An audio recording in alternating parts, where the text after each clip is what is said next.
Very tricky. Strength. You show us what look at that triple. It's not like a secret. Brute force and ignorance.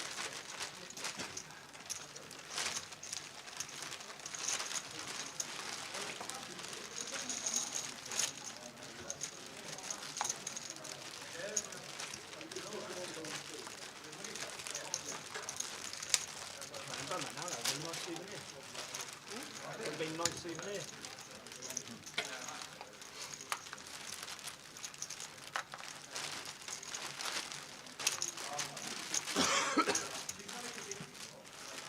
Anything within him on there?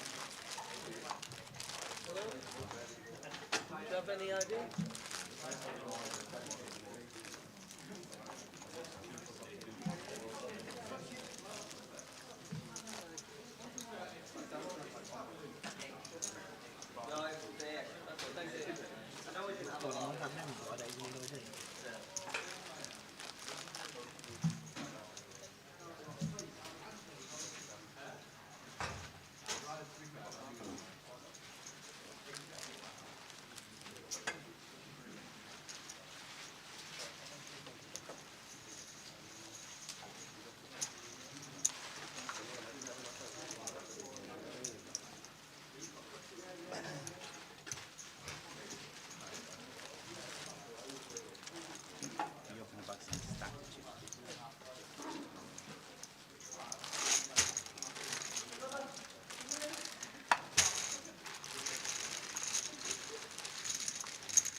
Turbo in it.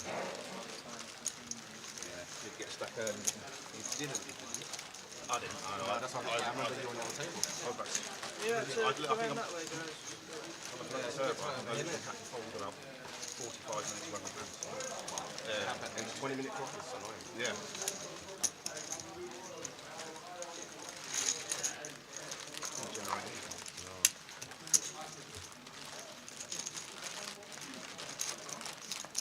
So I did fold round, or tried, I thought I might be able to get it in or something like that. Some of them spot. Wait, is that alright?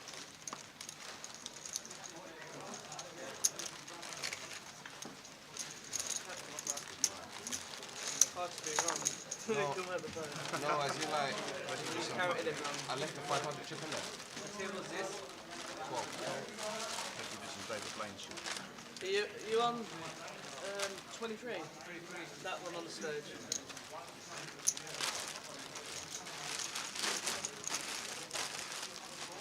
500 is a lot when you've got not much. Oh, you missed the 5.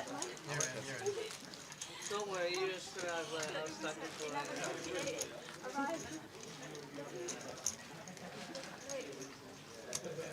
No, it's not actually. It's 65 on the dot. They would write the nearest year 5 years. That's fine. I thought it was 65. Oh, good, Luke. No, it's not Luke, is it? Josh. No, it's not. That's alright. Big club work. Yeah, okay. We'll get 6 of these, yeah? Yeah.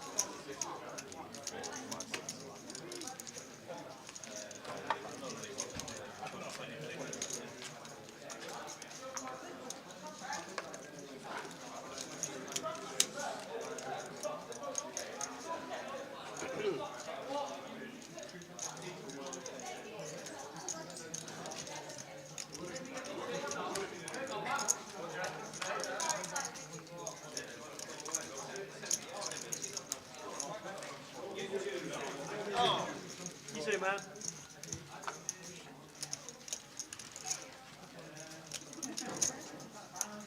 Gotta keep that in mind. Set it up across the shoulder.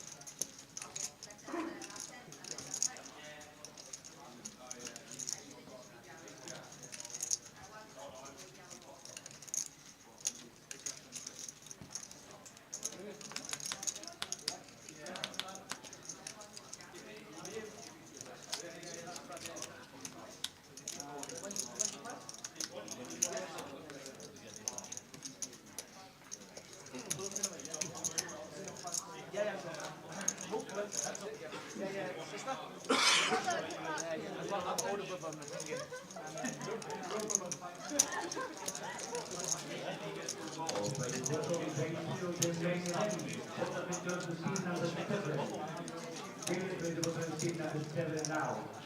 Who played 19 minutes and 44 seconds, remaining on level 14, plan to restart 2500, 5000, 5090.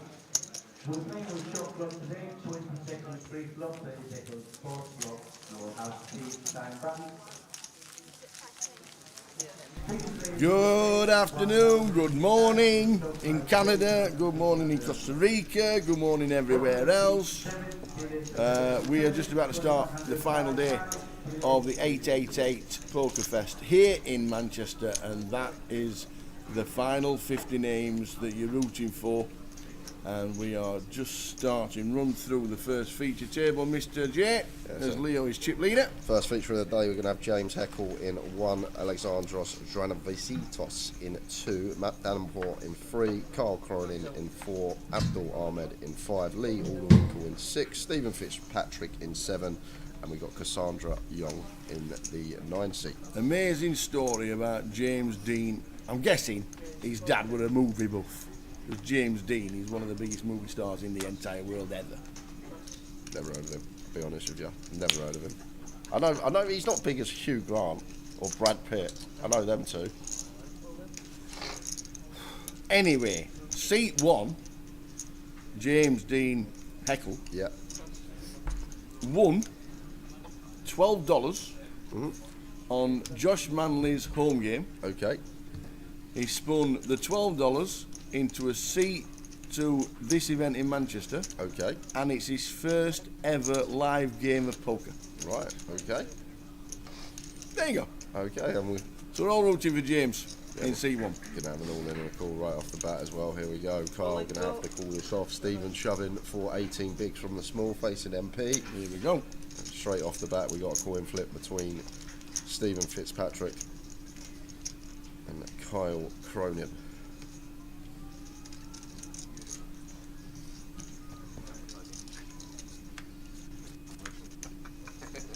Who wins? Oh, the Queen.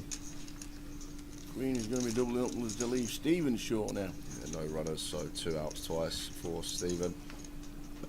Well, it's going to be a very good start. Trading 7s now. And Kyle will double. No. Stacks will just about. Here we go. Okay, 7s are out. Steve Carl had. Oh, she only had yeah, 51k. Apologies. The all-in triangle on the 7s. Apologies. Apologies, Stephen. Kyle took him out. Saw the chip stacks. There we go.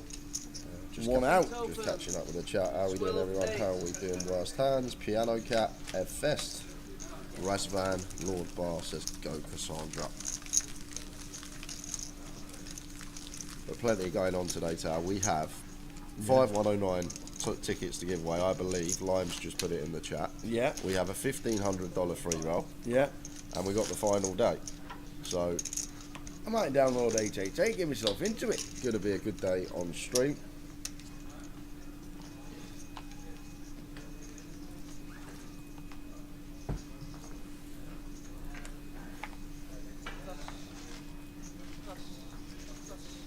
What about Matt Davenport and Sinead final table in the turbo last night? Did they really? Yeah, both of them on the final table picture. Wow. Saw them both. How did they do? Find out. No, sorry, yeah. Check the turbo results on the app. Of course you can. Best thing about it.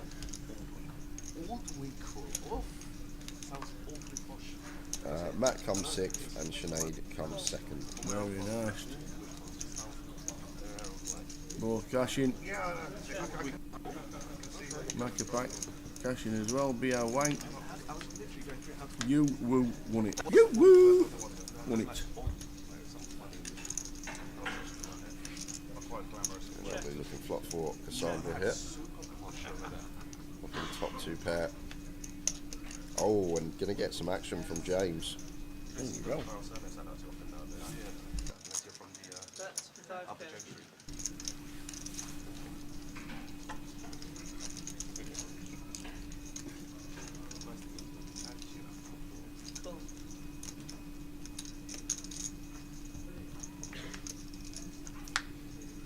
5 of spades on the river, early action, final day. Yeah, Cassandra always getting paid here. Tower, blind on blind. James can never fold the queen. So whatever size she opts for is what she's going to be getting paid. And to be honest with you, if she goes small, could even think about value raises, James, with the queen. 15k. Cassandra comes with 60%, and unfortunately for James Dean, she's not going to be able to fold this one. Too good a hand. Return top pair, blind on blind. Going to have to pace her. Cool. Showdown.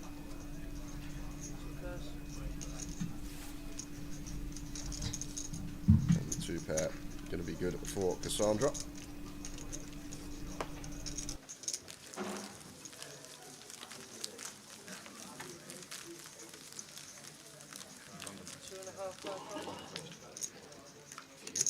Reading. Reading, nice, local. Berkshire. Slough is Reading. My friend's from 20 miles, 50 miles. My friend's from Windsor. So we're live streaming till we get a champion, around about 12 hours time.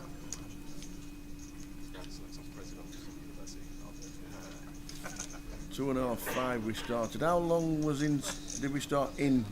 19 minutes. 19 minutes into 2.5, Yep. 5. Okay.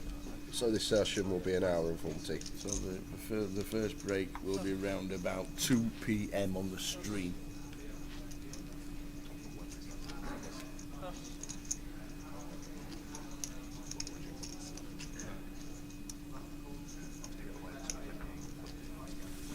James, scene number 1. Yeah, should be all in here from James Tower. See if he can find it. No, we just raised it to 10. Should be in with the 47. What happens if we get 3 bet? Never got a decision, you see. Yeah, it's horrible if we get sent on with deuces, but should just play open jam here, Yeah. Tower. And the other thing, the size. Don't want to be going 2x blind on blind out of position. And now Alex gets to realise his equity. Yeah, if that was a jam, that was hand over. And now James is going to lose a few chips.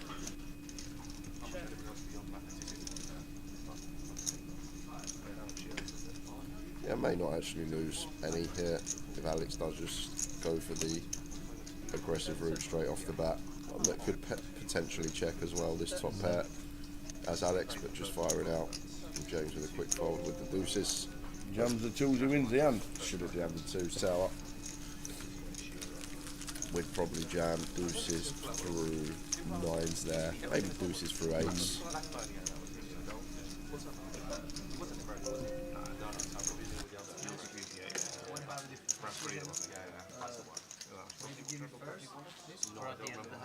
No, so if you run out of time, I always say 10 seconds. If you run out of time, I'll take it at the end of the action.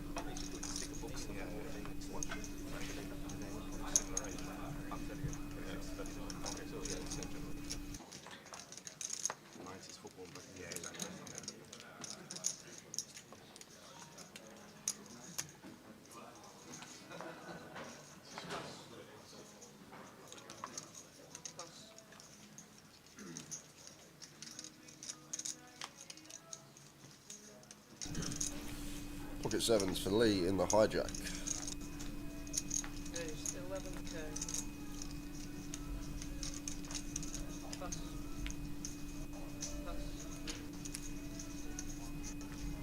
Pass. Raises to 11. Queen 10 of hearts here for Alex in the small. Probably one just going to play cool with. 35 effective. I don't want to 3-bet and get 4-bet ripped on with this particular hand off this stack depth, so just going to play cool. If there was an open, a couple of calls, it's one that we could actually squeeze jam for this amount of bigs, but against a single open, just cool. Take the flop, Matt comes along in the big with the ace-8 suited, 3-way. Queen 10 does flop best on Jack 10-9, 2 diamonds. Gut shot to go along with middle pair, Matt up and down, Lee dummy and gutter. Everyone with at least a little piece here, and probably going to be checking here as Lee is 7s. This small blind range going to be all over this Jack 10-9, all this 8-9 suited up to King Queen. Going to be in there. does check it back. Tough decision for Alex whether he does want to lead at this or not once flop does check through. Looks like he is going to go for the lead That's 12k. with his middle pair up and down. Just south of third.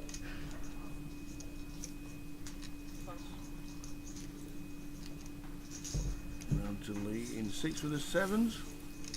It's an awkward one tail. Getting a nice price, but got them reverse implied odds the times that Alex does have king queen, the times that he's already got 7-8 suited, and it's just his board, the jack 10-9 from the small blind. Final chance to get involved today if you're around the Manchester area. 2 o'clock is the big shots, 2 o'clock is the seniors, and at 5 o'clock is the closer. That's the last live event, and don't forget the online closer tomorrow on 888 Poker Online. Make sure you get in that. We've got 5 tickets to give away. We're going to have to think of something to do.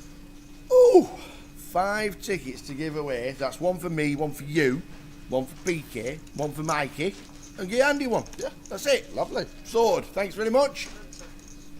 5 we'll give away on stream, but if you want to get involved live and you're around the Manchester area, the big shot starts at 2 and the seniors and the closer to finish off this amazing festival.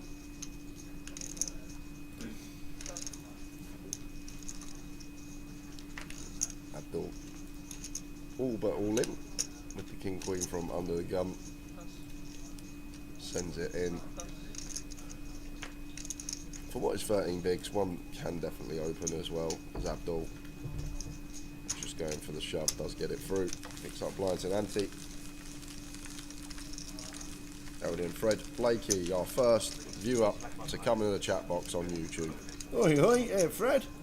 Everybody's been chatting on Twitch this morning, nobody on Facebook to say hello. It's the 888 Twitch mob tower there. It is. They love it, they do. Hello, Facey. If you're watching on Facebook, give us a thumbs up. And on YouTube, good afternoon, Jane Tower. You both sound quite chirpy. Always chirpy, us. Always, aren't we, Jay? Yeah. Yeah. After any time after 3 o'clock usually, yeah. Yes. When he's had his pit boss chicken and his burger starter. Cool.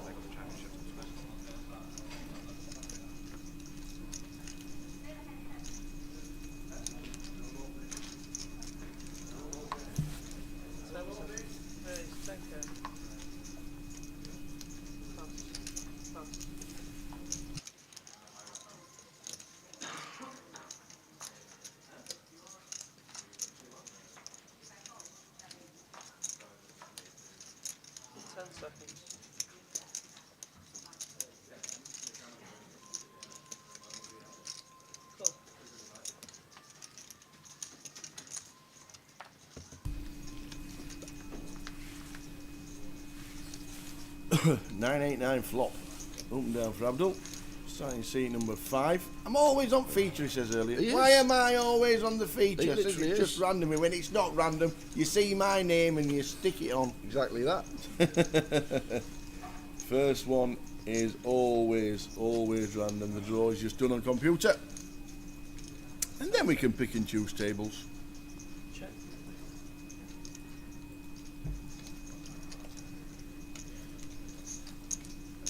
Looks like Alex going to see bet on the 998, and dependent on size here, could potentially see some check jams from Abdul. It's just a 7k. Interesting spot, decision point. Can we just send it here against such a wide range, or are we just going to take a very nice price and head to the turn, get him 5 to 1? He's just going to take his price and call. Instant service for Abdul, no waiting around. Very nice indeed. Afternoon, Christine, watching on Facebook. Christine McCormack, hope you're well. And Dave Stevenson, also watching on Facebook. Good afternoon. Looks like the chat's working. 10 seconds.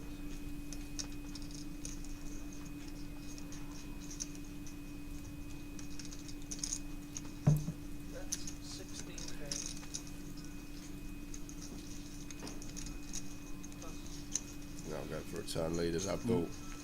Did you get any songs waking you up this morning? Did you get any chorus No, singers? that was only Thursday morning or Friday morning.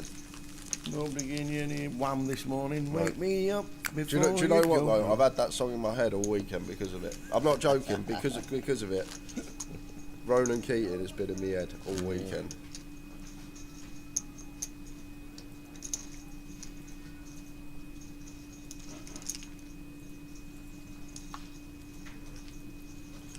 And then Leslie tuning in on Facebook.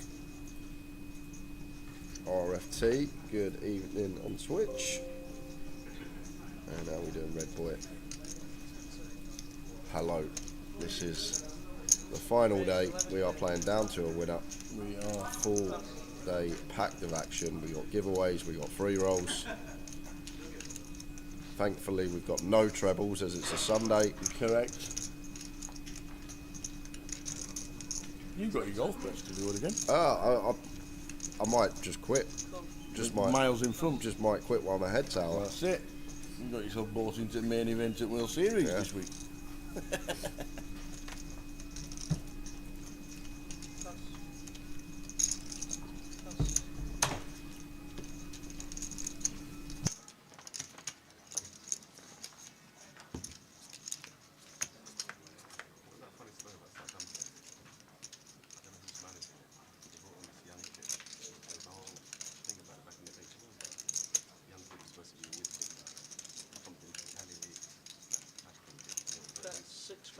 He wasn't the kid he wasn't supposed to be, and then they were talking about it on the stream yesterday. Yesterday, the day before, Ali Dia.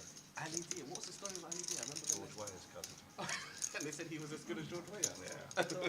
Graham Souness. Graham Souness. That was it. Oh God, I remember that. I was at the game. No. Alex with the twos. In seat 2. Sixes for Cassandra.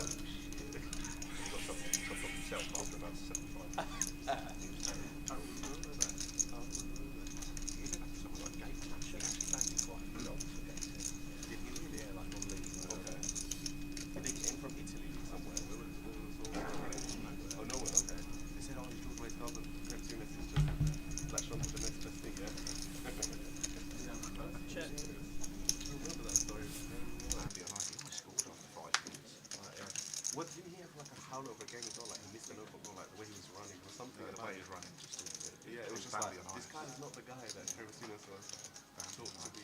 He almost after that 5 or 10 minutes, he almost carried the shot. Could you imagine? I remember that.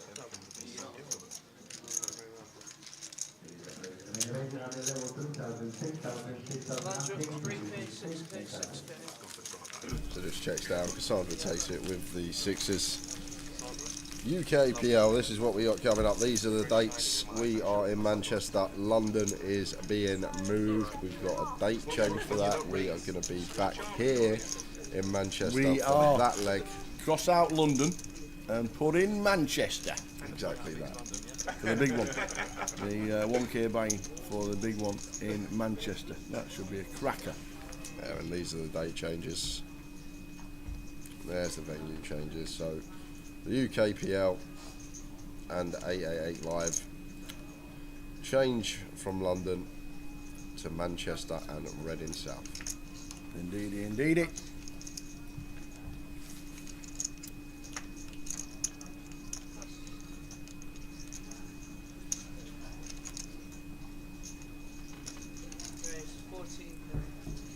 Ace 4 for Kyle in the cut-off. Opens to 14. King Jack off here for Lee in the small. This stack depth could go both ways. Start the hand. Close to 40 effective. Could potentially free bet here. As a bluff, they can play call as well and does choose to call from the small. That's going to bring Cassandra with the Queen 9 off. The grand final is in Luton now, Chrissy. It is indeed, Chrissy. We'll show you again after the hand. A lovely looking flop for Carl. Not just good for hand, good for range as the opener. check, check over to him. Check. And a C-bet.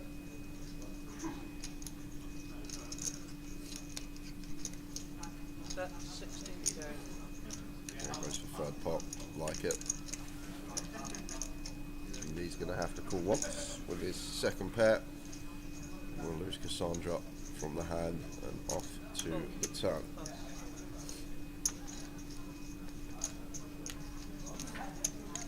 Hybrid Gamer, we will run through the bust outs as they come.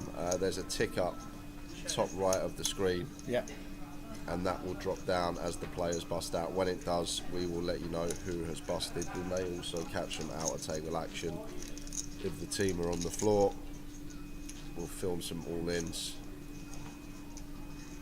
But every 2 hours we will have full chip counts for the field every time we go on break. Well, Lee has now turned 2 pair, and Kyle already flopped it. Yeah, this is a grim turn for Lee Tower. He's in trouble with a king jack. Faced with half pot. And Kyle setting up a pot-sized river jam here, Tower. Lee gonna have to strap in and call once more here. Whoa, he just goes with jam. And that should be a call. Gotta be calling. Gotta be. Ace Jack, Ace King, Yep. likely to 3-bet pre. Well, Ace King pure, Ace Jack likely. So we're just worried about Queen 10. And then I guess he has this King Jack as well, Tower. Ace X of hearts is a thing as well. This is the other thing. He might elect to just shove his nut flush draw with his top pair. We beat value in the form of King Jack. Ace King not a thing. Ace Jack only in there at small frequency.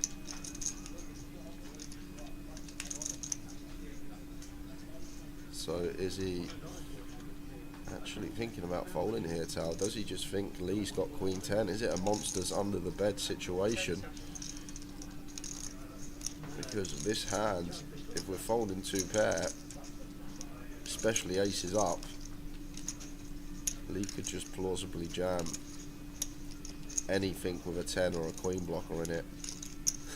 To just get us to fold, we just gotta call 2 pair. Like, we will have some folds with some ace X perhaps. He's not happy, is he? He just obviously thinks that he can only have Queen 10 Tower, but You always put everybody on the nuts. That's my kind of game. Oh, you obviously got it. You've obviously got it. yeah, when you think about this for Lee, Lee thinks he's good here, Tower. Yeah. Lee thinks he's got the best hand, and Carl's got ace queen, Carl's got ace 10, Carl's got ace X of hearts. If you're sitting there as Lee, I'm going, make the call, sir. I want you to call. I've got the best hand, because you called me with a better hand than King Jack, surely.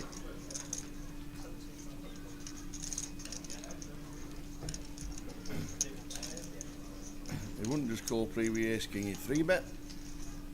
He's folding this. He is, Tower. The longer he goes on, Yeah. the longer I agree with you that he's just going to let it go. Another thing I will say as well, would Lee really just jam Queen 10 here, or would he not flat as well? It's literally Queen 10. Literally, that's it, Tower. That is what he's worried He about. might even 3-bet ace jack.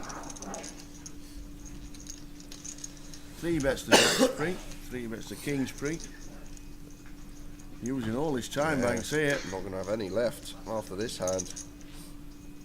It's the live stream sometimes as well, Tal. When you know you're on the feature table, He's folding. you want to Wow. look like a hero. You want to be the guy that everyone's like, oh my God, what a fold. But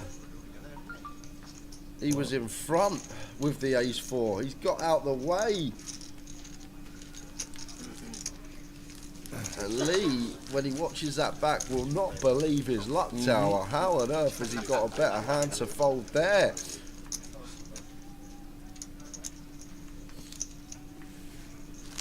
He is afraid of Queen 10, but it's one of those. If you got it, you got it. Monsters under the bed. Only hand that really lose to. Ace X of hearts could be in there. King Jack in there. And went for the big hero fold. Pass. Ace Jack of diamonds for Matt. Raise 12k. Pass.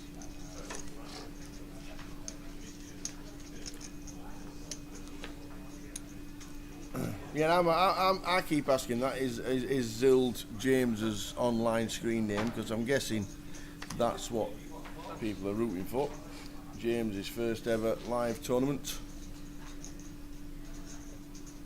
Yeah, it should be an all-in here from Cassandra Tower. We are with Matt, effective 19 bigs. With James, effective we are less, so should just be an all-in from Cassandra. Very nice from her. And over to Matt here, and ace jack suited, really tough one, but I think it has to go in tower. Like, simply because James is stack as well. James is just sitting with 45k, so Cassandra shoving for 7 effective of James and 19 effective of Matt. So she will have perhaps some suited ace-x, some ace-10, some pocket pairs, some king-queen, some king-jack suited, this type of stuff. So ace-jack of diamonds just going to have to be a call here for Matt Davenport, and does make the call. And we're off to the races again. Here we go. 9s for Cassandra.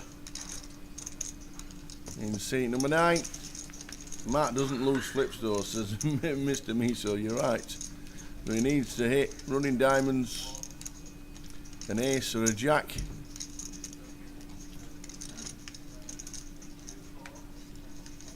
Any royals about? Wow. Any outs about? Any ace, any king, any queen, any jack, any diamond? Oh, it's a 6 of hearts. Too many outs. Too many. Turns a real flush draw, bricks it off on the river, and we lose Matt Davenport, Cassandra Young up to 340k. Matt out in 46 for £1,000. So just to run you through the bust outs so far that we've had today. Matt out in 46, 47th was Gang Gaines, 48th was Paul Manzaru, 49th was Maxine Farner, and in 50th, first out this morning was Stephen Fitzpatrick. So down to 45 players. Come on the Zild, we need a hand. Indeed he does. Indeed he does. The Zild. That sounds like one of them bands Gary Clark goes and watches. The Zild. Yeah. Zild Remo, apparently.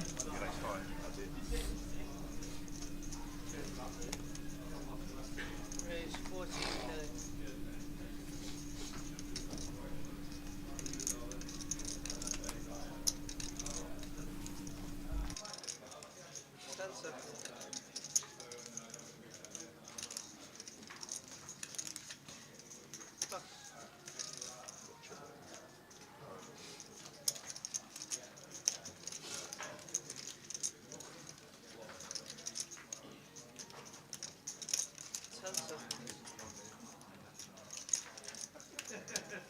Kyle with the ace queen. 44 players left. As it's just dropped down one more. Mihail Popper. Out in 45th for £1,000. So we're down to 44.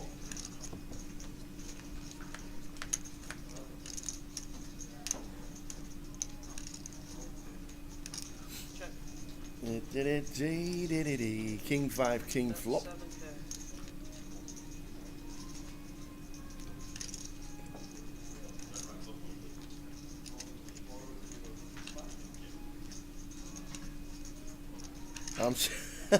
I'm silently railing Zild from about 3 meters away. Obviously behind him. Nice one. Fen Fop.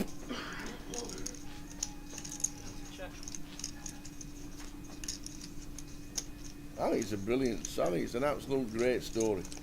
Won $12 in Josh Manley's home game on 888.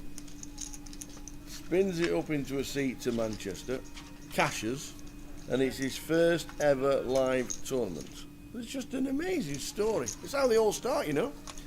Everybody's got to start somewhere. Everybody started on the £5 and £10 rebuys, and the £20 freeze outs, and a £5 sit and go in your local pub. They all started somewhere.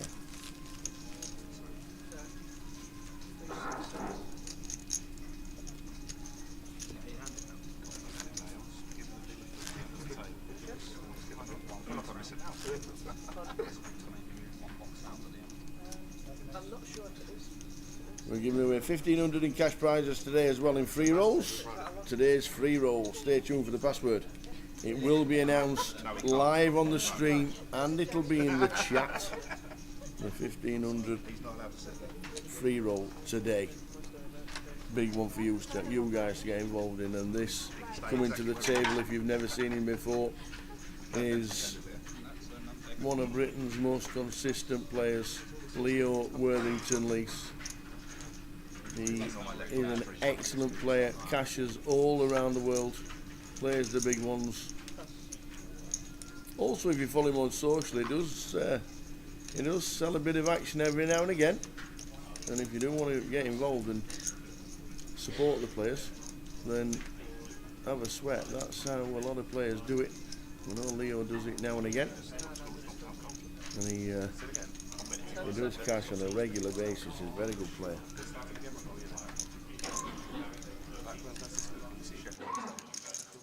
Another great team. Do you remember that? Chris Waddle. Yeah. Who else was there? Chris Waddle, I remember. They did. Yes, they did. Is that the Canyon that pushed over the referee? Sheffield Wednesday? Is that West Ham? He wasn't Sheffield. Yeah. It was.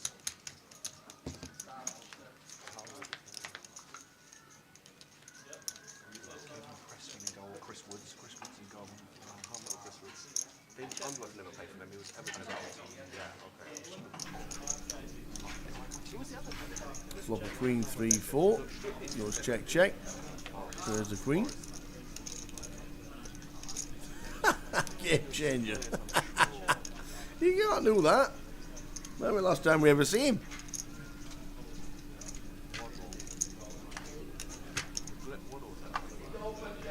Right at the end of his career, yeah. That's 10k. It's one of those when you watch it at that age. But it would be funny. You think what's the fuck about? Yeah. So 10k bet from Leo and a call with the ace for Alex.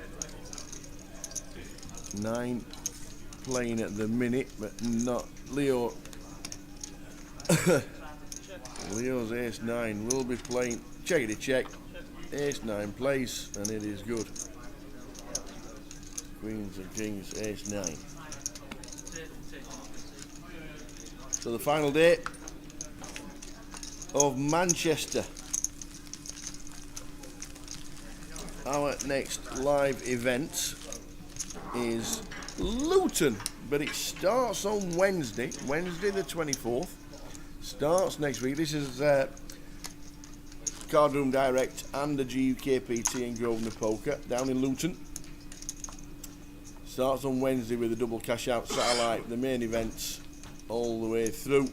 The midi that Jay might be playing, but he's not working because he's on a golfing holiday in the Caribbean.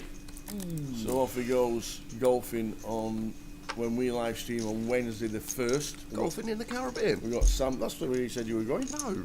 No? Is it not? Oh, what is it? East Sussex. Sussex. It's kind of the That's same, right? That's like Caribbean, isn't it? Yeah, basically. Yeah, that's like Caribbean. So yeah, Luton is our next event. The festival starts next Wednesday, but we're live streaming the following Wednesday on the 1st of May.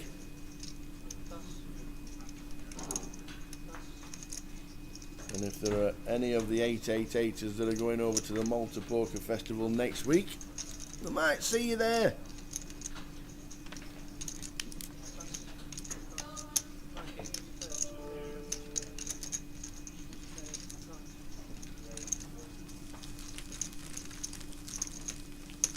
So Leo comes to the table as chip leader, 420,000, 70 bigs.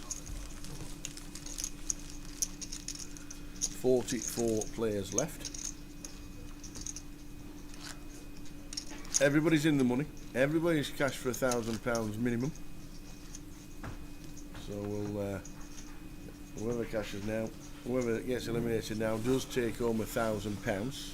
There's a £30 ladder at 42. Oh, cool.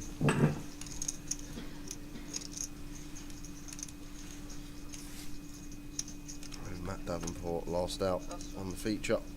Yeah, we are on 44 as we said that Mihail had been eliminated in 45th. Down to 44. Crowning a champion sometime today, whatever time that may be.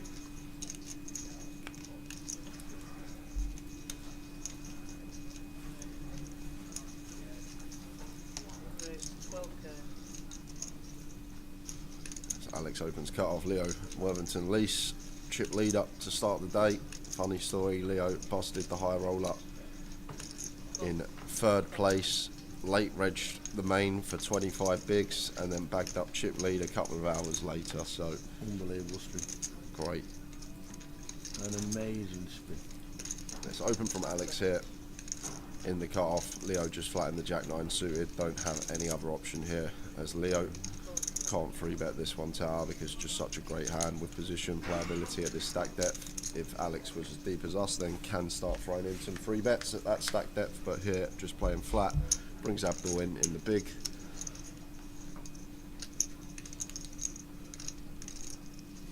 And we got action.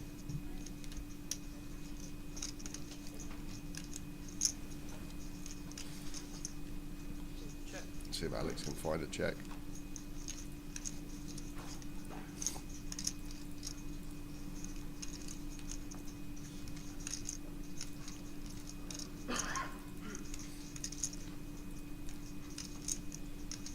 He's going to go with bet. Goes for 11k. Goes for quarter pot here, tower.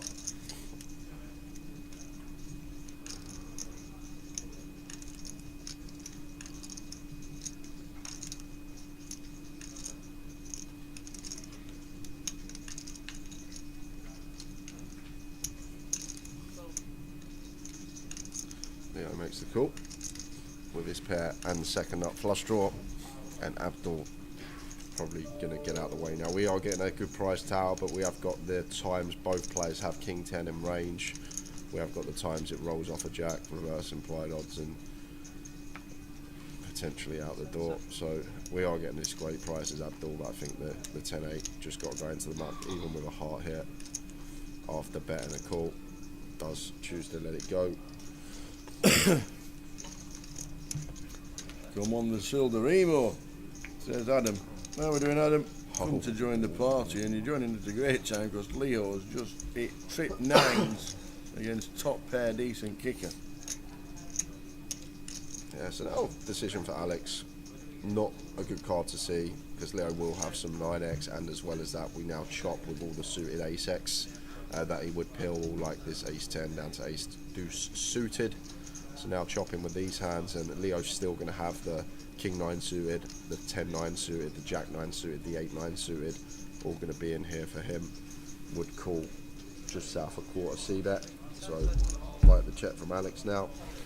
Now Leo just gets to take initiative with a very strong hand, trips and a flush draw.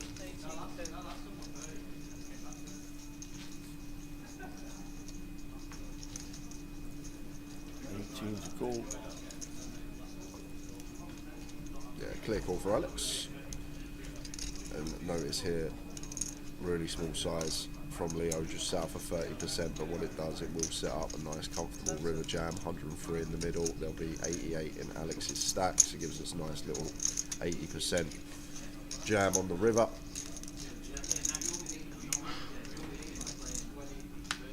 Ten of clubs on the river. Leo with the check mark. What size does he go on the river? Yeah, and this 10 not changing anything at all here, tower, because king jack Alex can never have. He'd just check fold this on the turn. Could have king jack of hearts, but impossible with our hands, so therefore no straights being completed on the river here. 10 won't change anything. Pocket 10s would also fold, so kind of a brick here. Although it does look wet, it does bring in some possible straights. Essentially a brick once you think about the hand, how it's played. King jack not there, jack 8 not there, pocket 10's not there, so hands on the turn are going to be the same as they were. Leo could have king jack here himself. He is one that could potentially barrel king jack as a bluff on the turn and get there on the river, but Alex can never have king jack, so Leo just wants to go after all the ace-x, the ace-king, the ace-queen, all these type of holdings, and does set Alex in with setting up the pot size jam. So difficult decision here for Alex. because one thing that's interesting, Leo would definitely bet 3-bet ace queen here. Once Alex opens off of 20, he's just going to 3-bet to call that off, so ace queen not going to be in there. Same with pocket nines, that's not going to be in there either. It's going to be the same scenario. Ace 9 suited, there's one combo of that. Would have that as Leo as well, and then he's also got all this 10-9 suited, Jack 9 suited, King 9 suited in there for value. Now we sort of need to derive where Leo's bluffs are going to come from, Tower, and a good hand would be something like Jack 10 of spades here. Would be a nice one to use.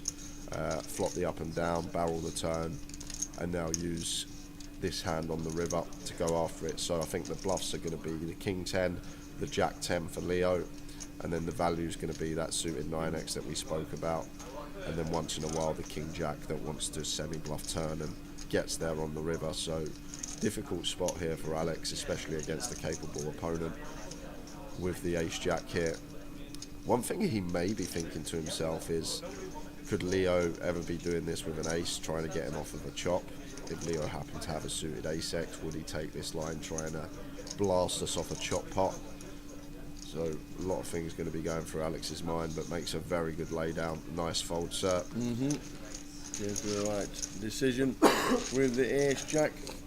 Good afternoon, everyone watching in and tuning in to the 888 Fest.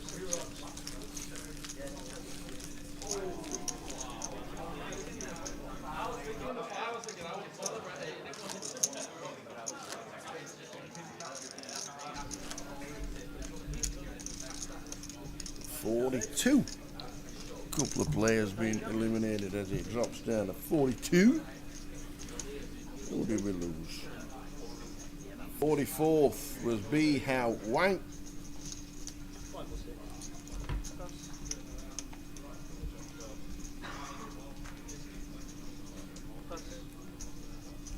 And 43 was Connor Lewis. James cards in the box, unfortunately busted out.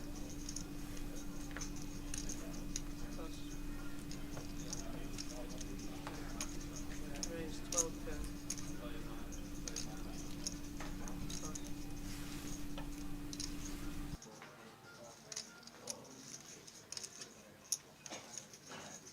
Ten seconds.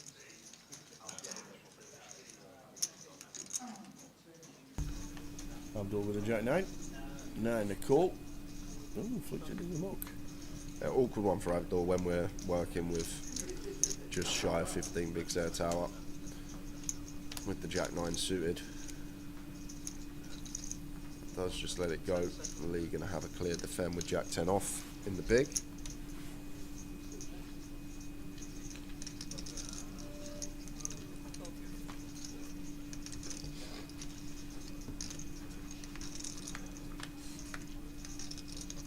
Jack 8-4.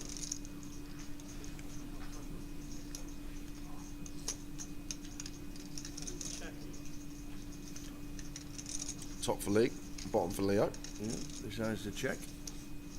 You catch a pair as Leo and form a bottom. Interesting one, whether to go for C-bet or not. With all the chips, he decides to go for a C-bet. Should get a call.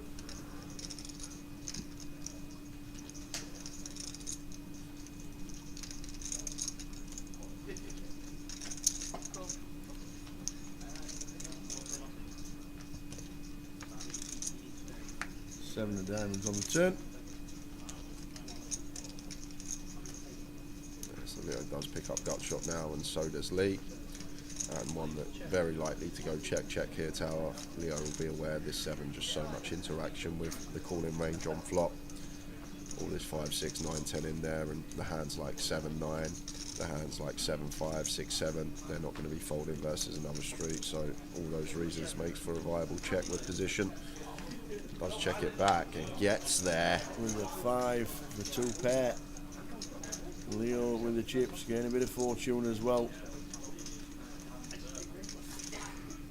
And now leading with the jack. I think it should just be a call with it straightening board. Well, it's never a race, Tower. It's a question of call or fold, and 4-5, bottom 2 seems too good, Tower. Like, we can't just call straights, we can't just call sets, we need to find some other hands as well to find their way into the call range. And once we get 3-1 here as Leo, this one just going to be too good in my opinion. Looks like he's going to let it go. He has let it go. He lets the 2 pair go. Lee value betting worse. Couple of times he's got away with one. Yeah, twice now. Lee's got the better hand to fold when I'm assuming he thinks he's value betting. Yeah. And I'm guessing Leo there just thinks that all the Jack X, it actually makes sense. All the Jack X just check that aren't 2 pair. We expect that. We expect all the 8X and 7X to check that aren't 2 pairs. So once he leads after calling flop, you just think he's got 2 pair or a straight as well. And we've got the nut low 2 pairs. So once you actually take a step back, it does actually make a lot of sense why Leo would actually fold that spot. Actually makes a lot of sense. Simply because we expect all the 1 pairs from the big blind just to check and take their showdown versus ace high.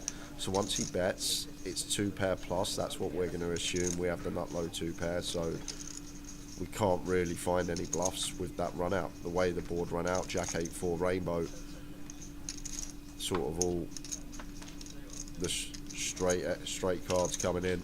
All the stuff that would make people 2 pair on the 4 lineup, and Leo just never expecting Lee to value bet a 1 pair hand. So therefore, when he can't have any bluffs, we don't actually beat anything in theory. And unfortunately for Leo, Lee actually went for a razor thin value bet with just 1 pair on the 4 to a straight board and got him to fold bottom 2.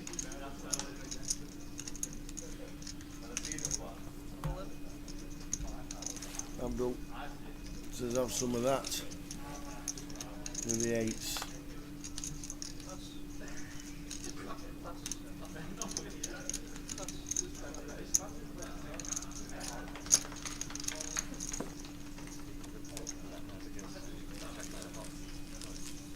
Come on, the Zild. Exactly. Needs a bit of help. Down to 5 big blinds. Biggest game he's ever played in. First live tournament. Well, you're going to be happy, Todd, taking home over £1,000. Yeah. Load up for everyone now. £30 extra in their pocket. Ooh. 41 players left. Yeah, just losing Yu Wu Who won last night. just before Connor Lewis. Definitely will work every time. That's why I got to pick my correct spot, isn't it? That's what I said. We'll let Leo take it. Should we go 4-5 hearts there?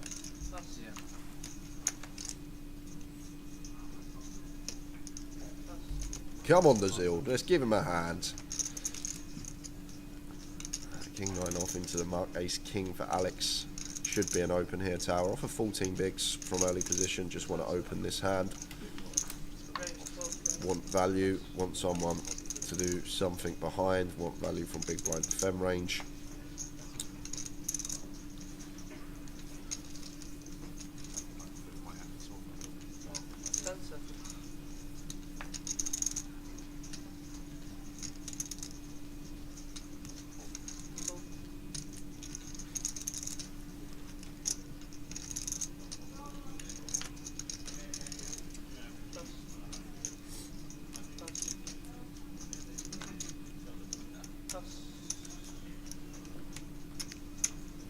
And Nudie Lou says, hang on a minute, Zild satted in for $12. What's the current payout? He has locked up £1,030. He has indeed.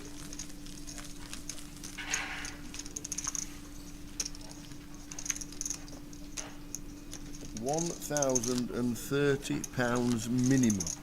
And we are heading over to an outer table, guys. We picked up some action. We got an all-in and a call. Stephen Coxon with kings. Zabo at risk with ace 9. It's a 9. So Zabo. Oh, so back no clubs, but not anymore. How about an 8? How about, first time I've seen 888 on the board this week. And so Zabo Zhang out in 40th, losing him to Stephen Coxon with the kings. And look at that stack over there for David G. Tower. He's got heaps next to Stephen. Oh, David G. from Liverpool.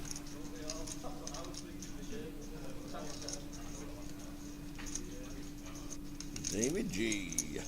And just before Zabo, we lost Kazim as well. So when that updates, there we go, right on cue, down to 39. Very nice. Always on cue.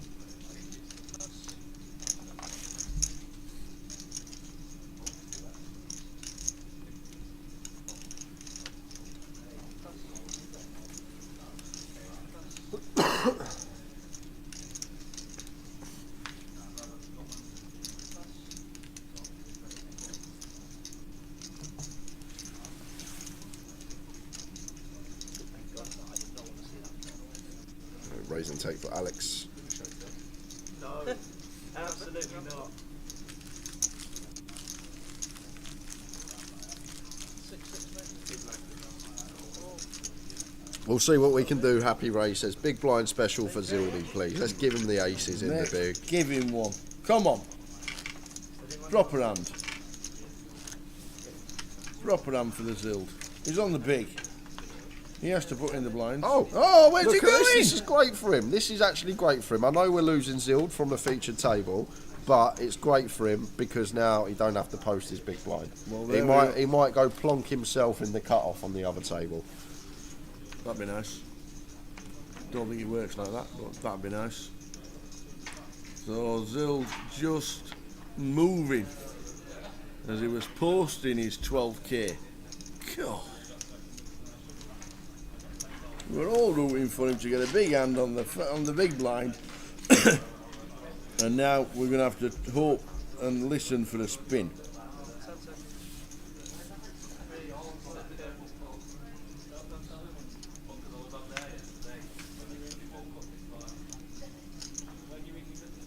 Sevens for Lee. Opens to 12. Over to Cassandra in the small blind, and one are going to be continuing. Both options are available. It's just going to play flat here. I think at 50 deep. Some suited wheel aces will find their way in as a free bet. LP versus small blind, but Cassandra just happy to play cool.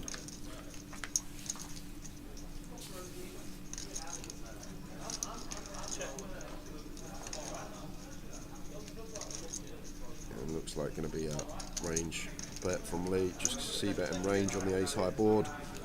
Going to have high frequency continues, goes for just shy of 30%. And Cassandra with clear check call with her top pair. Oh, Just ping the 7. things going well for Lee today. He's value bet 2 hands and got better to fold twice, and now just drills a set on the turn, facing top pair.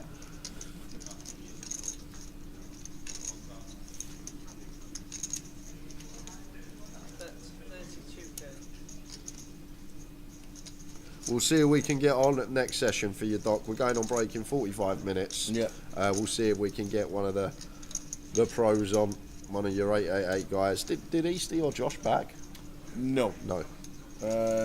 Might get a little bit of help in the comms a little bit later. Okay. Don't know if East is still around, but I know Josh is still in Manchester. Yeah, so Cassandra going to have to strap in, going to have to call again, and this is where the decision point is going to occur. And it's actually a really bad river here for Cassandra, because once met with the triple now tower, the King Jack, the King 10, this type of stuff, they now check like the bluffs that come to mind straight away, the obvious bluffs on this board. King Jack, King 10, Jack 10, these are going to be the obvious ones. And now the King Jack and King 10 just check back. So when Lee does fire this third street, it's less likely he is going to have a bluff here, because the obvious ones on the turn now would take their showdown, or Jack 10 gets there and obviously is going to bet the nuts. So it's actually a river where Cassandra can do some folding on now tower. This King of Diamonds just really bad for us. The fact that Jack 10 gets there, but not even the fact of that, the fact that King Jack and King 10 would now check back as well. So we eradicate that from Lee's range of hands. So now we think he can still have all this Ace Jack, Ace 10, Ace King, Ace Queen, set of Queens, set of 4s, set of Aces, set of 7s, Ace 7 suited, Ace 4. He's got so much in there for value, and now the bluffs do get reduced because of this river, and he's continuing to bet here. So we need him to turn up with something like 10-9 of clubs, 8-9 of clubs, 5-6 suited. So it becomes slightly tougher to assign bluffs on this river, and I don't think there's too many out there, because a lot of the club draws as well, other than the lower down ones, will take their showdown, the Queen X of clubs, the King X of clubs, the Ace X of clubs, this type of stuff. So there's not actually too many combinations of bluffs to find, and then a whole host of values. So taking that all into account does make for a fold for Cassandra. Good lay down from her.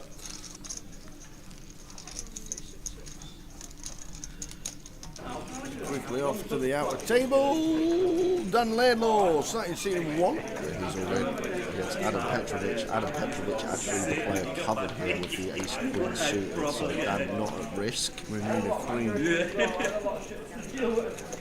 Or an ace or a 7. Take a shot. Oh, it's a 6. And the ace queen of Adam Petrovic busting out. Oh, and we go straight over to another table. We've got Ace Queen versus 9s here. Action, action, action. Louis Jacobs with the 9s, MF with the Ace Queen. And the Ace Queen finds a queen on the flop. So Louis Jacobs gonna need to find a 9 here. No help on that turn. No help on that river, so we'll double up. There we go, sits in his seat and doubles. MF doubling up through Louis Jacobs. Shimo! What about that? 2 all-ins in one pan. Little old swivel around. You swivel around.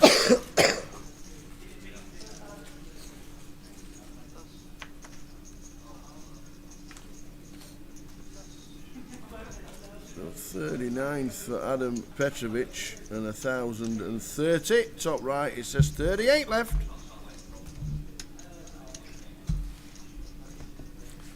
Here he is, Owen and Toddy, Alex Todd in the chat, reigning Goliath champion. Yes. I'm currently sitting in 30-degree heat, sipping cocktails in Cyprus, and yet watching the stream still makes me miss the UKPT scene. So many great personalities on the scene. Enjoy the coverage. Enjoy your holiday, sir. Well deserved. Is it well deserved? I think he's When had he's had a good year. He just sits at a poker table and the deck hits him in the face. Well, some you of the hand histories I heard from Toddy in Ireland. Oh yeah, I got it. Yeah, got there. Yeah, got it all in. Yeah, got there. Yeah, I got aces. He had kings. Yeah, doubled up. Yeah. And there's me sitting there, just couldn't win a bean. Going out on break, listening to everyone. Yeah, got chips. You got chips. Yeah, you got chips. How much you got, Jay? 4 big blinds.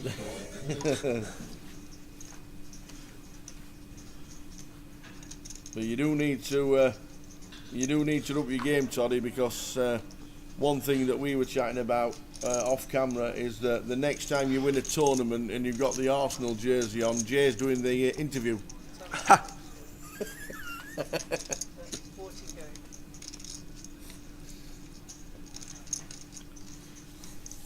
So Carl with bottom set.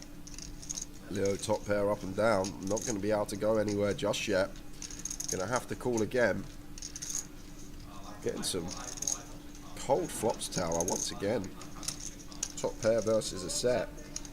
I know the set was on the turn last time, but cold decks galore. 2/3 pot should be a call from Leo.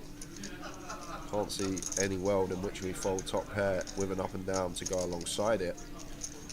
Maybe thinking facing gun specifically. Gonna have everything here, 8s, 10s, queens, kings, as well as ace king, king queen, king 10, queen 10. Lots of value out there. Ace jack for Broadway, jack 9 suited for the second nut straight. A hell of a lot of value out there in Carl's range. Leo deducting where that's this guy's different class tower. Yeah, he's different class. Great. How do we fold king jack there to a second barrel? We pick up and down. It's 2/3 pot. It's not even an overbet. We've got 2.5 to 1 on the call, and he just lets the king jack go, just thinking this under the gun range is so strong on that board. Every single value hand, and maybe thinking players aren't bluffing enough, which is correct. I think in these buy-ins, people aren't bluffing enough, especially on day 2s with nearly 10% of the field left, and just goes for a lay down, which I think in theory is never going to be in there, but maybe a slight exploit, just expecting his opponent to be weighted towards a strong hand on a board that's so much more favourable for the under the gun range. But top notch stuff from Leo. Yeah, you were 7, weren't you? Yeah. I was 8 then.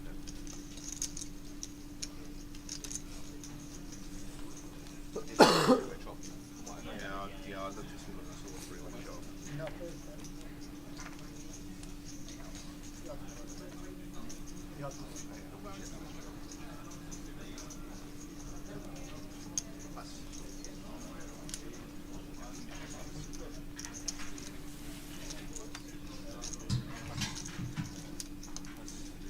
The thing is, we expect the under the gun range to do a lot of checking as well with stuff like ace queen, queen jack, 10 jack, ace 10, all this sort of pair and straight draw of their own. The only one that might bet is the nut, the ace king, top pair, top kicker. That might be the one pair that does bet, but then we're still behind that with the king jack, and then we can draw to a chop versus ace jack.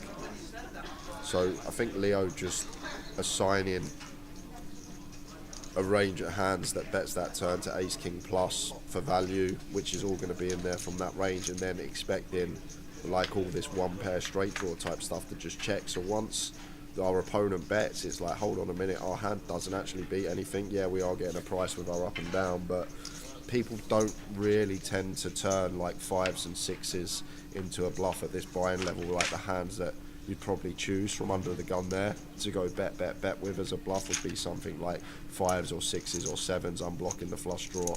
I'm calling, by the way. Yeah, I'm calling tower. I'm definitely calling with the king jack. I'm not folding. I could see the cards, and I'm definitely calling. as I said, it's a class laydown that not many people find. When's the next stream, says Gary McGaffney? Is it Luton? Yes, it is in 10 days' time. 10 days' time in Luton. A week on Wednesday, the 1st of May. Yeah, just lost all the games again. I had a set the block and then he flushed. No, not even that. I mean, I've done on chips. Decimal places. You know what? The funny thing is, any other player that's old. I keep thinking, what's happening? Yeah, same, yeah, now, yeah.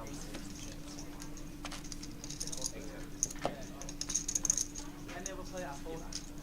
Trying to get like a little shine on my It's what it is. Yeah, I was like, you see my... You actually have a shiny head, mate. I know I do. What oil do you use? Olive oil, mate. I love it, olive oil. You're worth it. No, that's the other one, sorry.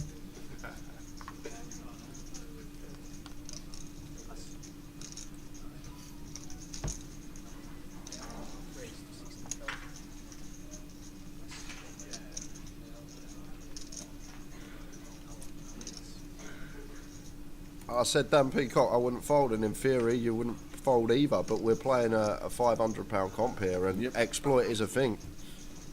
You're not gonna just come in here and play just theory off the bat. There'll be some in there as sort of a starting base, but the best players in these fields are the ones that can navigate and can exploit and make exploit folds like that.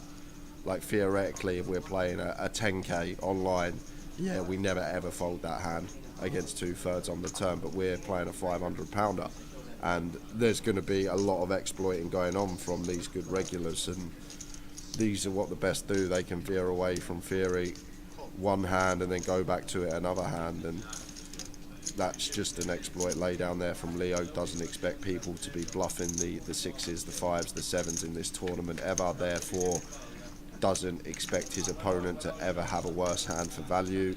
He's going to start at ace king plus, and then also on that board all this sort of pair straight draw stuff, the jack 10, the queen jack, the I can't remember the board, but you get the gist. All this king jack stuff what Leo had, gonna be checking. King jack will check, queen jack will check, jack 10 will check, and I think Leo just deducted all of this really quickly and then went for the exploit laydown for all those reasons, because he's aware people aren't actually playing the range you'd expect in theory and what hands they should be bluffing, therefore going to be weighted much more towards value, and made the laydown because of that. And like, you can look at a computer all you want and it will tell you what to do at what frequency, but when you're sat in these sort of fields, it's good to know the fundamentals, but you do want to be veering away from it a lot down the exploit road, as Leo done there and saved himself a fair amount of chips. You don't need cards to play one. You never need a card to play. But yes, theoretically we should never be folding there,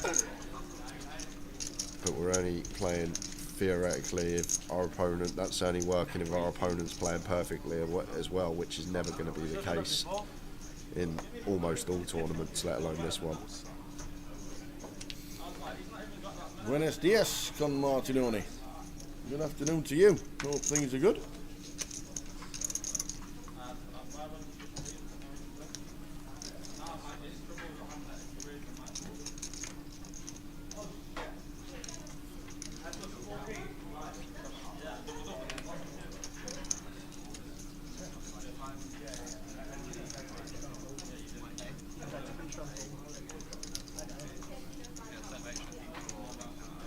I'd say exactly the same thing, Dan.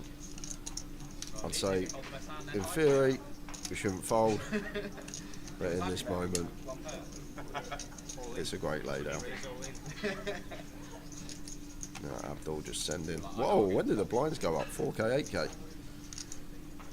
They shot up, starting at 5K, already at the 4K, 8K level. We're going to play 20 minutes at 2.5, didn't we? Yes, correct. Good point. 20 minutes at 2.5. He thinks I'm angry. That's why I'm not sure nobody else likes it.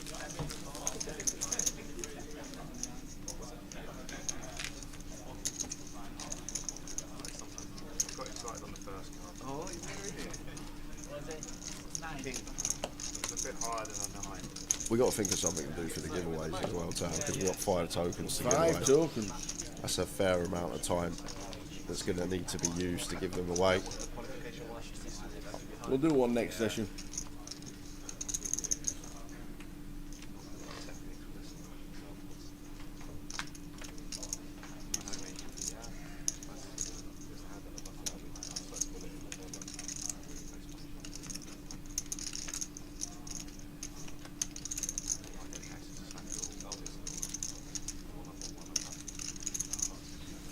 Leo coming into YouTube as well. Who's on the table in seat number 3? There's chip leader.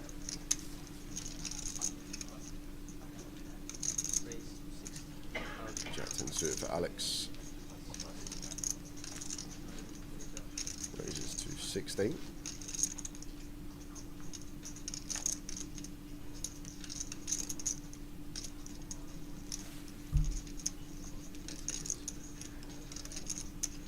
Oh.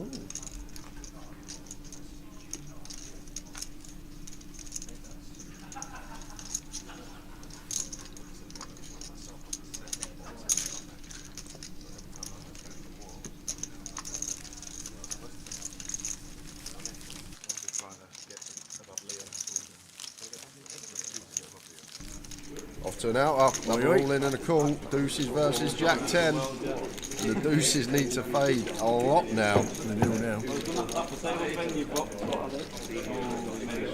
Do not. We are going to lose Louis Jacobs. Unlucky. From the field, and it's Jimmy. Oi, oi. Jimmy. Jimmy! Alright, Jimmy! He's got heaps there, Tower. 600-700k maybe for Min G. Alright, Jimmy!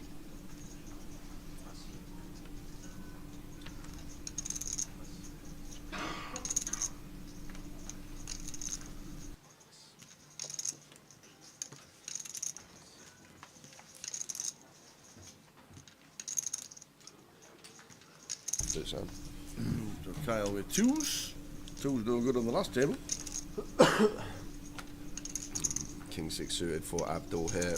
Starting the hand with 13. Maybe thinking about sending this in. just 3 players to get through. Decides to go against it. Lets it go. Now Craig gonna have a nice easy all in. Jack 9 suited for 14, blind on blind. And Rob out the way. And we're back off again. 2 and out a table. This time it's Rich Kellett all in. He has Jack 10. Bo Lee has called with Ace 8. So Kellett at risk. Can he survive? King, Queen, 5. Plenty of outs. Ace, Jack 10 or 9. 7. He's not one of them. And an 8 is still not one of them. So Rich Kellett is in the money but busts. One of the old Kelster. Local to here. Rich Kellett. Look at those stack. Yeah, Bo Lee with a nice stack there. 700k.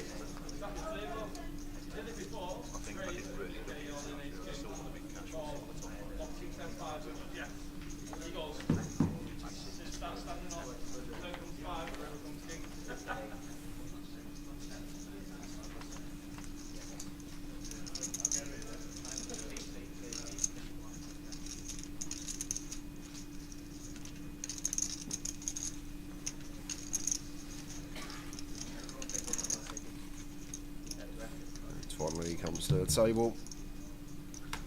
There's Abdul 10-8 suited. Not going to take this one.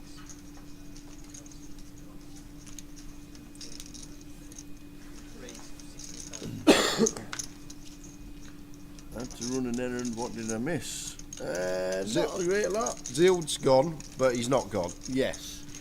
He's been moved. He was on his big blind. He was just about to post a big blind in the ante, and then he said, excuse me, you need the big blind, please. So he moved tables. We will try and keep up with Zild on the outer tables. And let everybody know everybody is rooting for him. But he's not on the exit list yet, you know. So he might have got a cheeky double.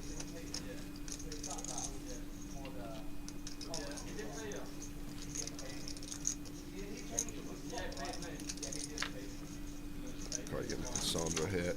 Check on the flop. Craig picks up a pair. Cassandra picks up a gut shot. Looks like he's going to do some leading here. Goes very small. 1BB. 20%. Never fold in first than 20% as Craig. He did get a double, says worst hands. Ace Jack greater than King 9.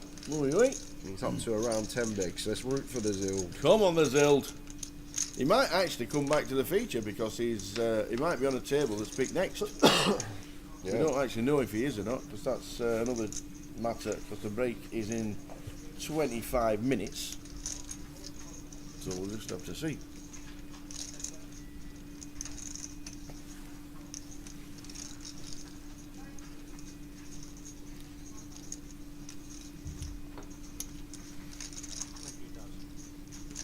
So Cassandra going after it here. 20k, third pot on the river. The thing about this size, Cassandra can definitely have like a jack here now for this size, even on what seems like a fairly wet board, maybe even as a 7. But absolutely sniffed out from Craig, getting a great price, 4-1 on his money. Only needs to be right 20% of the time. He does sniff it out with a 6. Nice call. Oh, the payouts are wrong. Sorry, buddy. We'll get the payout. We'll get the payout roll. I just realised the ticker's on the high roller. Fat fingers pressing the wrong buttons. Absolutely, we'll get that sorted for you, Gary. Sorry about that. But 1,030 pounds at the minute. We'll get the ticker scrolling along the bottom very soon. But it's 1,030 pounds as a cash right now. As we're down to 33 as we showed Louis Jacobs busting.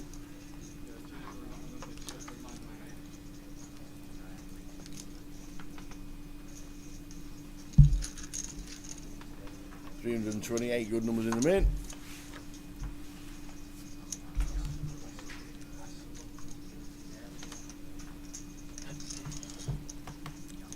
This is why we wait for Abdul.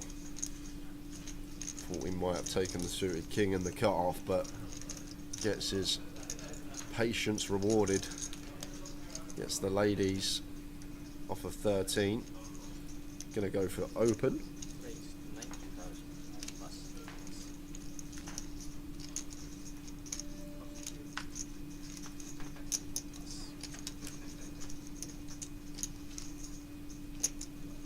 Cassandra can't do anything in the small. She will fold over to Tuan in the big blind. King 3 off of his shallow stack, just starting the hand with 7 BBs. And King 3 off here probably wants to be letting it go, live to fight another day. Abdul raise and take.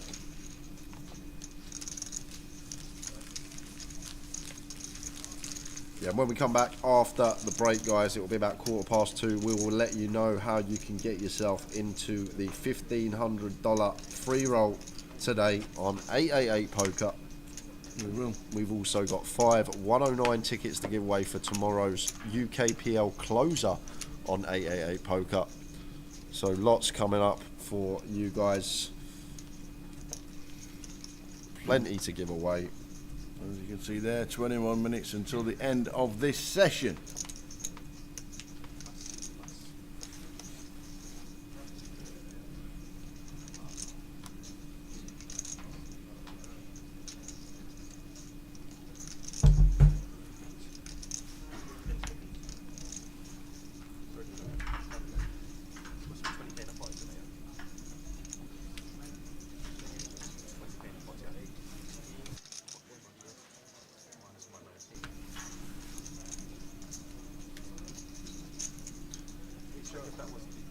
There was a red chip as well. There was a red chip, yeah? Yeah, with his 8. Ah, okay, that would make sense. Yeah, that would, Up there, the Zild is on 16 bigs. Okay, so it should be right. Oi, oi, oi, what a spin. He was down to 5 bigs, ready to post the big blind and the ante.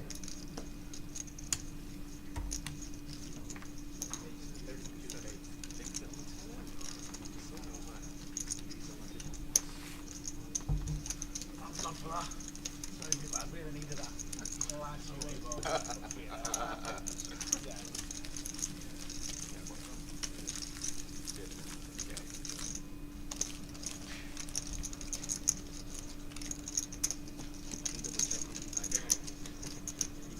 I've got news. You got news? I've got big news. Okay. At the end of this level, level 20, we're playing one more level. Oh, are we? Yes. So the 20 minutes was just extra to the 3. Right, okay. I thought it was 2. I thought it was 20 minutes and 2 levels. It's not. It's 20 minutes and 3 levels.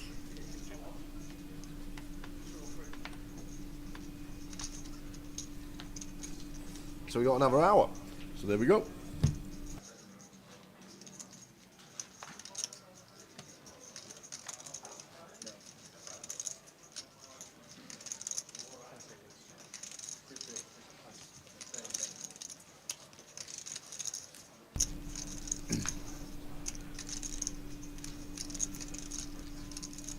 Best dealer, says Marnie.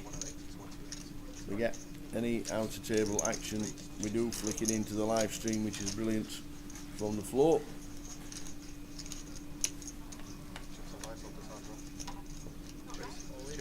Antoine going to get to shove here for 8 BBs and going to be getting called. Well, it's a decent proportion of Rob's stack when he's only working with 25. Doesn't actually call here. 2 invested, 8 BBs to call. Getting that 2-to-1 price, but against Queens was in very bad shape. So good laydown with the 10-9 suited. One of those situations where stack's so shallow sometimes just have to call off because of the price we're getting and how our equity would fare versus the range it's supposed to shove. Let's try and take that one.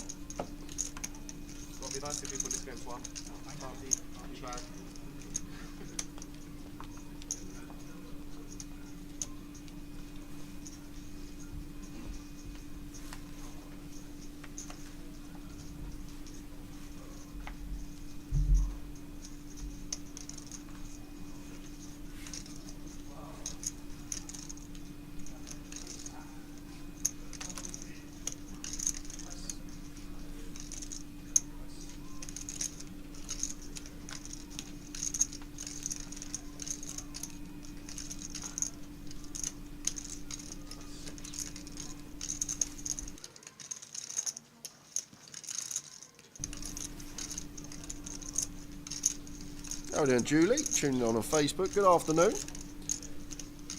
This is the final day. We have 33 remaining in the main event. As Leo starts with a complete with a king-queen suited in the small. And Carl going to check his option with 9-7 offsuit, ace-10. Rainbow board. Seems like one that wants to check call as Leo, blind on blind. King Queen high, still very likely to be the best hand in this situation.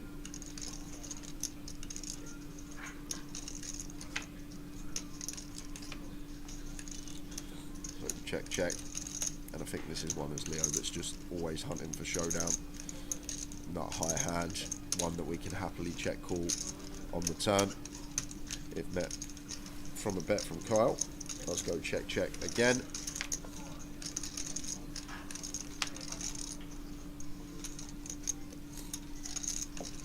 And 2 of diamonds, river. Check, check, king, queen, good for Leo. He will take a small one. Toddy says, are we sure that was Jimmy on the outer table clip as I couldn't see a masseuse behind him? Definitely was Jimmy. Too early for a massage for Jimmy. He'll probably get one later. I'll have one.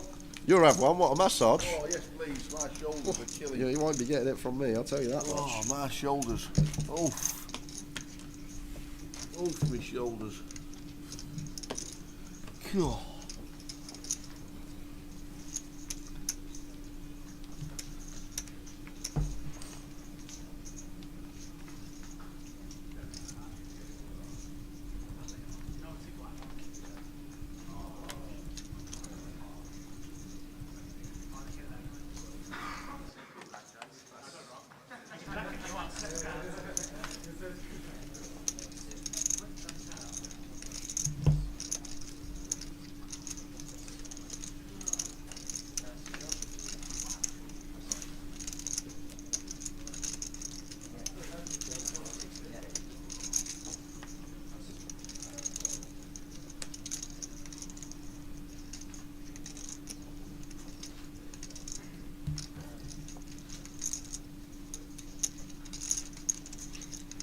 Bundle with a 7-5.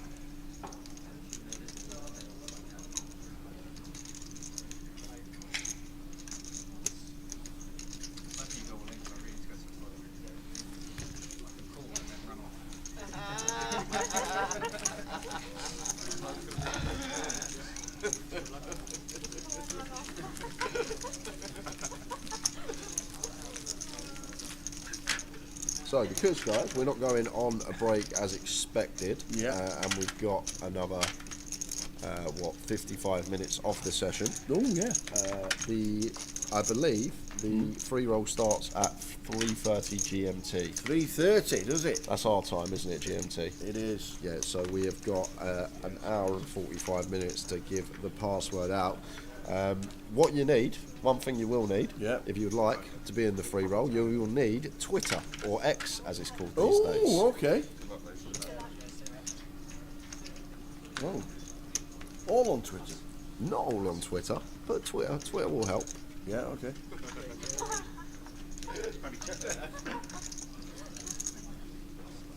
Ooh. Does that mean you're giving away the password on? Oh, I might be doing it this On X? session. I might be giving away the password this session. Oh, okay.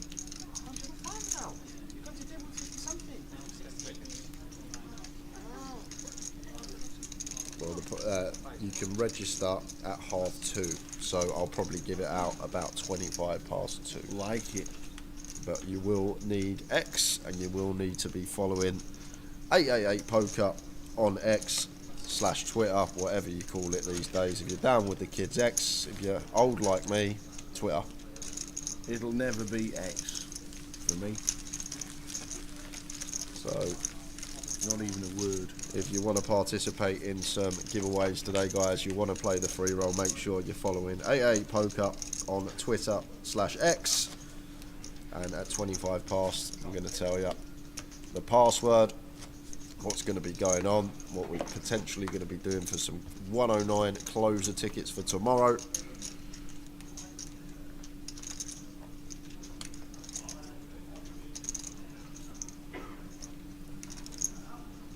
But if you want a head start for when I give out the password in about 40 minutes time, if you're not already following, make sure you're following AA Poker on X, and it will make your life easier when the time comes.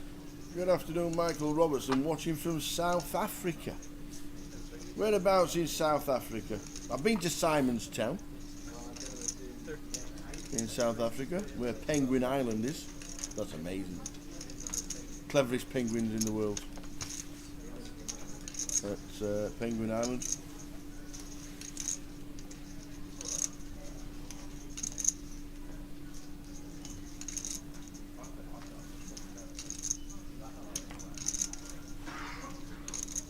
I played golf at Clovelly in South Africa on Christmas Eve.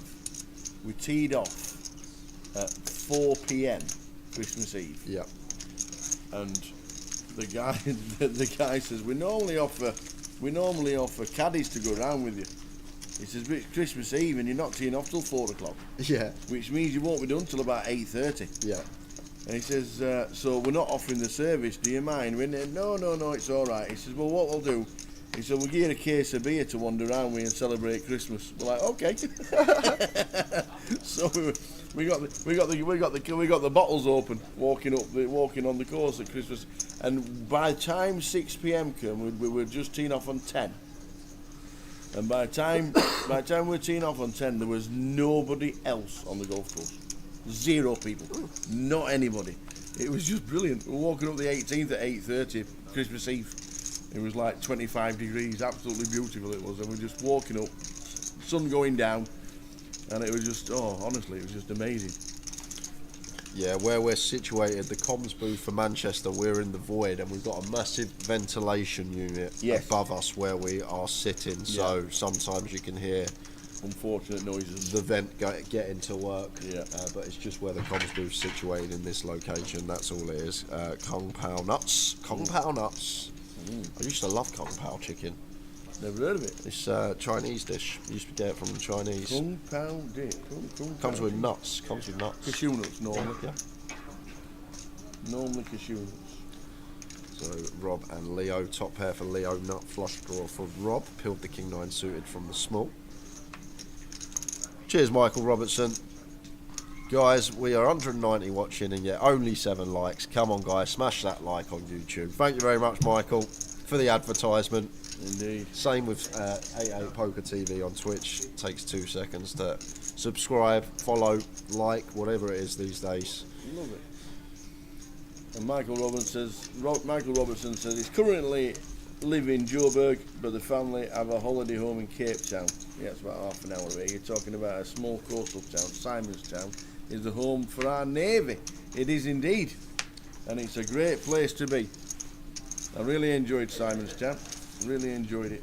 Played some nice golf there. Yeah, so quarter pot continued from Leo. Sorry, third pot continued from Leo. Rob calls with his nut flush draw. And Leo going to be checking now, you expect.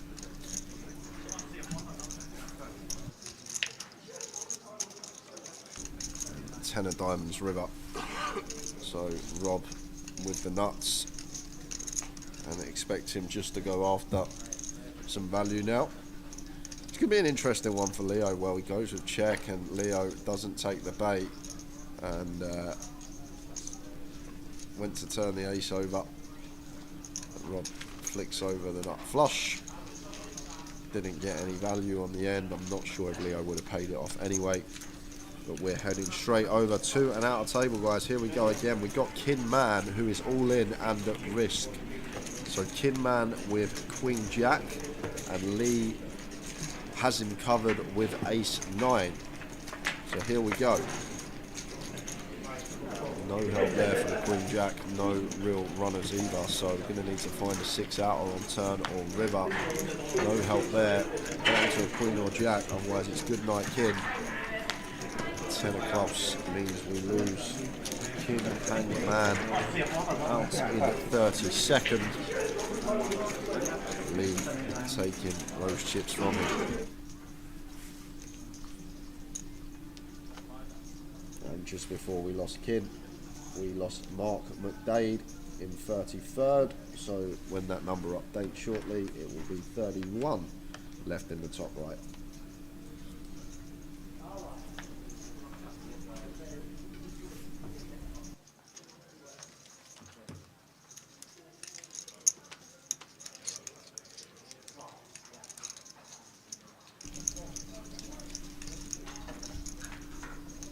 Ace-9 suited for Abdul in the hijack here.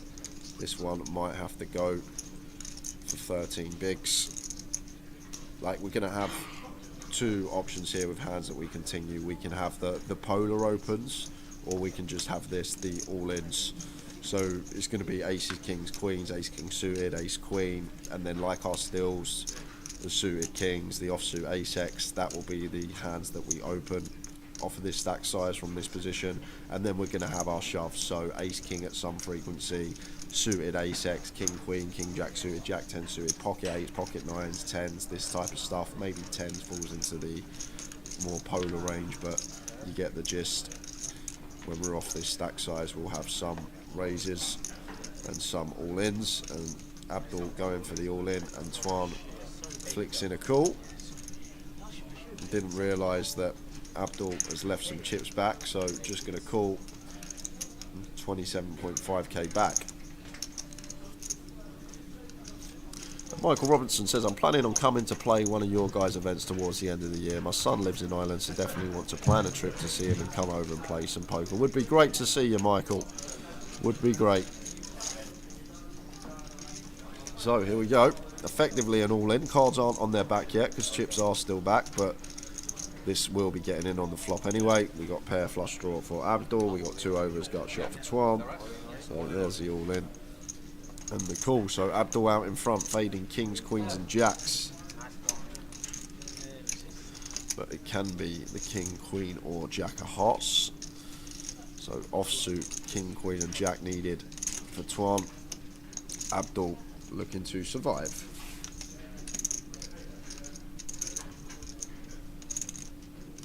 Big brick on the turn.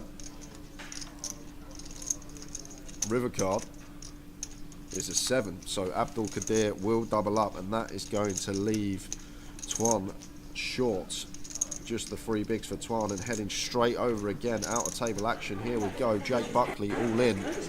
He's got king jack.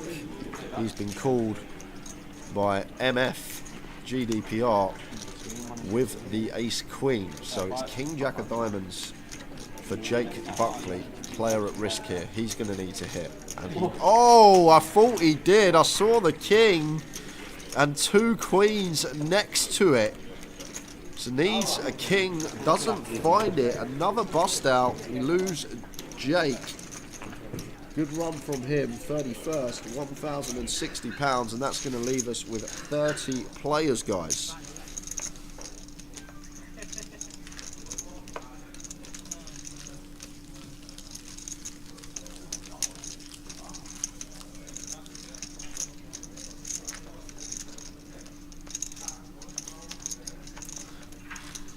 I'd love to go South Africa, Michael. December's a very busy month for us, though. We have the grand final. I don't really play much after the grand final either. It's sort of the time of year. Poker takes a back seat for a couple of weeks up until the new year. That sort of time in December. I wouldn't mind getting out there one day.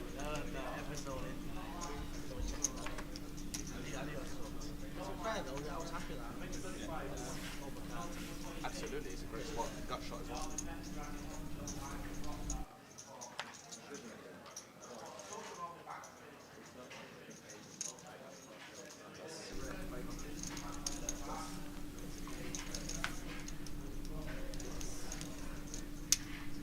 And Fenfop is just sitting down for the seniors. Good luck in the seniors today.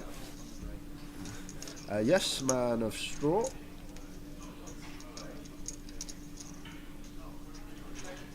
Lee Bixie is still in. Cassandra's still in. And the buy-in for the main was 560.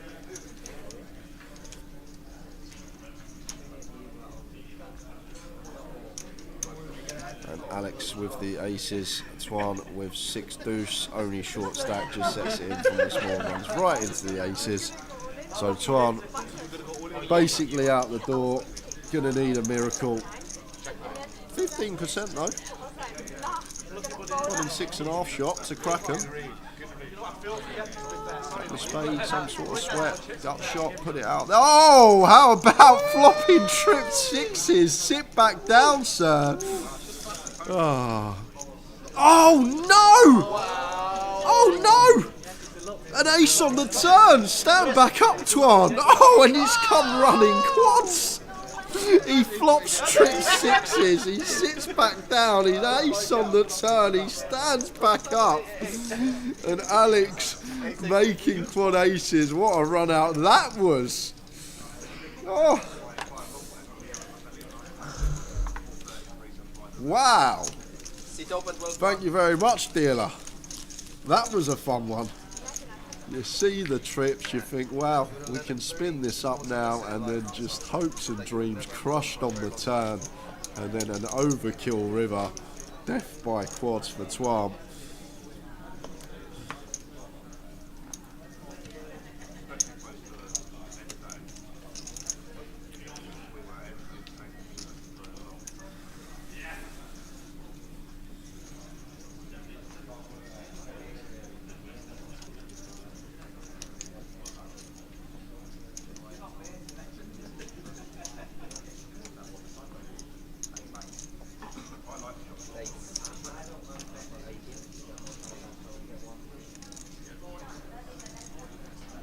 King 10 of hearts for Carl. Should see an open from him under the gun. 26 bigs. Does make it 18k.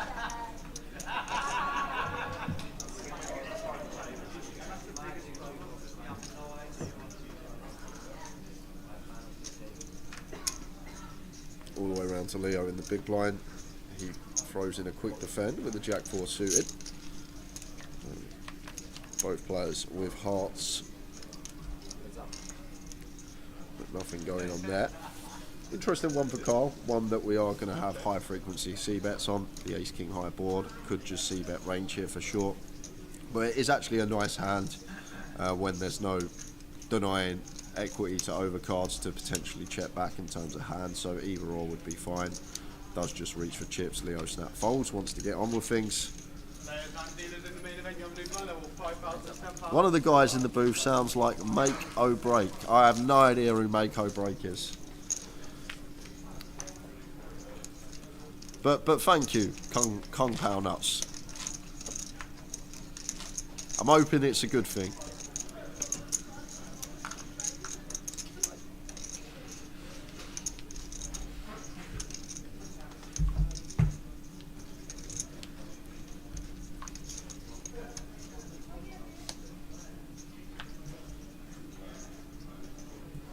Thank you very much, Lime. Make or Break is one of our stream on contest streamers. Thank you very much. It's not me, I can assure you, it's not me.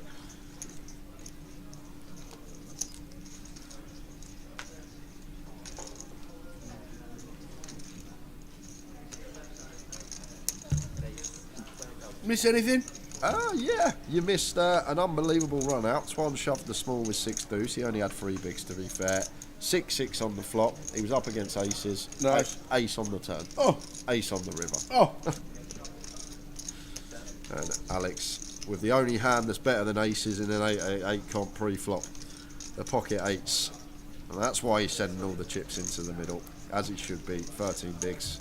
Hijack versus button. And Kyle with the big slick going to be isolating. He's all in. Rob will now fold and all ins everywhere.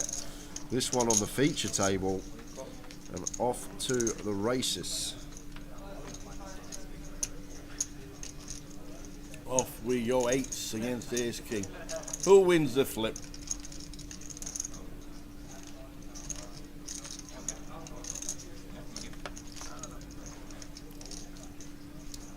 Jack 10-5, so Queen's now playing for the ace king.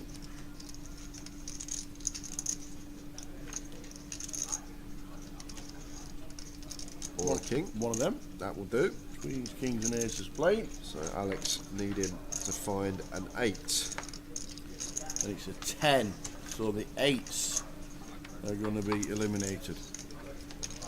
Alex in 2, eliminated 29th by the looks of that.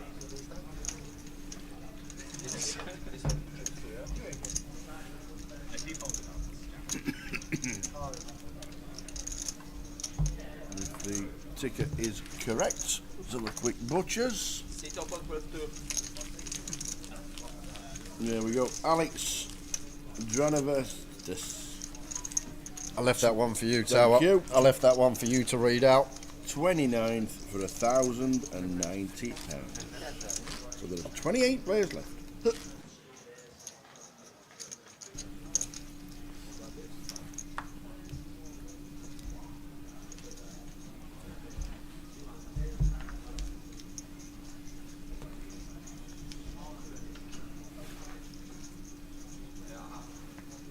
Going to an outer. What's happening now? It's Bixie out. Bixie! Bixie all in with the jacks and the risk. Caught by the king 9 of Sicheng. And now a 9 on the flop, so the king of 9s are playing. The jacks holding at the minute. Just fading kings and 9s. And a full double for Bixie Yao. Bixie double. So slow today. Yeah. At least I didn't do yesterday. One dealer tried to do that. Only a small chink in the armour of Sicheng. He's still got plenty. Nice big double for Bixie out. Yeah, very nice indeed. And back to the table, Abdul defending 8-9 off. Rob with the Cowboys in the hijack opens to 20k. A bit of action up and down for the 8-9 from the big.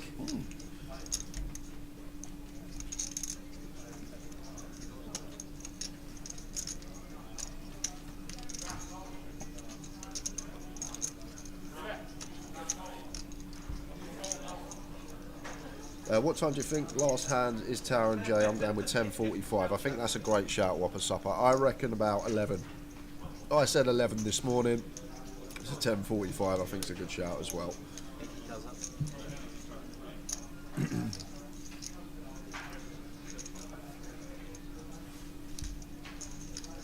We're here to rail the Zild. Well, he is still in. The Zild. Not even heard the name of James Dean.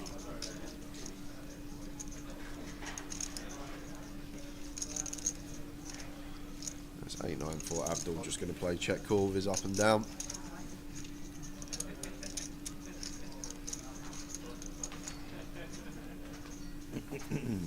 Does turn a pair.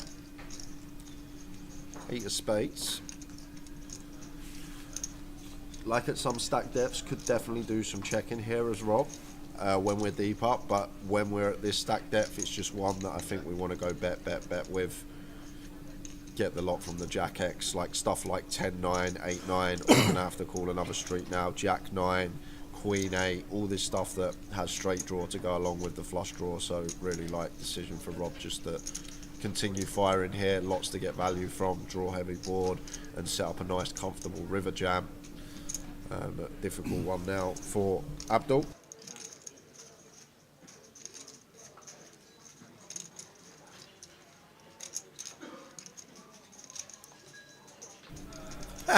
If Coventry win in extra time or penalties, the Milky Bars are on you. If Coventry win in extra time on penalties, you'll be moving out to the Maldives. There'll be massive price.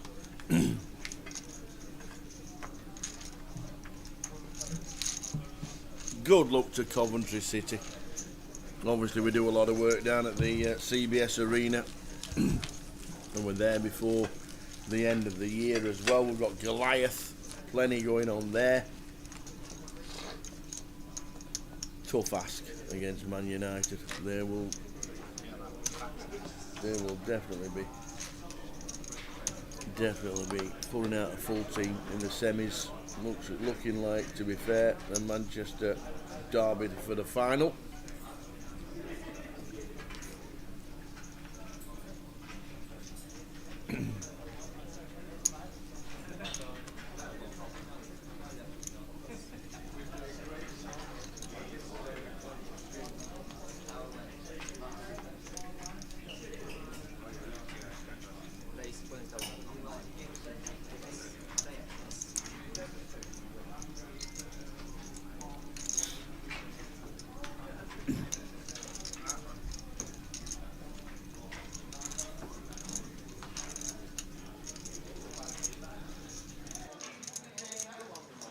Ace 4 for Abdul.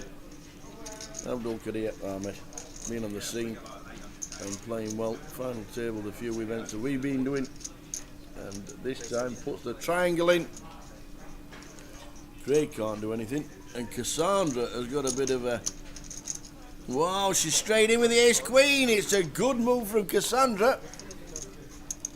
Abdul Ahmed on the small blind. This is a full double up impending for Cassandra.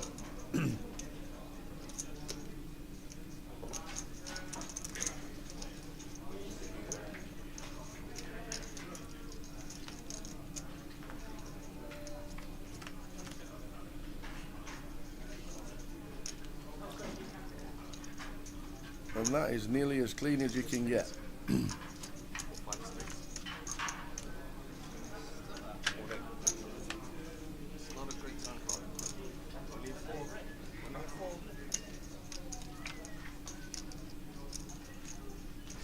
Oh no! Abdul with the 4! Abdul Ahmed with the 4 on the river. Ouch, ouch, ouch.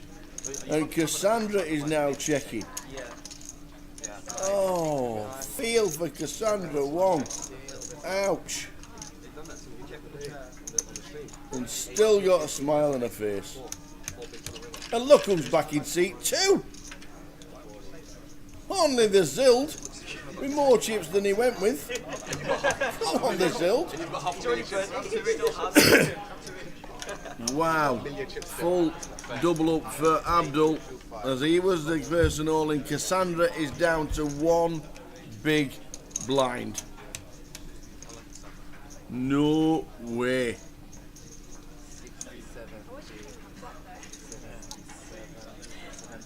We are still on 27 because Cassandra is not out. We'll find out exactly.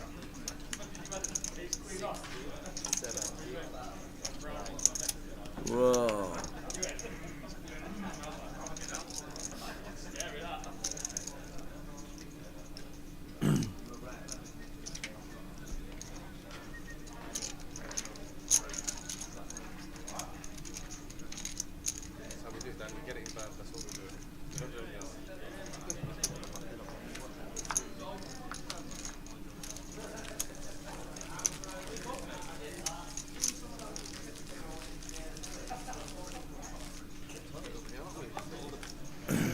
That's how we do it. We get it in behind, he says. So here we go. James in seat number 2 is back.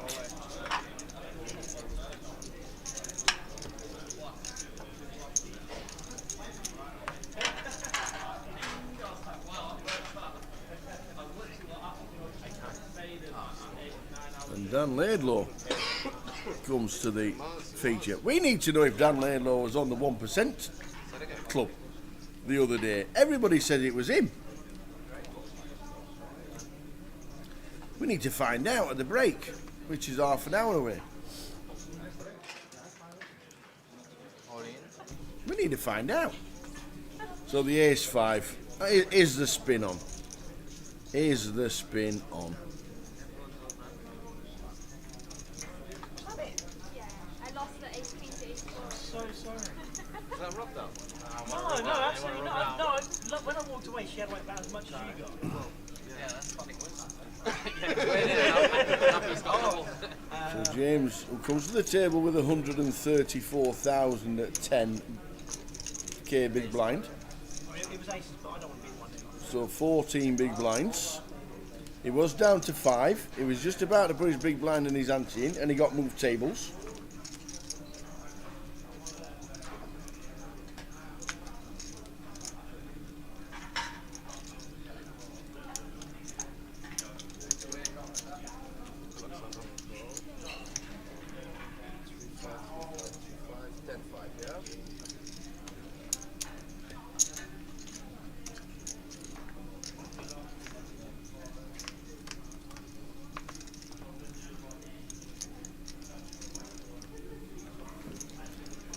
Queen 2 flop. The ace is still in front at the minute for Cassandra. This could be a treble up.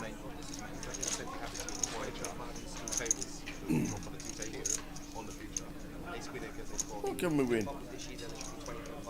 Yeah.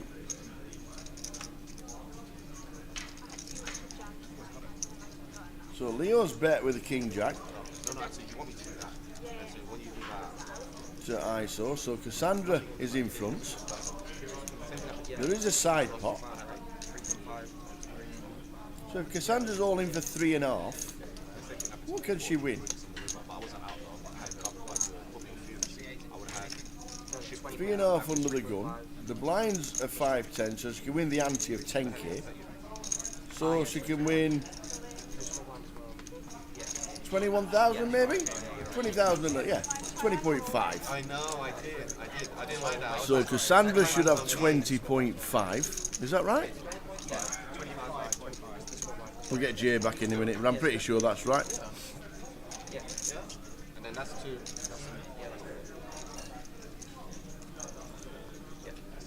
So it says Cassandra's on 24. Yeah, so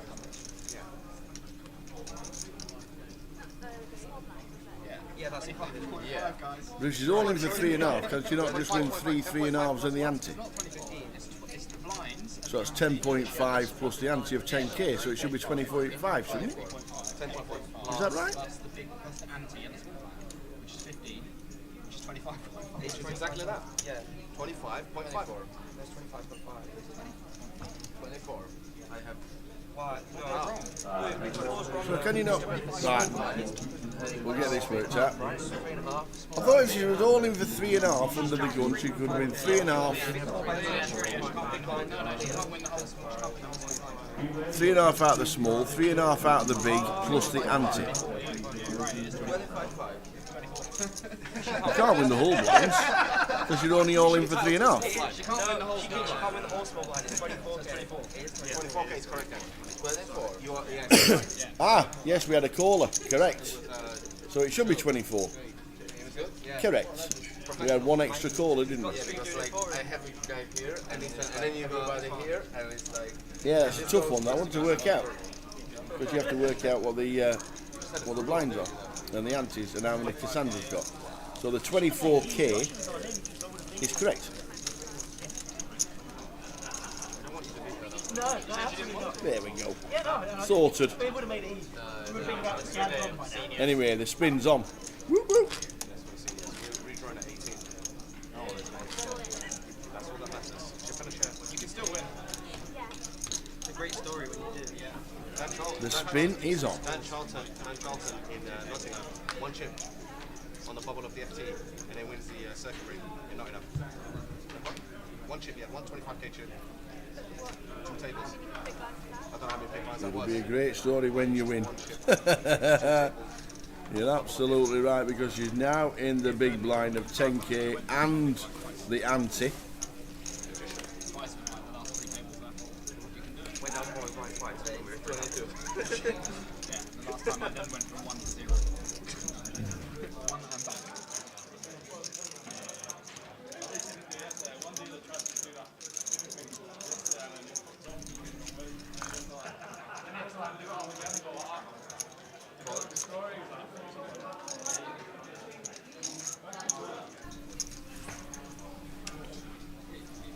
Carl opens from the low jack. Iron back, guys.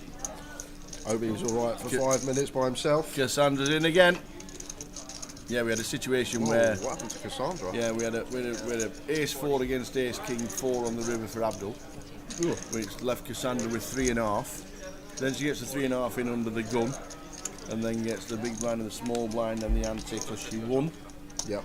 So she was on 24, and now she's only in total. So she's in. Oh, did you find a 6 on this flop? 6, 8, 9, but the clubs are playing for Abdul Qadir. So fading aces, kings and clubs as Cassandra.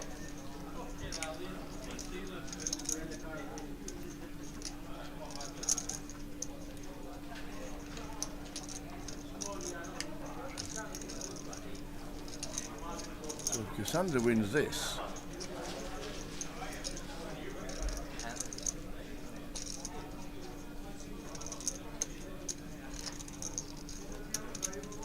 That's 20,000. on double bets with the flush draw and the nut flush draw, and Cassandra's in front again. Yep.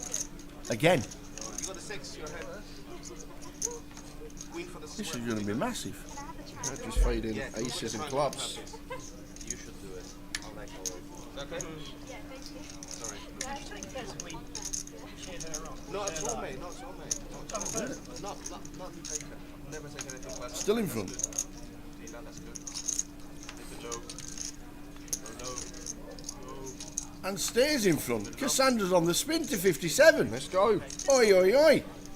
57,000 from 3.5. That's the way to do it. So what's 14? I've got a password to give out in 8 minutes. In 8 minutes. Going to give it out live on stream, but for anyone that's going to be playing the free roll this evening, head over to our Twitter, 888poker on Twitter. You'll see the top tweet. It's a pinned tweet about the live stream, and underneath that tweet, what we would like you guys to comment is a poker hand, the winning hand that you think is going to win the tournament today. So if you think it's going to be ace king, you put ace king. If you think it's going to be deuces, you put deuces. If you think it's going to be 7 deuce, you put 7 deuce. So head over to our Twitter, 888poker, check it out, comment underneath that pinned tweet, and the free roll password going to be given out in 7 minutes. And straight over to the outer table because Teague's all in. Tig's all in. With the Queen 9 on a 7-7-9 flop. Tig has been eliminated. He's been in our feature quite a lot. Flop of 7-7-9, Queen 9 for Tig. And Yannick with the ace 7, which means as Yannick takes the picture, Tig busting out. Magico Braga on our Twitter, 88poker on Twitter. There's a tweet at the top of their Twitter page. I believe it's a pinned tweet. You just need to comment underneath that the hand that you believe is going to be winning today. So when that winner's picture is taken, the 2 cards that are in front of the trophy, just for some interaction on our social, and then in 6 minutes time I will be giving out the password on the live stream. Woo woo. Can I play? No, you can't. We're working. I might win. We're working. If I don't play, I was bound to have won. You're not allowed to play. I'm putting the hammer down. Here we go again. Cassandra, can the spin continue? This will be incredible. Ace 5 now. All in for 57. Now we can work out the pots easily enough. All in for 57. Craig with a King Jack. Does the spin continue? At the moment, yes, but now it brings in 10s. A 10, a Jack, or a King to fade. There we go, there's one. Yeah, can she do it? Here we go. Another spin to 134k from 3.5. Unbelievable. Is that what she had? 3.5? 3.5 under the gun she was all in for. Oh my word. She thought she was out the door. I thought it was the 14k that when No, I come back. no. Oh my word. 3.5. She's trebled to 14. Unbelievable. And while that's happening, the Jono's all in. Chris Johnson, the Macca pack, against Yannick again. Yannick's very active. Ace King for Yannick. King Queen for Chris Johnson. Chris needs help. Lady needed. That's not changing anything. Nope. Still Queen for Chris Johnson. Or Yannick's going to be up. Chunks, he is indeed. He takes 2 out in 2 hands. Chris Johnson busts out. Yes, Yannick, 2 in 2. Back-to-back hands, back-to-back bust-outs on the outer table. Yannick stacking chips. Look at that stack. We're going to have to get him chipped up in 18 minutes time. Indeed. Wowzers, wowzers, wowzers. It'll be a great comeback story. Wow-wee. Donkey decides to draw ace 4 suited. Down to less than a third of a big blind. Abdul's sat there thinking, you should have been out the door. You should have gone. You run it twice. Yeah, absolutely. You also Let's go. Cassandra. We love a spin story. We absolutely love a spin story. And We do. I didn't actually realise. I popped out for some food for 5 minutes. I come back. I saw she had 14k in the big. I assumed that was when the spin started. I didn't even realise she had 3.5k. Just Amazing. I was passing up a lot of those spots to some, and then I just decided taking that one. I'm passing up a lot. I was telling Sid about it. Keep on passing these ones. They're great spots. Yeah, it's cost me a few times where I didn't take the spot.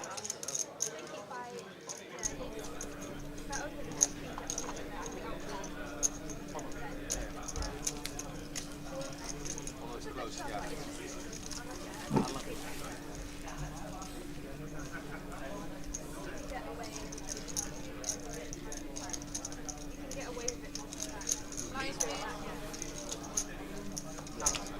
Chip did you have when you lost the hand? When you lost the hand? 80 mix, 180k. Yeah. So I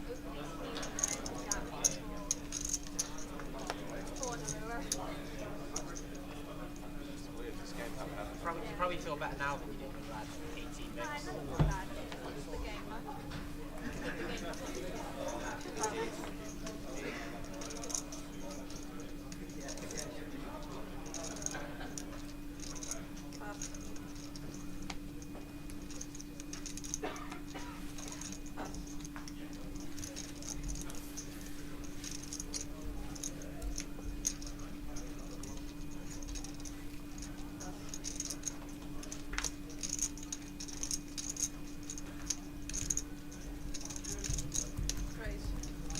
Phew.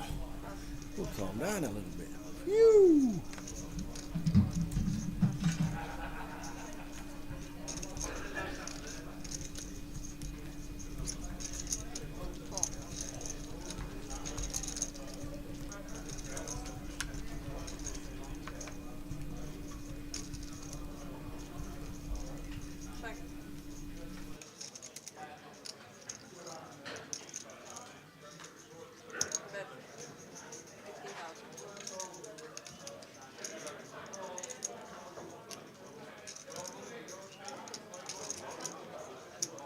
Well, 9, 10, 4 flop, all hearts up. Leo calls a 15 on the flop. Rob in front with a 10 jack.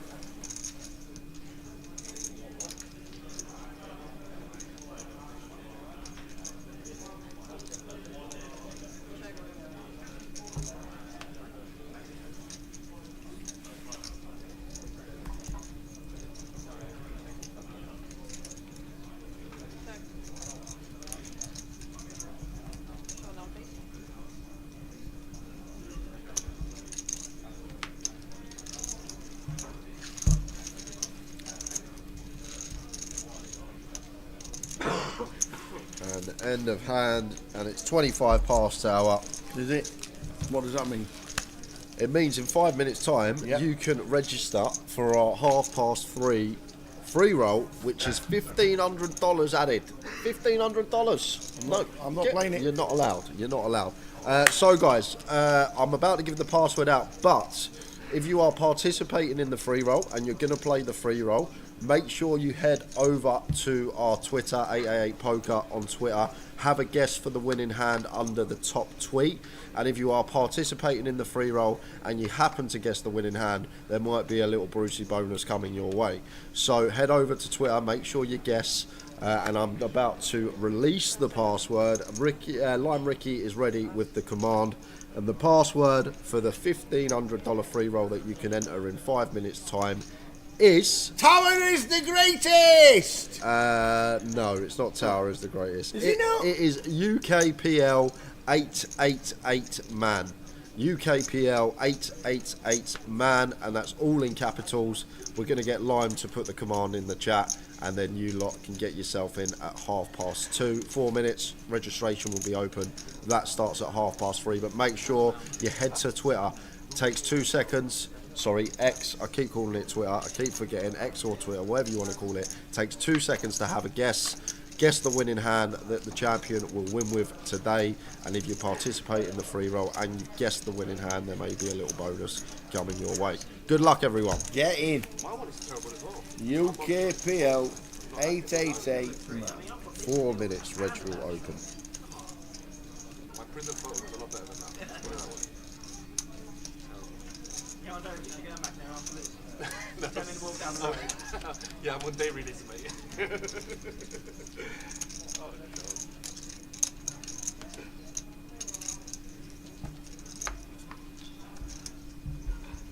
Woo. Hey, Colin.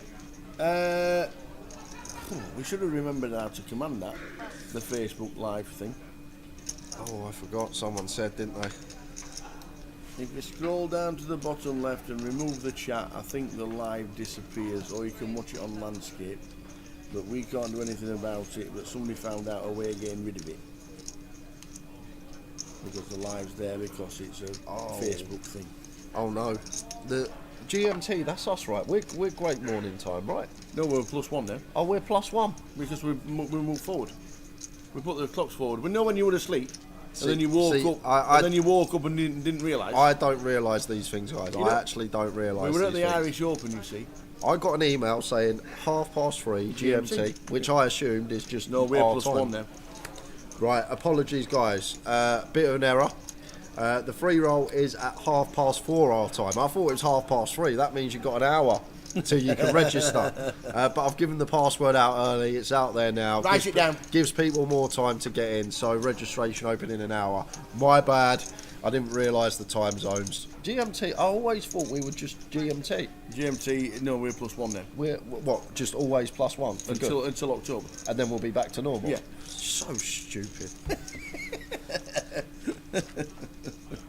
Hashtag sacked. I agree, worst hands. I had one job. They entrusted me with giving out the free roll password an hour before it started, and I failed. So what you want to do in an hour's time, when it comes up and says the password has been given out, be surprised.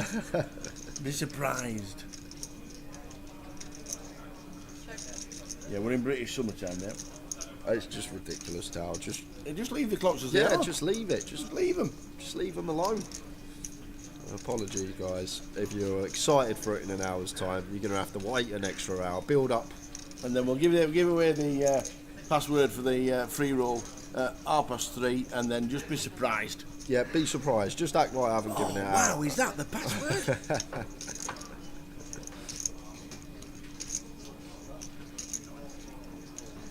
Yeah, Abdul goes for a bet here with the Jack 3.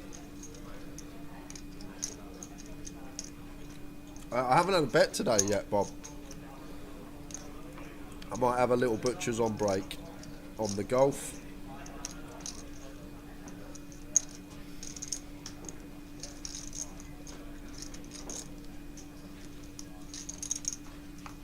Carl just out of the way with the 9s, getting a really good price, 6.5 to 1, but out of position, difficult to get paid when we get there. Does just choose to fold. 5 of diamonds, river. If this is checked, Abdul will take the pot. 10 minutes to go until the end of this first session of the day.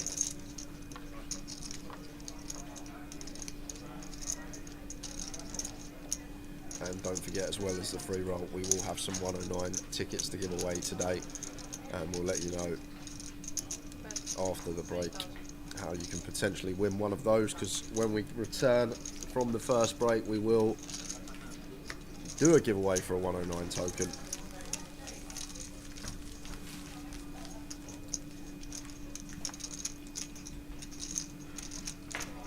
And it's going to be a 25-minute break tower when we get there. Okay. In 8 minutes' time. So we will be back at 3:05. Make sure you're tuned in from the start of the session, guys, because as just said, I think we're going to do a quick 109 giveaway when we return. We've got 5 to give away today. Not on stream. There's no microphones, are there? I'll have to talk quite loudly. Sam was on Junior First Dates once. In Zild we trust, says Cash for King. And the 1% Club. TV superstar. Daniel, if it helps, I apologise on my French. And here he is, the Zild, and he's got the 10s. 10s for 10. 10 BBs. Just going to be all in here, I hope, from James. And there's the all in. Will anyone wake up with anything behind?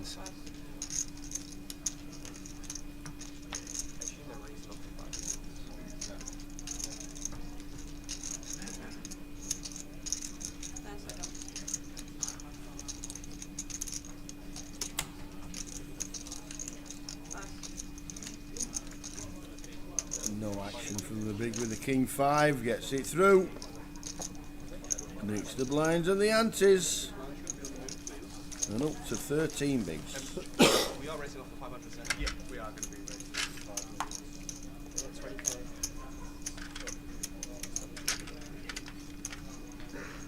5 And when we return, we'll also be some fresh faces on the feature table. I know everyone wants to see James Dean, the Zild, on the feature, but we do have a rotation of feature table every 2 hours. But if he makes the final, he's going to be there anyway, so that won't matter.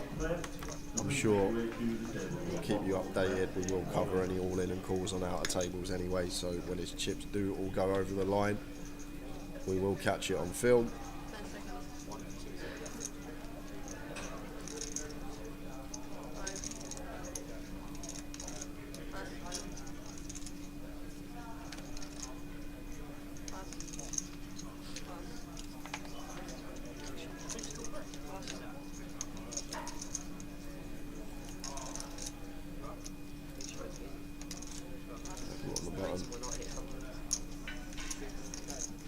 Out the way.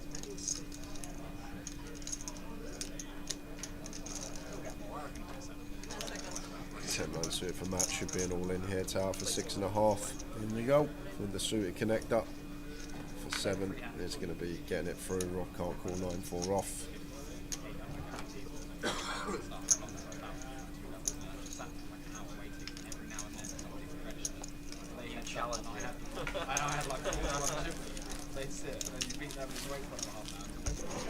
We're off. Nope. One job. One job. One job. So Bixie all in with the ace 10, and it's Zecheng with the ace queen. So Bixie needing a 10 and fast. There it is! Boom. And she's got the diamonds covered, so just fading queens and jacks. Oh, Broadway no! on the river. Gets there on the turn, just fading the offsuit queen or jack. She's got the diamonds covered. Bixie out in 25th place for 11.40. She gets an extra £50 ladder, but what an ill run out. 10 on the turn, taken away from her on the river. One job. I'll do the buttons, alright? I'll press the buttons. I'll leave this to me, and you just stay over there, alright?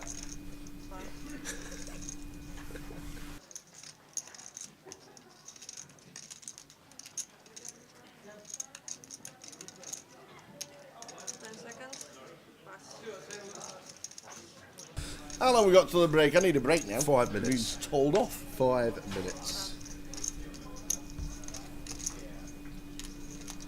The Zild up to 13 bigs. Oi, oi, oi. Bit of a cult following for Zild.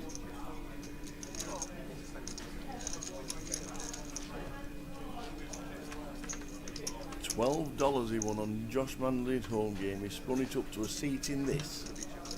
And he's playing his first live game ever. Wow. Amazing. And speaking of wows, we got a bit of a wow flop. Middle set versus top pair, decent kick up. Only saving grace for Leo is we are mono here. He does check this one back 3-way. 2 of clubs turn.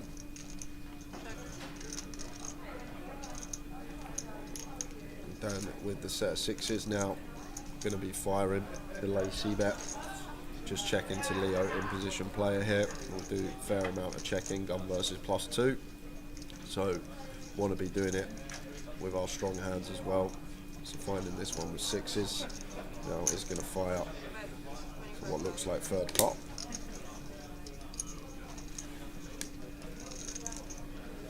Does come with third.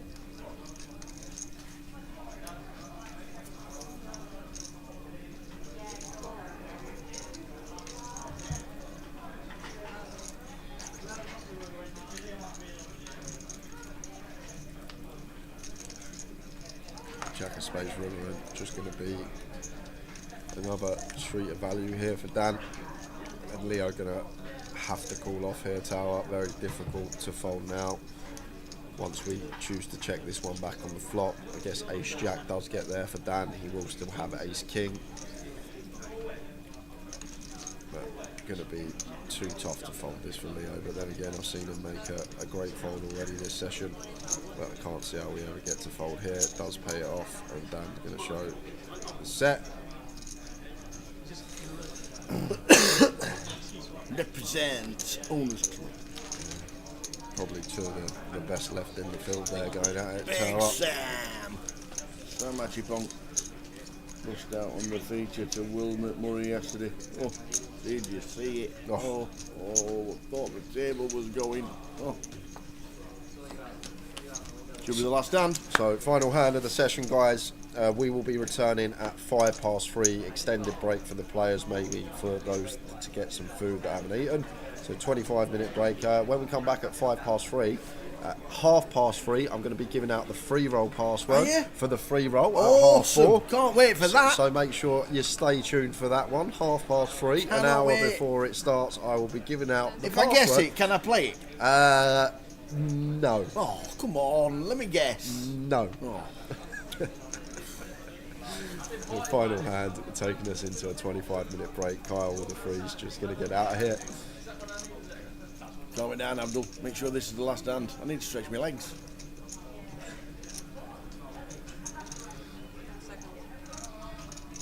There will be an open from Abdul, I think. No, he wants his break. 7. He's off. I think he's looked down and he thought, you know what, this is folding all the way around. I'm not playing another hand. One of the table Get chip me out of leaders. here. 9-7 suited, late position. Thought might have seen open. Lets it go. Matthew was off. Definitely the last hand because Matt's already gone. 6 is for Rob. Who's going to open on the button? Cassandra has had a spin. Going to go to break with just shy of 100k.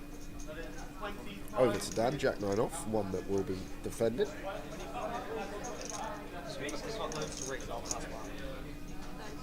There's up. So it makes a call. Jack 9. So we're into the break. So everybody's on a 20-minute break. King 10 King is the flop. Small size from Rob. Expect to continue here from him. Does come with 30%. And over to Dan, not going anywhere. One that we could do some raising with from time to time as well. Tower, maybe not versus 20 effective actually. It's just very annoying when we get jammed on, so just going to be playing check call. Like it. 7 of hearts turn. Interesting. Double gutted now with the Jack 9. And Rob probably wanting to slow down here, Tower. Dan's calling range on flop going to be King X, 10X, some ace highs, then all this like Queen Jack, Jack 9, Queen 9 type stuff. Oh, he's on a 6. It is a 6. And Dan Laidlaw with 9 in hand may feel obliged to bluff at this here, Tower, with just Jack high. Maybe one that he's going to get after once turn goes check, check. Probably deducts that Rob's never got a king here. Looks like Dan is going to be going for the bluff on the river with the Jack 9.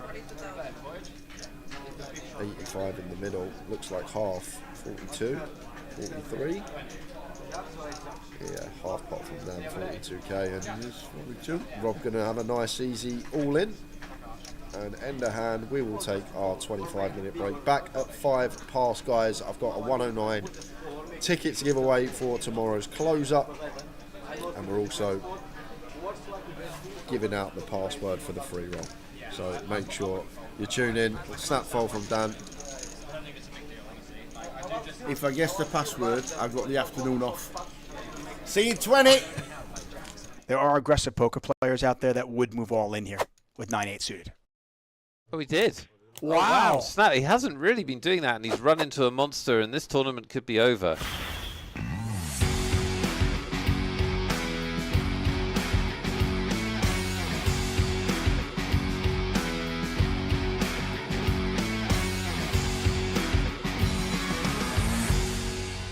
Our short stack has picked up ace king.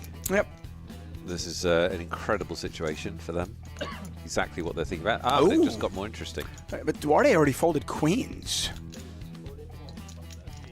Oh, but this time he's going to move all in. Alonso with the short stack, and he's all in. 5-4-4. Maybe he just knew the 10s were going to hold this time, and the 8 queens would not. Well, let's see if he's right. Running 4s will also win it for Alonso. That's the cool way to win it.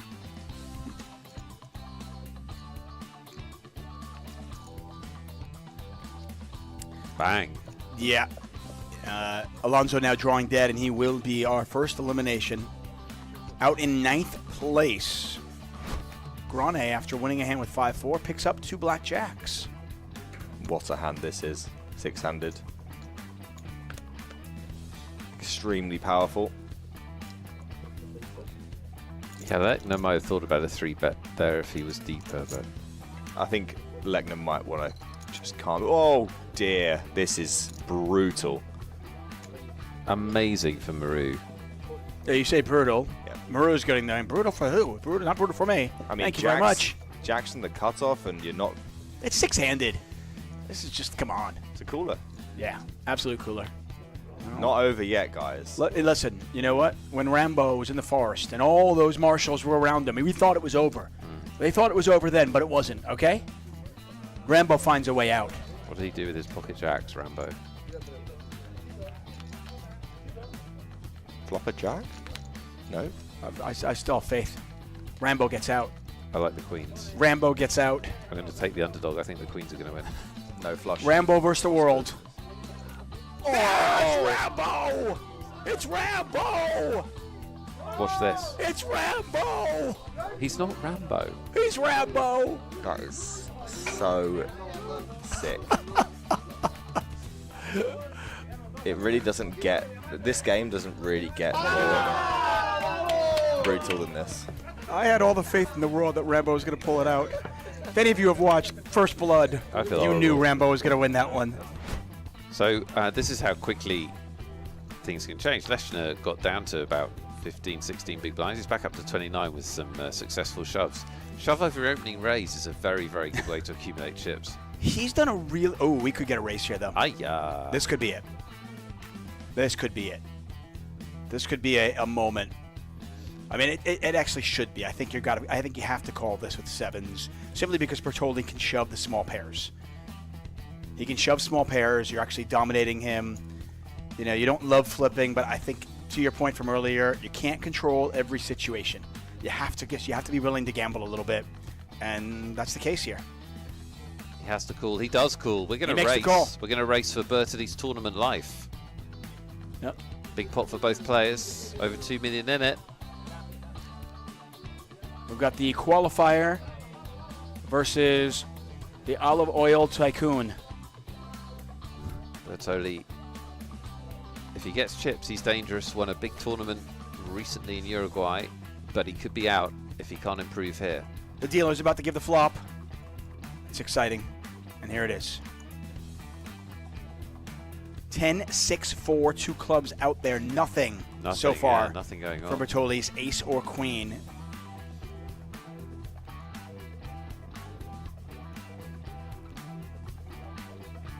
Oh, look at that. Felt level camera. Down to just 5 outs. And you can see him in the top right corner of your screen. An ace or a queen. It's the Jack of Hearts. Saw some paint there, but it's the wrong paint for Bertoldi and the right paint for Lechner. And Bertoldi is out. Grane is in trouble here. Oh, wow. Rambo is in trouble. Yep. Does Rambo get out of this? Does Rambo get out of this one? Larilla is he's a tough customer. Really good post-flop, so this is where he excels. I see. Rambo needs some ammo, says Fun Times. He's absolutely right. Does the Grenader have one more grenade in his pocket? If he doesn't, we're playing heads-up poker.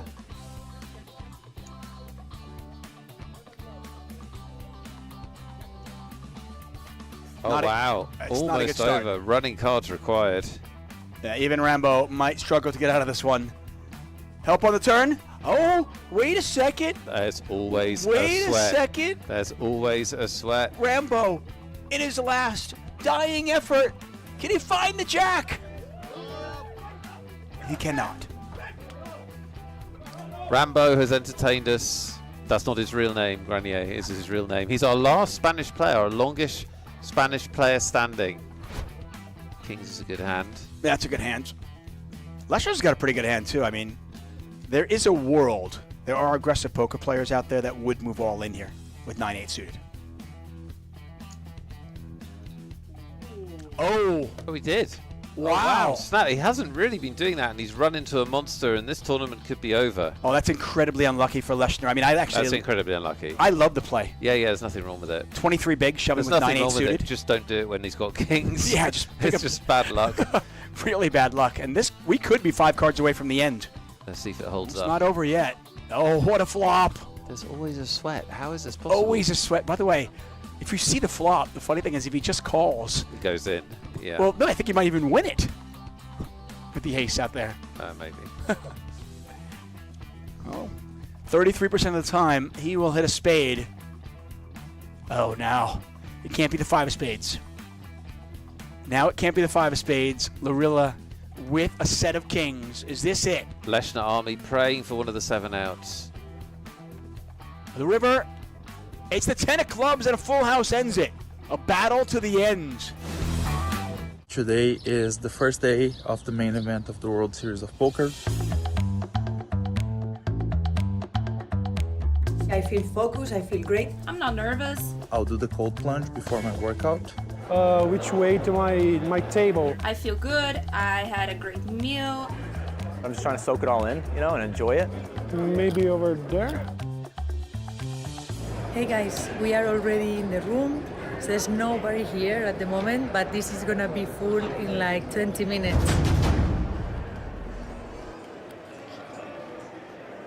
Let's see. Yes, horseshoe silver. That way. That way. Table 625. When the day actually came and I was walking towards the main event, I had to look for my table for quite a while because it is so huge. It was so many people. When I sat down, I was pretty nervous, but also really excited at the same time. Let's go. This is for all the marbles. I think it's just the allure of the main event. It's the hype around it. It's how publicized it is. Anxious is a good way to describe it. I mean, I've done this for 15 years, but this is a different animal. My initial table wasn't that friendly. Hoodies, sunglasses, professionals, no talking, no smiling. I was hopeful that that wasn't going to be the vibe the whole time. I've been playing the main event for, I think this is my 4th or 5th time. At the beginning I would be very nervous, and also when I would bust I would be very upset. Now with a better mindset and more experience, it's just my job. I play tournaments for a living, so I'm just showing up to this one. Business as usual. Well, I played the main event before, but because I did so well in the previous times I played it, I was a bit pressure, like I really want to make it better than the other days, but you just play and try to play your hands the best way possible and be focused and try to make it. I feel ready, excited about this. Hopefully I make good decisions, hopefully I run good, and whatever happens, happens. Poker players, poker fans, welcome to the main event. How's everyone doing?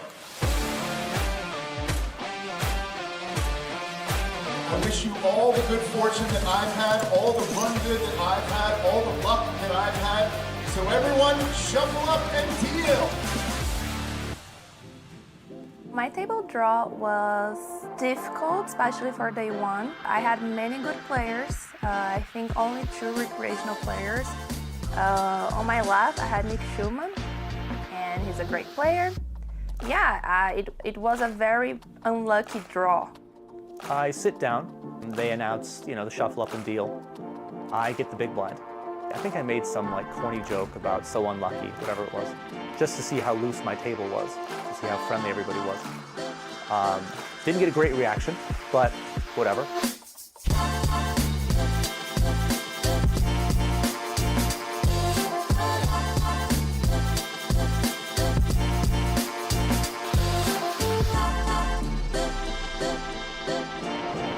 Dinner break, there is a lot of people, this is crazy.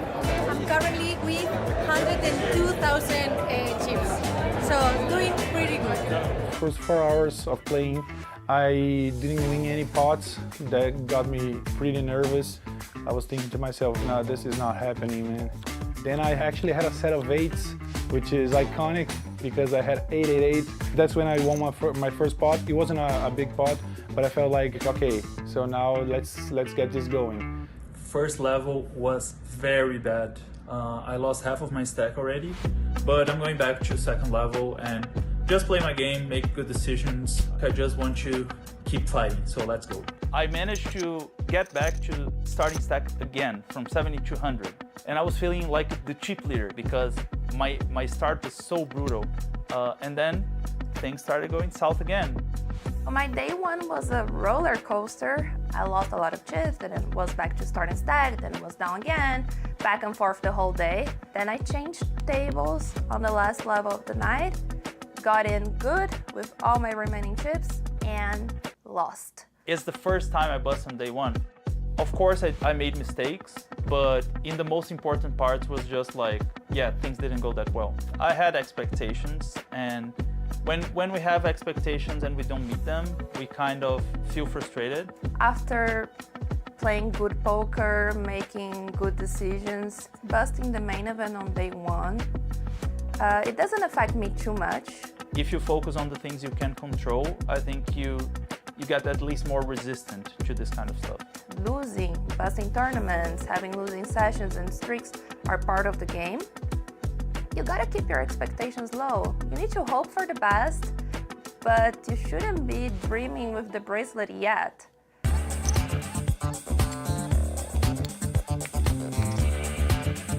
I ended up bagging with 86,500.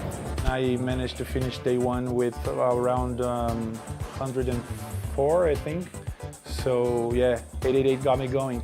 I bagged 79.8K in the main event going on to day two. But did you know I'm actually a 2-bag boy? Because I have Earls of Sandwich. Gonna eat this sandwich? Because that's what winners do. 100K in a dream.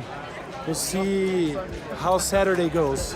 So tomorrow, day off to rest, and then I'll be back on Saturday with a lot of power to make it to day 3.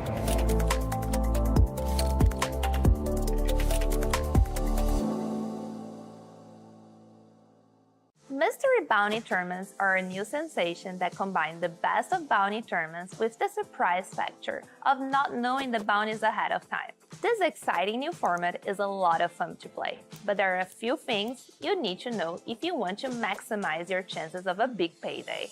I am Vivian Saliba, Poker Pro and 888 Poker Ambassador. Here are 5 tips to help you adjust to mystery bounty tournaments. Preserve your stack. Stack preservation is very important in mystery bounty tournaments. The prize pool is divided in 2, with half going to the general prize pool and the other half to the bounties. For this reason, having a wealthy stack when the bounties kick in can generate a lot of value. You might want to approach some spots in a more conservative way, when close to the bounty stage, in order to preserve your stack. A big stack lets you cover most of the other players, and with that comes the chance to eliminate them and win the mystery bounty prize. You may also want to avoid battling other big stacks and don't make marginally profitable plays that can compromise a big chunk of your chips. You can also exclude the bottom of your range when calling all-ins or even jamming yourself. Categorize your opponents. Being able to categorize your opponents is key in mystery bounty tournaments. 888 Poker has an extensive mystery bounty tournaments offering every single day. After playing many of these, I realized that most players in these tournaments will play very aggressively and looser than in other traditional tournaments, probably because they want to build a big stack. I recommend that you bet bigger and more often with your value hands than you normally would. If you're seeing that your opponents are playing very loose, you're going to want to bluff a little bit less often. Focus on making chips with your big hands. Adjust to different stages of the tournament. Understanding the stages of mystery bounty tournaments is key to doing well in them. You have to adjust or you will struggle to really succeed. Once the bounties kick in, your fold equity will be smaller as players are incentivized to call all-ins in order to win a bounty.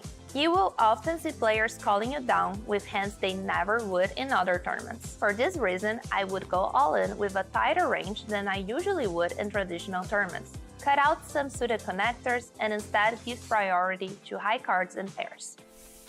Pay attention to the remaining bounties. When you're playing a mystery bounty tournament, keep your eyes on the bounty list, as you need to know which bounties are still up for grabs. The average value of a bounty will vary according to those that are still available. Let's say all the major bounties are already gone.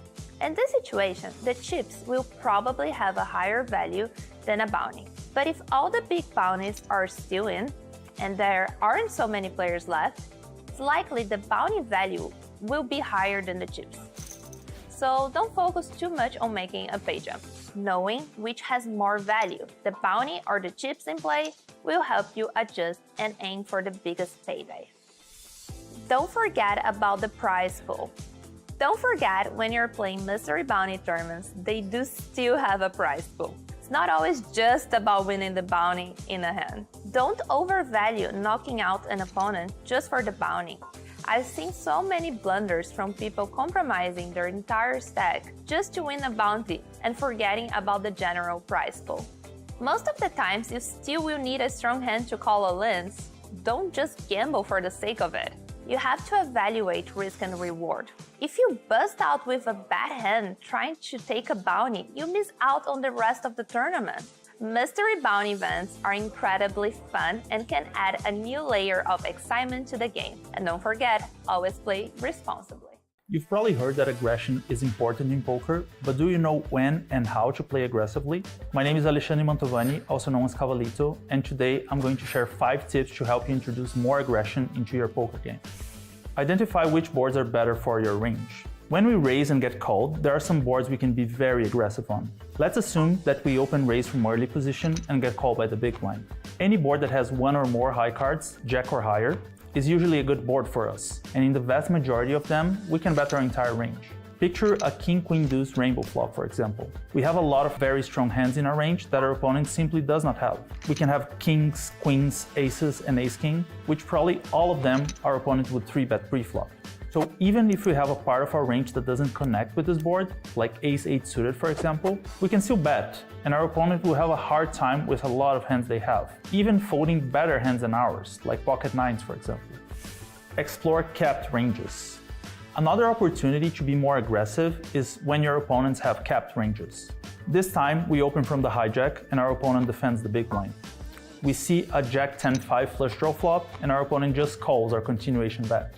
It's very likely that with this more connected board texture, our opponent would raise their strong hands aggressively, because a lot of scary cards can come out on the turn. Basically, any card from the 7 to the ace and any heart would make it pretty unlikely for our opponent to just have called us with a hand like ace-jack. That means that if the turn is a blank, we can play very aggressively, since our opponent is going to have at most a weaker jack-x type of hand, but usually a 10x or worse, and they're going to have a hard time calling down. Identifying these scenarios will increase your aggression naturally and will turn you into a very hard opponent to play against. Size matters. Being smart about the size of our bets is another way to add aggression to your poker game, as your bet sizes will have a direct impact on your opponent's continuing range. If you're playing against the big blind on a 9-5-3 flop and you bet 1 big blind, your opponent is going to continue with any piece of the board. On the other hand, if you bet full pot with this texture, our opponent is definitely going to fold most of their 3x, 5x, and weak straight draws. Your bet sizing will also have a big impact on how the hand is going to be played on future streets. If you bet 1 big blind on the flop and the turn is a 3, you should be somewhat careful because your opponent is going to have this card in their range more often. However, if you bet full pot on the flop and the turn is a 3, you can keep betting your best hands for value and be less concerned that your opponent has hit that card. Think about which part of the range you're targeting. With all of the poker training software out there these days, sometimes people forget that poker is a game of people and logic, and sound logic sometimes gets very similar results as software does. Let's go back to Jack 10-5 flush draw. Turn 6, River King, and we have a hand like King Queen suited. We know our opponent has gotten to the river with a weak jack most of the time, so we can still extract value from these hands with a not so large bet, like half pot. In the same context, we are gonna have some bluffs like Queen 8 suited, and some value hands like Ace Queen or Queen 9, and these hands benefit from very large bets. Queen 8 to make the opponent fold their weak Jack X, and Ace Queen, Queen 9 to make the opponent call with King Queen or King 10 that they might have connected. Knowing which part of your opponent's range you are targeting will help you choose when to turn up the aggression. Know when to shut down. Even though the video is about aggression, it is important to remember that sometimes you have to just shut down. Aggression increases your profitability when now executed in the right spots, but sometimes we just have to shut down or we're gonna lose a big chunk of this profitability. On the previous 9-5-3 board scenarios, we bet pot and get called. Turn 8, we bet again and get called again. Then the river pairs the 9. This is a scenario that we have to be very selective about both our value hands and our bluffs. By betting twice on this board, our opponent's range gets to the river as mostly 9x or better. So not value betting a hand like pocket 10s and shutting down sometimes with our bluffs like ace deuce is important. As you can see, there are plenty of opportunities for you to introduce more aggression to your game. Study these spots and see for yourself what impact being more aggressive can have on your profitability. Which spots do you struggle with being more aggressive? Let us know in the comments below. One of the most common situations you'll encounter in poker tournaments is defending your big blind. Both folding too much and playing back in the wrong situations can be a big leak of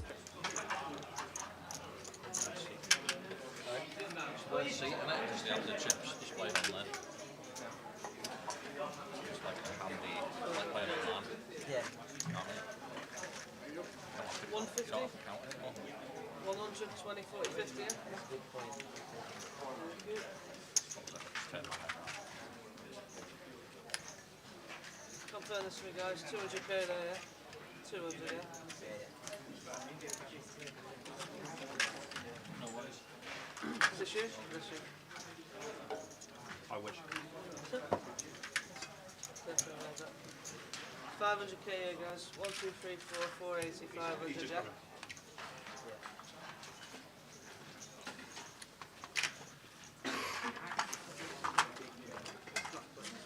Sorry.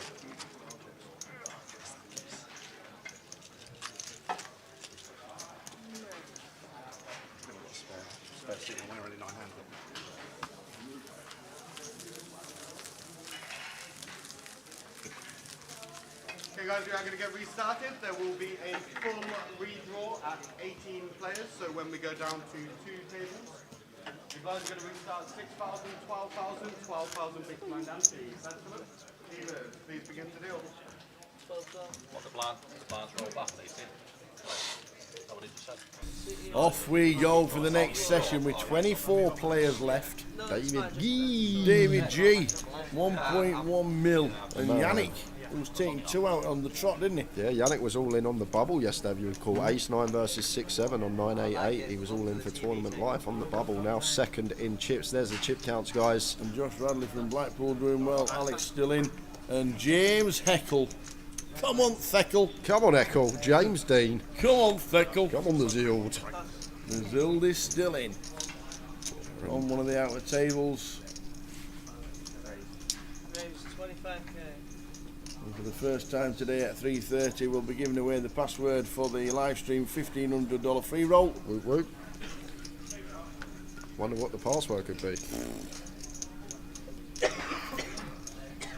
Straight back into things. And we got Hunting with the goods. Josh has the chips, so decided to open the 7-4 suited here with a healthy stack, but Hunting straight in with the punishment. Not going to be getting any action. What Manu toplet is that, Tower? Is that like some sort of classic Manu strip that he's wearing? I think that's actually the away kit now. The away kit now? Or one of them. You have about 5 kits, don't you now? Guessing they'll be wearing red at Wembley today against Coventry. Come on, the Cov.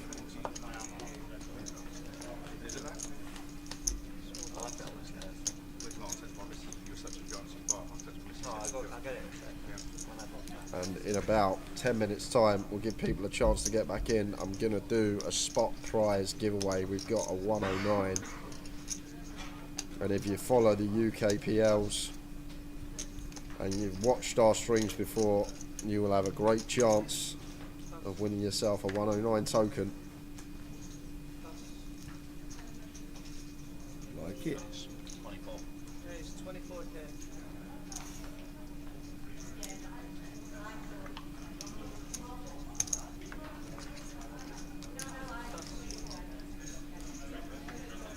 There's Josh from Blackpool, came, chopped it in the main, chopped the GKPT last November for about 80, maybe 60.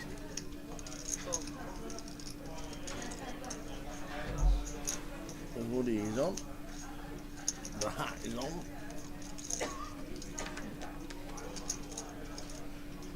What emblem is that on his hat? You'll know. You're a fashion guru with hats. Josh.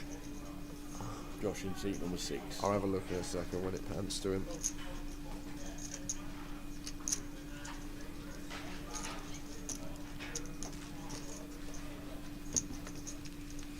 Hey, Gary Danby watching on Twitch, 888 Poker TV on Twitch.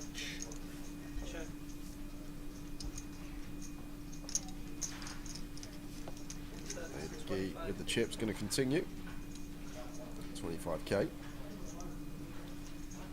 Interesting one for Dre here. Tower seems like a nice float with position.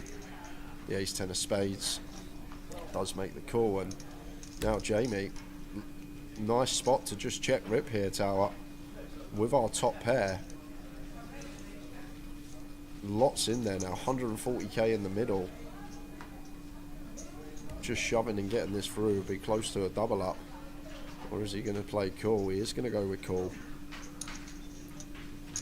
When we're that shallow and there's this much in the pot and we've got top pair, I just think it's a really good opportunity to move in, but playing flat is going to work out better. This should be a check now from David G, and Dre should be doing the same once big blind calls. He will probably fold 7x. He doubt he'd overcall second pair, wants a bet and a call. So very likely that he can have some 8x here. So for those reasons, do expect both David G and Dre to check here on the turn.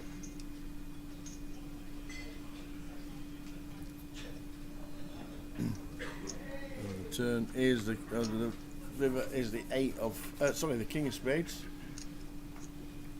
So David G, potential to have to pay here, because Jamie still will overcall hands, Tower, like 9-10, 16 combos, 9-6, probably just 4, the 9-6 off would fold, and then he's also going to have the 5-6 as well, full 16 combos, so he will have 35 plus combos of bluffs, which are just these straight draws that are up and down, so can plausibly have a lot of bluffs here from the biggest Jamie. So I wouldn't be surprised if David G did call this off, faced with this river lead, which is about to come in from Jamie in seat 2. Yes, Vanessa, the free roll is on 888 Poker.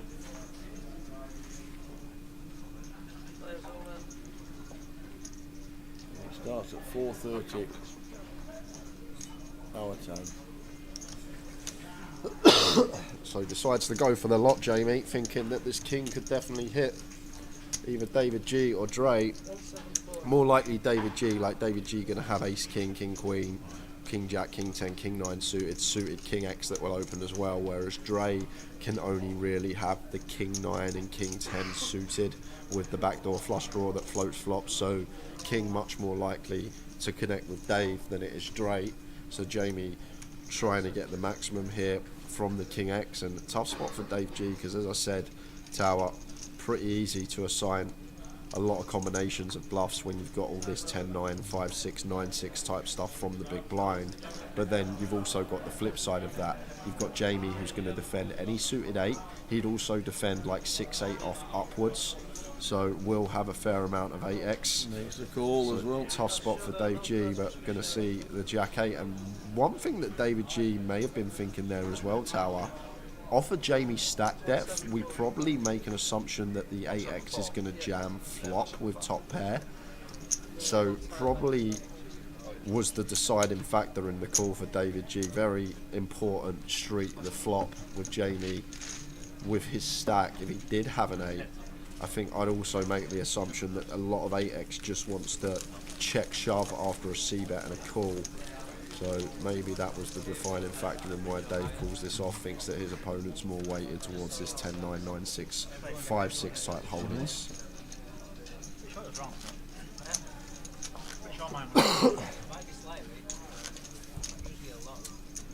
3 minutes. What for? Get yourself ready, Lime. We're going to do a spot prize. We got 5 109s to give away, and obviously with it being the final day, we don't want these giveaways to deter much from watching the final 3 tables left in the main event. So we will probably do 1 Tower and J Finks later in the day, 1 each. Those ones go on for a bit longer, but in 3 minutes time, I'm going to ask you a question, and if you follow the UKPL and you watch a lot of our live streams, you will have a better chance. 1 guess per account as well. None of this type in every answer possible. What colour socks were I wearing in Luton?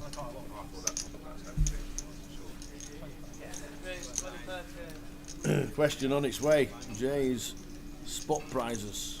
No dupes, no spam. Well done, Lime. Well done, Lime. On it as always, 1 answer per player. Only on 888 Poker TV. So if you are watching on YouTube or you are watching on Facebook via Grosvenor Poker, you can switch yourself over to Twitch. You got a couple of minutes to do so. So you're in the you're in the chat box on Twitch, and you can put an answer in.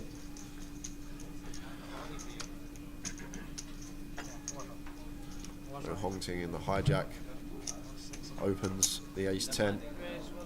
Bo with the 3-bet here.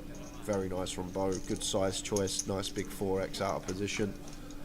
And over to Hongting here. And ace-10 off. Tricky one. Hijack versus big blind. Is just going to let it go and let Bo have it. We're down to 3 tables. 3 tables of 8 at the moment. And Jaden Garcia says, is Stu still in? Stu Sefton, 380,000. With the blinds at 12k. So Stu Sefton, 380. Dan Laid. What? It was Dan Laidlaw on the 1% Club. It was. It was. He kept that quiet, didn't he? On the 1% Club. And I says, how did you go on? Obviously, it wasn't at the end. Yeah. So which question did you go out on? He went the 20% question. Well done, Dan. He was on the 1% Club with what Dan Laidlaw. How does he get all these TV programmes? I don't know. He must have contacts. Do you know what? Back in the day, I bet he was in the Jeremy Kyle studio. Jerry. That's Springer. Tower. Oh yeah. Jeremy Kyle was not Jerry. Oh. That's Springer. Yes, he was. He was on last night's episode, and everybody said, "Is that Dan Laidlaw who does the comms with you lot?" And yes, it was. He was on the 1% Club last night, but went out at the 20% stage.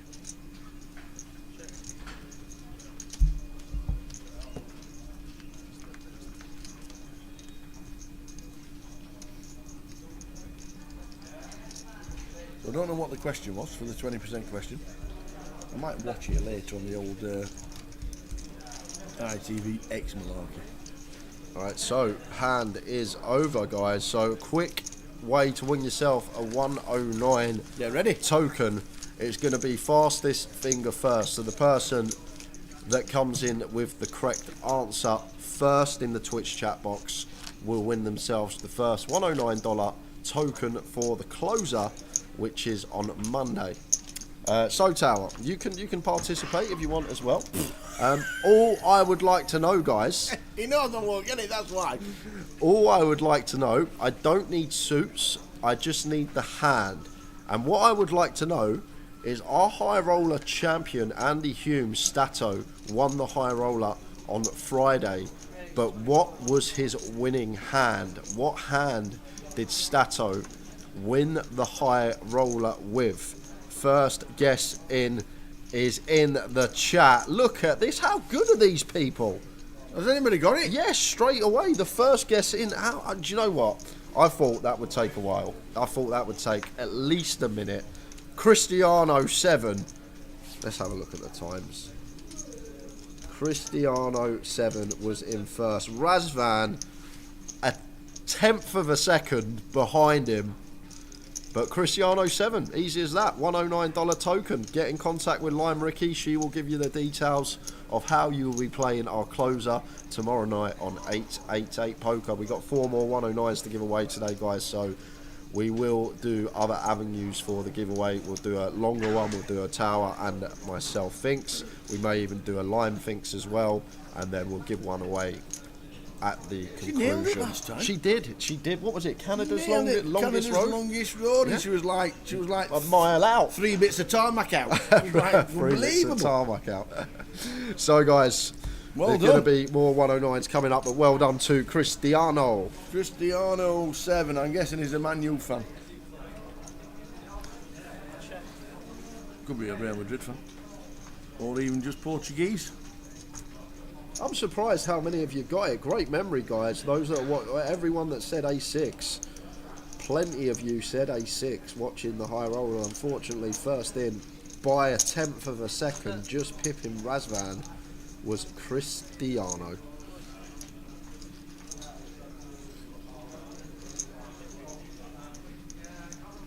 Wowzers.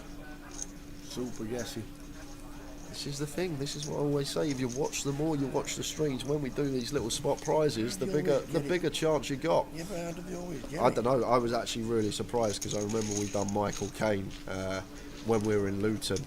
What was his winning hand in Edinburgh, and that took a good minute or two before someone come in with the correct answer. But straight off the bat, well done, guys. And we're giving out the free roll password in 12 minutes time. You can start registering. That's a $1,500 free roll, courtesy of 888 Poker. Great for the guys to put that on for us. And we are going to be covering day 2 until conclusion.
Dave G with 7-6 defending.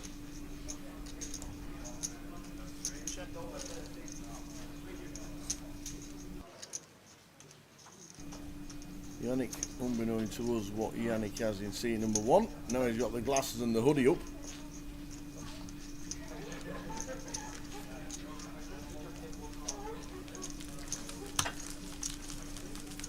And the bet wins. So Yannick up to nearly $1 mil. Dave G on 940. All going along nicely. We're on 24.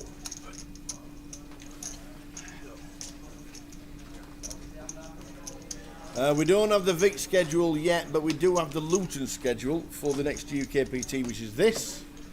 The first week in Luton looks like this. Starts on the 24th, which is Wednesday. So Wednesday for the double cash out satellite. In Luton, we will give you the London schedule for the end of May. So Luton is on. That's the first week. Then the second week looks like this, and that's when we're going to be streaming from. We stream from the 1st of May with the mini final, and then the high roller final on the Thursday, and then the main event Friday, Saturday and Sunday. Monday is the online closer, and don't forget Monday the 6th of May is a bank holiday. So it's bank holiday Monday when we'll be on the road back up. But as it is. There is no schedule for London just yet, but Luton is there, and when we get to Luton, we will have the schedule for the Vic at the end of the month, end of May. Yeah, I would have called anyway. Just Dave with the 5s calls the 24. What's it called?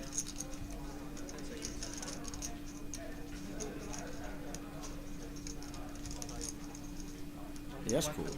Hong Ting with the jacks. Says just about all of it, but not all of it. So basically, raising, not all in.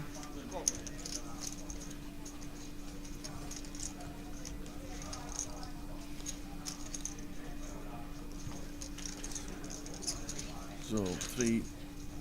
Dave gets rid of the 5s. Yannick calls the 95. And a jack for Hong Ting. What a beautiful flop. What a beautiful flop. Can he find a check?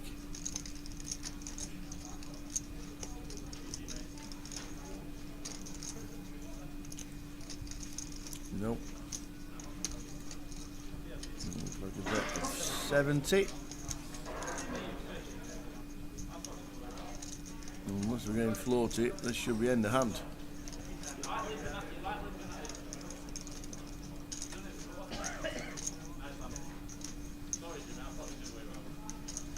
Should be end. Oh no, we're getting floaty.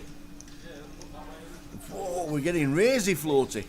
Oh, makes it 170. Bad timing from Yannick. Because Hong Ting has flopped top set.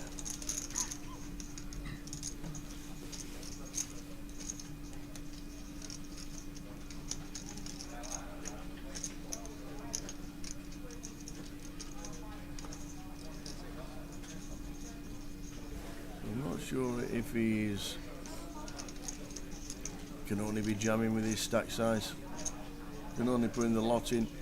We've been raised to 160. Yeah, the sick thing is, all of it goes. Yannick probably has to call tower. Yeah, he has to call because there's only another 50,000, isn't it? 60,000 more to call. Literally 60,000 to win 741k. Like if Hong Ting's got something like Ace Jack here. Look at the price we're going to be getting as Yannick here. Okay, it's a bit more, 129k to go from the looks of things. So, still getting a ridiculous price, 130 to win 740 here. So actually getting nearly 6 to 1 now as Yannick with the King Queen.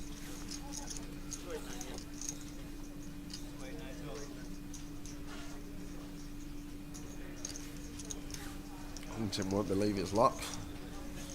Thinking, everyone's looking, thinking, oh, you're not called yet, Yannick. What have you got? How have you check raised here for this amount and you can't call off getting 6 to 1?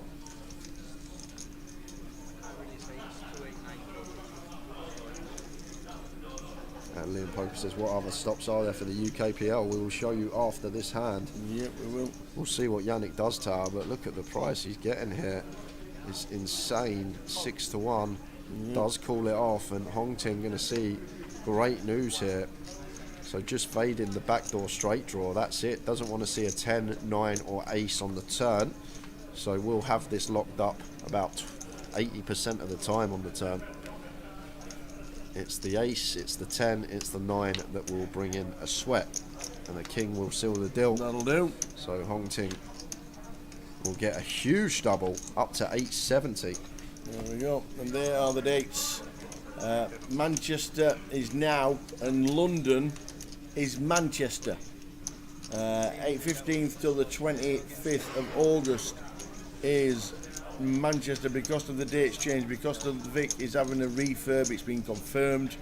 August will be back here, in this very room, in that room, over there, and in here, we will be in Manchester. And also, as it shows you on this one, the events in October, the 25-50 is going to Luton, and the, I thought it was another 25-50. Yeah, 25-50 London to Reading at the bottom. Yes, but I thought, hold on a minute, oh, hang on a minute, press buttons for tower. Tower, press them buttons, tower. September, the 25th till the 29th of September. 25th till the 29th of September is in Reading South. So Reading. So Manchester, Bury New Road for the UKPL and Reading for the UKPL. Not London.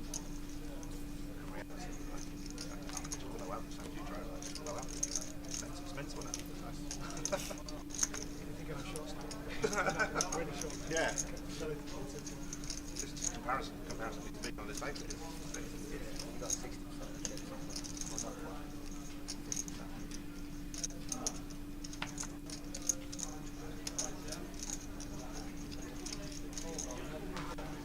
We've got me in the hijack, he will open.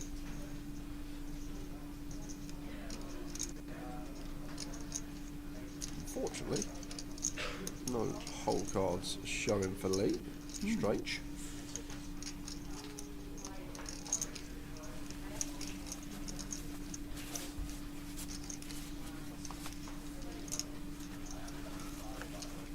Are they still running cash at the Victor in the refurb? Asked Rob Smith. It's all done in stages, but yes, I do believe that there will be cash tables available, but obviously different things at different times. Basically, check out social media. Everything is being upgraded on at the Vic, so everything is going to be upgraded. So all you need to do is check out social media on what is going to be staged and when, because everything is being done from top to bottom.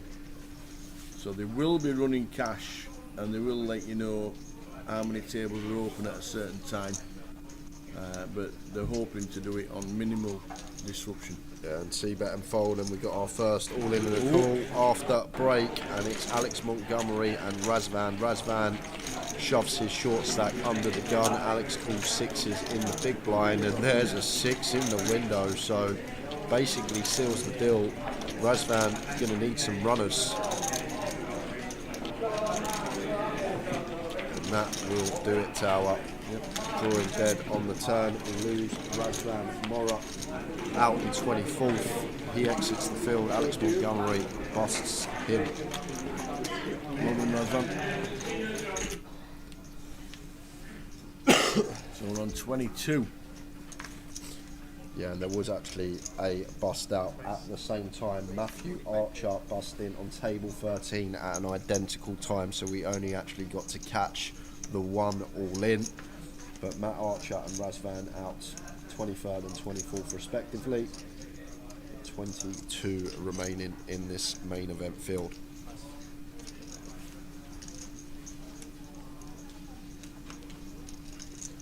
Tens for Bo, opens to 25.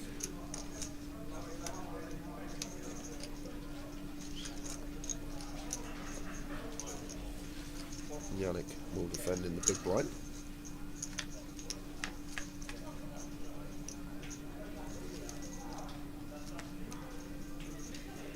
Sets everywhere. This time for Bo, middle set on a very wet texture though.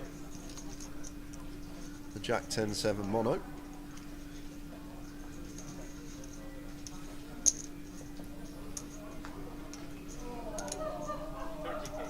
He goes for 45% up. It's just a quick fold from Yannick. So guys, the moment you've all been waiting for is 3:30. You know what that means, Tower. What does that mean, Jay? It's free roll password time. No way. It is free roll password time. Any guesses, Tower? Any inklings of what it could be? Something to do with Manchester, maybe? Oh, yeah. Good. Yeah. Good. All right, okay. Nice one. Anything else? Yeah, I don't think so. I'll leave it to the... So just Manchester is your guess? Yeah, I think just Manchester. Manchester 888 maybe? No. Oh, close. Oh, getting close. The password for our 4 free roll is UKPL 888 man. We'll get Lime to put the command in the Twitch chat, but you can now register that. It starts in an hour's time. The password is UKPL 888 man, and that's a $1,500 free roll for you guys in the chat this afternoon. Get yourself in. You've got an hour until registration closes. There is no way I'd have guessed that. There's no way you would have guessed it. No. As well as that, guys, if you have just tuned the stream, I should probably mention, if you've got X/Twitter, head to 888poker on Twitter. There's a tweet at the top of their page. If you comment on that tweet what you think the winning hand will be today when we crown a champion, and you participate in the free roll, there could be a little Brucey bonus coming your way if you can guess the correct hand that wins it this evening. Yeah, you giving all the money out. It's great. I love it when it's not mine, Tower. It's easy. You can have some, you can have some. I'll have some.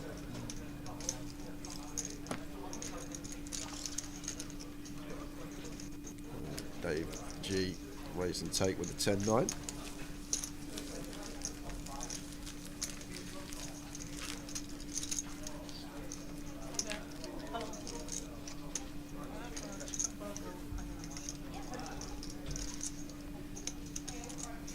I feel like I'm in the Matrix. Oh, I love it.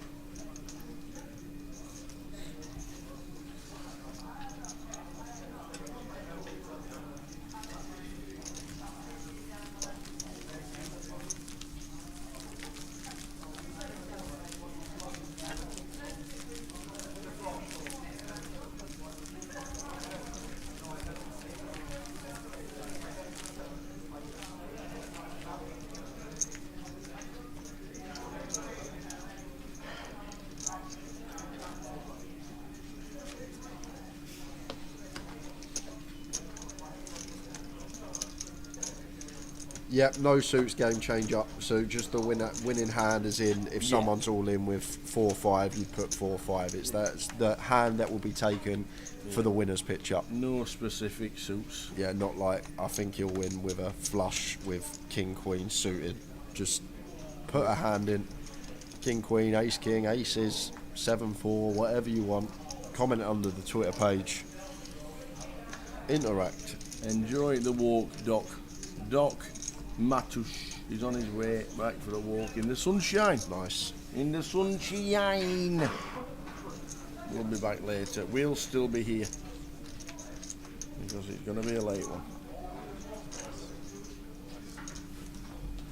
Alright, I still reckon about 11:30. I reckon 11. I'm going for 11:30. Good full day streaming, love it. 888, and the next event for Card Room Direct and the team Grosvenor Poker Live will be Luton in 10 days time. In between that, if you're heading out to Malta and the Malta Poker Festival, I'll see you at a bar somewhere.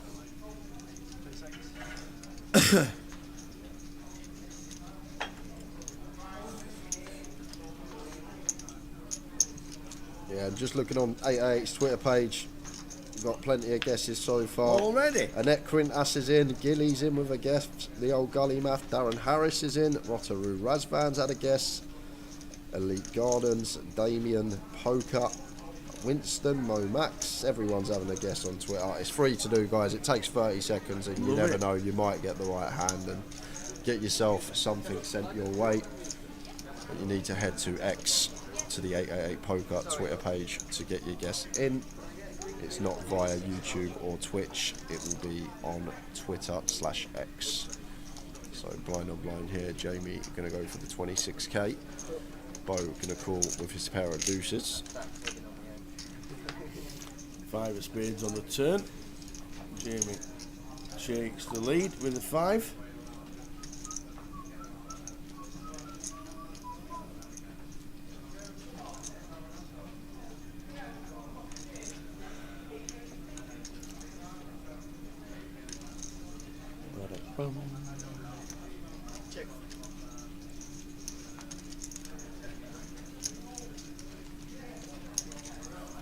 Tower, did I hear you saying you're going to Malta Poker Festival? Yes, Wednesday. And fly back Monday so we can get to Luton for the following Wednesday. A couple of mystery bounties, maybe the seniors, we'll see how we go.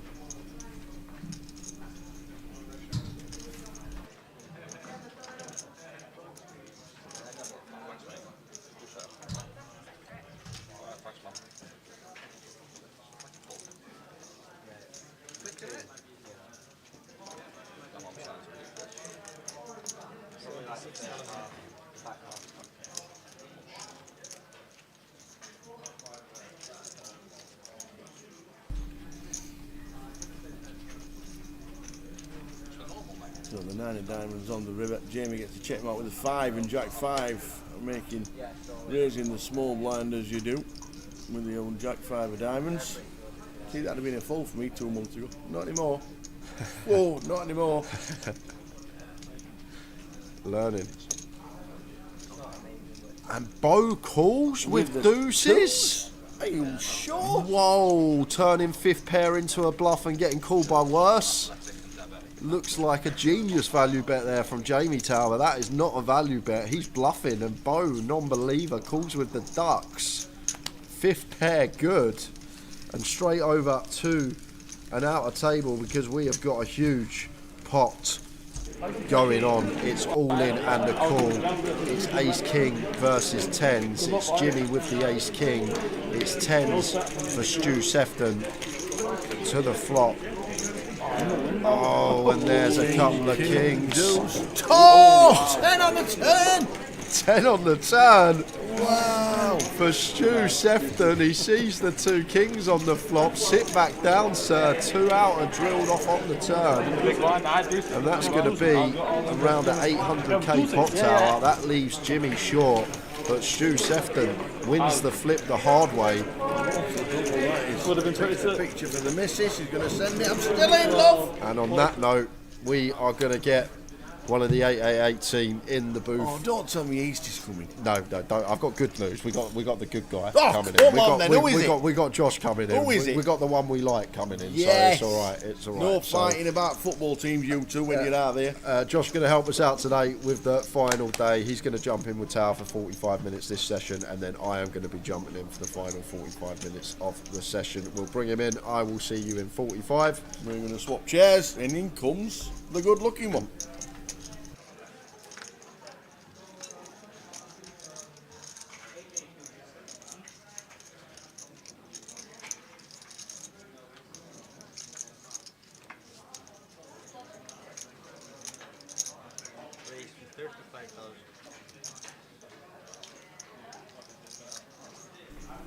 Here he comes, the man himself, sitting down.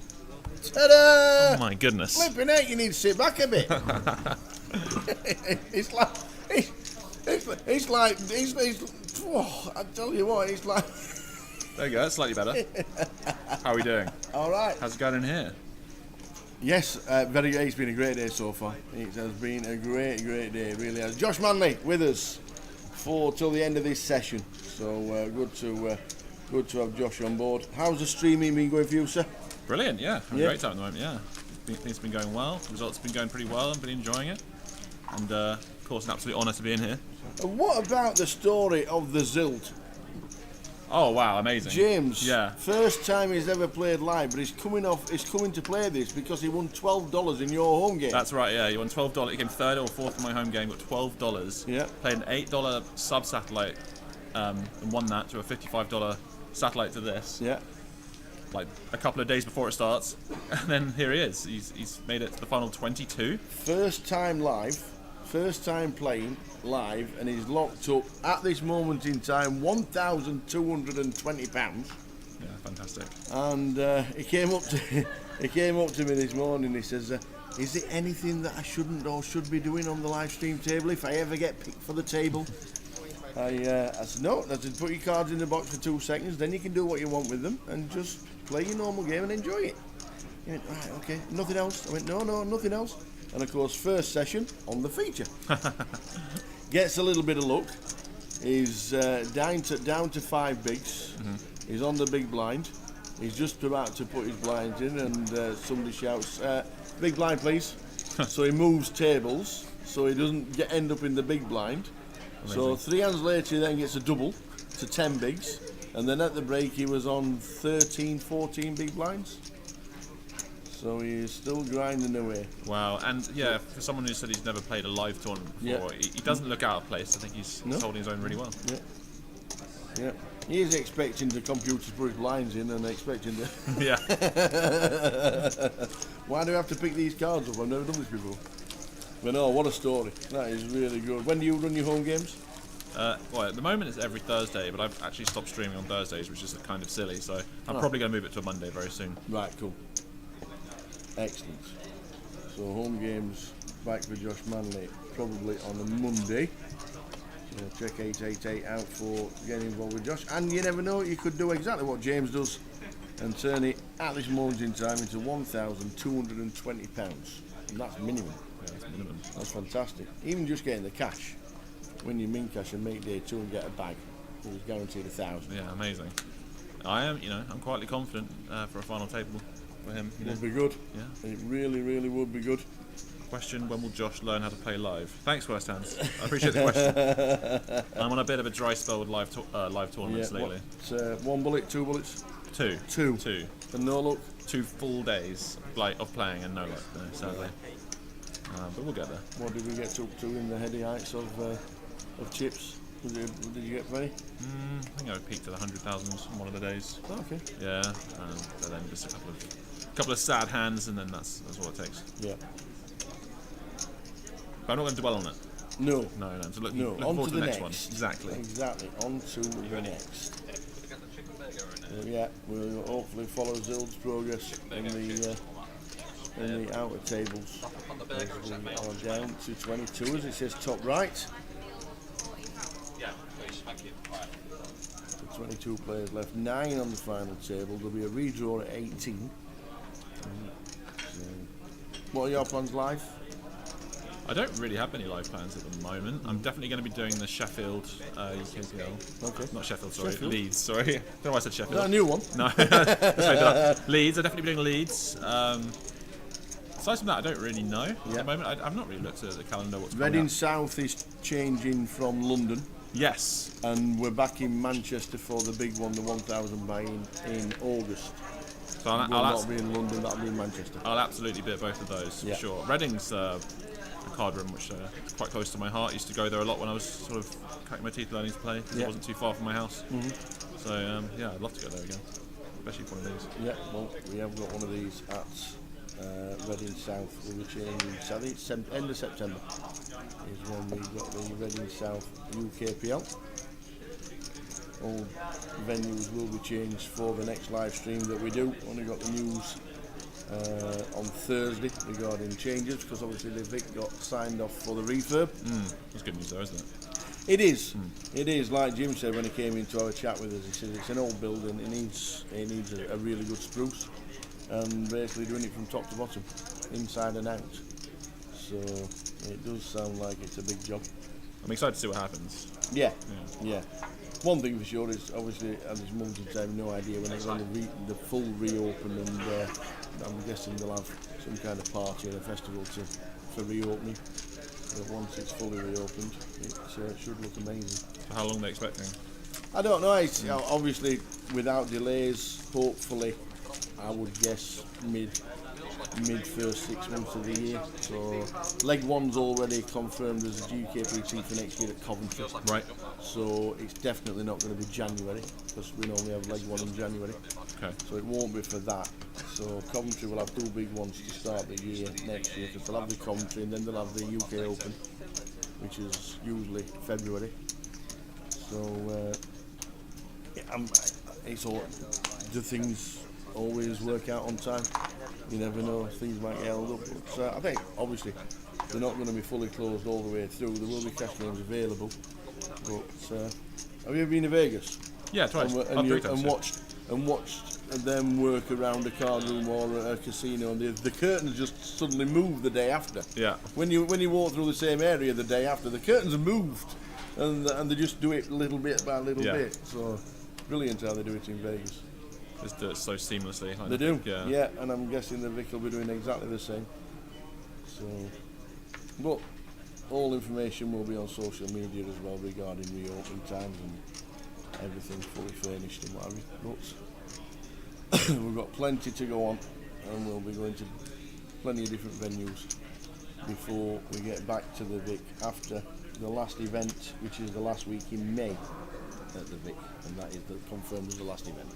Okay.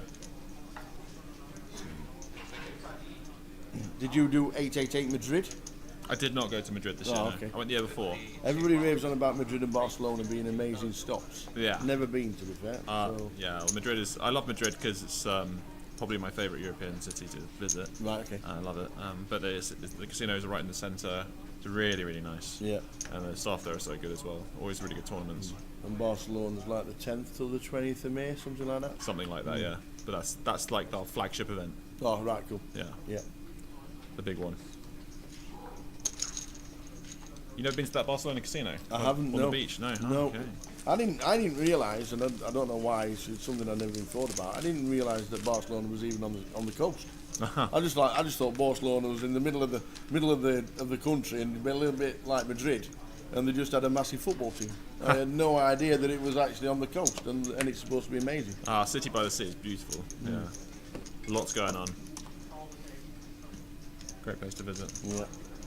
So plenty of 888 events are coming up, and I'm sure in Barcelona you'll see all the team. Everybody will be there. Plenty going on here in Manchester. We're down to 22.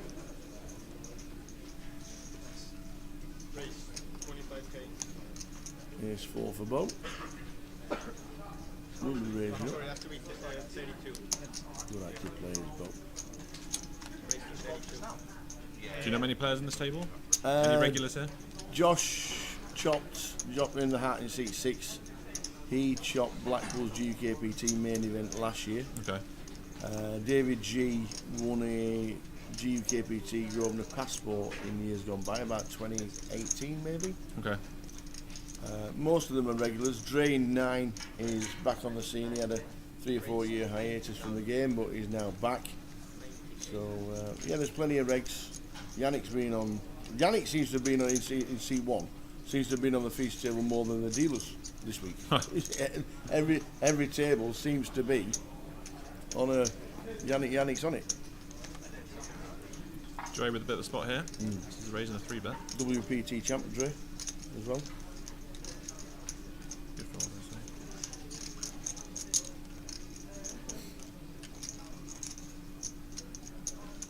So back around the ball with the ace 4. Oh, just rips it in. Wow. Now then, Josh. Oh, it's horrible if you're Josh. Ace queen off and nearly 40 bigs. Thing is, only 3-bets here. I don't think he's ever, thinking about he's going to 3-bet call off for his entire stack. It's a nice spot to 3-bet, of course. It's a nice spot to get flattered or get them to fold pre-flop and take it away. But when he jams on you, it's awful. I really like this shot though.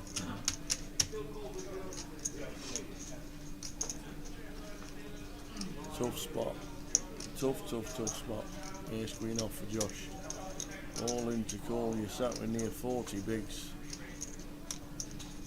Bo looks cool as you like, doesn't he? He does. It's the way he plays as well. Yeah. Exactly the way he plays.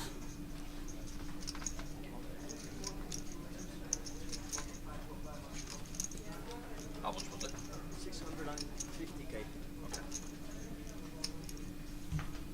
This is tough. This is tough. Tough spot for Josh. Yeah, very. You sat there with 40 bigs with ace queen off, somebody's jammed on you, what do you do? I think I'm folding here. Yeah. I think I'm doing exactly the same. Because you're not expecting to ever be ahead of much and flipping at, best a lot of the time. But, I don't know if he's got information on Bo, if you say he plays like this quite a lot. Yeah. He might not have been on the same table as Bo for too long. So back up to 1.1 mil. Josh does get out of the way. He sat there, 35 bigs over. And I've been jammed on with ace queen again. What do we do? Rough spot. Yeah, exactly, Stephen. Look for a better spot. This is Josh Manley, 888 streamer, part of the team. Here for the rest of this session. Always an honour to be in here. Yeah, it's always good to have you in here, you know that. Good to have you travelling around. You two travel around a lot together. Do you travel together or is it just meeting up? Travelled with Eastie here. We met at Euston Station. Okay, yeah. Got a sausage roll, got on the train. Nice journey to be fair, yeah. Me and Eastie have... Trains are great when they go. Yeah. When they run. Easty and I have spent quite a lot of time together since we joined the team, and now it's become part of the part of the adventure. Yeah. We usually meet up and travel together to wherever we're going most of the time. It's like getting on a plane. It's part of the holiday. Yeah, exactly. If you sat on the train together, you can talk about things. And have you posted the new video that you and Easty did? That's so good. That oh, one. is that for everybody to see? Yeah. Yeah. Is it already out? Oh, I think so. Yeah. So funny. That's so funny. Oh, you talk about the one where you two are like. Yeah, I don't know if you're in the same room. Are you in the same room? Or you're just on the camera together? Yeah. So it's the You're Wednesday streaming. blast off highlight. So Right, got you. It's where Nick was complaining that everyone always has a hand or something like that. And he's like, please give me a hand to shove. Yeah. And I'm like, oh, there you go. He shoves it, the guy immediately calls him aces. I love the effects though, with like him charging off screen and then like smashing up the back of his house. Yeah, yeah. So good. I think that might be the best clip we've created. Yeah, it's so funny. So far, so good. It is funny. I do enjoy the little snippets. The lead in scene number 5 raising to 32. Had a good first session. Got 2 bigger hands to fold when he's being aggressive. Nice. Yeah, I played with them a little bit yesterday in the turbo dash. Seemed like a nice lad. We actually played in a lot of the same card rooms around Guildford area actually. So had lots to talk about there.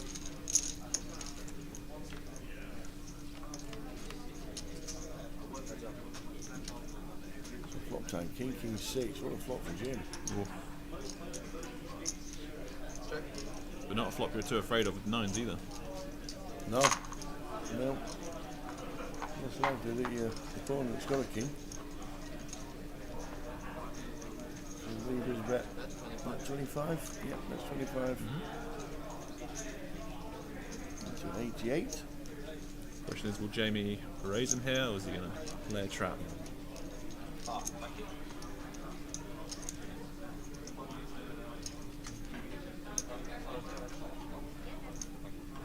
Just calls.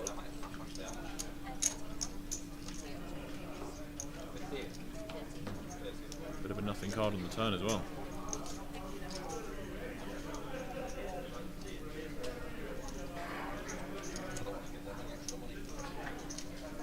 Question is, I expect Jamie to probably check here, especially as will Lee want to bet his 9s again.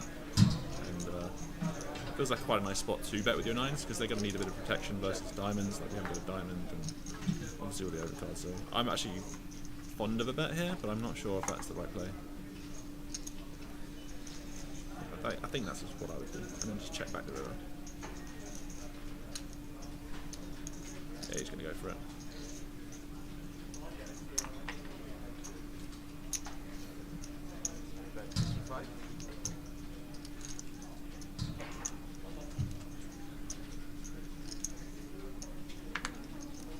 Checking, do I still have a king?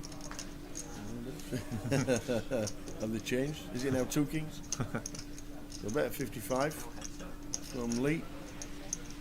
I think I'm always flatting. Find a flat in just a call. There we go, it just called. And there's the 6 on the river.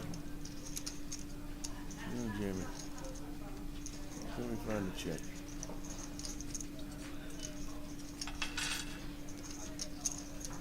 Something Jamie's definitely going to want to lead this river, I think, because of all the times that Lee has exactly the hand he does have, he's always going to check it back, especially when the 6 pairs the river.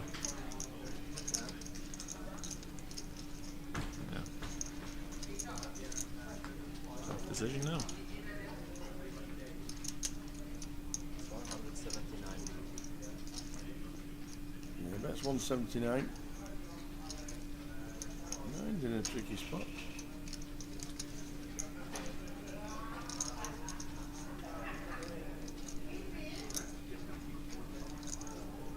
Sounds like to be used. Only calling to beat a bluff now as well, and pretty much only missed diamonds. Can't think what else he turned into a bluff here. It is plausible he does have a king calling out the ring. That's exactly what he's got. King 7, king 1, king 9.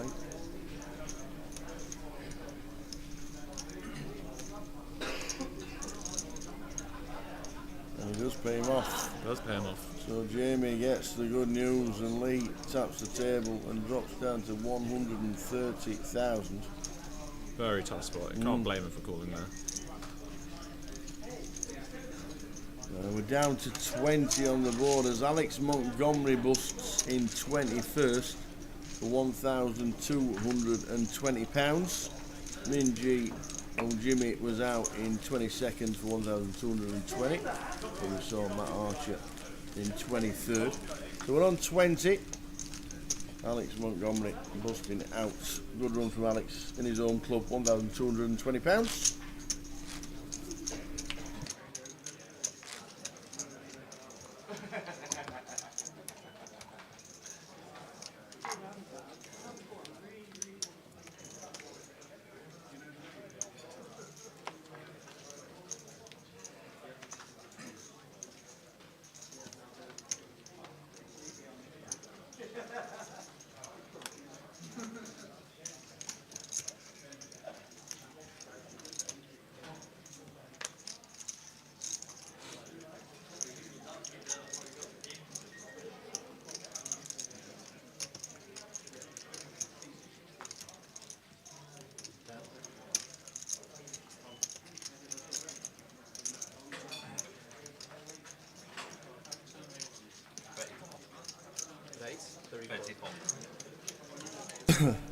Man United are winning, so it says in the chat. Oh no. There's pretty standard stuff. A Manchester derby for Wembley. Why don't they play it at Aston Villa? I would love to see Coventry pull this one out. So good. We go to Coventry loads and we see a lot of Coventry City fans, and the CBS Arena's great. It's in the chat they say that Man United are winning.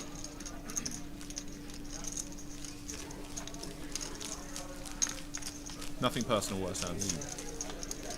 And hi to Dordonny as well, my mod. Great to see you. Yep, well, we're still shuffling. Actually, quickly show the Jimmy G hand because we've just heard what happened and we saw the hand. Ace Queen for Stu Sefton and Jimmy as the Queen Jack. On a Queen Eye flop, so we're running all on the flop anyway. And an ace to cement it on the river. So Jimmy does bust. And Stu Sefton pulls in more chips. Here he goes, big smile for the camera. And chunks. What's that? 500,000 in whites. Very nice indeed. Absolute chunks. Nice stake.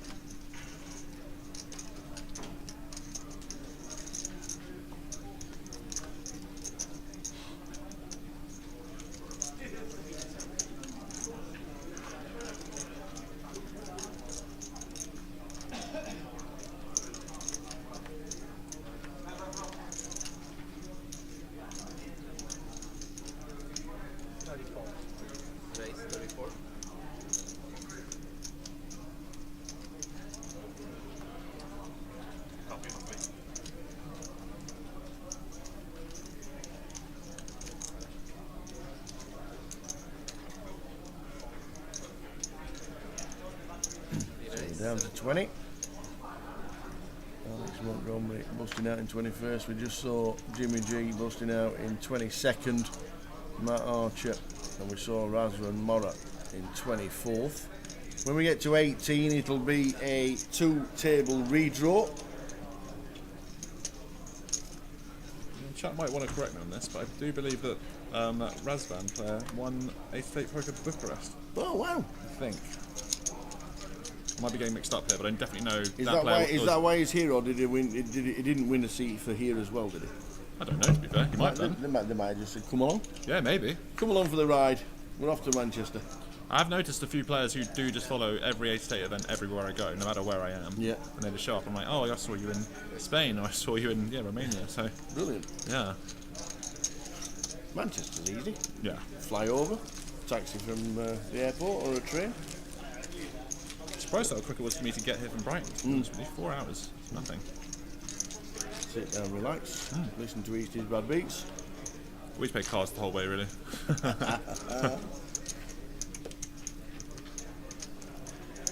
takes down the makes the journey easy. It does for sure. It's a good train journey. Yeah. Like I say, when they're on point and everything's good, get around pretty easy. Back on it tomorrow at 10. Lovely. Home for lunch. DJ WG, hello, hello, hello. How are you? Hey DJ. I don't wanna rock, DJ. How's things? So we're on 20. 9 is the FT, 18 is a redraw. Any more eliminations around the room, we'll let you know. We'll get them to you.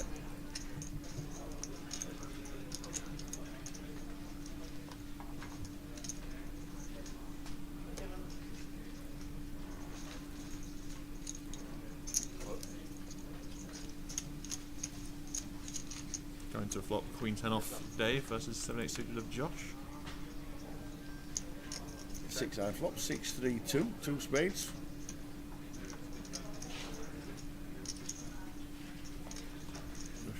Real lead. Might think about it. The opponent has a raise from first position. I don't know. What are they playing? 7-handed? Maybe 6. 7. Bet 65.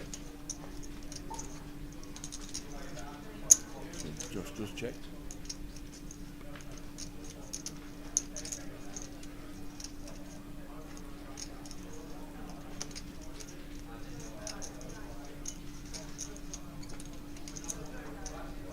$65k bet from Dave. Well, Josh is going to be sticking around one way or another. 195. You're reaching for chips. Looks like a raise.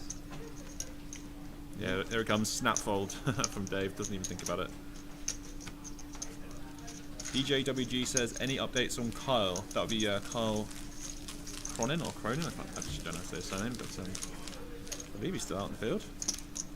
Yes. Back over to the outer table and Dan Laidlaw. King 7 against Ace Jack. Is that just a jam on the button? Looks like it. And an ace on the river, on the turn. And Dan stands up. We're just going to check the stacks. And that's only... Is that Zild? That's only Zild. That's only Zild, isn't it? That's only Zild, and he says, I think you've got chips left. TV star Dan Laidlaw, who was on the 1% club yesterday. Was he? Yes. Oh, amazing. He was on the 1% club yesterday. How'd you do? He got down to the 20% question. Wow. He was on the 1% club. And Zildy, first ever live game, first ever time in a casino, winning Josh's home game. It's all Josh's fault, this, you know. It's all my fault. Look at them chips for Zildy. Wow. I will be expecting a generous tip from Dan Laidlaw is still in, but he's on fumes. So we'll see how Dan goes on the next time he's all in for sure. Oh, chat, I'm going to love Zild. Go on the Zild. Yeah. What a story for you as well. Amazing. That is fantastic. It is amazing. Come all this way, and now he's knocking on the door of the final 2 tables. He had 5 big blinds, you said, at the start of the day. He had 5, well, the stream on competition. Yep. So he is one of them. He's one of the competitors. Is he? Yeah. So, you know, he's brought himself into the forefront by starting to stream, and he's come here and put in a super strong effort. So amazing for him. The stream's lagging, says other people. So we'll try and check that out. Because I'm not. If it is, I'll get in touch with PK because I don't like anybody or anything that does lag. We never like any problems. We'll try and get that sorted out for you.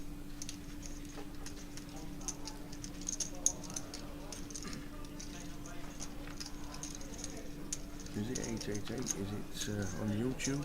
Obviously we're on Grosvenor Poker on YouTube and Twitch. YouTube and Facebook.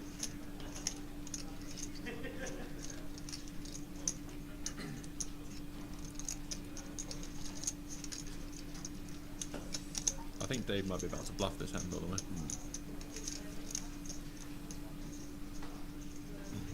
Oh, he doesn't.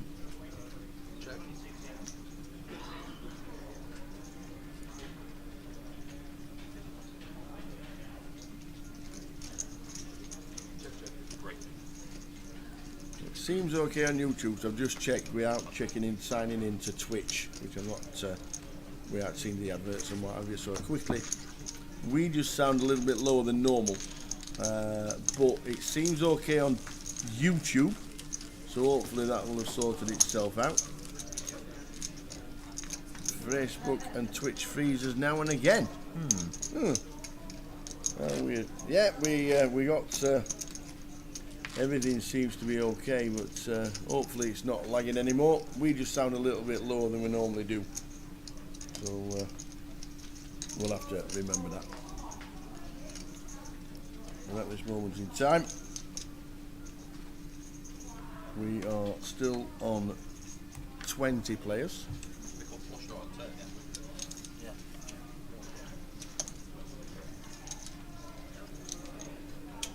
Out of 328, good numbers for the main event of the 888 Fest.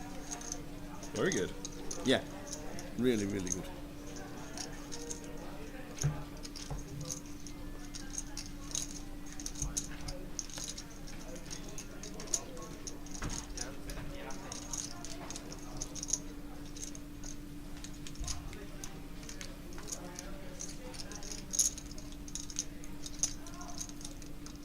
All folding round in turn until he gets to Bo, who raises to 32, he ace 5, and that will do it.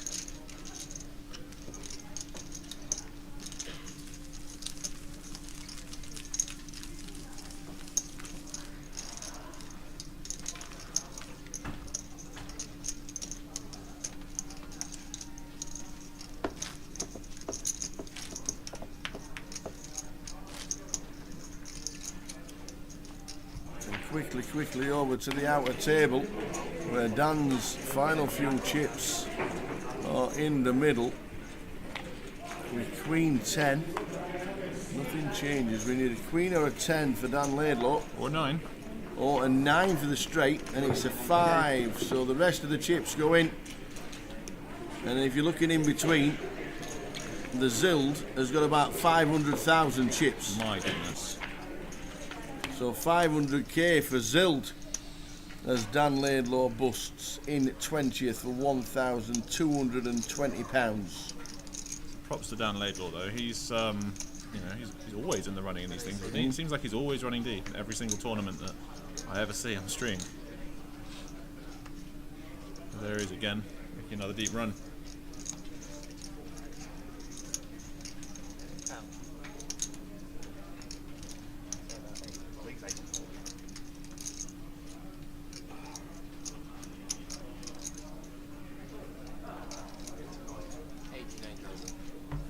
Oh, Lee's all in. Just lost 90,000. King 9 off. Josh with the decision. The decision is going to be to raise or to call here. Only raising to price out everyone else, but sort of expect a call is probably the way he's going to go here.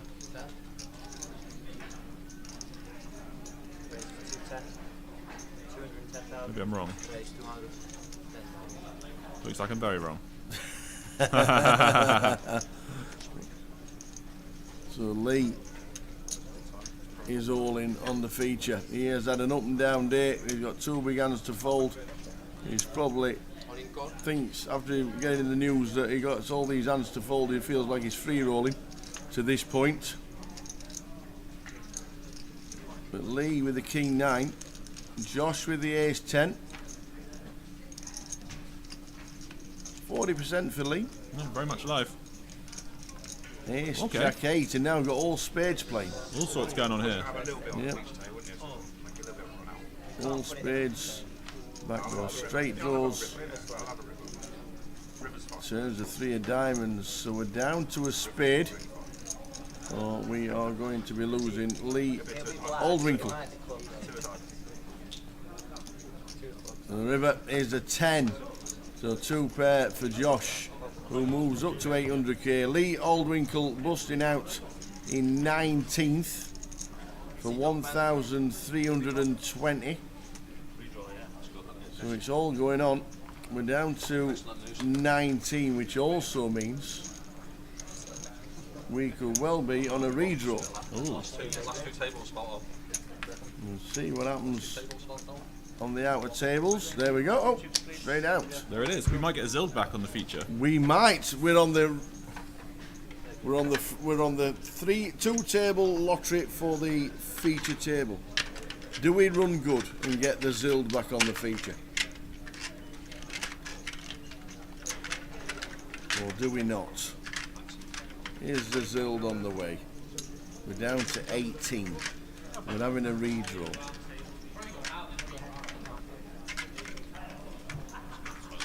We will find out where the players will be sitting. Are we making that move again then? I'm using the credit now. I was like, you could have ace jack. Well, that's what it's like. I haven't watched it yet. Exciting stuff. It's gone down quicker than I thought it would, to be honest. We said between 11 and 11:30. Oh, what's happening out there? Something's still going on. There's no redraw just yet. There's no redraw. Pinky is there with the camera. That means something's happening. Something's going on. Uh-oh. Maybe we'll be down to 17. It's not a clear call. It's not a snap.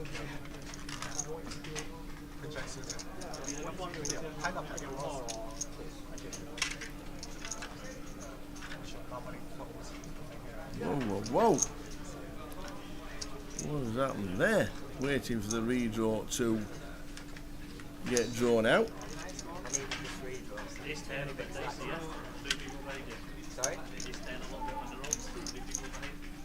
And we are on the redraw. It's a little scary. That's the thing. Who's it going to be? Who's it going to be? We'll quickly shoot over because we did have the footage, and all in was Leo Worthington-Lees and Rob Binkley with the ace 4, king 10 for Leo, who had chunks early doors, but he's down to his king or a 10, and it's not. So the king 10 Leo busting out in 18th, just as the redraw is being announced. Abdul Kadir still in. And there we go. So we're actually down to 17. Wow. So Leo was the day 2 chip leader, right, to start the day? Yes, he was. He actually finished 3rd in the high roller. Yes. Yeah. Flicked in straight away into the main event and bagged up the chip lead. Kept that momentum going. Absolutely amazing. Amazing. I mean, I've seen him around there. I know he's a very good player. Do we have the Zild? That's the big question. Do we have the Zild? James Heckle is only sitting in seat 1, ladies and gentlemen. He's not. Oh, we've there he run is. golden. We have run golden. There'll be no need to right line, Ricky. The Zild is on, and one thing for sure is that when we get to the next break, we won't be changing tables. Right. Because we've just had a redraw. Yes. So there's no need to do it again. You've got Zild for hours. Oh, James Heckle. There he is, seat number 1. It's going to be Zicheng Mao in seat number 2. James Geraghty in 3. Jamie Geraghty is coming into seat number 3. Bian Zhu in seat number 4. Hong Tin Zhu in seat number 5. Sorry, in 6 with the Man United shirt on. Didn't realise it was a fancy dress party.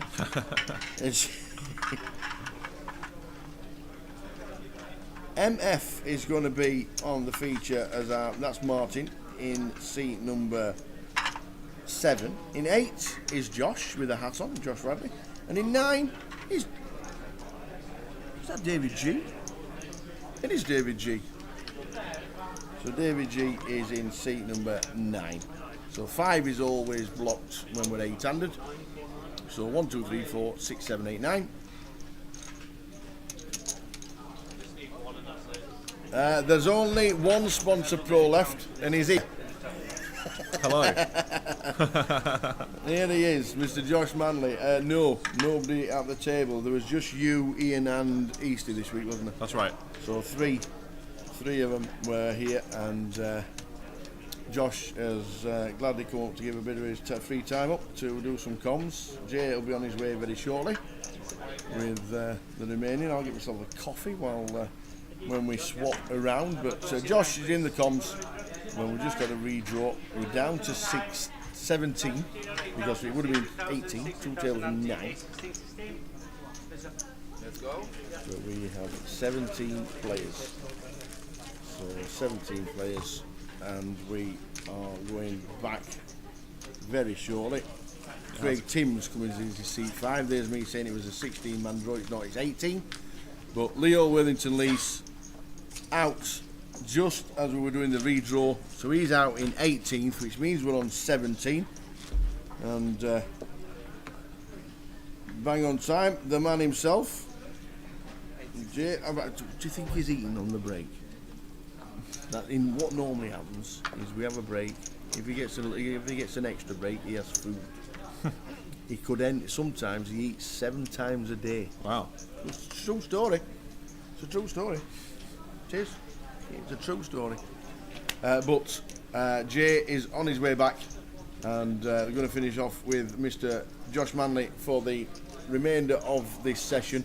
Just started after the redraw with 17. So we are back in. Enjoy the rest of this session with Josh and Mr. Jay Harwood. On 17, next stop will be the FT of 9.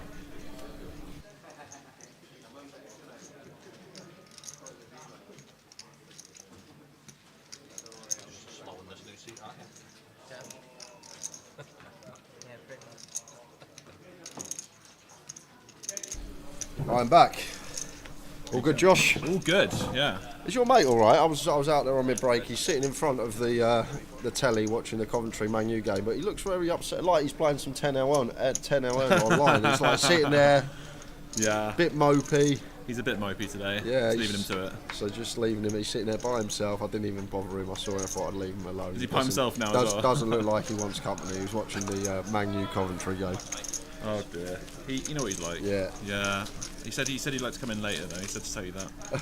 Okay. So you get to put up with that later. Great. Yeah.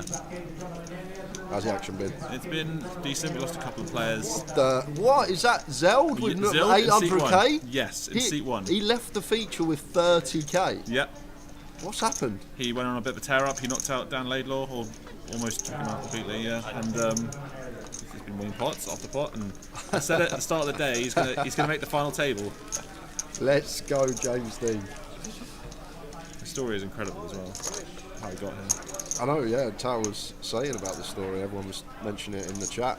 What a story it would be. Imagine him in front of the trophy in about 6 hours' time. Incredible.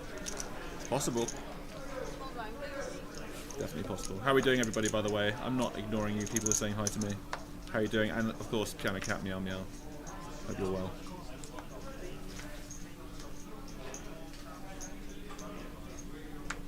She gets upset I don't meow back.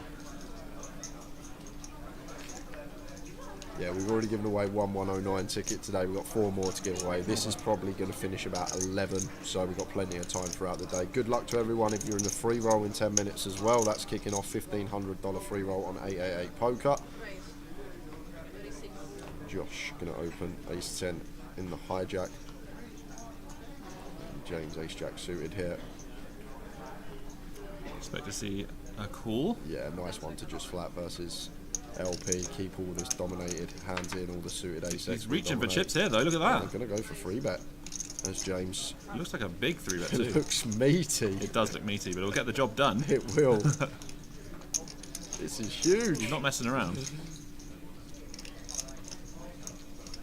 Yeah, this is a chunky 3-bet. That's a big old 3-bet. Nearly 6x the open, and Josh now just an easy fold with ace 10 offsuit facing this size.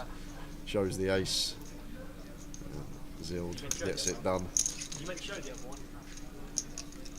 No. That's what he's done this whole tournament, though. Just doing it his way. One lower. Shows the cards as well. This is the thing. I always say this, Josh. Like, you can do as much study as you want. You can play spot after spot, so you know that spot to a T. However, when people start doing things that aren't there theoretically, like there, for example, 6x. Let's say, for example, my man in C8 had ace queen off there, and he's faced with a 6x free bet. Like, you sort of get taken to an area of the game tree you're unfamiliar with. You've never played that spot before, so you don't know what to do. So it can actually be a useful weapon put in players that are well studied in an area that they have no idea what to do or how to combat it. And that's why you see some of these wild cards actually run deep from time to time, because a lot of guesswork going on in spots when you're met with sizes that in theory aren't a thing. Yeah, my live poker record isn't the best, and I will, be the first to say it's because I get put in these unfamiliar spots constantly, and I don't know what to do a lot of the time. And it just they all add up, and it's just I'm gonna get used to it, and eventually I'm gonna get my head around it. That's the thing. Eventually, like, the thing is, it's impossible to study every spot, but once you know a certain spot, and then a spot comes up that's similar to that spot, you can sort of use logic to veer the right way. And it just comes with experience as well. Just the more you play MTTs, the more familiar spots become. Like, you'll be 30 bigs button versus big blind. You would have played that thousands and thousands of times. So I think deeper in one of these things, it wouldn't be as difficult for me as the start of a tournament is, because you get some wild things, people opening to 12x and things like that, and you're there with pocket nines. You're like, what do I do? Exactly. What do I do here?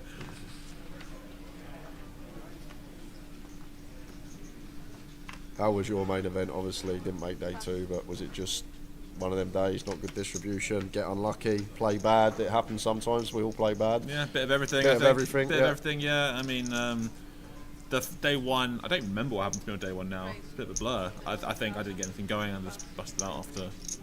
I actually went out quite late in the day. I just think I didn't ever build a stack at any point, and I just got it in a really standard spot and busted. And then yesterday, I was down to like 7k, and then I actually ended up working up to 100k. Nice.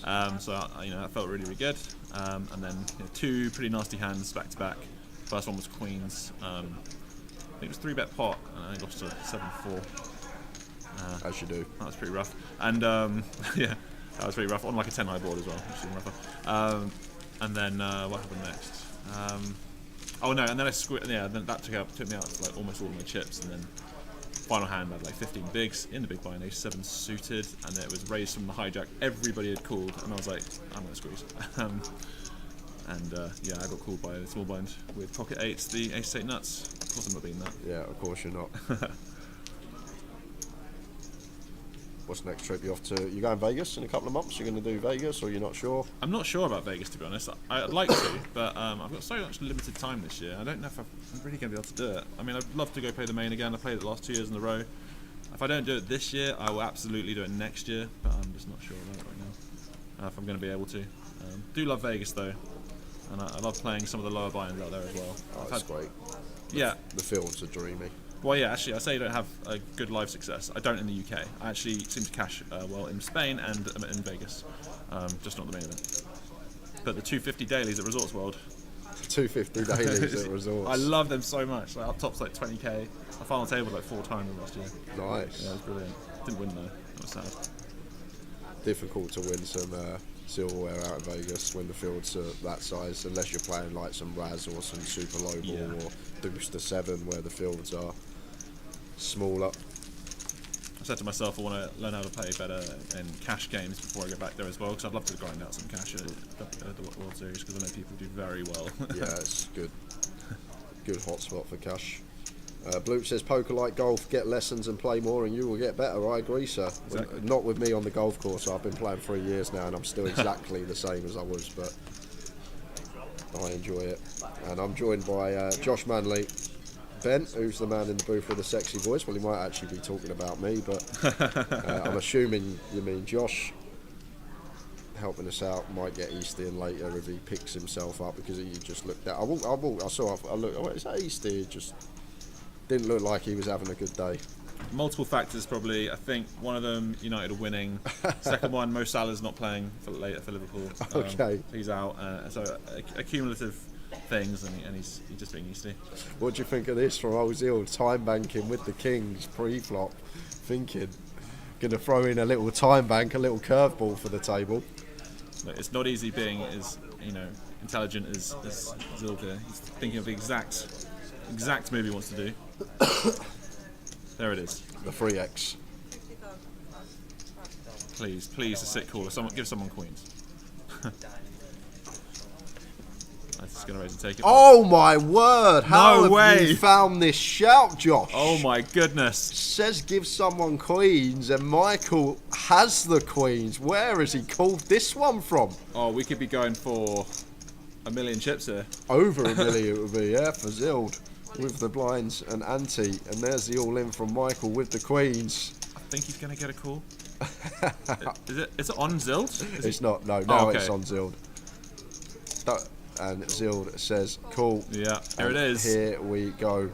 Queens for Michael. James Dean with the kings. Chat is going to go off if he wins this.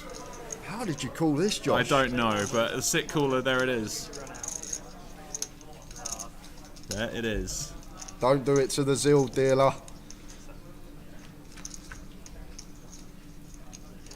Good start. Okay, pretty safe. Doesn't give any running possibilities. Nope. Just fading the 2 outs twice. Clean. It's got to fade a queen. Oh my goodness, he's done it. He has done it in the Zild. And look at the size of the pot. 888k. Oh my word. It's meant to be. 888 in the pot. The stars are aligning for James Dean. He's in for $12 and could potentially be taking home over £30,000 in about 6 hours' time. 888 in the pot. Josh called it. Give someone queens. Did actually. I can't believe that. Wow. A million chips. Look at him. He's chip leader on the table. Oh my goodness. Probably chip leader in the room. That is good for average stack for final table, Josh. That is average for final table, what James Dean is working with now. 888 in the pot. It's meant to be. Imagine if he does this. So Michael out in 17th. He'll take home £1,440.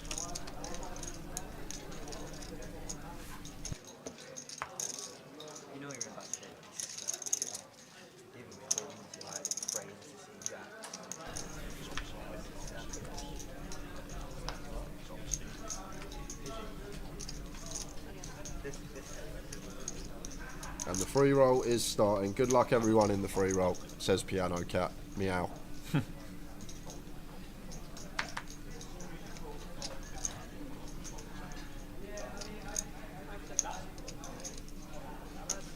Never played live before, Zild. Never. No, this is his first time. He's probably thinking this is easy. He's probably thinking, what have I been doing sitting behind a computer screen all these years? I guarantee this is the sort of thing that's going to get him coming back to more of these events in the future.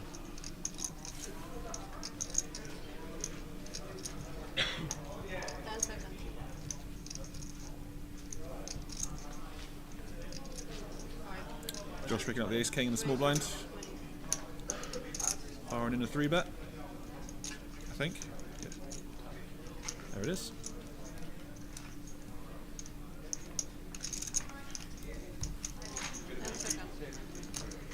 Can we get the payouts, please, says Lewis Day. They're in your chat box. Coming in now. Oh, what's this? Black's a 3-bet with 8-6 of clubs. Close. It's actually close. Slightly not deep enough here. We need to be like 60, 70 deep as Hong, in my opinion. Yeah. I guess we are effective button with dead button, but still probably just let this one go as Hong. Does catch bottom pair. Josh ace king with the ace of diamonds. Lovely looking flop for him. So, bottom pair just might be enough to keep him around for one street. So we get into trouble with these sorts of hands, especially at this time in the tournament. That's why I wouldn't necessarily be calling here, but I'm not necessarily saying I'm right. But B40 from Josh with his top pair, top kicker. I like actually going fairly bigger on this board. Not going with quarter or third, sizing up slightly to B40. Lot out there on the king 10-8. 2 to a flush.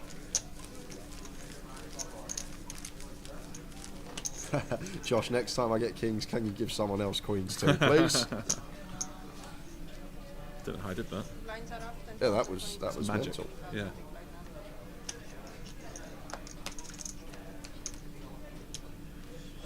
Wonder what state Easter will be in if Fulham win versus Liverpool today. Oh, I'd love it. Because what he done to me, I don't know if I told you yet this week, but what he done last week actually really got to me. He actually really got to me because what he done, we was in Edinburgh, we was on Twitch, and Spurs went 4-0 down against Newcastle. This was on the Sunday. Yeah. No, it was on the Saturday. So I hadn't heard from Easty. He didn't come in the stream once all week. He comes into Twitch, he just goes, "Hi Jay," because he knows the football score. I go on the Twitch chat, he's already left. I didn't even get a chance to respond or say anything to him. That's what annoyed me the most, the fact that he put "Hi Jay" and just instantly left the chat. And I didn't have a chance to argue or say anything, and it really got to me. So I hope Liverpool get turned over today. I really hope Liverpool get turned over. It'd be funny. Yeah, he's like that. Give the bloke a chance to reply. Arsenal lost to Villa, and he sent me. I think he sent me a GIF of Gabby Bonglahor. Weirdly, it was like Gabby Bonglahor. Yeah. So going to be an all-in and the call here. Easy call for Jamie for 11. Snaps it off, and Craig going to need some help. Interesting one for Craig for 11. Personally think we can just fold unless it's someone that's opening too many pots. If someone's VPing loads, then maybe we can find a way in there with ace-9. Does get a nice looking flop. 10s and 5s working now, along with the 9 ball. But that is going to rob him of the 9. Can still find the 10 or 5 to survive for Craig Timmins. But doesn't needle on the river. Yeah. 9 does come off, but no good for Craig. We're going to lose him in 16th place for 14.40. Down to 15.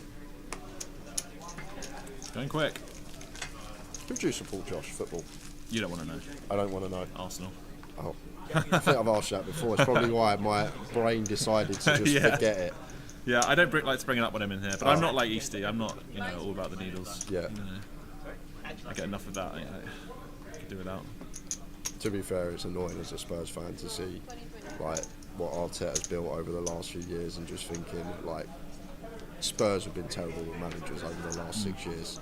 Year in, year out, 6 months, sacked, someone else in for 6 months. It's just been, must be so hard to get a dressing room where, because it takes time obviously, as Arteta's proved, to build something.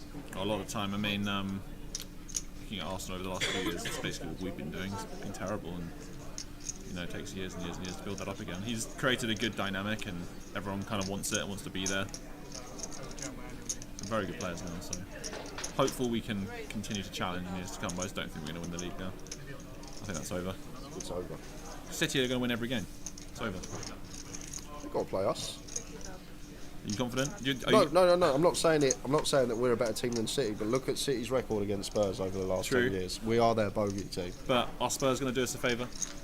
Do you not think half the players will just be like, nah? Yeah, that is true. I just don't think Spurs want to do us a favour. Hearts not going to win it. I mean, do Spurs need to win that game?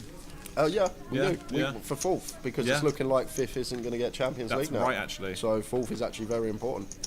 That's right. Okay. So maybe they'll go hell for leather and take points for City. That'd be amazing. Someone teach Zildy to stack his chips properly. He's playing havoc with my OCD. If he's only played live once before, let him stack them how he wants to stack them. Probably chip leader of the tournament. I felt bad for him because I was on his day 1 table at the start of the day, and what's this? 9-5 just shoves under the gun. Okay. What? So that's interrupted my train of thought there. Yeah, I felt bad for him. Sat down with him on day 1, and he brought his card protector, which is a giant teddy bear, and they had to tell him to take off the table. Felt really bad for him. They're like, no, that's way too large. 9-5 shove. There's a small chance to get through. The funny thing is, like, this would actually be fine for 4 or like 4.5 maybe, but just under 6, it's slightly too much in my opinion, and it just comes down to the blind value is going to get it through.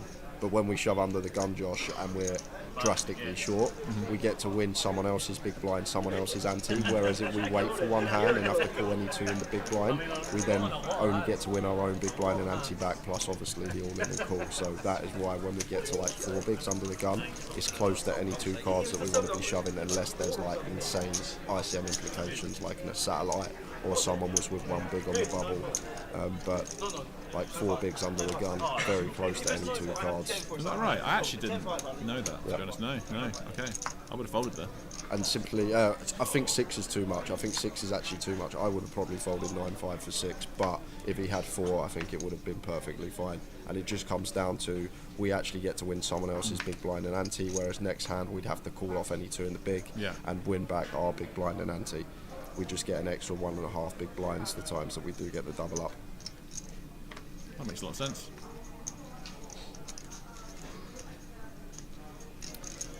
As I say, I think 6 slightly too much, but it did work out for the man. Did work out. Ace 10 for Jamie in the small here. Easy shove against this stack size. Snap. Well, I thought he's snapping it in there. He's looking at what he's got.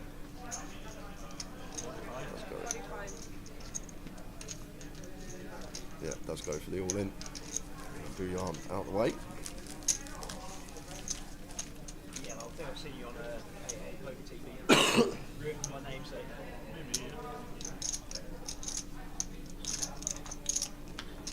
Could we do a bet on Zild is in top 3? I like this. See if he makes the FT first. Says Lime, he's chip leader, Lime. We've got 15 left. He's now on for the FT.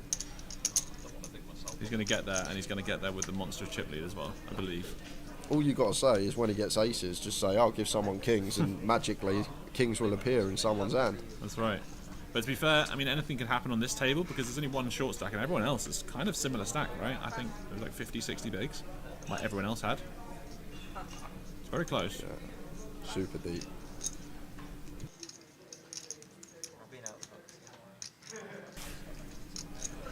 The free roll password is UKPL 888 man, all in caps.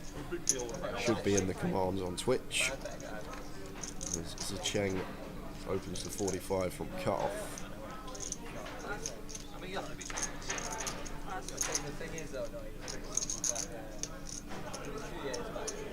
Hong here.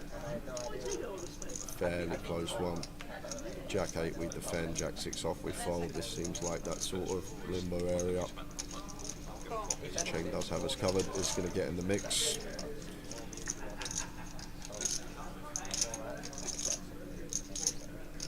Queen 9-4, 2 diamonds. So over to Cheng, is going to go for continue in the hand. That'll do it. That will do it. But we are heading over to an outer table because there's been an all-in and a call, and it's the short stack Dre has shoved his ace-5 and has run into the ace-10 of both. So Dre needing some help. Doesn't get any on that flop.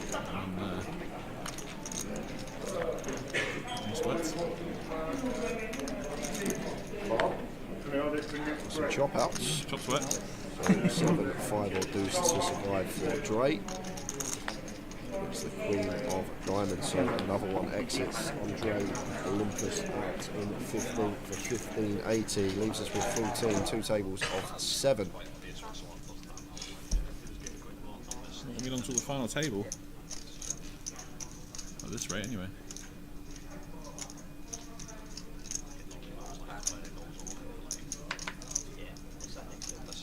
Out in Dan Charlton in the chat box, winner earlier on this week of the Voyager.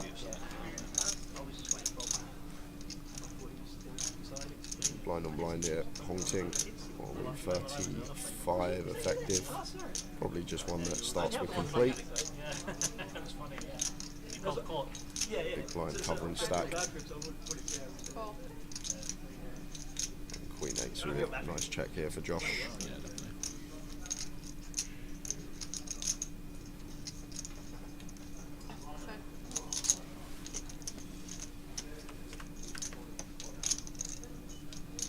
That's a fun flop. It is a very fun flop. So we got double gut shot and straight flush draw for Josh. Ponting out in front with bottom pair and a Broadway draw, and Josh does just get to put chips in this pot here, blind on blind, very wide ranges, heaps of equity. But you just can't fold a pair here if you're Ponting. Blind versus blind, and the inside straight draw as well.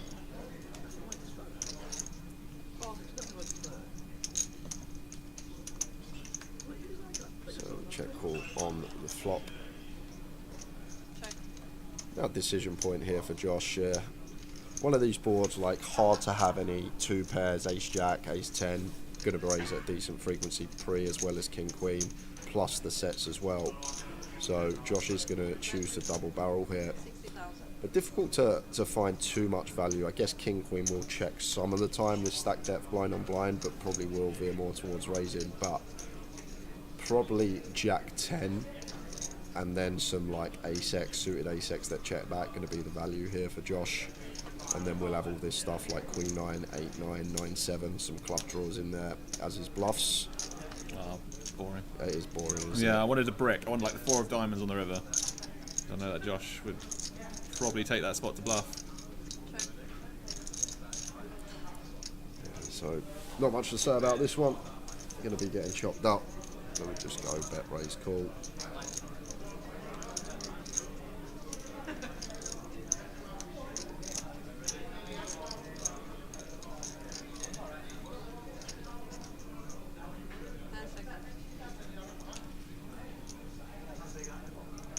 Big bet.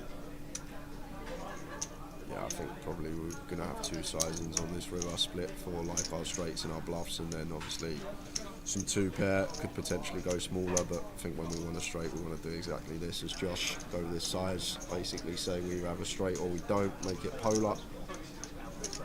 And Ponting quick check back at his cards to make sure he's got the nuts. He will raise, Josh will call, on to the next hand. I'll use the time bank card as well.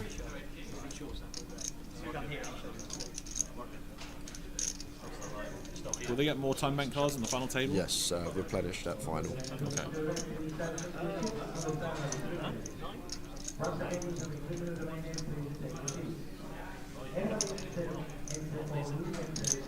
Here it goes.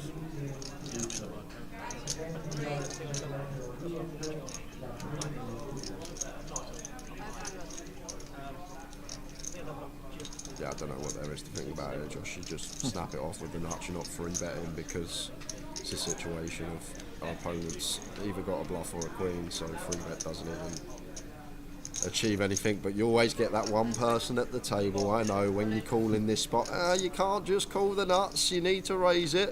There's always one person that says that, so does just go for the free bet jam. And Ponting hasn't snapped it off, he's just making sure. Just making sure. Is the board paired? Is there a flush draw possibility? No? Okay. No, they're going to chop this one up.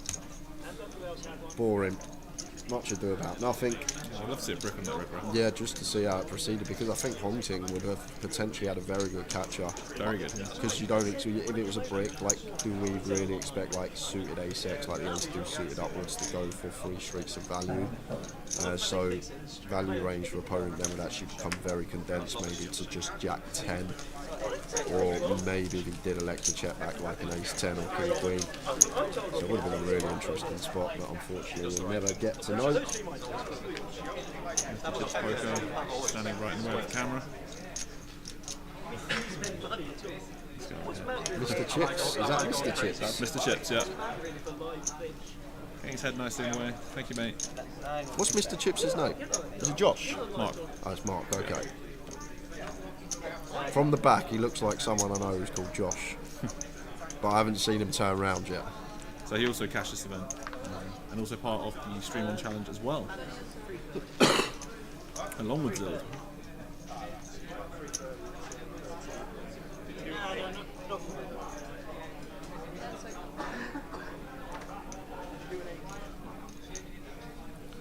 Oh, Zildy boy, we've got to open that one with the chip lead, having everyone covered, even from gun. We're 7-handed. Having spoken to him earlier, I know he's got a tendency where he doesn't like to open wide at all from the gun. Tight is right. Yeah, that's what he's been saying in the Discord group. Like, weekend. Height is right, and that's what he's been doing. It's been working for him. So 4-5 suited for Hong Ting. Going to open on the button. That was Mr. Chips telling him to stack his chips properly.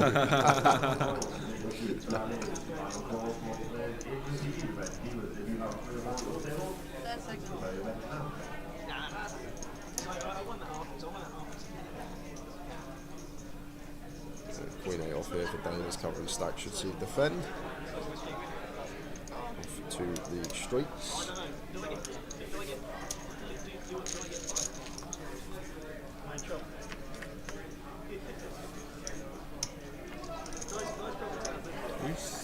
King, all hearts.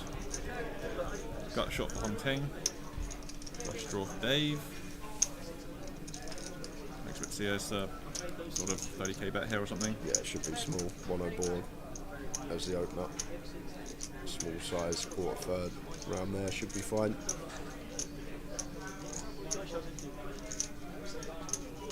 What should you do if you're Dave? Probably check call. Probably pure. I was just thinking maybe some small frequency raising, but prefer like Jack 6 deuce, so we still got the clean over card to do some raising. So I think just check call here always from Dave. And what a turn for Hong Ting. Doesn't really matter because now Dave's hand just goes so far down in range when met with a double barrel and would have to fold. But what a turn nonetheless for Hong. Just drills off the offsuit 3.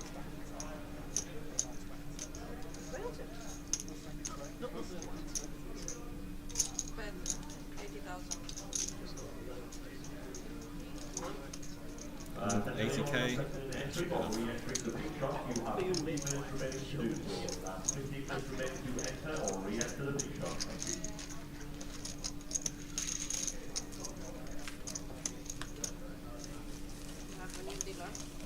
Everyone's loving the Zild of the feature. They are, and it's really nice to see as well because during this whole stream on competition that we've been running at Ace Tate, he's been, I would say, the most active in everyone's communities and everyone's streams, and just, keeping up with everybody, and it's been really great to see. And the fact that he's now running so deep in this as a result of getting in for basically nothing, unbelievable. It's just really nice to see, really great, and he's made a lot of friends during this process, so it's great to give them something to cheer for with him.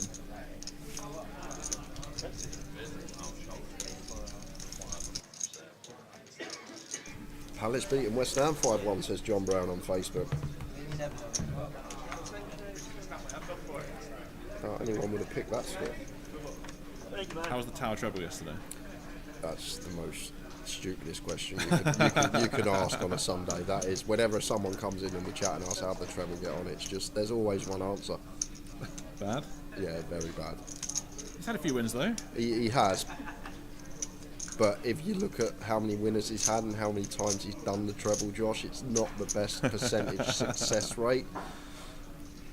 So yeah, shouldn't start his own sort of tips page on Twitter yet or anything like that. Certainly not. Well, he could actually start his own tips page, but he'd have to put like an asterisk at the top, actually back the opposite to what I'm tipping, and then I think it would actually do pretty well. That'd be great. Towers tips. You should do that. I'd subscribe. Good luck to Mr. Chips in the big shot. Just raise and take for Hong Ting.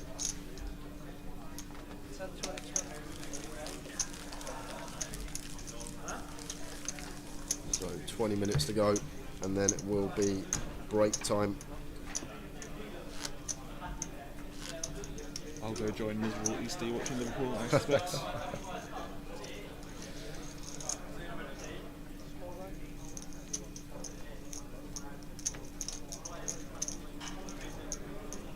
Whoa, John Brown. You can't say that. I put out... listen to this, Josh. I put out Aintree last week, the Grand National. Yeah. I put out a lucky 63 for the chat box. A 50p lucky 63. Yeah. The first 3 horses won. Mm-hmm. If one more won, it was 1,400 quid. If another one won, it was 40k. Wow. And if all 3 won, it was 184k. And I got the chat box, the first 3 winners. We won like 280 quid. Wow. But he's moaning about me horse tips now. Yeah, that's not fair. It's hard to pick 3 winners in a row on the horses, I'll tell you that. Especially at Aintree National Weekend. Big fields. Look at this here, we got some action. Yeah, a couple of big hands. Yeah, so Cheng's got one here that's probably going to mix facing gun, 10s in the big. We'll do some flat and we'll do some free betting. Yeah, especially this stack, that final 2 tables. Yeah. Obviously, ICM considerations also have to creep in a bit. And they don't want to play massive pots in sort of hand at this stage, I don't think. Well, especially not with some of the gun, I mean. So Jamie here, expect to just see that on the Jack 8-5.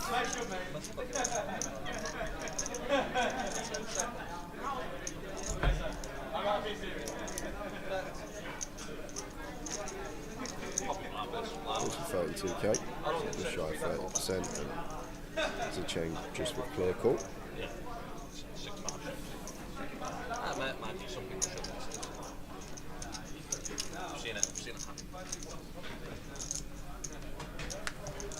Scare card for both.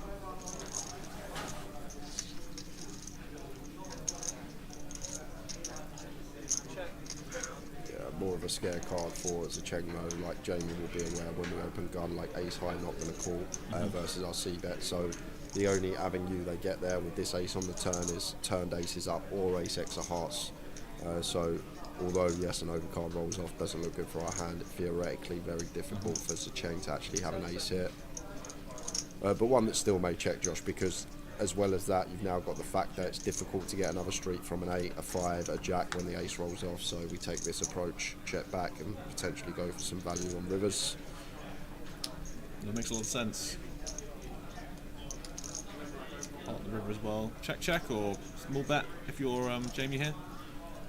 It's probably quite thin now. Yeah, it's a really terrible river, obviously 6-7 completing, front door hearts completing. Are we getting called by stuff like an 8 and a jack now on this ace turn? Well, look at this from Zicheng. He actually goes for a lead here himself, and this is kind of weird from Zicheng because I'm not sure if this is a value from him, if this is a bluff. It's like really mergy. This a block. Yeah, it's like if I was going to bluff here with this hand, I think it's not got the worst hand to be doing it with. But I'd definitely be going way larger.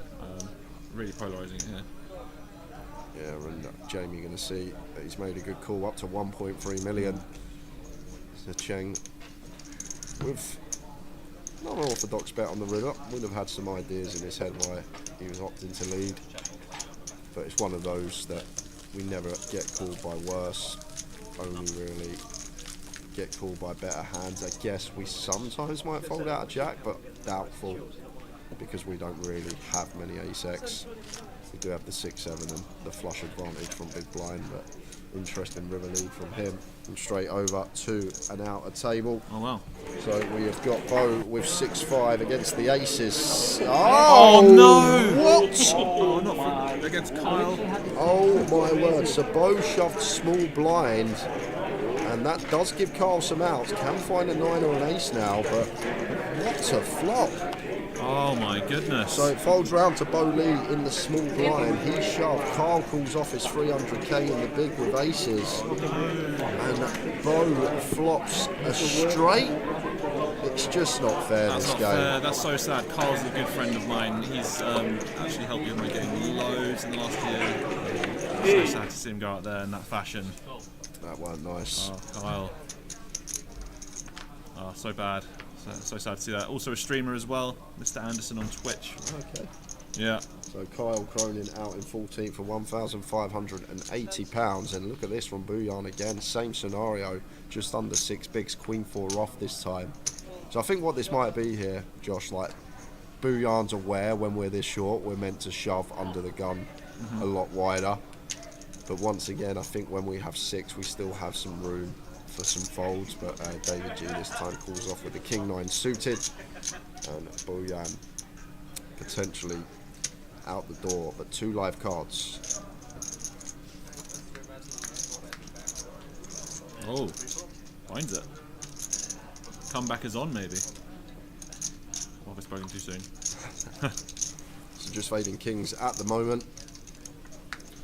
Story remains the same. Bouillon gonna be doubling. And there it is.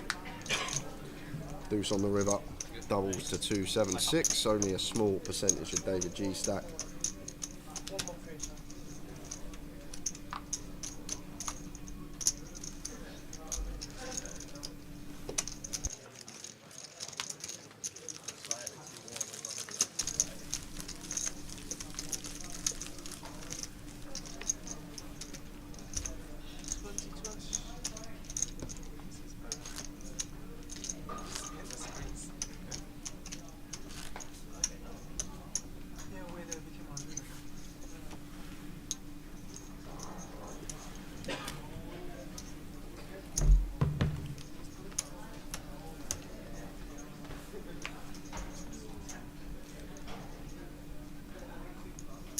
Still got to a car.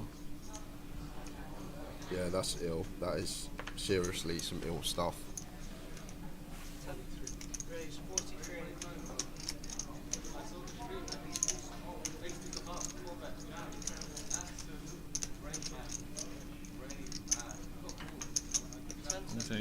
Opening up the king queen under the gun. Josh plus one with ace 10. Not going to continue. Not going to play, sorry. But Dave might, or Dave will.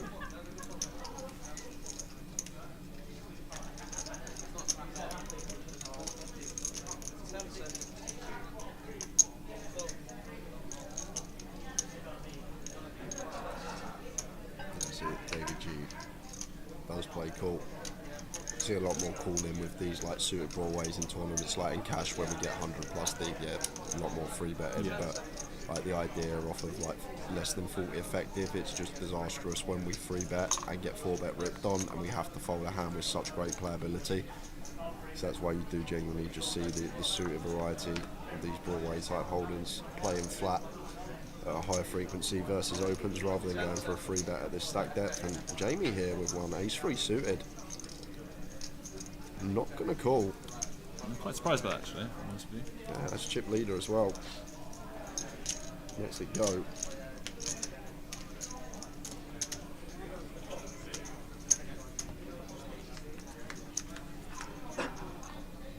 Okay. See if Hongting can find a check here.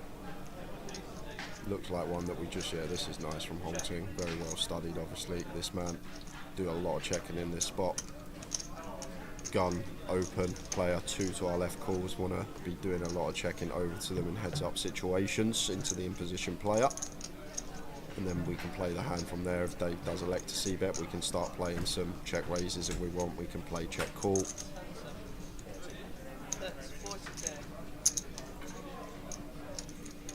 Dave fires for 40.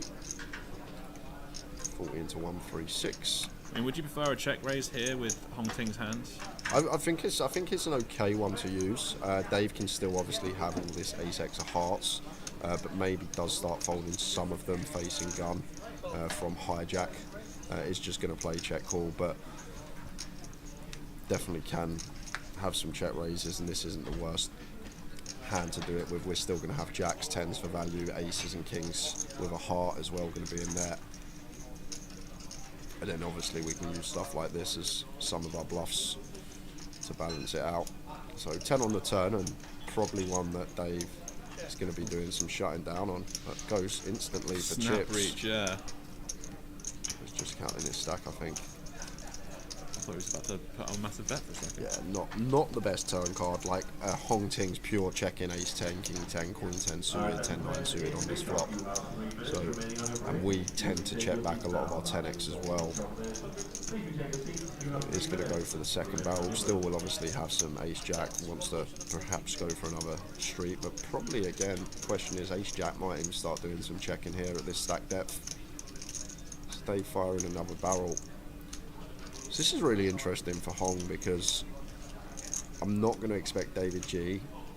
I'm going to make the assumption that like his ace jack, his king jack, queen jack suited do a lot of checking on this turn, and I'm going to make the assumption that a lot of his 10x do a lot of checking on the flop. So does sort of condense his range for value to stuff like ace x of hearts, some 10x, ace 10 that wanted to bet flop perhaps, but does just get out of there with the king queen. But I'm a bit of a madman sometimes, Josh, and I was thinking, can we ever now go for check raise on the turn? But Hong just lets it go.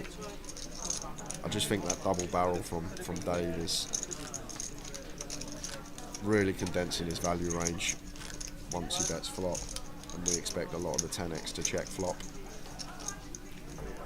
That well play from Dave does get the same hand to fold that was actually free rolling us. I guess if you're Hong Ting there, though, you don't necessarily want to flat a bet on the turn there. Do you? If you continue, do you want to like set up with this? This is the thing. Like with the call on the turn as Hong, like David can still have some ace X of hearts. Like he's not gonna check back ace X of hearts even though the board pairs. So we do have the problem with calling is when we sometimes hit a 9, an ace, or even a heart. We've obviously got reverse implied odds the times that Dave's flopped the flush. The other thing is we don't get to play leads on rivers either, Josh. So let's say Dave did have, for example, a 10 there somehow. He bet a 10 on the flop. We now make our flush on the river. It's just going to go check check. So we don't actually have like the implied odds on river that we get paid because we're out of position, not dictating action. We're just always playing in flow. So with one card to come, difficult to continue and form a call as Hong Ting. But I'm not sure if we can ever do raise in there. That's what I was thinking. Just because Dave's value range, I think, is pretty condensed once he double barrels on that particular board. It was a fun little hand from both. Dave G victorious.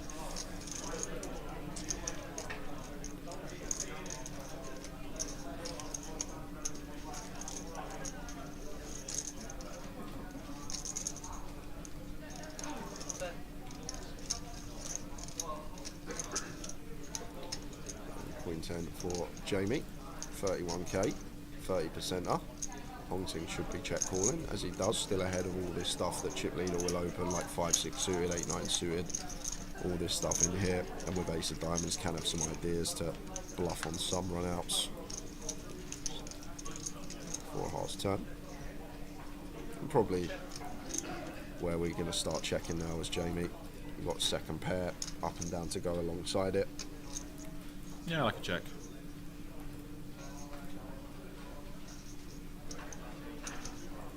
I'd be surprised to see a bet.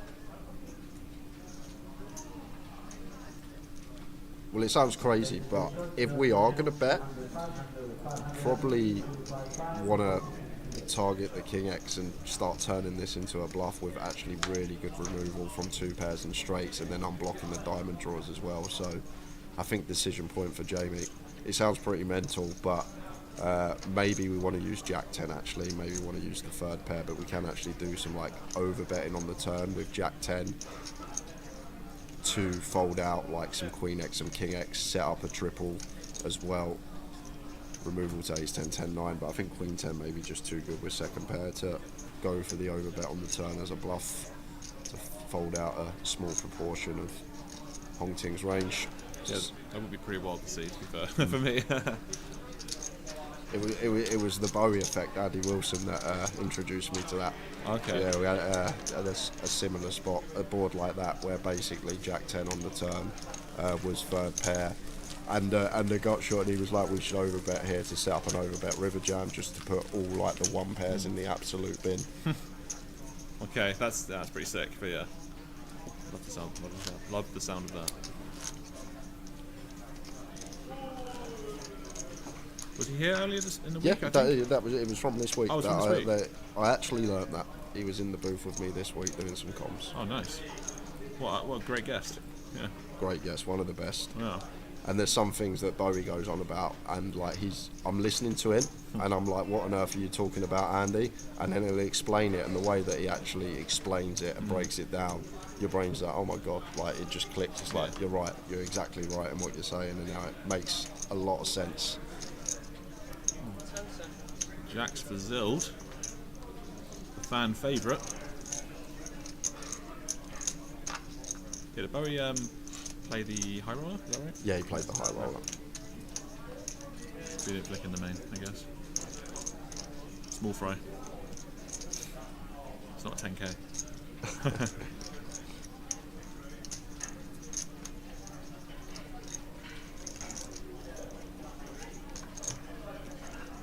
Good to see that James has just gone with the 2 BBs here. Went for the 3 BBs with Kings. Luckily ran into queens, but good to see him just tone this opening size down and haunting here in the small with ace queen. Probably one that does a bit more flatting than free betting. It's the same scenario here at this stack depth. What we free? Oh, is he just going to go with all in? How many big ones did he have here? He's got. Oh no, he's gone with free bet. I saw it. I thought he said all in. Thing is, I don't think James. I don't think he's going to be wanting to jam jacks here. You think he's just going to call? I think we're going to see a call, and this could get interesting. I think he's just going to cut out a call here. Yeah, you're spot on. You know your man, Josh. You know your man. I would be sending that every day of the week personally. Probably. I don't know. What big blinds we're on? I'm used to seeing big blinds. Wow! Any kings on the turn, dealer? Oh my goodness. He's just gone and flopped top set again. Did you just call a king on the turn versus your man? Wait, no, I didn't mean that. Sorry. Ace on the turn. 6 on the turn, king on the river. Yeah, how about that? Yeah, perfect. Wow, he's a genius. Okay, he just knew. He's like, if I shove here, this guy might fold. I can just call and flop top set. Yep. Please just call though, Please James. just call James, yeah. Come on. No raising, sir. We have top set on a rainbow board. Just want to call. We want the ace king, the ace queen in there. Don't want to set alarm bells off for queens, kings, aces. Let's go, Zild. Oh, he's just called.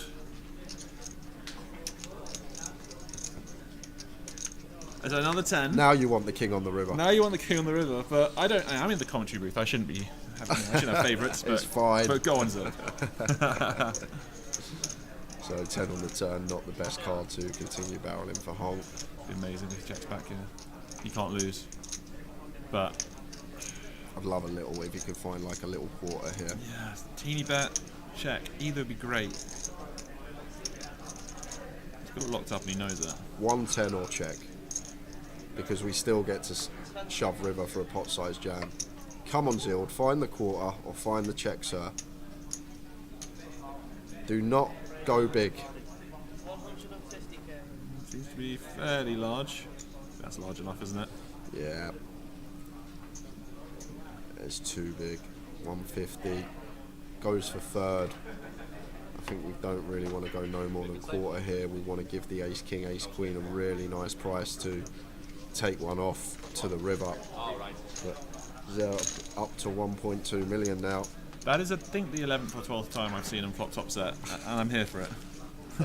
Sometimes it's just a day, Josh. It's mad, this game. Sometimes you get those days where you just hit everything. Yeah. I haven't had one of those since I was last here in 2015. Yeah, Ben. Imagine that going for the old Bert. Go for the 1BB, turn up boat, 1BB, little inducer. That would have been fun. Oh, and we're on a 15-minute break. That 45 minutes flew with you, Josh. It did. It felt like 20 minutes. First 45 was powerful as well. Yeah. Big thank you to this man. He might pop in later with Eastie. We might get a pair of them in. We'll see. We'll see. If Liverpool win, we might do. If they don't, we've got no chance. You're going to let us run right again? We'll see what happens. We are on a 15-minute break, so Tara and I are back at 5:25. Big thank you to Josh. We may see him later. But we are back railing this man for you lot in the chat. The Zild. Probably chip leader or close to full chip counts when we return. See you in 15 minutes. Thanks, everybody. Bye-bye. Into how you proceed. I'm Ian Simpson, Poker Pro and 888 Poker Ambassador, and these 5 tips will help you navigate when and how to defend your big blind. Defending your big blind and position. Like so much in poker, position is key when defending your big blind. If your opponent opens from early position, they've done so with up to 8 players left to act after them. Their range, therefore, is stronger than if someone raised your big blind from late position. Against an under-the-gun raiser, you defend your big blind less often than you do against a button raiser. You'll need a stronger hand to go up against your opponent's stronger range. A hand like 10-7 offsuit looks like a decent hand to defend your big blind with, but I would only do so against someone in late position and not against an under-the-gun raiser. It just doesn't have enough equity against an early position's more robust range. Defending your big blind by raising. Defending your big blind doesn't mean just calling, it means 3-betting too. The later the position your opponent raised from, the more you should be 3-betting, both as bluffs and for value. The earlier the position of your opponent, the tighter their range has to be because they've got so many players left to act after them. You'll be 3-betting less against an early position raiser since you're against a stronger set of hands. Similarly, when you face an opponent from later position, they can be playing more hands since there are fewer people left to beat. This allows you to 3-bet more often since you are against a weaker range. So, against a late position opponent, Ace-Jack suited is a value 3-bet. But against an opponent from early position, it is often better just to call from the big blind as they have fewer weaker hands that can call your value raise. Defending your big blind, depending on raise size. You will face a number of different raise sizes while defending your big blind. The smaller your opponent raises, the more hands you get to play. The larger they raise, the more expensive they make it, the fewer hands you get to play. A hand like Jack-Deuce suited is a fine hand to defend against a minimum raise. But if your opponent is raising to 3.5 big blinds, then it becomes a fold because you're getting a worse price.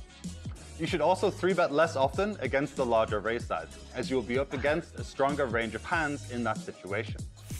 Defending your big blind and stack sizes. How deep you're playing plays a big factor in how widely you'll defend your big blind. Suited hands, like 9-2 suited, have decent implied odds of 30 to 60 big blind stack depths for when they make a flush and end up getting paid by 2 pairs. However, when you're below 15 big blinds, the implied odds just aren't there. This makes the worst suited hands not worth defending in many situations. There also comes a tipping point at very deep stacks, where the worst suited hands actually begin to have reverse implied odds.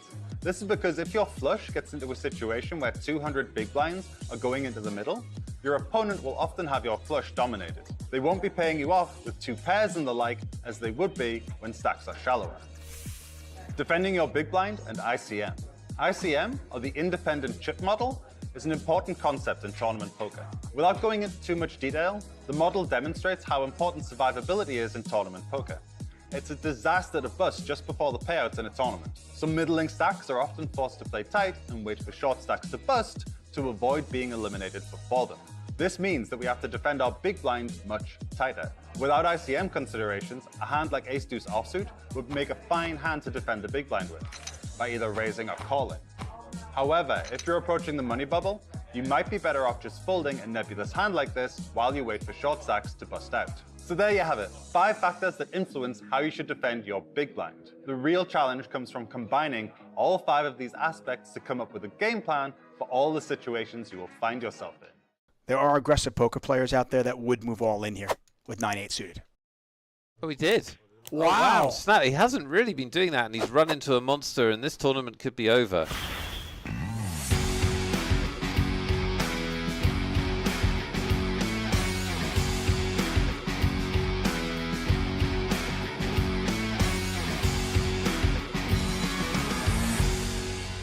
Our short stack has picked up ace-king. Yep. This is an incredible situation for them. Exactly what they're thinking about. They've just got more interesting. But Duarte already folded queens. Oh, but this time he's going to move all in. Alonso with the short stack, and he's all in. 5-4-4. Maybe he just knew the 10s were going to hold this time, and the 8 queens would not. Well, let's see if he's right. Running 4s will also win it for Alonso. That's the cool way to win it.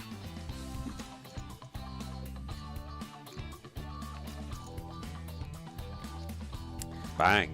Yeah. Alonso now drawing dead, and he will be our first elimination. Out in 9th place. Grane, after winning a hand with 5-4, picks up 2 blackjacks. What a hand this is. 6-handed. Extremely powerful. Yeah, Lechner might have thought about a 3-bet there if he was deeper, but I think Lechner might want to just calm. Oh dear, this is brutal. Amazing for Maru. Yeah, you say brutal. Yeah. Maru's getting there. Brutal for who? Brutal, not brutal for me. I mean, thank you very much. Jackson the cutoff, and you're not. It's 6-handed. This is just, come on. It's a cooler. Yeah, absolute cooler. Not over yet, guys. Listen, you know what? When Rambo was in the forest and all those marshals were around him, we thought it was over. They thought it was over then, but it wasn't, okay? Rambo finds a way out. What did he do with his pocket jacks, Rambo? Flop a jack? No? I still have faith. Rambo gets out. I like the queens. Rambo gets out. I'm going to take the underdog. I think the queens are going to win. No flush. Rambo versus the world. Oh, it's Rambo! It's Rambo! Watch this. It's Rambo! He's not Rambo. He's Rambo! That is so sick. It really doesn't get. This game doesn't really get more brutal than this. I had all the faith in the world that Rambo was going to pull it out. If any of you have watched First Blood, I feel you horrible. knew Rambo was going to win that one. So this is how quickly things can change. Leshner got down to about 15, 16 big blinds. He's back up to 29 with some successful shoves. Shove over your opening raise is a very, very good way to accumulate chips. He's done a real... Oh, we could get a race here, though. Aiyah. This could be it. This could be it. This could be a moment. I mean, it actually should be. I think you have to call this with sevens, simply because Bertolli can shove the small pairs. He can shove small pairs. You're actually dominating him. You know, you don't love flipping, but I think to your point from earlier, you can't control every situation. You have to be willing to gamble a little bit, and that's the case here. He has to call. He does call. We're going He to makes the race. call. We're going to race for Bertolli's tournament life. Yep. Big pot for both players. Over 2 million in it. We've got the qualifier versus the olive oil tycoon. Bertolli, if he gets chips, he's dangerous. Won a big tournament recently in Uruguay, but he could be out if he can't improve here. The dealer's about to give the flop. It's exciting. And here it is. 10, 6, 4, 2 clubs out there. Nothing so far. Yeah, nothing going for on. Bertolli's ace or queen.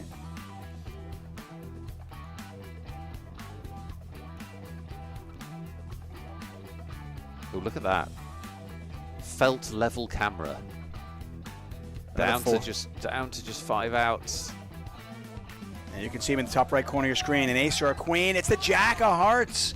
Saw some paint there, but it's the wrong paint for Bertolli and the right paint for Lechner. And Bertolli is out. Grane is in trouble here. Oh, wow. Rambo is in trouble. Yep. Does Rambo get out of this? Does Rambo get out of this one?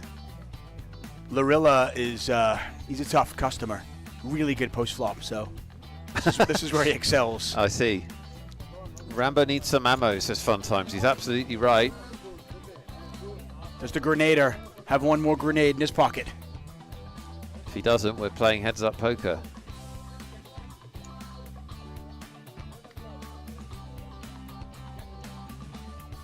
Oh, wow. Almost over. Running cards required.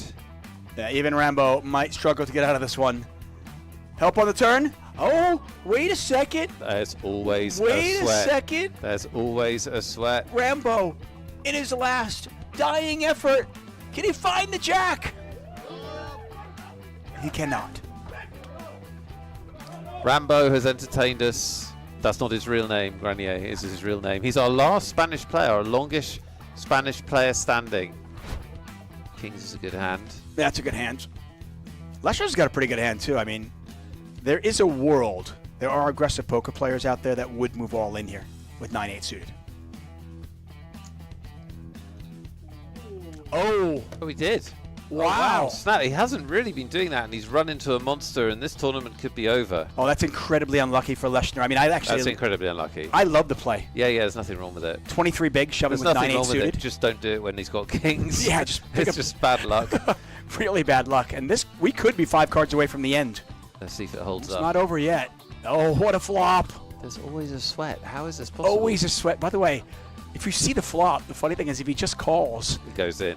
Yeah. Well, then I think he might even win it with the ace out there. Maybe. Oh, 33% of the time, he will hit a spade. Oh, now. It can't be the 5 of spades. Now it can't be the 5 of spades. Larilla with a set of kings. Is this it? Leshner Army praying for one of the 7 outs. The river. It's the 10 of clubs and a full house ends it. A battle to the end. Today is the first day of the main event of the World Series of Poker. I feel focused, I feel great. I'm not nervous. I'll do the cold plunge before my workout. which way to my table. I feel good. I had a great meal. I'm just trying to soak it all in, you know, and enjoy it. Maybe over there? Hey guys, we are already in the room. So there's nobody here at the moment, but this is gonna be full in like 20 minutes.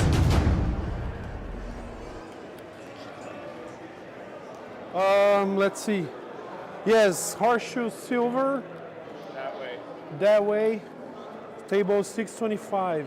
When the day actually came and I was walking towards the main event, I had to look for my table for quite a while because it is so huge. It was so many people. When I sat down, I was pretty nervous, but also really excited at the same time. Let's go, this is for all the marbles.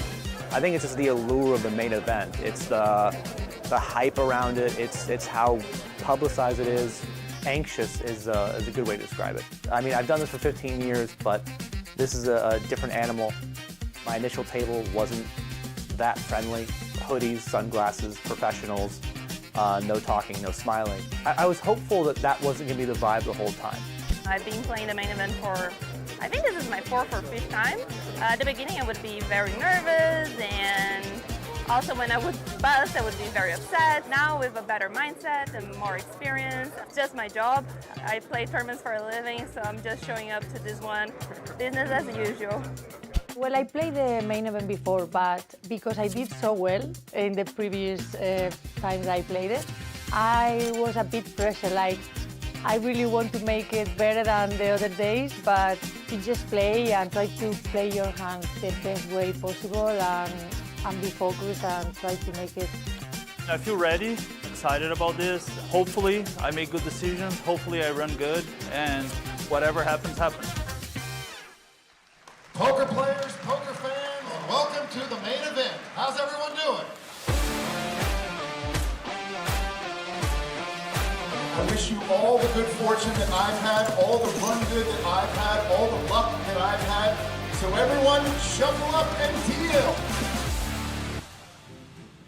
My table draw was difficult, especially for day one. I had many good players, I think only 2 recreational players. On my left, I had Nick Schumann, and he's a great player. Yeah, it was a very unlucky draw. I sit down, and they announce, you know, the shuffle up and deal. I get the big blind. I think I made some like corny joke about so unlucky, whatever it was, just to see how loose my table was, to see how friendly everybody was. Didn't get a great reaction, but whatever.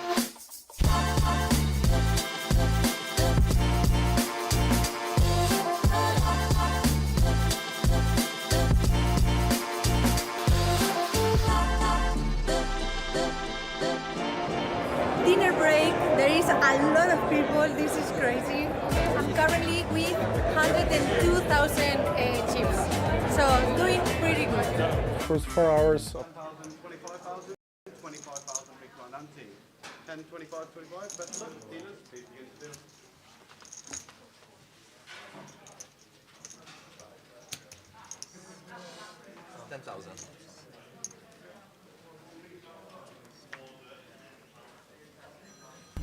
Oh, there were chip counts earlier. We're back. What's happening in football? What's happening in football? What is happening in the football? Everybody's going wild in there. I thought I sat there. Thanks to Josh Manley, top man. He said thanks for having us. We said thanks for having him, for joining in and giving us a bit of a short break between us. So thanks to Josh. He's now in the room watching the football. 3-0 after 80 minutes.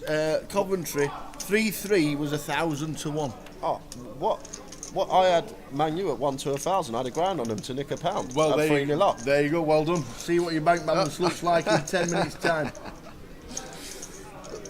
How have they lost this? Well, they ain't lost yet, obviously, but crazy stuff. Let's go, Zildy. Let's go.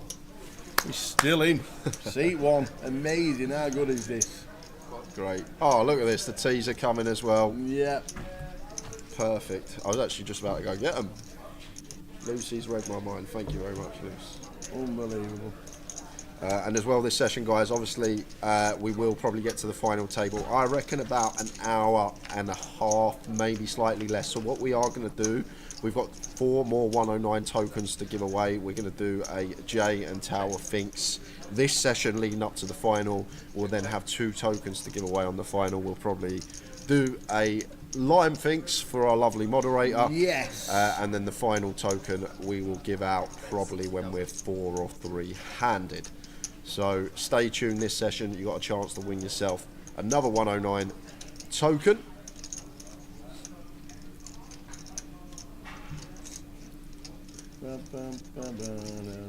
So Josh going to have to get out of the way here with ace 10 suited. Interesting one for Dave G, Tower, because these under pairs on boards like this facing EP from the big blind, like the 6-6-7, we can actually do some check raising from time to time.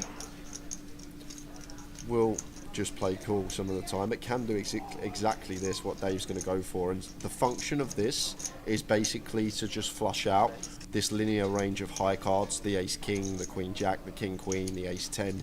You get the gist.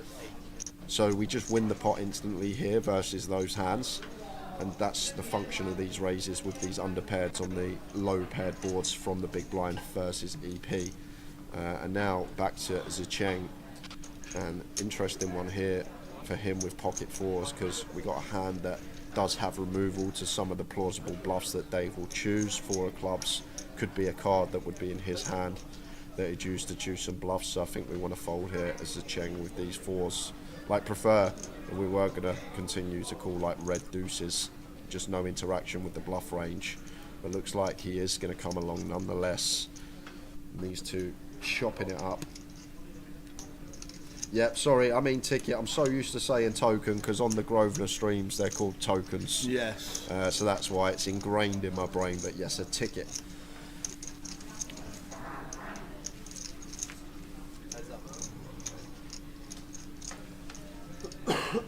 Ace of Hearts turn. And probably going to be shut down central now for Dave once our check raise does get called. So Ace of Hearts turn.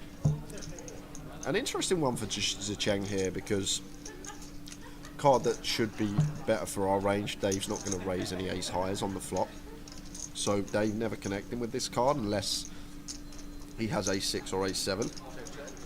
But Zicheng's still ahead of all this 8-9, 10-8, 10-9, 8-5, some club draws, all these type of hands that will be in there for Dave.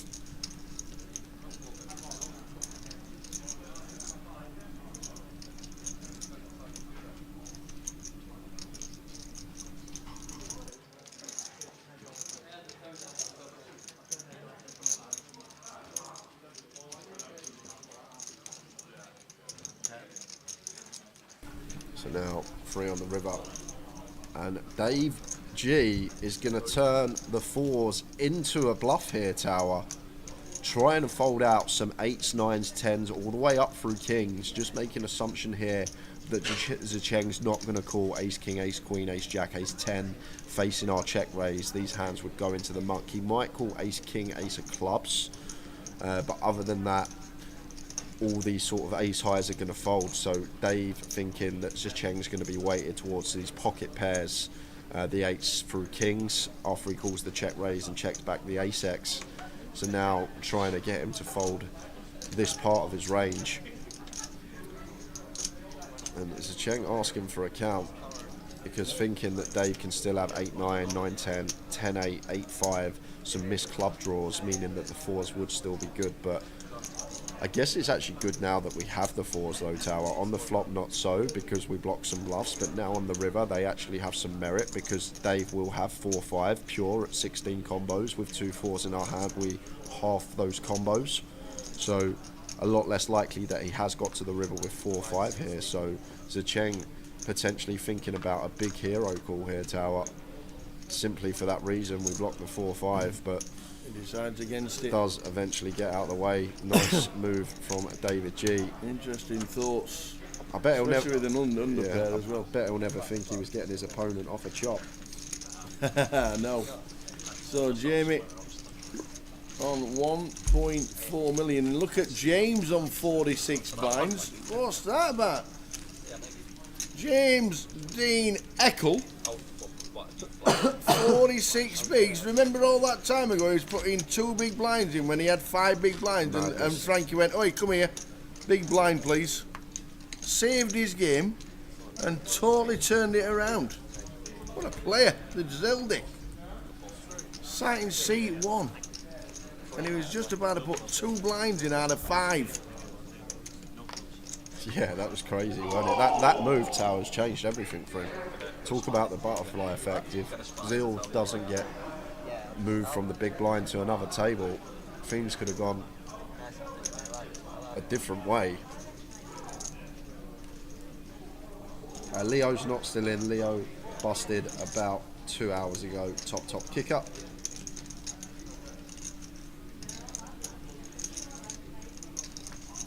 And we will go to a giveaway in about 15 minutes time. I hope Towers got his Sharpie and some paper ready. And he's asking the question. I'll ask first. You're asking first, are you? Then do you want to warn everybody what happens when I guess? Yeah, when Tower guesses, guys, the answer can be anything. It's a Tower thinks, and I always say there's a couple of unicorns playing squash in Tower's brain on a daily basis. When he's thinking, that's what I imagine.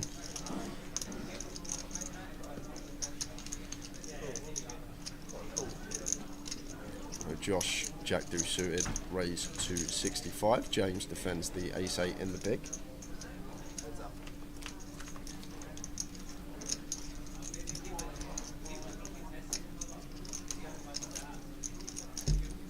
And let's see how clued up Zild is here, Tao, because we should be calling once. Button versus big blind here with ace-8 high and lots of backdoor straight possibilities. And Josh not going to continue though, so we're not going to find out. So 10 of diamonds turn, really interesting card, brings in double gut shot now for the Zild. And Josh up and down with his jack deuce suited. So probably going to be delay c-bet now from Josh with the jack high, and should be a call from James.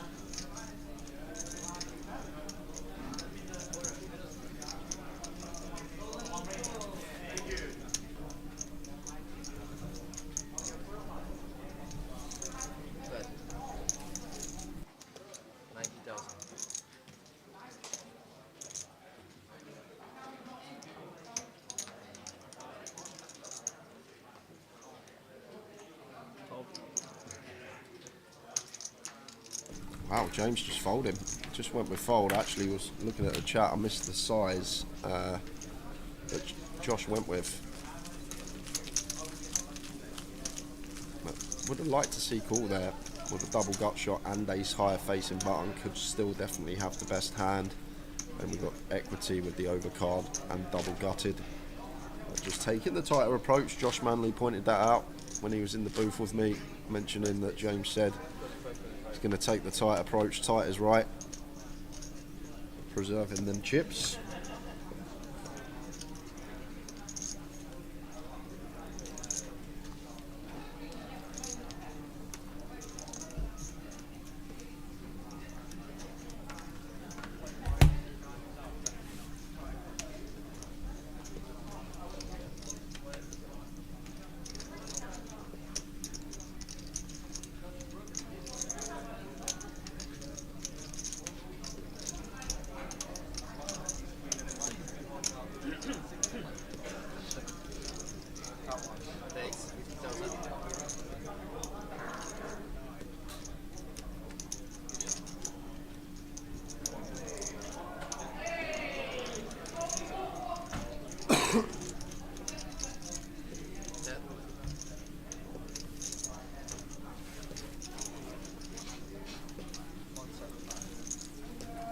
Pocket fives for Hong Ting opens to 50k, and yeah, this is very nice from Josh. This is a very nice choice of hand. King Jack offsuit, good choice of positions. Only thing I will say is the size is too big, Tower. Once we opt to 3-bet a 20 big blind stack, like, don't want to be going no more than 3x. Probably wants to land on like 135, 140 here in terms of sizing, but other than that, this is actually really nice from Josh. with the king jack offsuit. Nice little candidate to use as a 3-bet bluff, and does get it done. And back to Hong there, and these pairs, LP versus LP tower, could actually find its way into some 4-bet rips.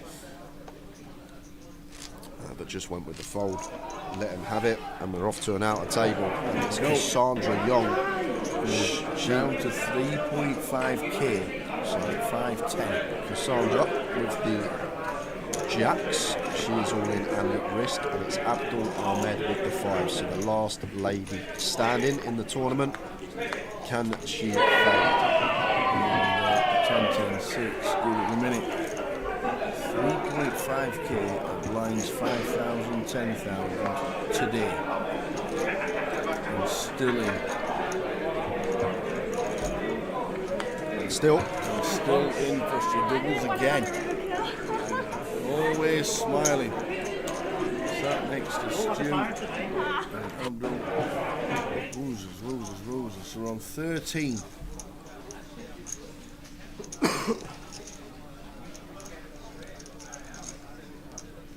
And if you're enjoying the coverage, guys, enjoying the stream, make sure you give the 888 Poker TV a follow on Twitch. You can hit the like button on YouTube, but make sure you follow. Also on socials as well, 888 Poker on Twitter. There's also an 888 Discord that you can get involved with, but check it all out, guys. Fantastic event been put together here in Manchester. Hope you've enjoyed the coverage throughout. This is our final day. I reckon we've got about 6 hours left here in Manchester, but this is going to be an enjoyable one. Yep. As Zicheng just going to take this down here with the ladies. Dave can't continue, ace-8 off. And off we go again, Tower. It's all happening. So Cassandra doubles, and then we've got the deuces against Queen 10. So Queen 10 at risk for Rob Bickley, and the deuces are bows. Well, picked up an additional 8 outs, 14 out and out. Any queen, any 10, any king, any 8. 4 on the turn, which is no good. Is it a case of too many? Queen 10. Oh, doesn't get there. So Does not get there. Well done, Rob. Great effort. Will exit. Whoa. Great run from him. He's out in 13 for 17-20. Well done, sir. Well done indeed. And that means it's going to be 2 tables of 6. So after this hand is play tower, we're going to be losing Hong Ting. He will be next big blind. So therefore, to balance, he should be moving across after this hand. Oh my golly gosh. Off we go. This is going to be massive. This is going to be the biggest pot of the tournament. We've got a 2 million chip pot about to brew, guys. There's no scenario that this doesn't get all in pre. Dave G with the easiest 4-bet jam he's going to have. And Jamie's going to have to call it off. Here we go. And 2 million chips, Tower. That is good for 20% of the chips in play. So that gives you an idea how big this flip is going to be. It says all of it. There's the all-in from Dave. Jamie's going to have to call. And off we go to the classic. Can I have a count, please? It's nearly a mil.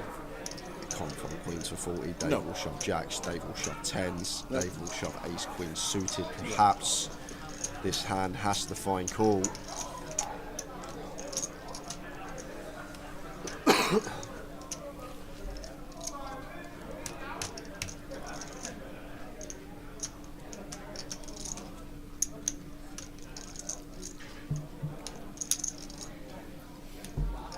It's a million. It's a 2 million chip pot. Queens against ace king. Best race in the game. 1045, yes.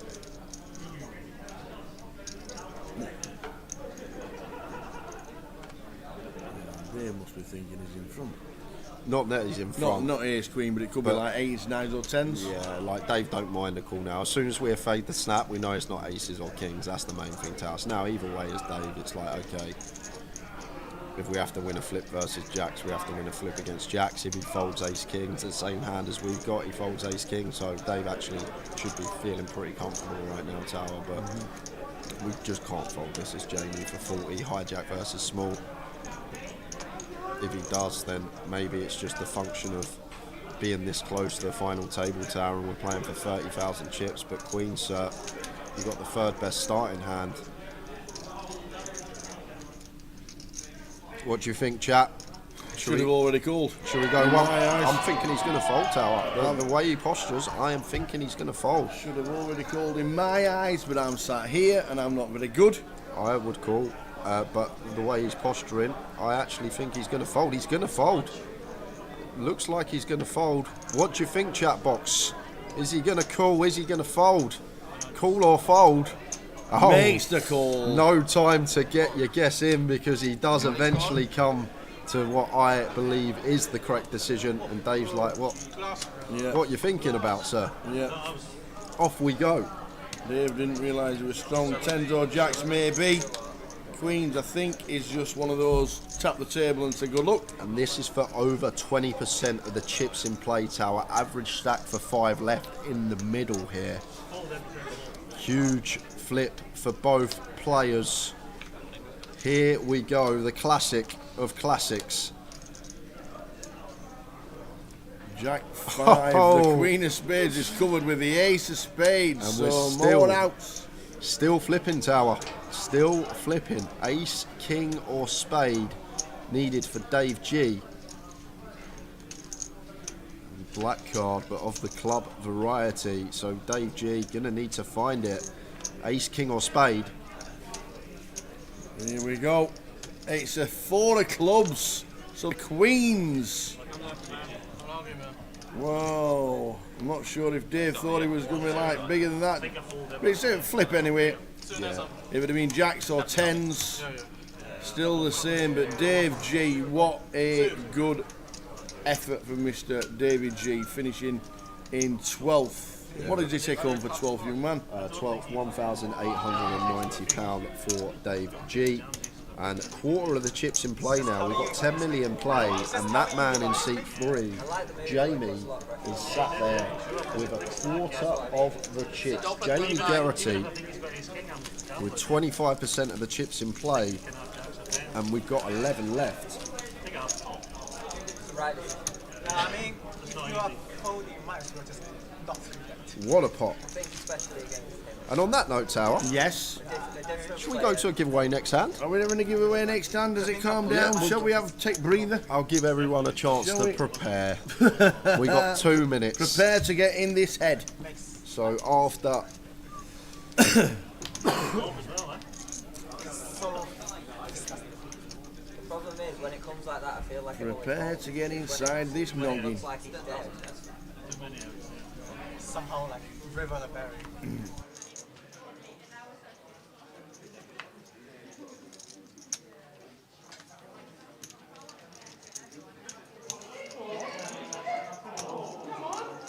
Like 23% of the chips in play now. It's a nice final table stack.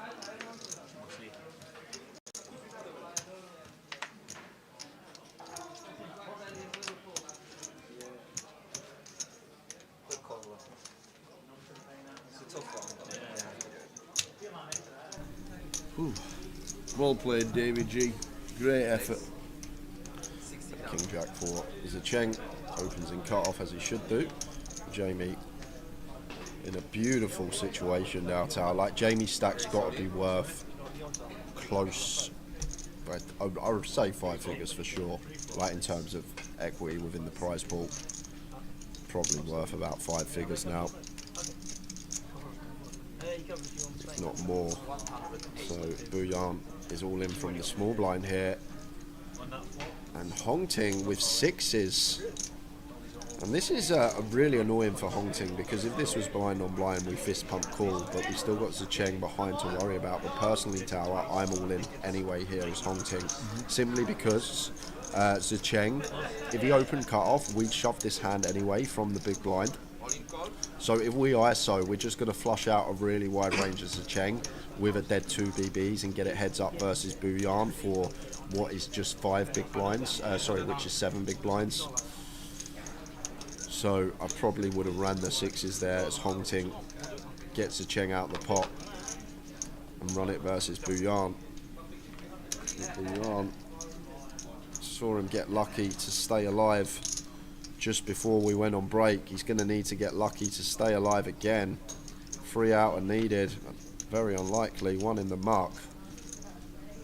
Can we do it? Yeah. Not with that 3. We're down to Queen. So looking like it's going to be on the FT bubble. Bouillon needs help. Sharpish. I didn't like this card. Oh! That one there! What, that card? That one there. The Queen of Spades, that one? Wow. Oh, wow. Bouillon does it again. This man walking on water, staying alive in these all-in situations. He's doing it. Ooh. Sit tower. Get it in bad.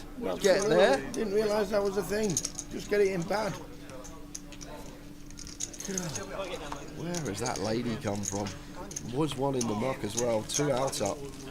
Bouillon back in it. So guys, come on then. There's your paper. Have you got your pen? You at the ready, Lime? I love this. Can we have a thumbs up, Lime? There's my pen. Are you ready? It's empty. So guys, quick rundown of the rules. This is for a $109 ticket on 888 Poker for the closer tomorrow. The way to participate is you will need to guess. I'm going to ask Tower a question. He will write his answer down on that piece of paper. It's a Tower thinks. Closest to Tower's answer will win the 109 token. The real answer means absolutely nothing. You can Google away as much as you want. Because it's what Tower has put down on this piece of paper. Right, 2 quick things. You need to be on Twitch. You need to be on 888 Poker TV on Twitch to participate. This is only via the Twitch stream on 888 as it's the 888 tickets we are giving away. You get 1 guess per account. Any Ricky's multiple guesses, you will be disqualified. Lime Ricky come down with the hammer last time. The hammer came down last time. Exactly. So, I am going to ask Tower the question. She is here and she's ready. Yes. Perfect. So we can go. So, Tower. Yeah. All I'd like to know. 11. We had Josh Manley in the booth with us last session. Yep. What I would like to know. Yep. According to Hendon Mob in dollars, how much has Josh Manley cashed for? So, according to Hendon Mob in dollars, how much has Josh Manley cashed for? No answers yet, guys. How long have I got? Wait until Tower puts his down. 10 seconds.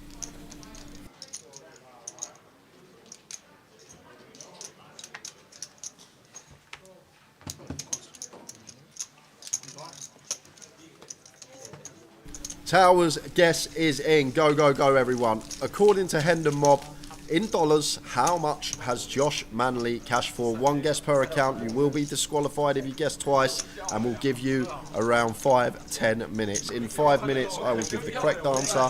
In 10 minutes, we will reveal the winner. Good luck, everyone. Twitch only. Oh my days, I could be millions out. I could be absolutely millions out. Oh. I hope I've not done Josh a disservice by putting 8.7 million. I really hope I haven't. Oh man, how much has Josh Manley cashed for? Good question, I like that. It's on Josh, it's on 888, I like it. I like it a lot.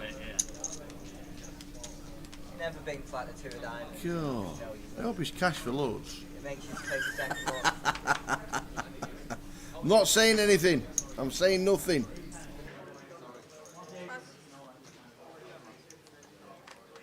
$7-6 for Zicheng.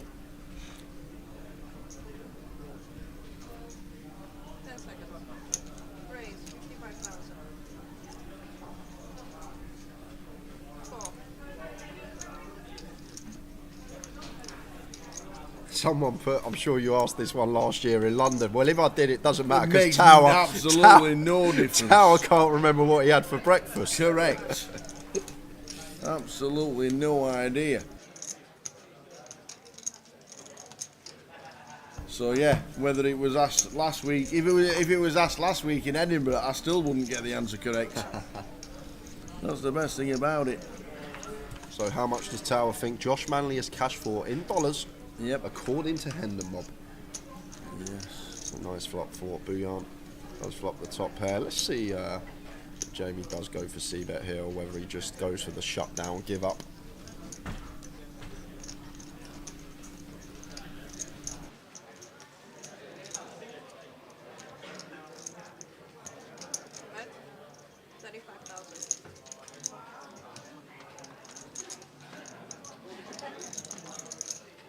So, how much does Tower thinks Josh Manley has cashed for on the Hendon?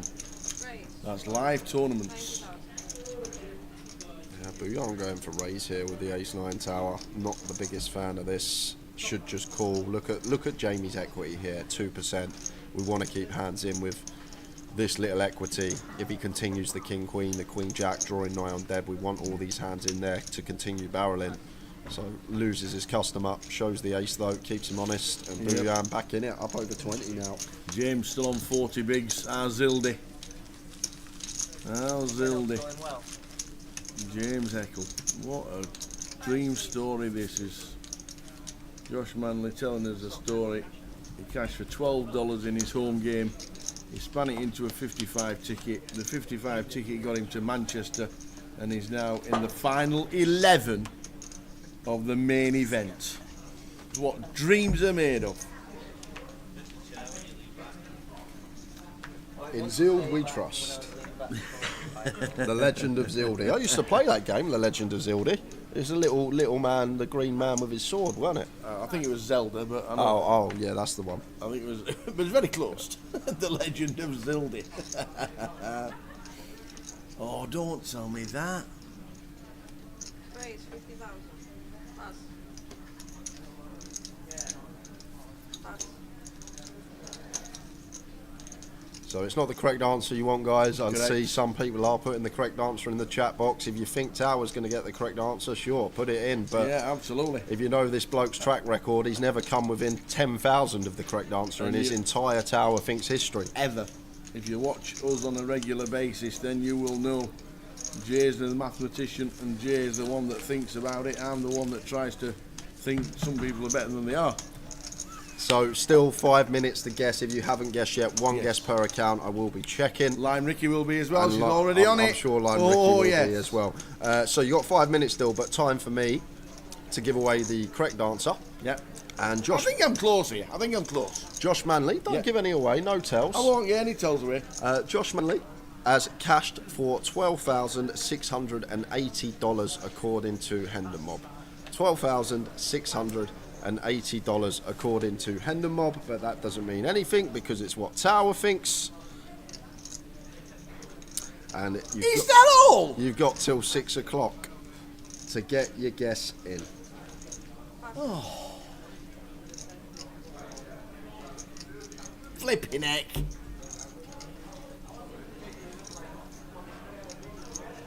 Oh. Oh, dear me.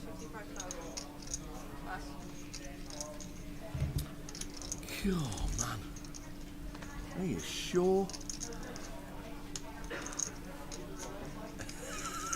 Andy Williams says, can I change my after that reaction? Oh, no. Piano Cat. You overestimated. I hope Tower did too. Yes.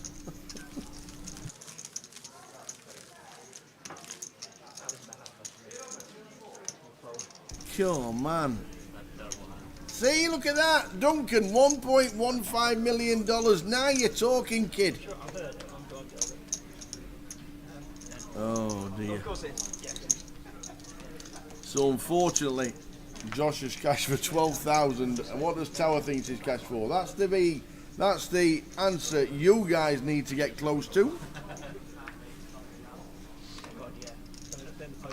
Another couple of minutes, probably after this hand, we'll stop this one, and then we'll do another one in an hour. Quickly, because there's a few people that are confused about the giveaway, right? So how it works, I asked Tower a question. Which he did. He will guess his answer. He's wrote it down on this piece of paper. Closest to what is wrote here will win the token. So no one can Google. It's fair as can be. You can Google if you want to. And as Jay says, that won't help you. It won't. Trust me, it will not. The people that Google have no chance. And Makedja says, Tao, was cool to see you in Dublin recently. I was the guy that played the envelope bluffing game after you and X-Flix. The envelope bluffing game? Oh. What, carrot? Is that like carrot in a box? Yeah, we did carrot in a box. Carrot in a box? Yeah.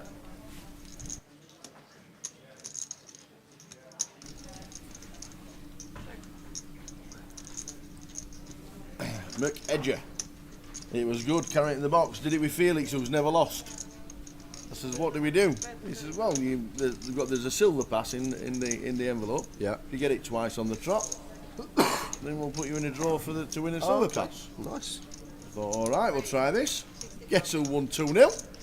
Tower. Get in. Did you win the pass? I don't know if the draw's been made yet. I don't know. Oh, it has. It has. A CFO won it. A CFO won it. Well, there you go. What is Booyan up to? That was good, that. He's got some chips now. He's been short since he's been at the feature, but now he's got some chips. He's making some moves and putting old Zildy boy in a spot. But Zild not having any of it. He's going to call. Goes for click as well.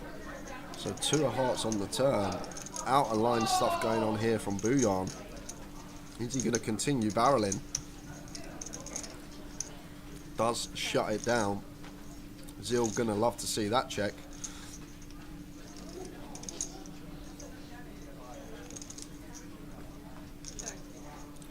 Zild checking behind. And a nice clean river card. Deuce of spades.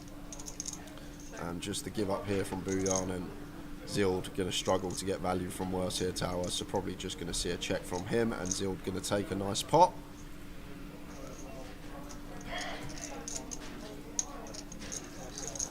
You were. A CFO's watching as well, that's great. How are we doing, a CFO? So guys, you've got till 6 o'clock, so till the end of this hand, and we're going to close the giveaway, and there we go. So we'll give you 10 to 15 seconds, and then Lime is going to close the comp. So 10-15 seconds, and then Lime's going to close the giveaway. If you haven't guessed yet, you can guess, 1 guess per account. We will be checking.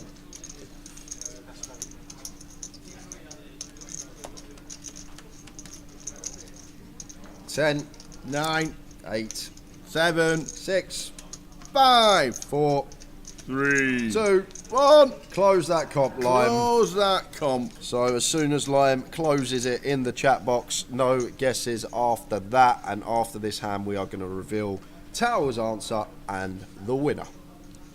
I love it. I love it. The Legend of Zelda works better. That used to be a great game. I used to love getting home from school, jumping on the GameCube, loading Zelda up, running around this little free roam place with my sword. And here he is again. Opens to 55. So I'm just working out then, if you won 2-0, so your Makedja must be Geordie, is that right? Just working out. Just going back to seeing you in Dublin. Is that Geordie? Jamie out the way with the Queen 5 suited. JC with a silly question in the chat. Did Towers treble win yesterday? What do you think, JC? 2 out of 3 again. Leighton Orient let us down. Interesting one for Hongting here. A7 off. Gonna just choose to defend here.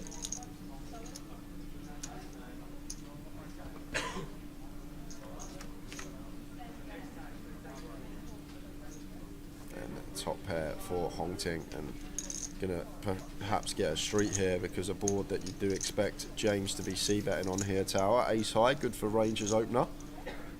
So probably around the 40k mark, 45, 40. What I'd like to see from our man Zild. Yeah, very nice. Does come with 40k, just shy of 30%. And Hongting with just a clear check call, never doing any raising. Just need to recognise this is a board that's going to have high frequency c-bets on, but no. Seen this a lot, Tower. People raising the ace when they should just be calling. and we lose our customer.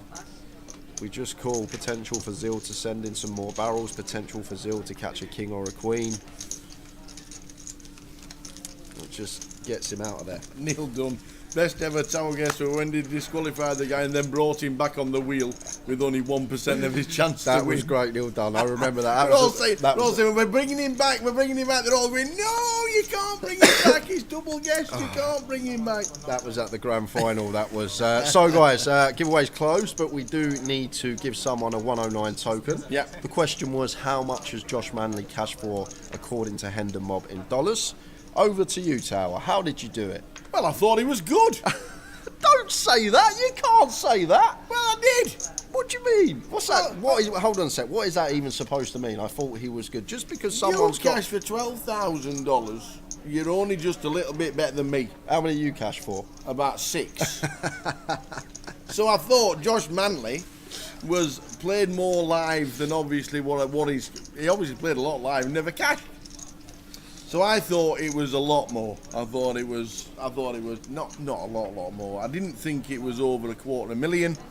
I thought he cashed for more than what he has cashed for, and I thought because he's been playing the game quite a long time, so I thought down south he'd have cashed a few times. So what I went for is basically I thought of a number, then I added a few. And then I added a few more, but I didn't come up with a lot. So I came up with $155,000. That's what I thought it was in total, and I thought that was pretty good, and I thought that would be very close. So $155,000. No one got it spot on as expected, because who's going to guess that other than Tower? Exactly. But someone is playing the 109 tomorrow. Was 5,000 off and guessed 150,000. Hold on a sec. I actually didn't check if they double guessed. Why, Mickey's already done it probably. I'm just checking that they've only got one guess in the chat. Go on then. Who's guessed 150,000? Yeah, only one guess. Well done. Well done to Piveer. Piveer, Piveeur. Piveer. Sorry for the pronunciation, but well done to you, Piveer. You are the winner of this $109 ticket for 888 poker for tomorrow night's closer. Well done. Brilliant. Well done. And if you cash at the next event, let us know. And we're going to have another giveaway coming up this session. Yeah. It will be Tower asking me a question, so you might be able to think a bit more logically about it when putting your guesses in. Nice one. Well done, everybody. Congratulations, Piveeur.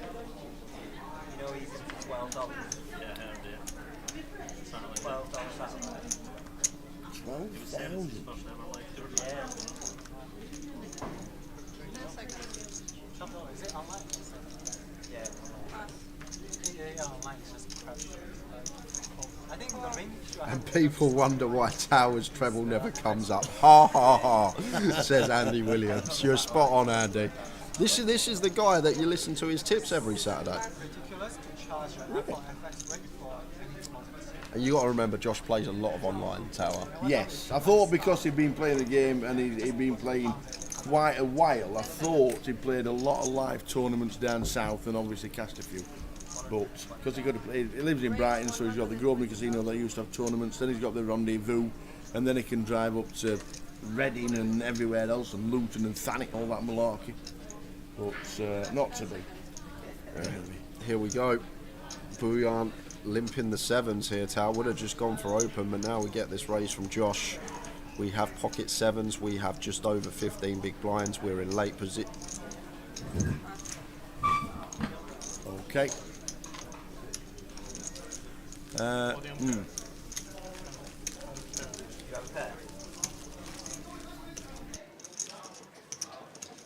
don't mind with your stacks, just doing like So you're in the cut-off with sevens, with 15 bigs? Yeah, could just open jam Tower, but if we do elect to limp and there's a raise, just send it over it. Effective four-handed once it's folded to us in the cut-off, just 3 players to get through. 1 in 17 shot to get dealt a pair. Very difficult mathematically for someone to have a better one behind us. But Bouillon just letting the sevens go.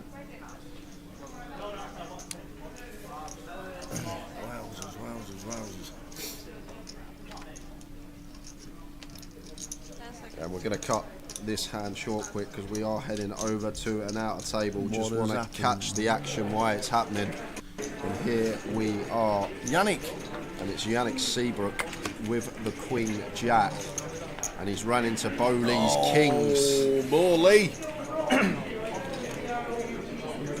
going up and down there, but so mainly on the up. Kings for Bowley. Yannick with the Queen Jack. Is this elimination? Well, he's hoping his opponent makes a set now. Because that's the only way we're going to get out of this one. Needing a king. 6. That's it. That'll do it. Dead on the turn. So we are going to be losing. Yannick Seabrook cannot win this one. Dead on the turn. £2,150. So good run from Yannick. We lose him in 11th place. So that means, Tower, we are going to be on the final table bubble. 2 tables of 5. No hand for FT bubbles. No. So we will play until we lose one more. I'll tell you what we'll do as well, because we don't know when we're going to lose one. We will halt the next giveaway, the J Until the Figs, start of the until final. the start of Yeah, the final I like that table. idea. So we will Good shout. do the next giveaway at the very start of the final table. Did anybody know the password for the 1500 free roll? Did they all get in that? Yeah, I'm Were they guessing all so. in it? Hope you all got in. Bring back Zild, give the people what they want. Yeah, Zild's gone over to balanced tables now that we are 5-handed on both. But hopefully he'll be back. Hopefully he will be back. Hopefully we will see him in that final.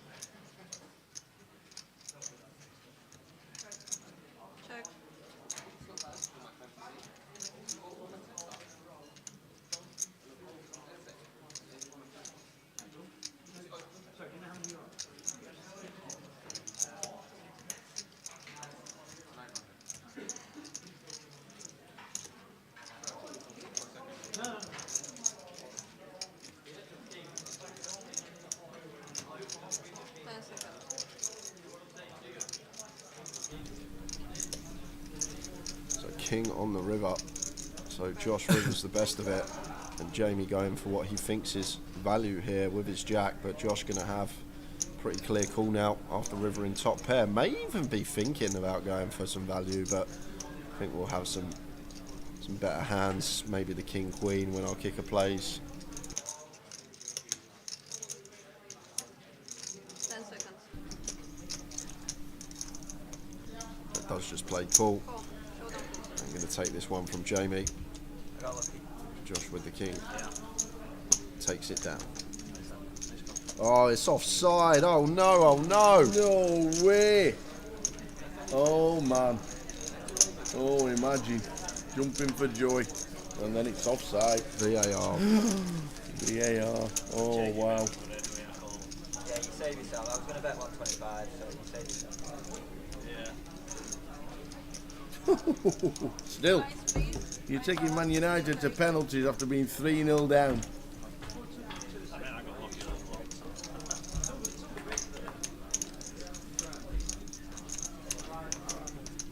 Wow.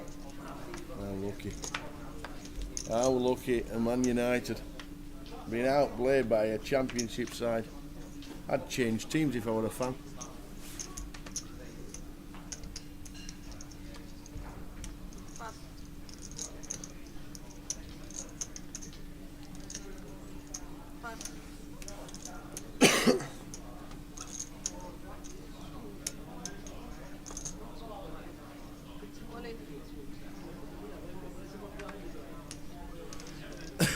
So we're on 10. Another giveaway in the first hour of the final table.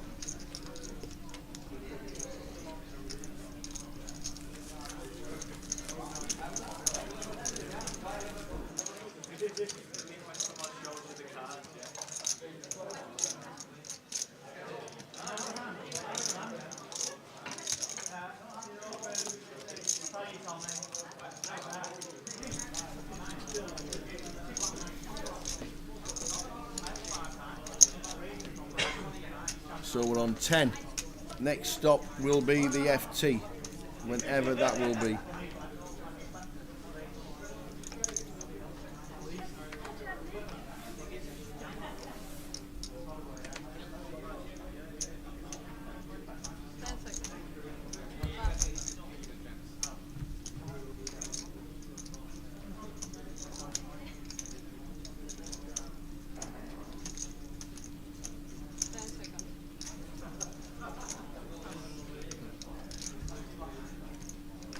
Who's kidnapped Zildy? He got moved to balance tables. How does this guy run? Whenever he's in the big blind, Oh yeah, he never has to pay it. Unbelievable.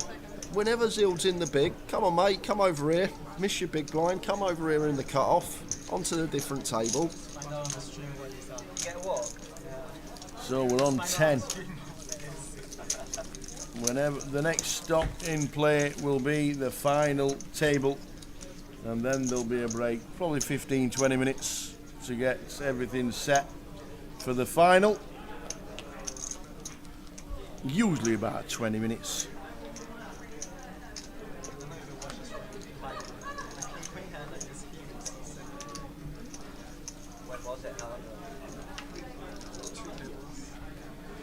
The Whopper Supper said the Milky Bars were almost on him.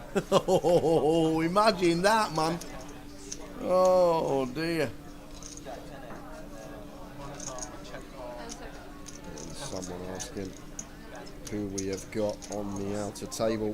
Who have we got, Jay? I can let you know we have James Dean Heckle is obviously Zild, Abdul Ahmed, Stu Sefton, Cassandra Young. Yep. What a spin that is, by the way. And Bowley. So Cassandra Young, Bowley, the Zild, Abdul Ahmed and Stu Sefton. Those are the 5 on the outer table.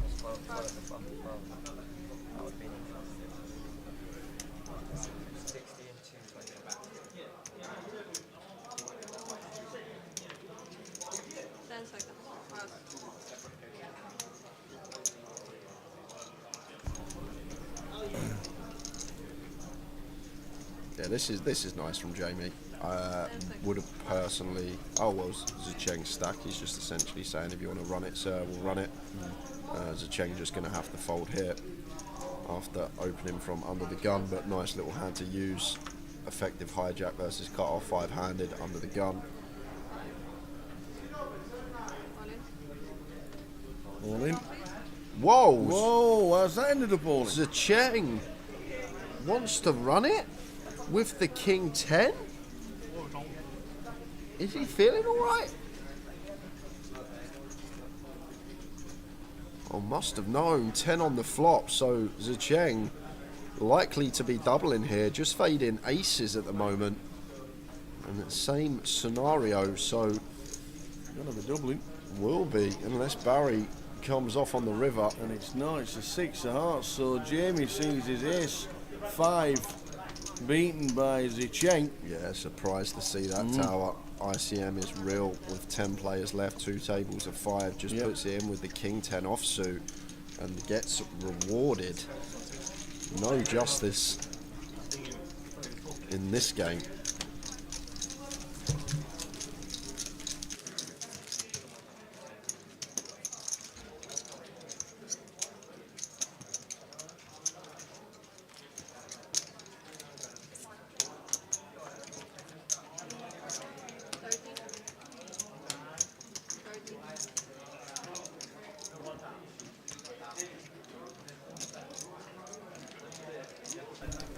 So we're on 10.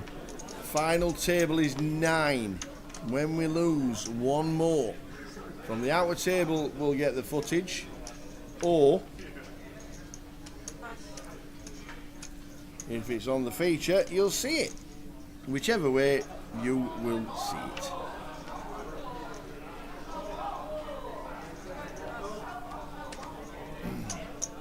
Josh with 10 jack played so well, 1.3 mil.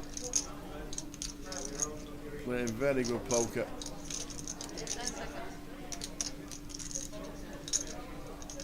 Chopped Blackpool in November last year for chunks, best score of his life. And he's now improved and he's now heading towards the final table of another This time, the 888 Festival in Manchester. I'm going to go with raise here with the Jack 10 suited, and does just flush out heaps of equity of 4 deuce suited in the big.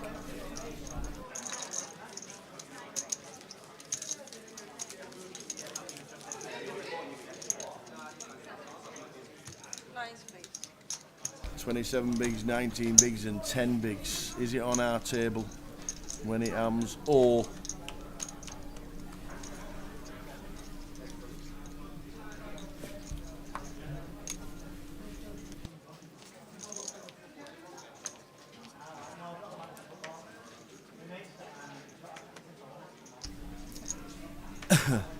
lines 15k, 30k.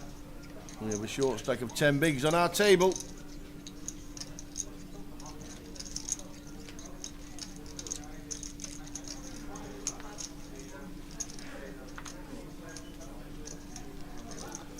And we've got 20 bigs there. Joshua 1.4 mil sitting pretty. Sometimes you don't have to defend the big or raise the big button, sorry. And that's it, Jack 3 out of the way. What timing? It is aces versus Jamie. Jamie with the 6-5. We just flattered the aces. Yeah, it's nice. It's nice from Zicheng Tower. We can, obviously, we want to complete some strong hands, and at frequency we will limp some aces, some kings, some queens, some ace king, all this type of stuff. Yeah, we're going to see 3-4 king flops. So Jamie up and down. What a flop. Zicheng with the aces checks over Jamie, and pretty clear one to bet here is Jamie. Like, always think when you're betting, are we folding out better hands? And with 6 high, yes we are. Like, we'll fold out all the queen high through 7 high, and then we've got delicious equity in the form of an up and down and a backdoor spade draw for the times that our opponent does continue. Now over to Zicheng, and both options available here. Tower could definitely go for the check raise right off the bat, could just keep our range wide and play cool and keep some air balls in of our opponent, but does go for the check raise. Like it. So 45 to call for Jamie. Should be calling. Don't do any raising yourself, even though you are up and down.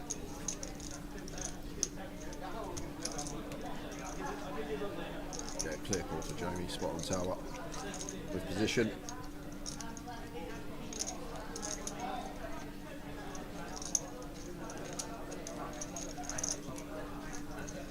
Turns the Jack of Diamonds.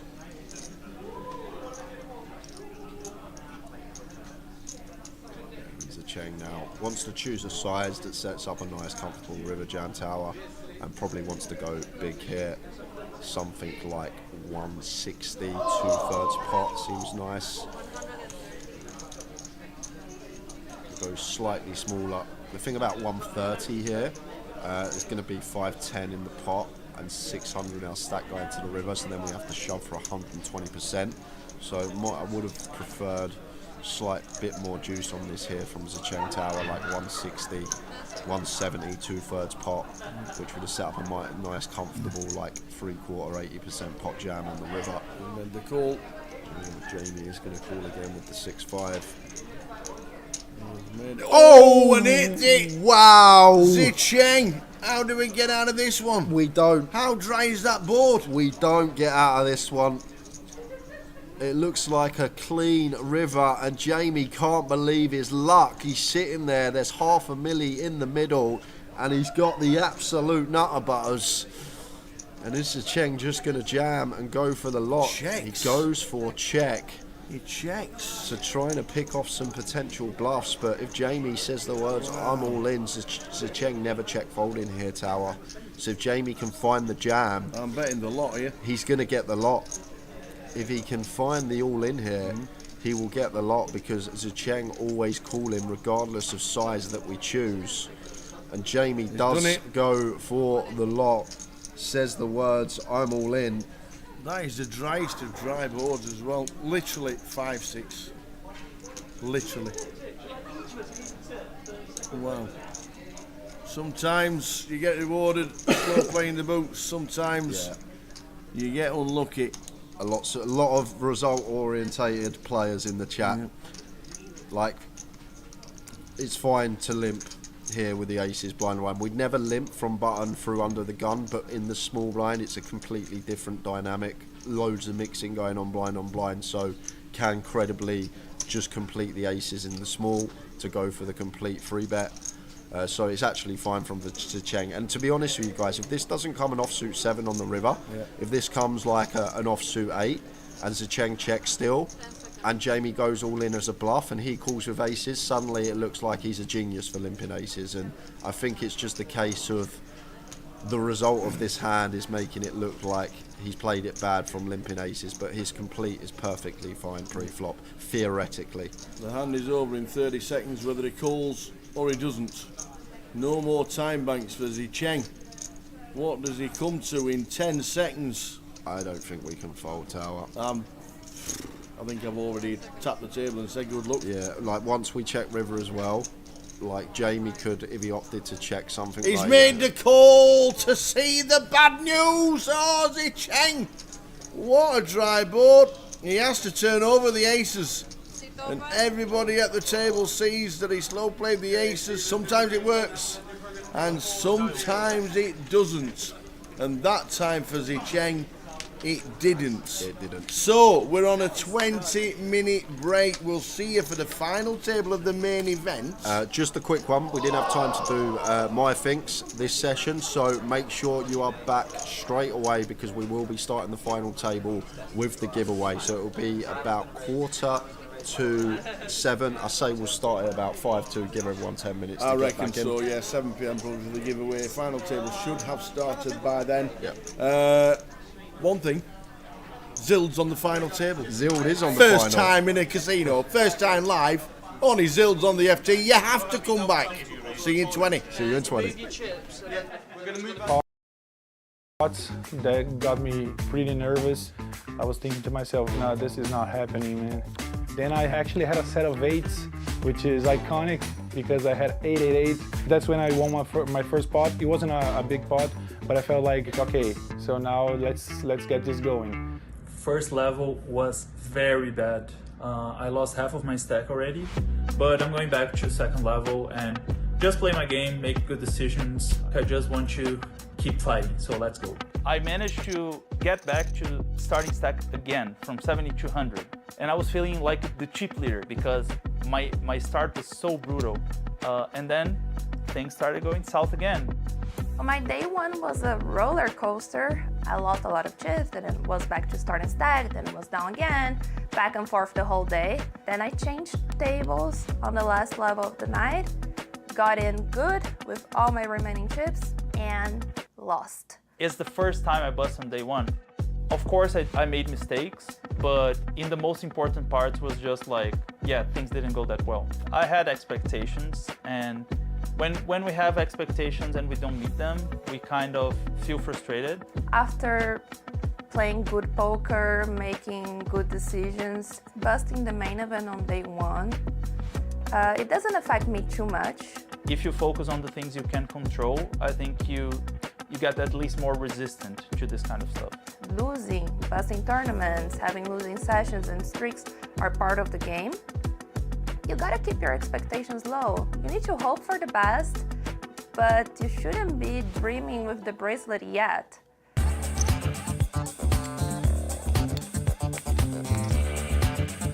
I ended up bagging with 86,500. I managed to finish day one with around 104, I think. So yeah, 888 got me going. I bagged 79.8K in the main event going on to day two. But did you know I'm actually a 2-bag boy? Because I have Earls of Sandwich. Gonna eat this sandwich? Because that's what winners do. 100K in a dream. We'll see how Saturday goes. So tomorrow, day off to rest, and then I'll be back on Saturday with a lot of power to make it to day 3.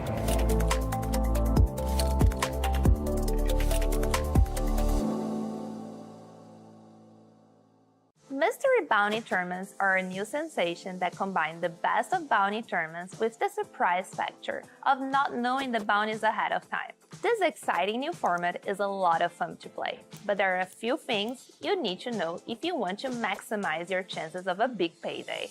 I am Vivian Saliba, Poker Pro and 888 Poker Ambassador. Here are 5 tips to help you adjust to mystery bounty tournaments. Preserve your stack. Stack preservation is very important in mystery bounty tournaments. The prize pool is divided in two, with half going to the general prize pool and the other half to the bounties. For this reason, having a wealthy stack when the bounties kick in can generate a lot of value. You might want to approach some spots in a more conservative way, when close to the bounty stage in order to preserve your stack. A big stack lets you cover most of the other players, and with that comes the chance to eliminate them and win the mystery bounty prize. You may also want to avoid battling other big stacks and don't make marginally profitable plays that can compromise a big chunk of your chips. You can also exclude the bottom of your range when calling all-ins or even jamming yourself. Categorize your opponents. Being able to categorize your opponents is key in mystery bounty tournaments. 888 Poker has an extensive mystery bounty tournaments offering every single day. After playing many of these, I realized that most players in these tournaments will play very aggressively and looser than in other traditional tournaments, probably because they want to build a big stack. I recommend that you bet bigger and more often with your value hands than you normally would. If you're seeing that your opponents are playing very loose, you're going to want to bluff a little bit less often. Focus on making chips with your big hands. Adjust to different stages of the tournament. Understanding the stages of mystery bounty tournaments is key to doing well in them. You have to adjust or you will struggle to really succeed. Once the bounties kick in, your fold equity will be smaller as players are incentivized to call all-ins in order to win a bounty. You will often see players calling you down with hands they never would in other tournaments. For this reason, I would go all-in with a tighter range than I usually would in traditional tournaments. Cut out some suited connectors and instead give priority to high cards and pairs. Pay attention to the remaining bounties. When you're playing a mystery bounty tournament, keep your eyes on the bounty list, as you need to know which bounties are still up for grabs. The average value of a bounty will vary according to those that are still available. Let's say all the major bounties are already gone. In this situation, the chips will probably have a higher value than a bounty. But if all the big bounties are still in, and there aren't so many players left, it's likely the bounty value will be higher than the chips. So don't focus too much on making a pay jump. Knowing which has more value, the bounty or the chips in play, will help you adjust and aim for the biggest payday. Don't forget about the prize pool. Don't forget when you're playing mystery bounty tournaments, they do still have a prize pool. It's not always just about winning the bounty in a hand. Don't overvalue knocking out an opponent just for the bounty.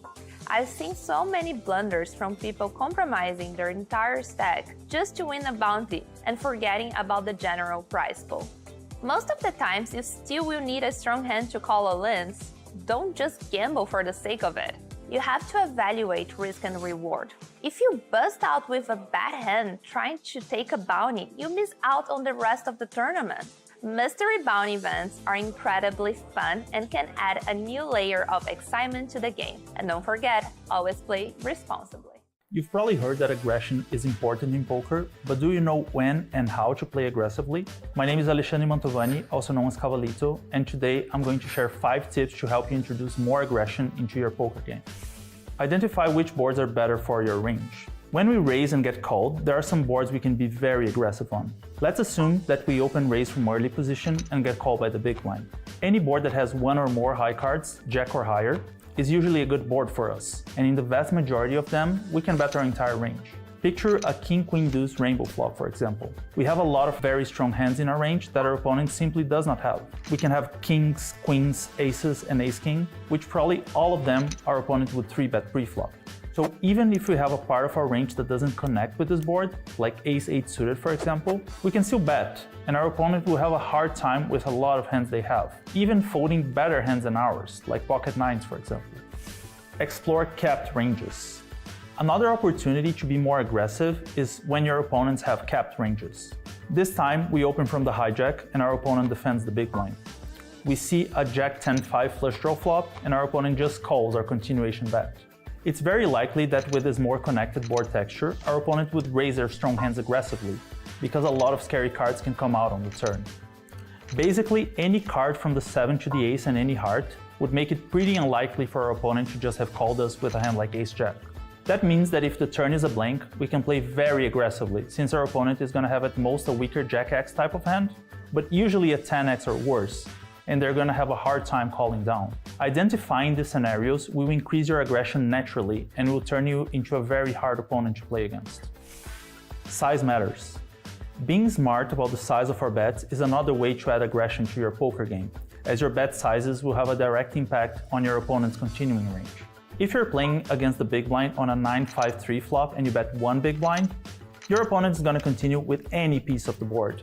On the other hand, if you bet full pot with this texture, our opponent is definitely going to fold most of their 3x, 5x, and weak straight draws. Your bet sizing will also have a big impact on how the hand is going to be played on future streets. If you bet one big blind on the flop and the turn is a 3, you should be somewhat careful because your opponent is going to have this card in their range more often. However, if you bet full pot on the flop and the turn is a 3, you can keep betting your best hands for value and be less concerned that your opponent has hit that card. Think about which part of the range you're targeting. With all of the poker training software out there these days, sometimes people forget that poker is a game of people and logic, and sound logic sometimes gets very similar results as software does. Let's go back to Jack 10-5 flush draw. Turn 6, river king, and we have a hand like king queen suited. We know our opponent has gotten to the river with a weak jack most of the time, so we can still extract value from these hands with a not so large bet, like half pot. In the same context, we are going to have some bluffs like queen 8 suited, and some value hands like ace queen or queen 9, and these hands benefit from very large bets. Queen 8 to make the opponent fold their weak jack-X, and ace queen, queen 9 to make the opponent call with king queen or king 10 that they might have connected. Knowing which part of your opponent's range you're targeting will help you choose when to turn up the aggression. Know when to shut down. Even though the video is about aggression, it is important to remember that sometimes you have to just shut down. Aggression increases your profitability when now executed in the right spots, but sometimes we just have to shut down or we're going to lose a big chunk of this profitability. On the previous 9-5-3 board scenarios, we bet pot and get called. Turn 8, we bet again and get called again. Then the river pairs the 9. This is a scenario that we have to be very selective about both our value hands and our bluffs. By betting twice on this board, our opponent's range gets to the river as mostly 9x or better. So not value betting a hand like pocket 10s and shutting down sometimes with our bluffs like ace deuce is important. As you can see, there are plenty of opportunities for you to introduce more aggression to your game. Study these spots and see for yourself what impact being more aggressive can have on your profitability. Which spots do you struggle with being more aggressive? Let us know in the comments below. One of the most common situations you'll encounter in poker tournaments is defending your big blind. Both folding too much and playing back in the wrong situations can be a big leak of chips. There are a lot of factors that come into how you proceed. I'm Ian Simpson, Poker Pro and 888 Poker Ambassador, and these 5 tips will help you navigate when and how to defend your big blind. Defending your big blind and position. Like so much in poker, position is key when defending your big blind. If your opponent opens from early position, they've done so with up to 8 players left to act after them. Their range, therefore, is stronger than if someone raised your big blind from late position. Against an under-the-gun raiser, you defend your big blind less often than you do against a button raiser. You'll need a stronger hand to go up against your opponent's stronger range. A hand like 10-7 offsuit looks like a decent hand to defend your big blind with, but I would only do so against someone in late position and not against an under-the-gun raiser. It just doesn't have enough equity against an early position's more robust range. Defending your big blind by raising. Defending your big blind doesn't mean just calling, it means 3-betting too. The later the position your opponent raised from, the more you should be 3-betting, both as bluffs and for value. The earlier the position of your opponent, the tighter their range has to be because they've got so many players left to act after them. You'll be 3-betting less against an early position raiser since you're against a stronger set of hands. Similarly, when you face an opponent from later position, they can be playing more hands since there are fewer people left to beat. This allows you to 3-bet more often since you are against a weaker range. So, against a late position opponent, ace-jack suited is a value 3-bet. But against an opponent from early position, it is often better just to call from the big blind, as they have fewer weaker hands that can call your value raise. Defending your big blind, depending on raise size. You will face a number of different raise sizes while defending your big blind. The smaller your opponent raises, the more hands you get to play. The larger they raise, the more expensive they make it, the fewer hands you get to play. A hand like Jack Deuce suited is a fine hand to defend against a minimum raise. But if your opponent is raising to 3.5 big blinds, then it becomes a fold because you're getting a worse price. You should also 3-bet less often against the larger raise size, as you will be up against a stronger range of hands in that situation. Defending your big blind and stack sizes. How deep you're playing plays a big factor in how widely you'll defend your big blind.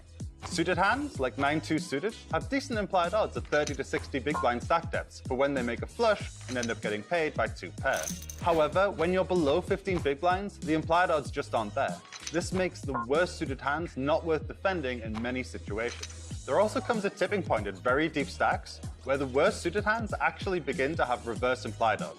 This is because if your flush gets into a situation where 200 big blinds are going into the middle, your opponent will often have your flush dominated. They won't be paying you off with 2 pairs and the like, as they would be when stacks are shallower. Defending your big blind and ICM. ICM, or the independent chip model, is an important concept in tournament poker. Without going into too much detail, the model demonstrates how important survivability is in tournament poker. It's a disaster to bust just before the payouts in a tournament. So middling stacks are often forced to play tight and wait for short stacks to bust to avoid being eliminated before them. This means that we have to defend our big blind much tighter. Without ICM considerations, a hand like Ace-Deuce offsuit would make a fine hand to defend the big blind with, by either raising or calling. However, if you're approaching the money bubble, you might be better off just folding a nebulous hand like this while you wait for short stacks to bust out. So there you have it, 5 factors that influence how you should defend your big blind. The real challenge comes from combining all 5 of these aspects to come up with a game plan for all the situations you will find yourself in. There are aggressive poker players out there that would move all in here with 9-8 suited. Oh, he did. Wow. Oh, wow. Snap. He hasn't really been doing that, and he's run into a monster, and this tournament could be over.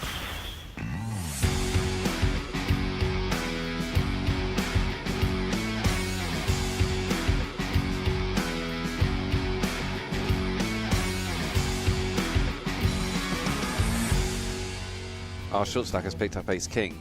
Yep. This is an incredible situation for them.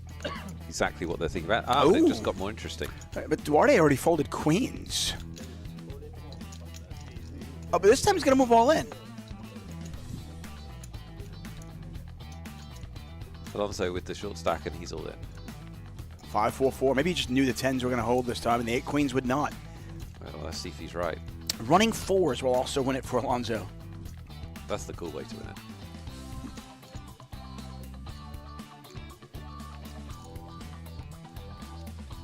Bang. Yeah.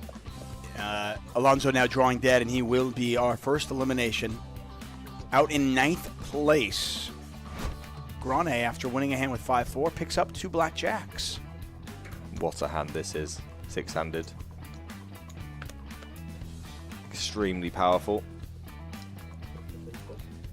Yeah, Legner might have thought about a 3-bet there if he was deeper, but I think Legner might want to just calm. Oh dear, this is brutal. Amazing for Maru. Yeah, you say brutal. Yeah. Maru's getting there. Brutal for who? Brutal, not brutal for me. I mean, thank you very much. Jackson the cutoff, and you're not.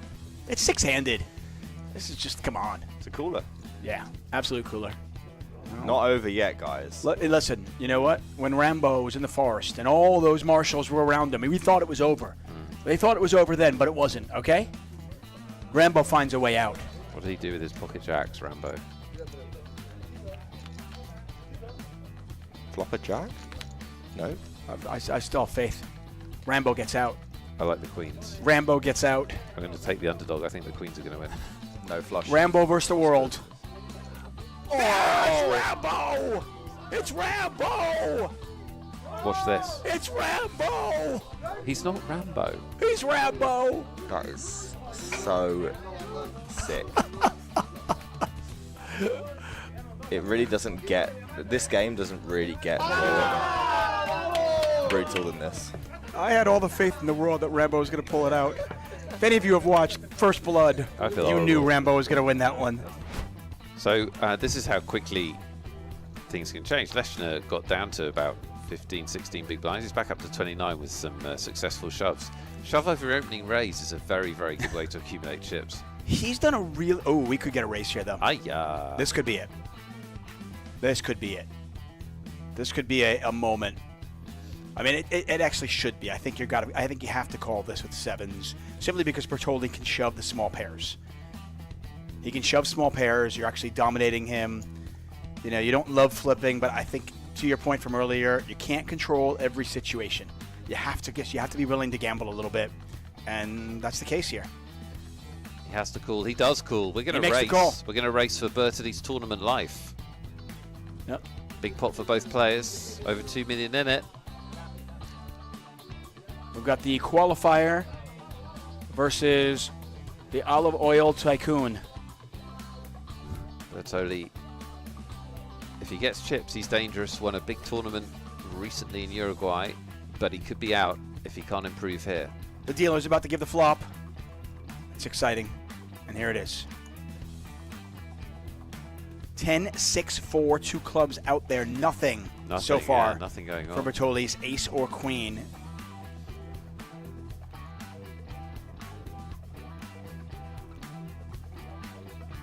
Oh, look at that.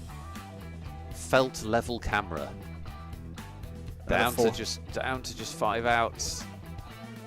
And you can see him in the top right corner of your screen. An ace or a queen. It's the Jack of Hearts. Saw some paint there, but it's the wrong paint for Bertolli and the right paint for Lechner. And Bertolli is out. Grane is in trouble here. Oh, wow. Rambo is in trouble. Yep. Does Rambo get out of this? Does Rambo get out of this one? Larilla is, he's a tough customer. Really good post-flop, so this is where he excelled. Back with it. First hand of the FT. Well done, one and all, for making the final table here in Manchester. 888 on the way. In seat 1, we have the legend, who's turning into an absolute live legend at the moment, and he's always in seat 1. How does that work out? James Heckle in seat number 1. In seat number 2, Abdul Kadir. In seat 3, Bjorn Hugh. In seat number 4 is Liverpool's Stu Sefton. In 5 is Hong Ting Zhu. In 6 is Bo Lee. 7 is Jamie Geraghty. In 8 is Blackpool's Josh Radley. And in 9th is Cassandra Young. Come on. Cassandra. Come on, Cassandra. What a spin. 3.5k with the blinds at 5,000, 10,000. She was nearly out. Ace Queen against Ace 4. 4 hits for Abdul Kadir. Left her with 3.5k. And she's now back on the final table. Well done, you. Yeah, and how it's going to work this session, guys, in 5 minutes' time, we're going to move to a giveaway. And then Easty is going to join us about 7 o'clock for the session. So any questions for Easty, if you want to give him some stick, make sure you stay tuned. Oh, you can't say that. I've got a bone to pick with him. I have got a bone to pick with him after Edinburgh last week. Uh-oh. So start of the FT, Hong Ting goes for the continue here with the King Queen suited. And Josh has flopped the flush draw with position.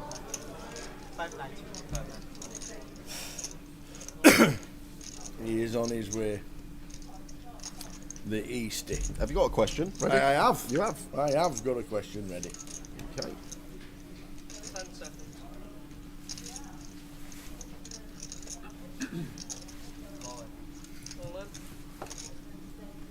And Josh just sets Hong Ting in with the flush draw, gets the better hand to fold. Nice from Josh, gets it through.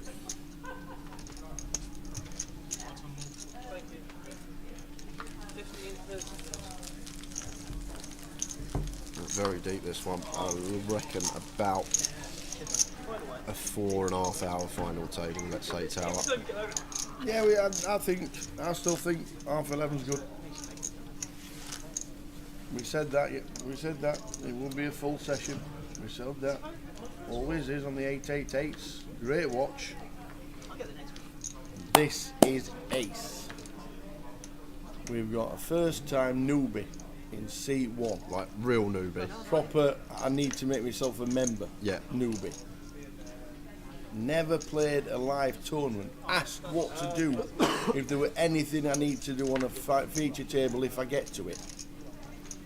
Do I do anything or anything like that? And that was the big question that he asked. And we're like, no.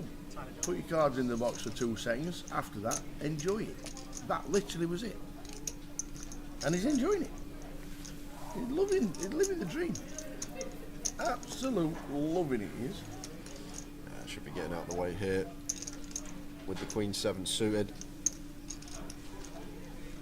I wonder how studied he is, or if he's aware of how to approach final tables with his stack size with ICM, because the way the stacks are distributed, Zild is in the cage at the moment, so should be very tight. Only really playing top end of range.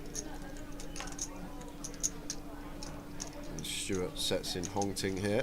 Hongting with the Jack 9 suited for 15, very frustrating. I doubt we're going to be able to call this off as Hongting. A nice shot from Stu with the 5s. It will be working.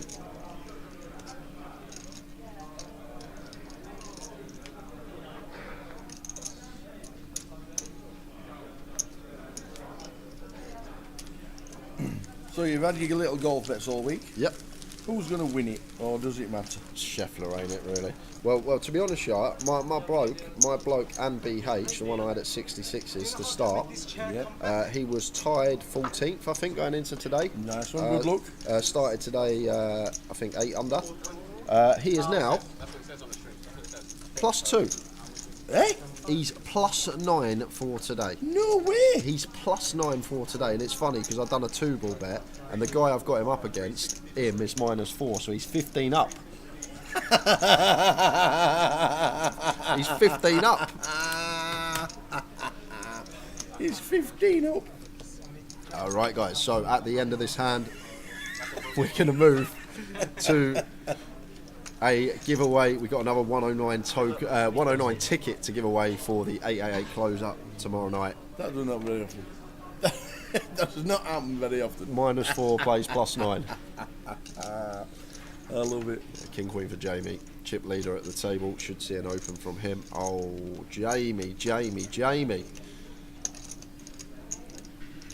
Like, at this stage, when there's 9 left, like, a lot of ICM tower, and as chip leader, we just get to take advantage of that. And King Queen off from under the gun just needs to fall into that opening range. It's crazy when you actually run it and look how ranges actually change at final tables, how a big stack range compares to, say, a middling stack range. Like, all the different hands that Jamie actually gets to open as the chip leader that the middling stacks will not. But just going for fold there, so I'm not sure if that's sort of his approach tower. Maybe thinking I've got a quarter of the chips in play, I'm probably good for 5th place. I might just snug it up and see what happens, but would have loved to have seen an open there with the King Queen. Brilliant. So just a walk for Bo with 3 deuce, you don't mind that, and it's giveaway time. Hope you're ready, Lime. We got another 109 ticket to give away for the 888 close-up tomorrow night on 888 Poker. It's a J Finks, so Tower is going to give me the question. Yes. Quick rundown of the rules if you're new to the stream. Get ready and listen. Listen. So Tower's going to ask me a question. I will write it down on this piece of paper. Closest to my answer is going to win the 109 ticket. 1 guess per account. Any multiple guesses, you will be disqualified. We do check these things, and do not guess until we say go. Don't give me any clues in the chat. Don't get a guess in until we say go. So. Very easy. Very easy, I'm sure. Very easy. So, last year, yep, while I was in Las Vegas, yep, I managed to be stumbling around the horseshoe. Yep. And there was Vivi Saliba, 888 ambassador, sat at the tables. She's sat on the bubble of the ladies' tournaments. Yep. And I got my pom-poms out. and she got in the money, and she made the money, and she went on for a deeper run. Well played, Vivi, and it was the pom-poms that did it. But how many entries were in the ladies' event that Vivi was in last year? What one? The championship event? It was the ladies' bracelet. The 10K event. championship. Is it the 10K? No, the 1K, 1K championship. The 1K championship, the 1K, Good ladies question. 1K. How many entries were it? Very good question. Thank you.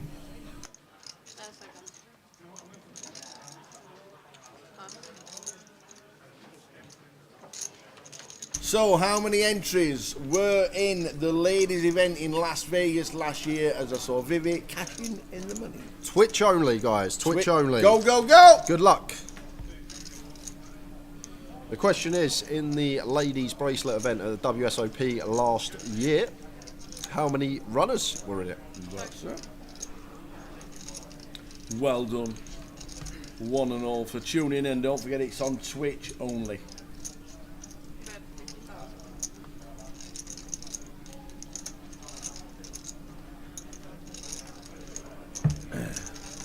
So how many runners were in the ladies' event that I saw Vivi Saliba cashing in last year? Better check the answer. Oh, you not even looked at the answer? No. Absolutely not. Be great if for some reason that comp weren't on the Hendon.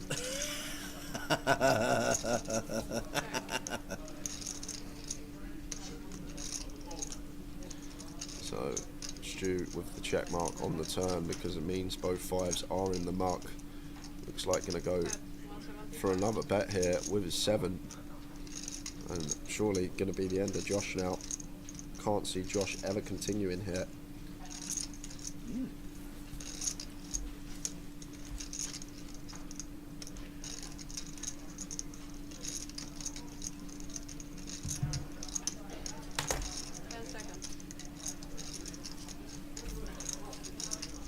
So how many entries were in the ladies' bracelet event in Las Vegas last year?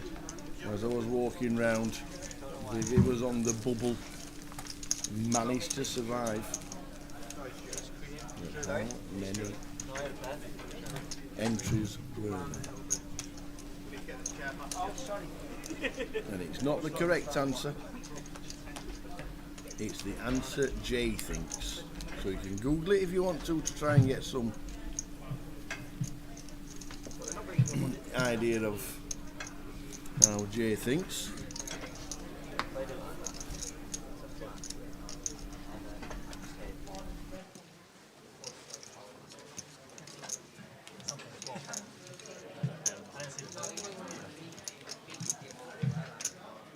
So don't forget, Lime Ricky's watching. Do not multi-guess. Lime Ricky has got the hammer.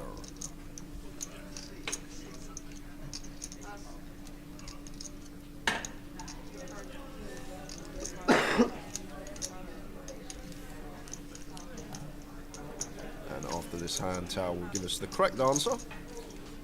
Still can get your guesses in if you haven't guessed yet. The question is, Sean, how many runners was there at the ladies WSOP event last year in Vegas? Zuma Googled, how does Jay think? And it come up blank. Yep, you're right, Zuma. Thanks for that, mate. Very nice thing to say. Oh, I'm getting spot prizes. Very kind. Jamie completes with the Queen 7. Like here, for example, Jamie gets to absolute pummel Josh, sitting third in chips. Just make it 3.5 BBs in the small, and we're at an FT. Would really like for Jamie to go through the gears here, Tao, with the stack that he has. He's got a quarter of the chips in play. His chip leader has a real good opportunity to chip up. Yeah, it has to be answered on Twitch because we are monitoring Twitch via all our moderators that are working around the world. If you're not on Twitch, apologies for that, but that's the way the 888s run. Have a guess anyway, Vicky. Vicky Southworth watching on Facey. Have a guess anyway.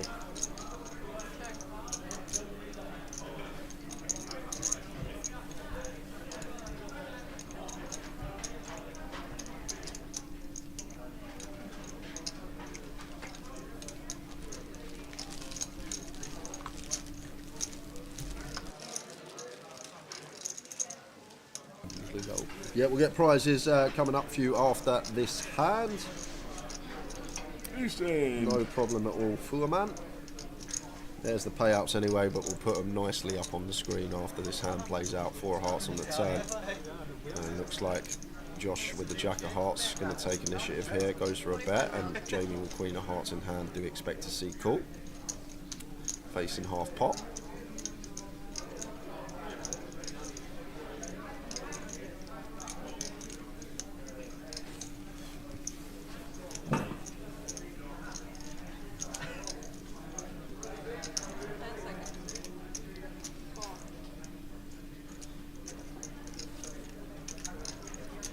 Off to the river, which is a 10 of diamonds. Jamie with the check mark. With Queen high. It's going to be interesting here now for Josh, because not really the river we're looking for to bluff tower, because hard to have a 10 here. I guess we want to bet a lot of... Actually, I guess we can check some 10x on turn and go for a little probe. But obviously trying to think about what he can credibly rep here. Like, rarely got a king after flop goes check check. Guess he can have some 10s, some turn flushes that didn't elect to fire, but looks like he's going to bluff at it and is lucky to run in to the part of Jamie's range. He's going to really struggle to find a call with tower. But one thing interesting about this spot for Jamie, not insta folding tower, thinking about the hero here with Queen high. Ace high will always check and take showdown. So it's not a fact that Josh bets here with ace high, we call, we lose to ace high. So once Josh does fire, like repping a 10 or better now, I guess, because I doubt he value bets a 6 here, and King X going to bet flops. So basically saying that he's got a 10 or he's turned a flush, and maybe the flush drawers are going to fire at some frequency on the flop. So thinking that Josh is going to have a lot of this 7-5, 7-8, 7-9, 5-3, 5 deuce, all this type of stuff that's bricked out, as well as all the random 1 hearts. Checking in the big blind, he can have 9 deuce with the 9 of hearts, he can have 8 deuce with the 8 of hearts. So that's why Jamie's not insta folded here, really debating the hero with Queen high, and nearly found it. Instincts were there, but couldn't put the chips over the line. Well done, Josh. So the question says, Master Grogu, what was the question? The question was, how many runners does Jay thinks were in the ladies event in Las Vegas last year for the bracelet? Because I walked past and they were on the bubble and Vivi Saliba was there and the pom-poms came out and she got in the money. So, about... we need the right answer. Yeah, well... I'd like to know. I didn't know if Master Grogu wanted to guess before I give him the right answer, but the correct answer, so you can wait if you want to. Haha, 888. I like it. I like it. But the correct answer for the ladies, and quite a few people have obviously thought, well, this is easy, I'm going to Google it. And I'm going to stick the correct answer, because the correct answer is 1,295. Which is a great number for ladies in the events. Obviously the men X that by 5 or 6, but 1,295 is the correct answer, but we don't want the correct answer. We want to know what Jay thinks the correct the answer is. So we'll give you another minute. Don't think you're going to tell us off that, man. Yeah, pocket fours for Bo in the cut-off here. Like here, Jamie could 3-bet tower.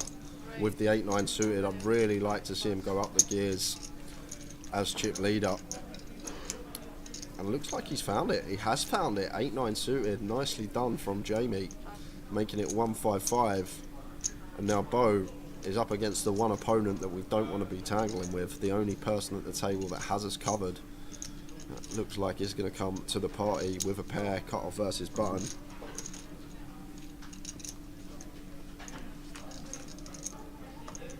Here's 10-5, 2 diamonds. Straight after this hand, we'll give you the correct answer, and then we've got a treat. Because the guy that streams, that is so quiet on the stream, hardly talks, hardly speaks, always polite to everybody, never loses a hand, is coming into the comms. Jamie just going to get to see that range here. Should be small size, want to be scaling down our sizes on final table because of ICM, and what that means basically, like normally if we go third in a normal point of the tournament, we now go quarter. If we go half, we might go B40 instead, and it does end up getting that one through. Lime Ricky, get ready to close the comp in 10 seconds. 10 seconds. If you haven't had a guess, you need to get it in now. How many runners does Jay thinks were in the ladies event in Vegas last year? Because I wandered round and Vivi Saliba was there and she was about to cash. And she did. I love how you've connected it with 888. I like that. Yeah. There you go. In 5 seconds. In 4. In 3. In 2. In 1. Lime Ricky, do the deeds. The competition is now closed. So after this hand, we will be revealing my answer and the winner. No more guesses can come in now. It is closed. That's Buyan with the jacks from +1. He's all in. In he says.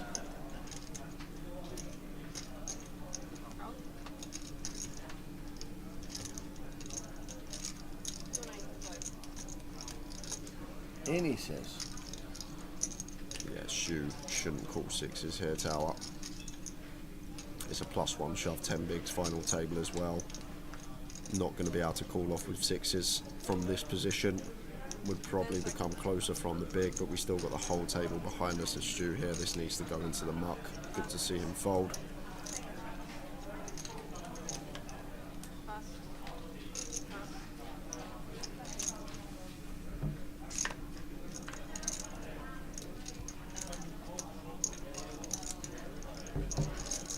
Jamie, ace jack offsuit here. Now this is a bit closer, Tower, because ace 10, ace 9 suited, ace 8 suited, some suited wheel aces probably will do some shoving as Buyan here, so we will actually have some hands that we want to dominate. Stuff like king jack suited, queen jack suited, jack 10 suited in there as well. Whereas with sixes, Buyan shouldn't actually be shoving these small pairs that we dominate on an FT. So sixes is more of a fold, although technically a better hand. As it's a pair, ace jack's more of a call, and Jamie is going to decide to make the call here. Buyan with the jacks, Jamie with the ace jack. The Zild sitting there watching. He says, is this a ladder on the final table as the ace hits the flop? Ace 2 4. So just the one out, but we do have the wheel chop now. Are we going to chop it up? Are we going to sing? No, the ace is no good for Buyan. First person eliminated on the final table.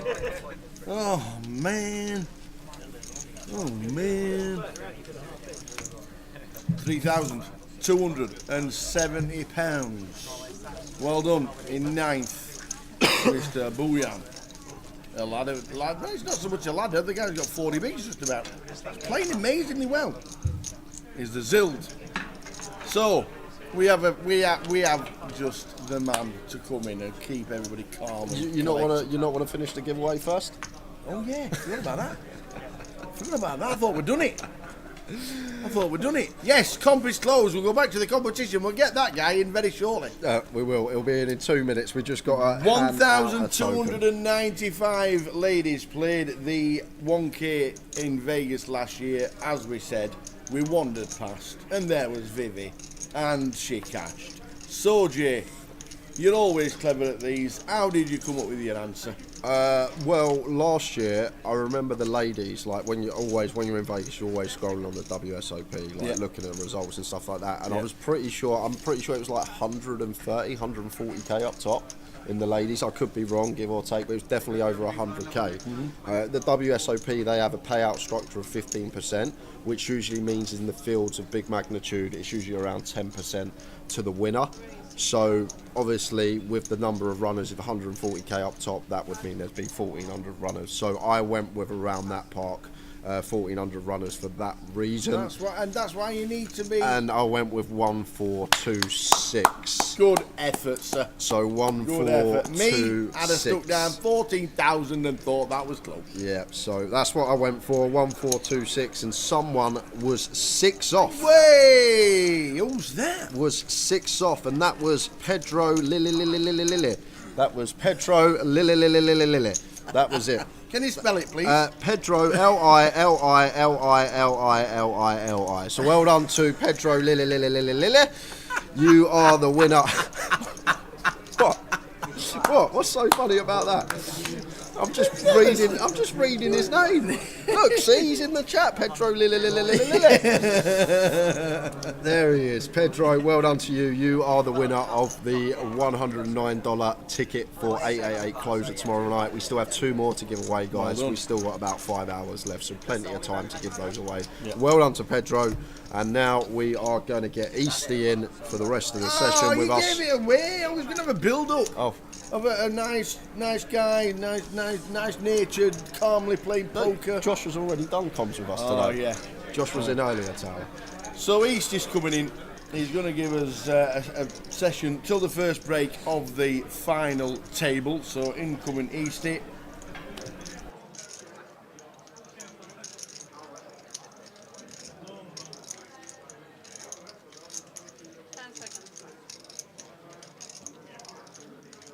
So Jay will be back halfway through this sesh and come in to myself and Nick Eastwood. Here he comes. Easty 22. He's going to tell you how well he run this week and last week and the week before. What was Jay's answer? Jay's answer was 1,426, which was very close. Ta-da! Evening. How are you? Tilted. Oh no, why? Liverpool won. Yeah, I know, but that's kind of like, that ship's kind of sailed in my mind. No. I've been through it enough times to know what's going to happen there. Oh. And I didn't win a pot all weekend, so. What? You know. You didn't win a pot? Well, I won like 3, I think, over 2 bullets. Okay. Actually got seat changed more times than I won a pot in day 1 day. I got seat changed 5 times and I won 4 pots. Brilliant. Nick's going to be here for the first session of the final. So welcome Nick Easty 22 on board, ladies and gentlemen, and we're going to see what action we do have. Easty min-cashed the main event at WSOP 2022. It actually did happen. It did. I can confirm, I was there. It did. Cashing the main. You cashed in the mini last year as well. Yeah, I cashed for chunks in the mini. Bought how much did I get? 4K. No, Came that was deep. 150th Exactly. I came. That I don't was- talk about that one though, because you know. That was deep. That must have been. Was that a bad beat? No, I just dwindled away. Oh. It wasn't hard to dwindle away because the average stack was like 19 bigs forever. I know. It wasn't easy, was it? It was. The mini was a tough old turbo. It was really turbo, wasn't it? I was very surprised because like mini main, I thought, Yeah, the only similarity was 60k starting stack. The rest Literally. of it was just like we'll just decide when you're going home. It was a hyper. 22 levels. Yeah. The average stack on the bubble was 13 bigs, and people still didn't know how to play it. Yeah. The mini game was great. I cashed in it. I've got an American flag and everything. Oh, I've got one of those as well. Did we mention that? Indeed.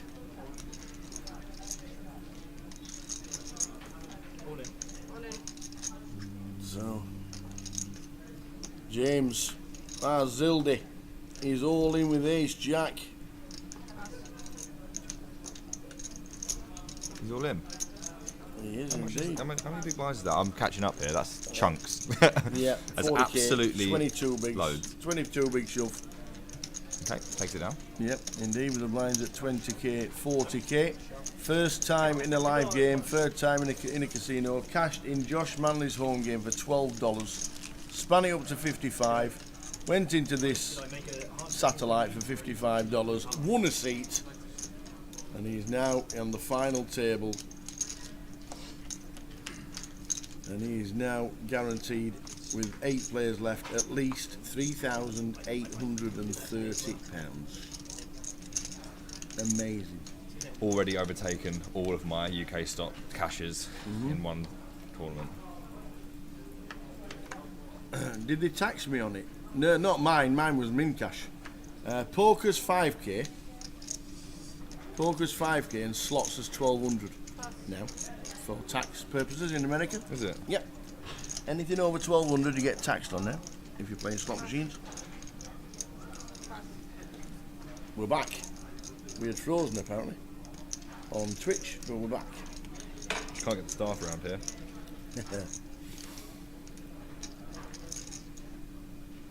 So yeah, anything over 5k on poker for if you've not got an ITIN, which you can't get one until you cash over 5k. Yeah, I know about that. I was actually, you know what? Can I tell a story about when I cashed the main? Of course. So when I was, you know, cashing the main, when I actually physically cashed the main, I was really worried because I thought, oh god, I'm gonna have to pay tax on this money, and I don't know. I haven't got an ITIN. It's gonna be an absolute nightmare. Like I was really stressed. I was going around everywhere trying to figure it out, and then someone told me, you only made 5k profit. In my mind, I hadn't, because obviously I haven't got 10k cents. I was poker were kind enough to let me play it for some ungodly reason. Actually, I won a competition to play that, to be fair. And it turned out that because I'd only won 5k, and that's why they do it for that much. You don't need a night in, so I got to take all of it. Yep, the buy-in was 10, the win cash was 15, so you kept to take the whole 15 over. What happens is, even though you're a British citizen, you win the money in the United States, so they cash anything over winnings of $5,000, and then you go into the system. You need a ITIN number, which gets you a number for the tax reasons, and then you get it back because it goes on deposit basically. Yeah. So you do get it back, but sometimes it can take quite a while. Yeah, it can do. So they withhold around about 30%. Yeah. So in a way, it was actually better for me to min cash than it was to the ladder. Yeah. But there are no tax. There is no tax on poker winnings from the UK. But when you cash for the first time over 5k profit, you do get taxed and you get it back. Yeah. But it does take a while. Yeah. It used to take 2 weeks. Yeah. Pre-COVID. Yeah. They used to do them on, like items at the desks. Yep. Yep. If you were in the Win or you were in the Venetian or you were at the World Series, they did it then and then. But now, for some reason, since COVID, it's taking months. They want a bit more money, don't they? This is a very impressive tower from this geezer. Play with him actually. Yeah, Josh Radley. Yeah, play with him day one. From Blackpool, chopped the UKP team Blackpool last year. 95. He's back again for some more. Indeed.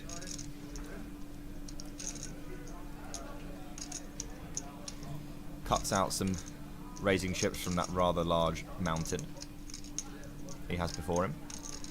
He's actually opened under the gun here with 7-5 of hearts, which is, I believe they call that stepping. Stepping? Yeah. Stepping out, as in like a bit out of the box. Certainly not standard. And the reason it's not obviously standard is because there's a lot of people behind you that could have some very good hands, and there happens to be one in the form of Cassandra, who's banged in the queens, and obviously Josh will fold. And is it close? How much is it? It's only 380k. He might be thinking he needs to call here. How much equity does he need?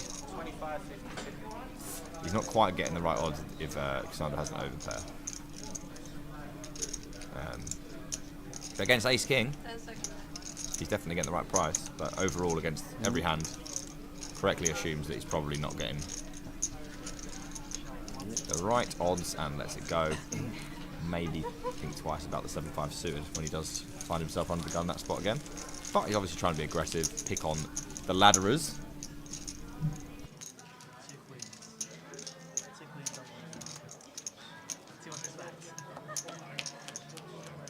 And Cassandra, earlier today, Ace Queen against Ahmed Ace 4. 4 on the river. And the blinds 5,000, 10,000. She had 3.5k. And now she's got lots more. And now she's on the FT. Do you think one day it will be my time?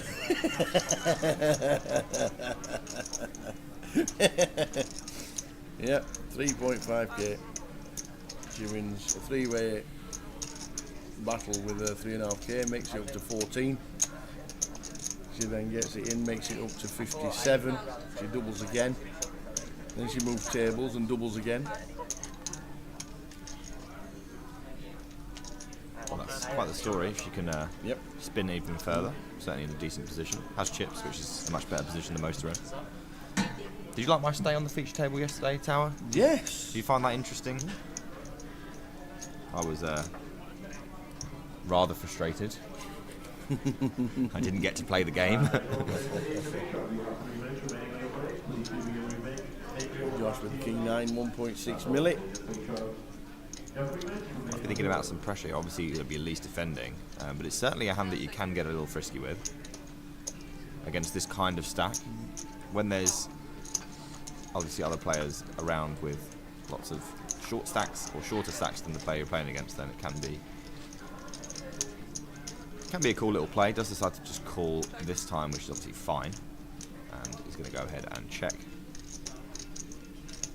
Over to Abdul. Has he not checked yet? I mean, this is certainly would be a very interesting lead. Obviously, probably a few more. Oh no, we have decided to check. Sorry, I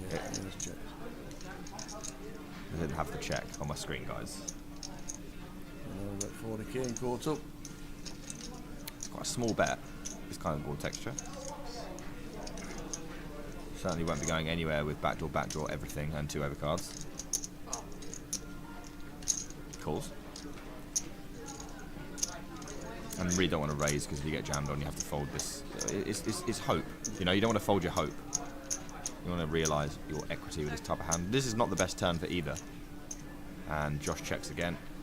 Abdul does have one of those kind of hands that can fold out a few pretenders that float the flop. You only bet very small, remember. Does have 2 overcards, which is hitting either of those, you're going to be pretty happy. So he may decide to just go with this one as a blast. It's certainly a reasonable decision if he does decide to take it. Does check back. Over. 2 of spades. Josh gets the check mark. Who wants it? Who wants it more, Tower? Yeah, exactly. I think that Josh will probably be reasonably happy with King High, to the point where he may not decide to bluff it. But it's possible that, you know, if Abdul could check back like something like King Queen, that would really hurt. So he may just be thinking that maybe I just don't beat enough hands at showdown, and I just want to be bluffing this hand instead, especially with the, you know, the pressures of the final table, and he is going to go ahead and bet. And obviously he had the best hand anyway against Abdul's particular holding. But against all those, you know, stuff like Ace 10, King Queen, King 10, that you lose to at showdown, I think there's probably too much of an abundance of those for him to not bluff this hand, so I like this a lot. 155 Abdul. I mean, work it out just to anything chuck them in the muck. Anything but a fold here would be completely insane. Does fold. Never want a bluff catch when you can lose to bluffs, really. It's not the one.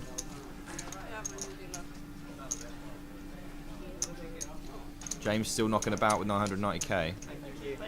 Strikes me as the kind of guy that, from what I've seen so far, that will not be playing too many 2 big blind opens off of 20-ish bigs. He's much more likely to be the kind of player that's just going to open jam those hands. We shall see.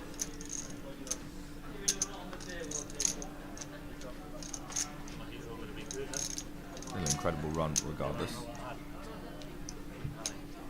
Indeed. The history for Zild literally is played Josh Manley's home game online, cash for $12, I think it was 3rd. Played a satellite, span it to $55 for the satellite for this. The $55 put him in for a seat for this.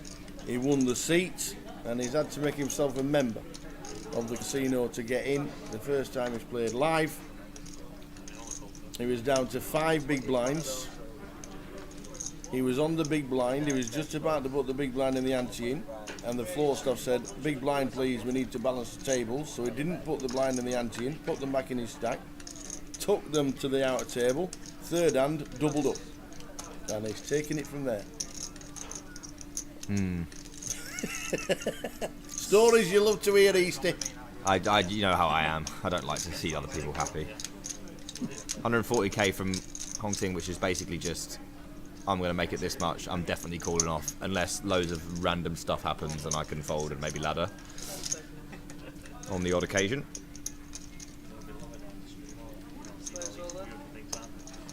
Josh is going to go for it,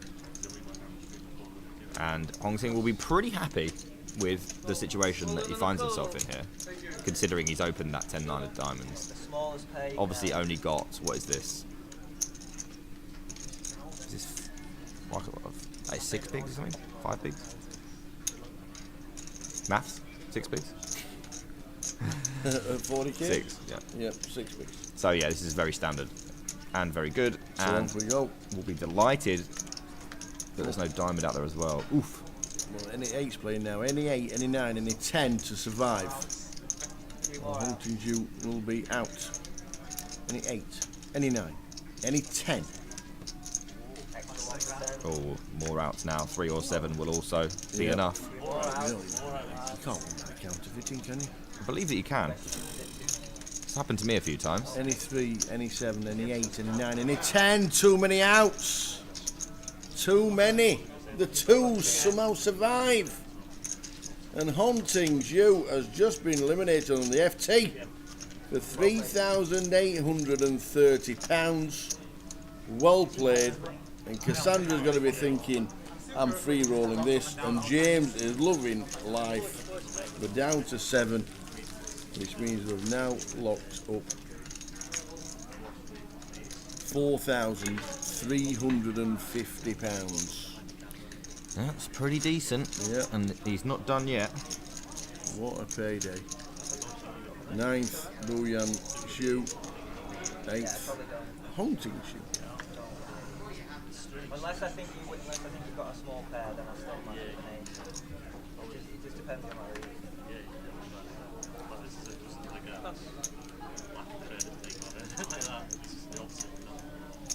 Shoot with the fold, Bo with pocket 7s. I heard that Bo did some rather naughty things to a friend of ours earlier. 6-5 offsuit against aces, final blind. This is going to be a little bit of action here. Obviously these kind of bigger stacks are not incentivized to play against each other, but when you have powerhouse hands like ace king, there really is nothing you can do. Oh, well, there is something you can do, Tower. You can flick in a little call, perhaps trying to trap some people behind as well, but also, as I said, you really don't want to tangle in any meaningful way when there's so many stacks lower than you. So this is actually pretty cool. And you get to have some really nice hands on some boards that you wouldn't normally hit. Neither are hitting this one, which means Bo will still retain the lead for now, but gut shots to the nuts and 2 overs for Jamie. It's a pretty reasonable board to c-bet, and 7s does benefit a good amount from c-betting.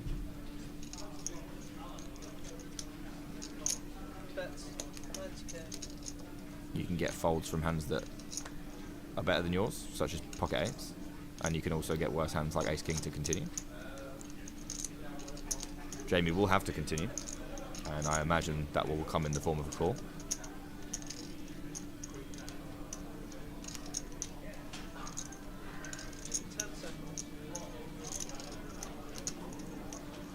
We'll call. Josh takes the chips in, and we're off to a turn. Which is a 5 of hearts. We're still in front with the 7s.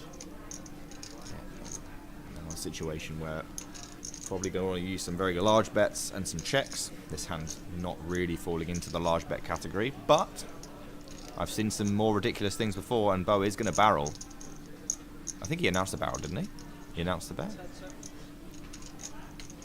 He is going to bet. How big is the bet? Like 2. Yeah, 2/3 pot. 325. And obviously, a very uncomfortable spot now for the ace king that probably has to go for another peel here. Particularly in position with the ace of hearts, you have a lot of potential to bluff on heart rivers. You have the gut shot to the nuts, you have 2 overcards which you can assume are quite live. Again, though, tangling with that chip leader, not ideal. And 5 seconds left on the shot clock. Does decide to go for the fold.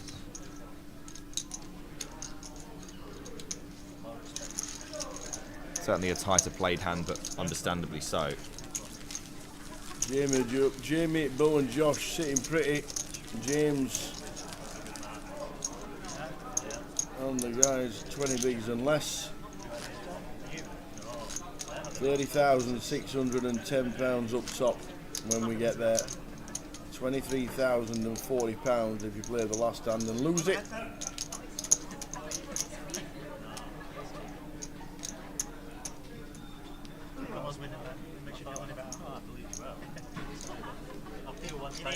Stuart not picking up anything to get his teeth into just yet, but still has those 20 bigs to work with.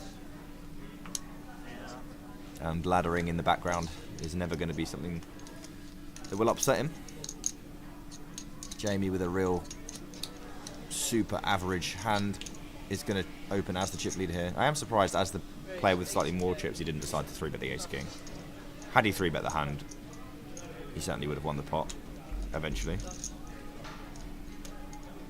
Pocket nines for James. Pretty clear jam here, I think.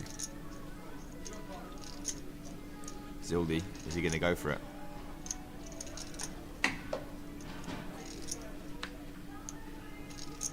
I think it's just a non-all-in 3-bet, which is completely reasonable. I am surprised that we open jam ace-jack offsuit and we don't jam this over a open, but it's obviously completely fine, and there's nothing that Jamie can do unless... What's he thinking? He could potentially think about how much Jamie's got back. Sorry, how much James has got back, and can he put some pressure on? Is he trying to pick something up? Obviously, this hand is garbage in this situation, especially against this range, and does decide to eventually fold, which is certainly the reasonable in standard play. James are above the 1.1 million mark now. 26 bigs. Very nice indeed. 19 bigs for Stuart. Abdul 15. Cassandra 11. The legend of Zilda. Oh, that's brilliant. What a story. Absolutely love stuff like this. Yeah. Ace-8 poker is all about this kind of thing. Yeah. It happens a lot. $12 into 55, into a seat, into a final table, and anything could happen from there. Certainly knows how to play.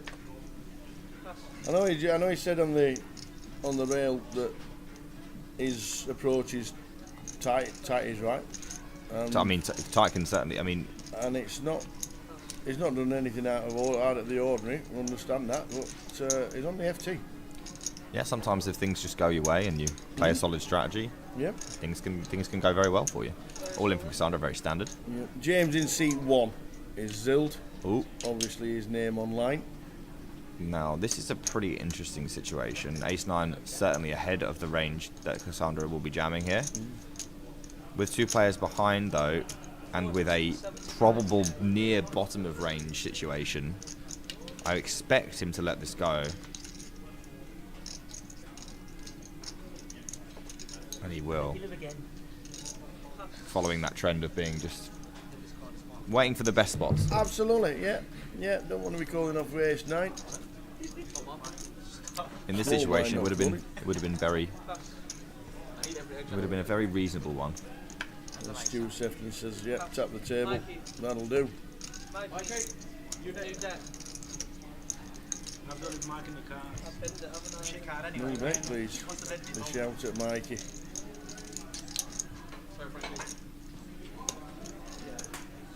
Sort it out, Mikey. For goodness sake.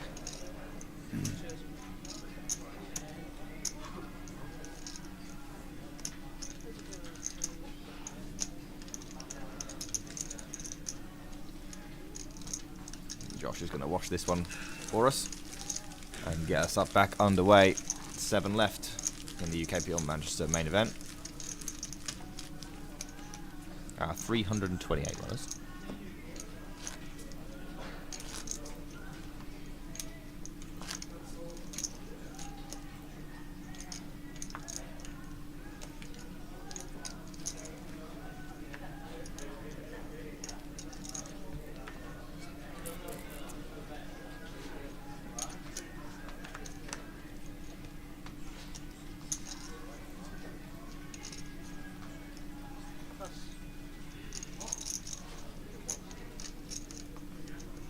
Sandra.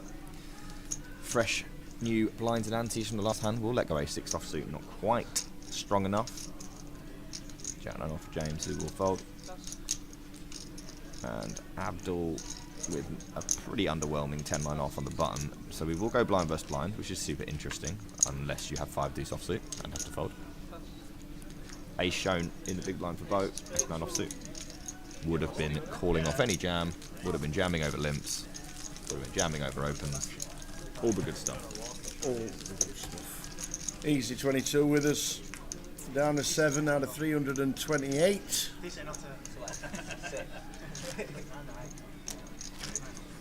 And I'm not one of them. No, you were one of the 328. I was actually 2 of the 328. You're welcome, guys. Adding to the prize pool. What's next for you live? Barcelona. Beautiful. In a month. Oh, less than a month, 3 weeks. Yeah, is it something like the 10th till the 20th of May? Something Yeah, like I'll that? be there on the 16th until the 21st, so. Lovely. Very exciting. Yeah. Get to see Aaron, who I haven't seen for a while, so that's nice. How do you say surname? Baroni. Baroni. You do pronounce it, and with, Yeah. with a pronounced E. Aaron Baroni. Aaron Baroni.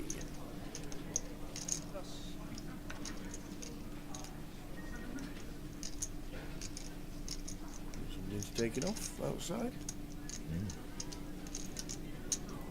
A few interesting hands here. Abdul with a pretty clear jam, I think.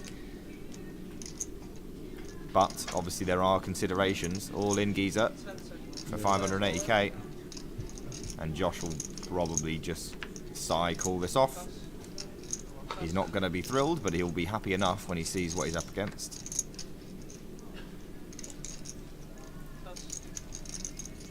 It is under the gun versus cut off, so it's not ideal, but I think at the end he's probably going to have to call.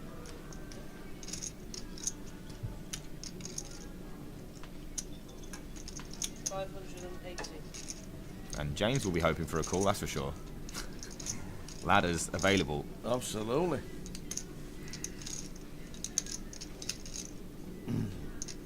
With the folded card, you can see Abdul's actually got 57% equity here, which is not a flip. 9 seconds left before time banks are needed. He does he flick in. He says, let's use one of these time No, he's banks gonna call. think about it. Oh no, he's made a call. So Josh Radley with the 7s. Abdul Qadir Ahmed with the King Queen. It's a pretty significant moment. Abdul could be up to 1.3 million here. Josh could take the chip lead. Yeah. And Zild could ladder. There we go. There needs to be no king or queen for that to happen. Oh. Wow, take out the king and queen of clubs as well. So down to the 4 outs. King or queen needed. Oh, could have deaded it on the turn. We got some more equity. And now we've got more equity. A 10, a queen, or a king to survive. Nope. And it's not. It's the 4 of diamonds. Abdul's out of there. Abdul has been eliminated in 7th for £4,350. We're down to 6.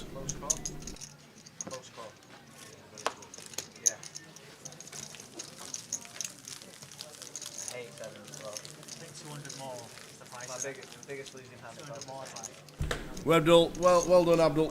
Finishing in 7th, but we're down to 6. Yeah, and one of them's the hometown hero. Still in the mix is Zild.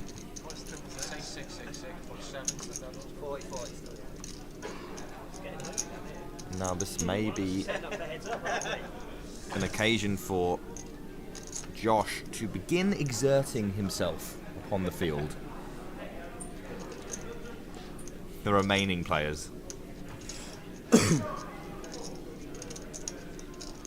Not so much of a field anymore, more a garden.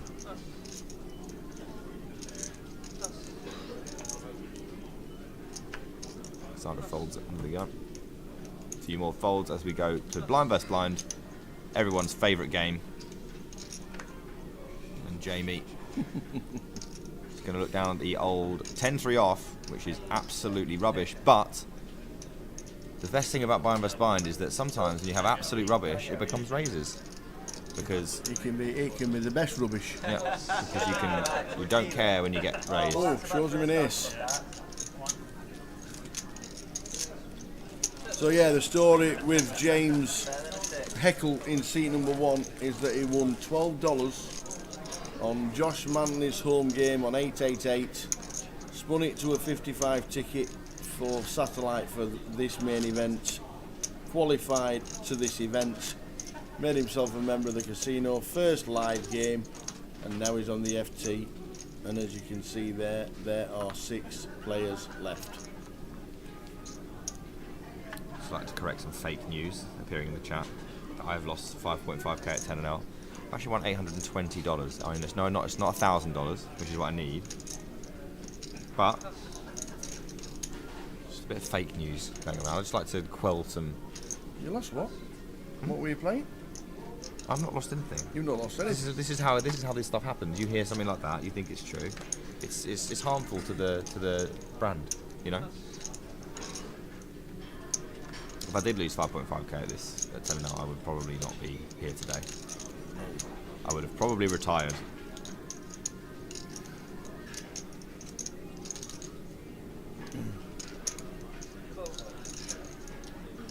Blind versus blind again, as Josh will limp the Jack-6 suited. Pretty standard. And Cassandra will check the 8-4 off. With a few more chips, this is the kind of hand that you do end up just raising, but in her situation, oh goodness me, Josh. Slapping the deck in the face. Yep, Ace-6-6 flop. Josh flopping trip 6s. Yeah, and dead. Cassandra's has already resigned herself to moving on to the next hand. Yeah, no chance she puts another penny in here. Have my blinds and anti-cert. I've got 8 high. Stuart and Cassandra are slightly adrift of the rest of the pack. James sitting in the middle, which is where he likes to be.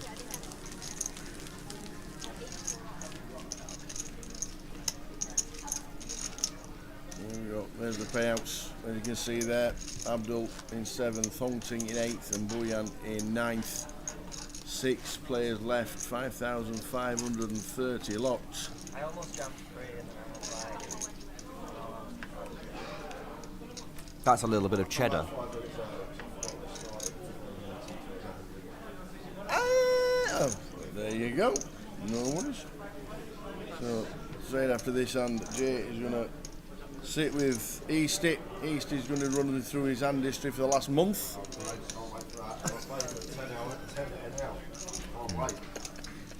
We might bring up the league table, the Champions League coefficient, all this good stuff. But we are down to 6.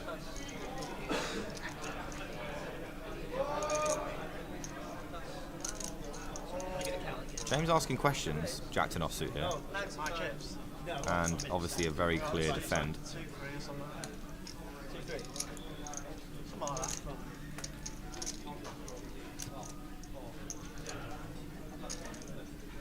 Versus the open on boat.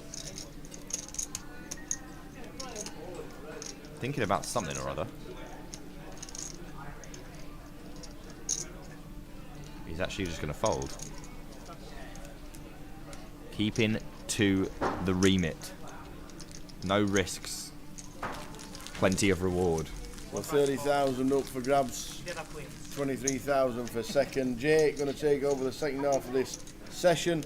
Sitting with Easty until the break. I read the when you had 9s, I thought you had 9s as well. You know when I had the 3 jacks, I told my friends you had 9s.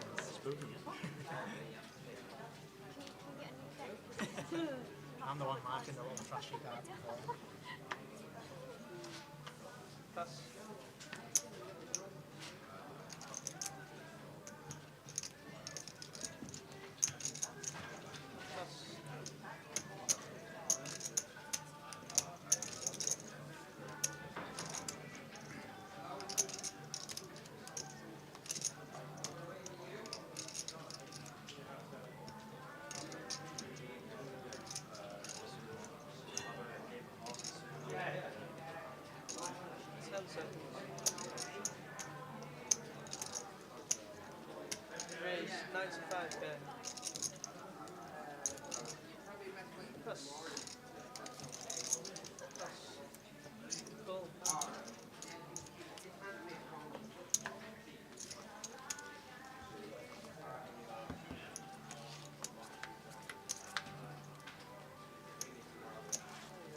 13 off that.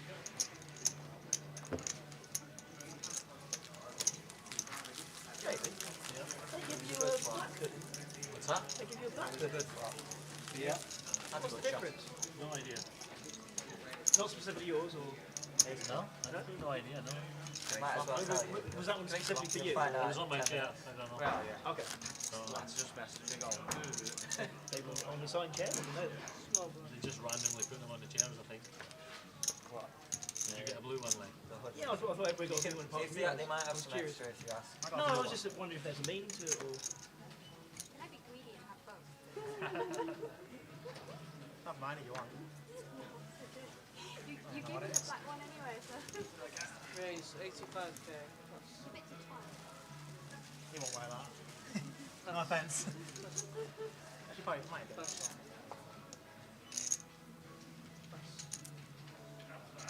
85. 85. We'll make the teddy bear. We make the fan go on.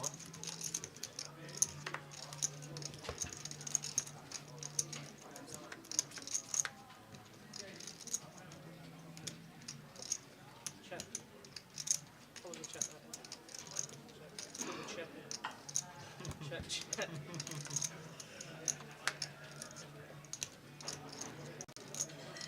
Check. Check.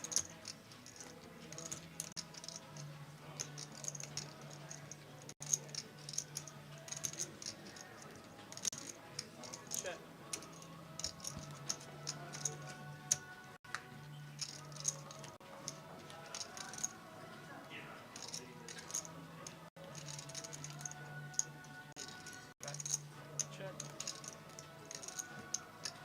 Check. Showdown. 666. 6 massive. I want clubs. Hopefully, a bit of fireworks. Yeah, what's clubs in?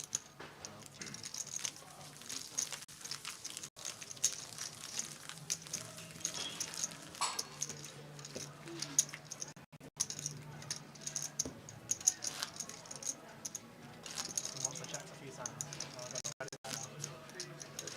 I think you're calling quite a lot. It's 300. Unless you do something ridiculous. Have to think about it. Neil's dead, so once you're checking back. I'm worried you're fat, and he's obviously rolling. Pass.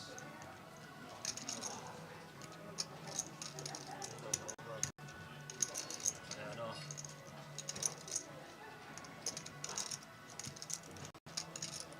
Players all in. Pass.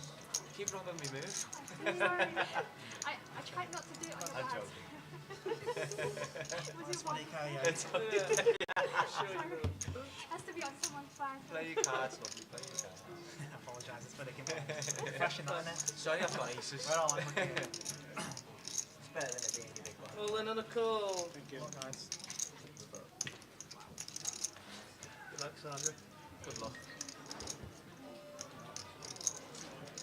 Not here. Yeah.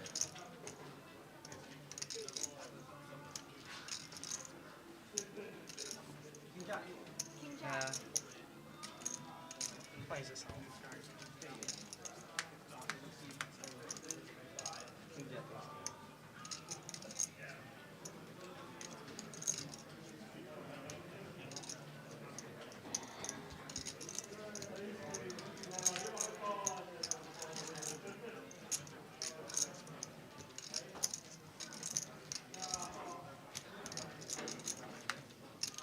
Sorry. Well played. Well played. Okay. Good game. Lovely to meet you. Yeah. They said break. Sorry? They said break. The blinds are up 25, 50, 50. No, there's no break. It's a blue Break. No, end of this. Break in 40 minutes. I think they said something when it was down to 500 days. The clock will go to 30 minutes now. Oh, thank you. It's a quarter to 4, so that's what it is. Thank you.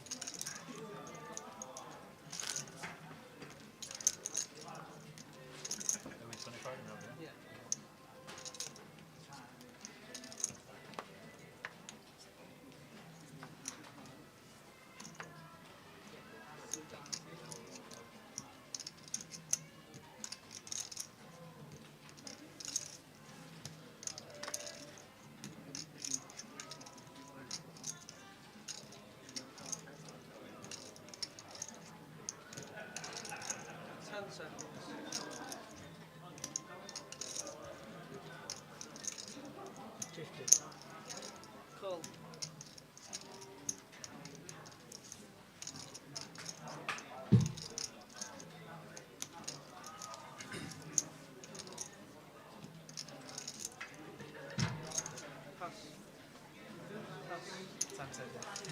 Intensive.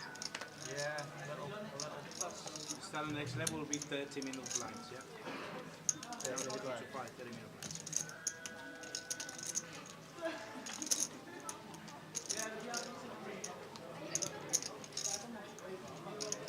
Feels nice to play it.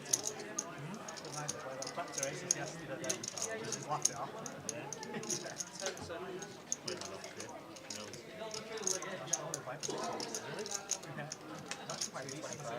Race to 225. 15 years.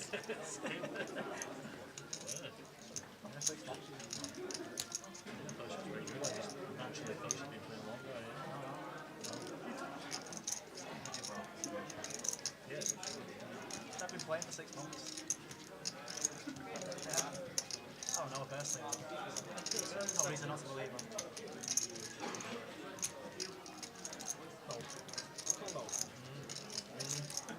One more, maybe.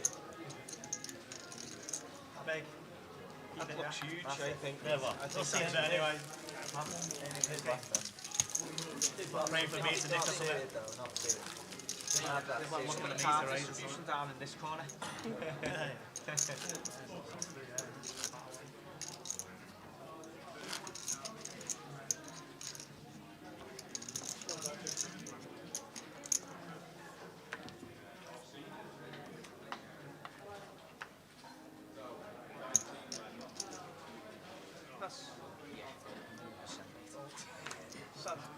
What was that? He said pass, I said get him in.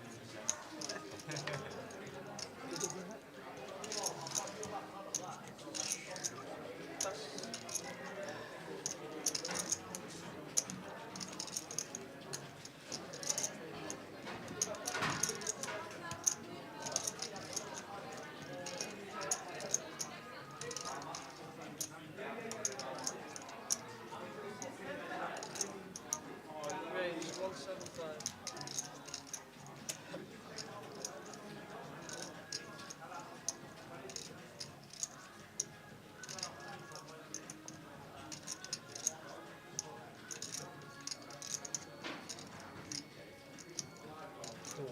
Cool.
You must have a poor trash hand. You've asked him that. Like 250 more or something. Thank you. It was 380 and I bet 90. Still, when you're like, just fold it and play it dead anyway. Our distribution hasn't been too kind, so we'll it's a nice hand to go against. Fortune's big as a queen. If he was 100k paler, I call. Yeah. One line, please. Has he really got tipping point on the TV? Yep.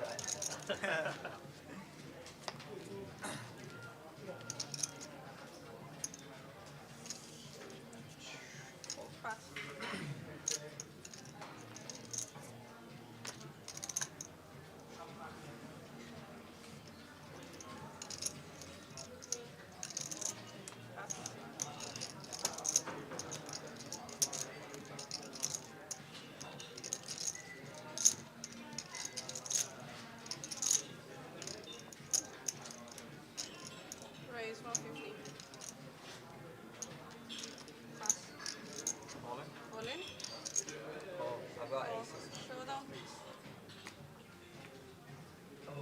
Too long now.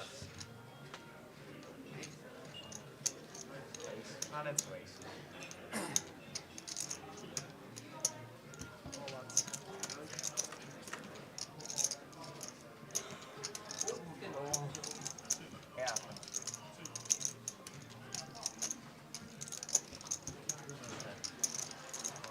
Oh! There's always one of these. There's always one of these in each one. Any nines, box? I didn't have one anyway. No. Unlucky, mate. Sorry, That's man. alright. Unlucky. Nice playing with you. Good game. Well played. Thank you, mate. See you later. See you. That's unbelievable, that ladder. I think now the Zildy boy is going to have to find some heat, because this isn't going to be easy at all with these stacks around him. But he's got nothing at all to lose here. Nothing to lose. He's so far adrift of the next stack. Like, it's just time. It's time to take our moment and see what we can make happen. Bang it in. Let the dealer do the rest.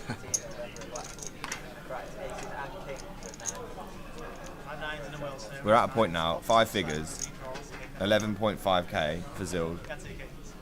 He's not going to be disappointed no matter what happens here. He's bided his time. He's been fortunate that everyone seems to have clashed. They've had hands to clash against each other with. He's kept himself out of harm's way, and now he is reaping some serious rewards. Josh here just going to open ace deuce suited with the intention of folding to a jam of Zild for 13, I'm guessing. That geezer doesn't lose all ins, by the way. I'm hoping for that the re-get there as being part of the chapter of that book. Well, he's got the nuts. The absolutes. And lovely that it's 3x in front of us. And to be honest with you, Josh, once making this 3 BBs, it's actually going to be really close for him whether he has to call this off or not. Because now we get nearly 2-1 with suited wheel ace. I think it's a bit much, isn't it? I think we still fold. Yeah. I mean, especially because we want to keep him in as well. When we've got this seat on these two and we do get to pound on both Bo and Jamie while Zild is short, that's another benefit of this, the future game of actually keeping Zild in. Like, and the way Zild's been playing, we're just always dominated here. Always going to have 3 outs, whether it be the deuce or the ace. We're always. He probably finds the king queen in this situation. You think he finds the king queen in this situation? Surely he finds in this situation, because you're now like, what are you going to wait for? It's 4-handed. You can't call king queen. He's going to call. So we do have a call. Well, 1.4 million if he wins this pot. By the way, this is not over. The ride is not over yet, guys. But Josh doesn't lose all ins. Does he not? No. Okay. Not so far, anyway. Certainly not so far. I was going to call you over. The 8 nuts. Come on.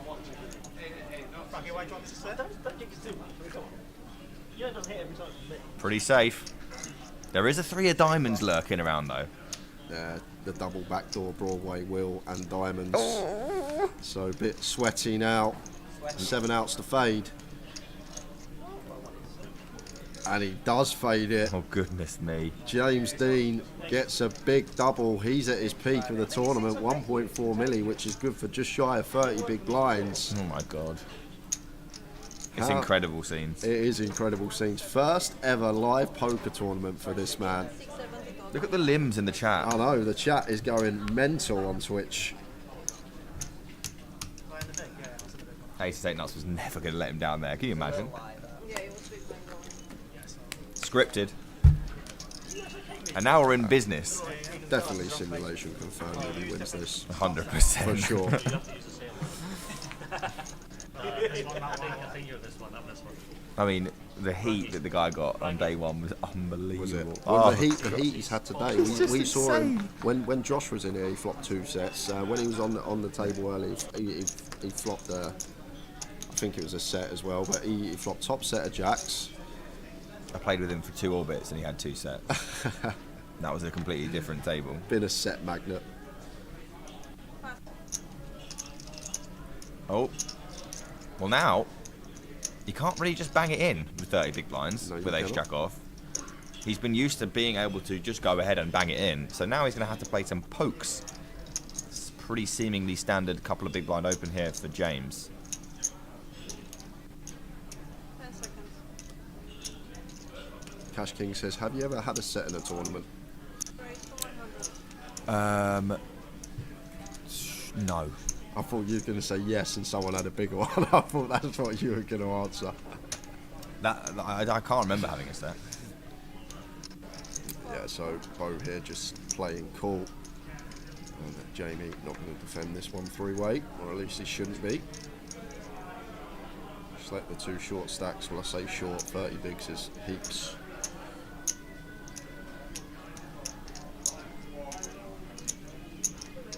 Absolute heaps. Queen 5 off, no good. And we will go heads up.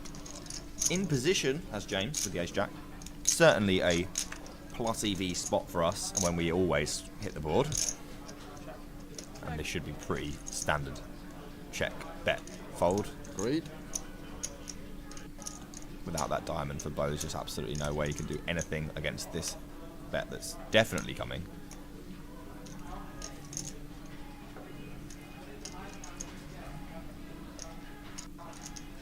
I think it is a board against small blind, not versus big, but against small we will actually have some checks, fair amount of checks with a lot of our range. Like Bows should have all this like king queen, king jack, queen jack, 10-9 suited type stuff from small. Is a board that does look favourable for the small, but James's hand just very good in itself. Top pair, top kicker, backdoor nut flush draw, just fires and sixes out of there.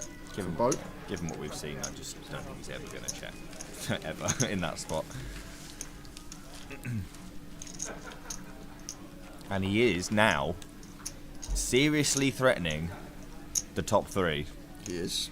Can you imagine the scenes if he bangs this off? It would be incredible. It would probably be one of the most incredible stories we've ever got to cover. In from a free roll. We did have the man in the Goliath last year, so there was a guy, Nigel Brampton, who participated in one of his giveaways to get on a wheel to win a 1k seat, and I forgot to put him on a wheel, so we gave him a Goliath seat for £350. He only come 5th for 27 bag. Unbelievable. Come 5th for 27 bag off a free roll. Simulation. This will be, if the Zild can do it.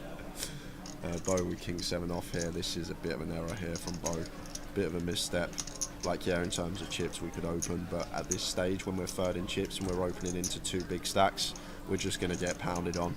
And Jamie with a perfect hand to use, ace 10 off here from the small. Could definitely just make this like 350. 375? 285 raise.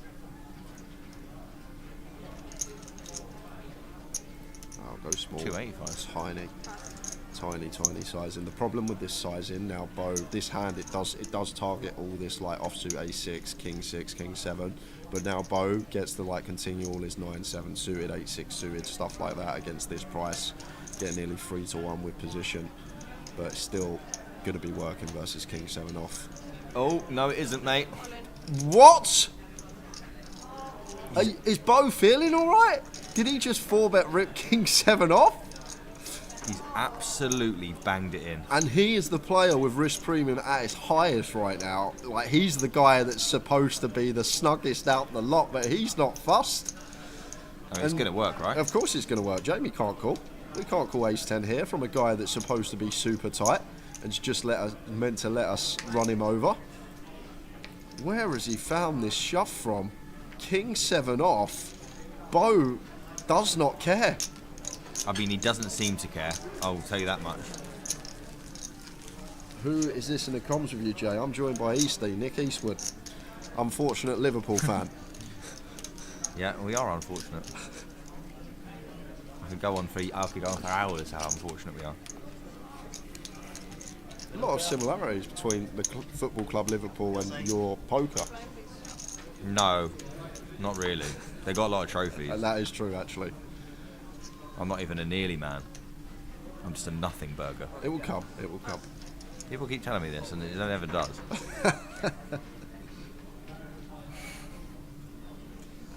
Much more similarities between me and Spurs, let me tell you. Oh, thanks. It's a much fairer comparison, let's be honest. No comment. Should be doing okay. Lots of opportunities. Bottles everything. Yeah, that's not a bad shout actually. Not a bad shout. Haggis McTavish, the streak has come to an end today, my friend, unfortunately. It's looking very unlikely. Still some holes to play, but looks unlikely. Put it that way. If we get a sweat, I'll let you know. But thanks for asking. We had 4 on the trot, so I can't really complain. He's just not going to defend this big blind, is he? No. People should pick up on that. Zild's going to stick with what's got him here, and that's fair. There's 5 bags on this ladder, by the way, which is more than 4 bags. I mean, yeah. Lap has gone short already.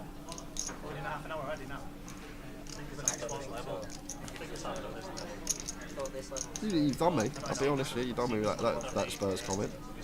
Saying you're more like Spurs, but you're kind of dissing yourself in a way as well. So I'm kind of not. Have you not seen my content? Annoyed. All I do is diss myself. 4-5 suited for Jamie. Effective cut off. Like fold from him. He thought about opening here, but 4-5 suited, like the fold. Josh on direct left. Just let it go, and Josh going to get the chance to open 6s. I just can't quite believe how little Bo cares. King 7 off, bro. I know. It's pretty mental, that particular hand. I mean, and that kind of stuff going on is just unbelievably good for Zild, because he just gets to sit there and let people bang King 7 off him with huge risk premiums. I know. It's like, the thing is, if Jamie had like Ace Queen off there, that would be really grim. I wouldn't actually know what to do. Bo just doesn't care. Even a little bit. I mean, obviously this is a great hand, but like, there's no hesitation on any play whatsoever. It's just not. It's huge. Yeah, he's basically just playing it like, I'm guessing, a cash game now. Not fussed about the ladders, just choosing to get after it. And this is just a huge free bet. And to be honest with you, it's actually great that he's chose this size, because Josh could definitely 4-bet rip the 6s if he opted for a standard sizing. And then he would have to fold, but the fact that he's gone for nearly 6x there, can't do anything with 6s. It's Josh, but some mental stuff going on here, Nick, for a final table. Bohan was a great play. If it's established by we begin the props. You want to take that, Jay? Yeah. He probably wouldn't. If that was Matt Davenport's out there, and he had, it was funny actually. There was one in Luton. When Matt Davenport went for a cold 4-bet with Ace-6 off, and Tom Hall had kings and Rob Duras had aces, and he got slaughtered for it. To be fair, he got slaughtered for it. But it's the same. It's the same whether it's a very good player or someone I regard as good. If someone gets out of line, I'm happy to call them out. But the problem with it is, when it is a good player sat there, it's very rare that they make a mistake or a big blunder. Yeah, and that's why you don't probably hear me criticise a good reg as much, is because they're playing well, in my opinion. And you can't really say, oh, this time they had Ace-10 off, so it's great, but because they don't just have Ace-10 off, and they don't just fold, they do sometimes just snap you off and you look like a... well... No, yeah. Imagine you just run into kings there. Yeah, which obviously is a hand that Jamie can have. Alas, he did not, and Bo, looking pretty aggressive, does go for the limp in the small blind. Yeah, I'd like to see check here from Jamie with ICM, like the suited ace-X, like the middle into low down ones do actually... Did he just jam? No, he just made it like 300k and... Oh, okay, 150 and a fold. But like, we like to obviously have some coverage on ace-high boards from the big blind. Yeah, well, you just... 58 big. Yeah, I haven't got... Sal usually has the earphones in, so you can hear what's going on, but... The suited ace-X, like the middle into low down suited ace-X, actually are really nice at final tables, because we want some coverage on the ace-high boards when it comes ace-high, so it's nice to actually have some checks with some of the suited ace-X from the big blind facing the complete. Good to have them in there, but just went for the 3x, got it done. Jimbo under the gun with 8 deuce off. He'll be almost happy to see that, because there's so much going on every hand with everyone else. Everyone wants to just win this tournament, and they're not going to worry about what James is doing. Do you know what? I wouldn't be surprised if it was like 90 bigs to 10 heads up, and Zild was second with the 10 BBs, the way it's going at the moment. Yeah, honestly, that does look like it. Everyone's after a trophy, aren't they, here? And they're not going to wait for James to bust to get one. And James is happy to wait. He's been waiting all day. Yeah. Like, once again, like, to be fair, the stacks are actually getting closer. Bo's actually put a really small gap now, just 10 BBs between him and the other two, so he's just happy to continue getting after it. 9-6 off here for Josh. Looks like he wants a dabble free weight. It's all going on, and James is just chilling. Super chilling. I mean, honestly, when people are doing this, it becomes really good to be tight. Oh my god, he's done it again. He's got another trips. This geezer can't miss the board. Fair play. I await my turn. Yeah, once we get here as Bo, could definitely just go even freeway, 1 BB here, like 15% pot. That goes for quarter, just north of. Jamie out of the way, and Josh loving life here, just going to be calling, I hope. Just looking at Bo's entire range. Going to get more money from ace-x anyway. We don't want to fold out the king high, the queen high type stuff that could potentially continue barreling. That's cool. When you check all this driver board though, like, there's only so many things you can really have.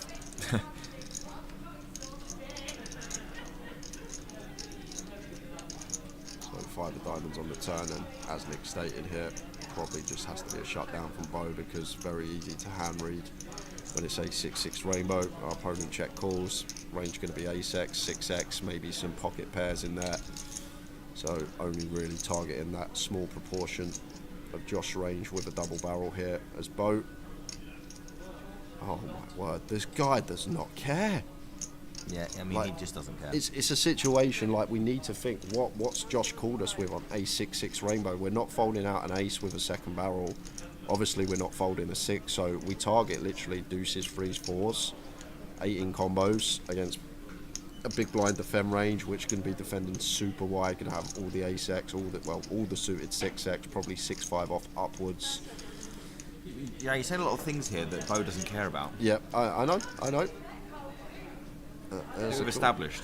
But what might be going on here from Bo is he might actually be wanting to triple here, trying to fold out an ace by the river. I'm sort of clutching at straws, Nick, so I'm trying to think of a reason why we double barrel here.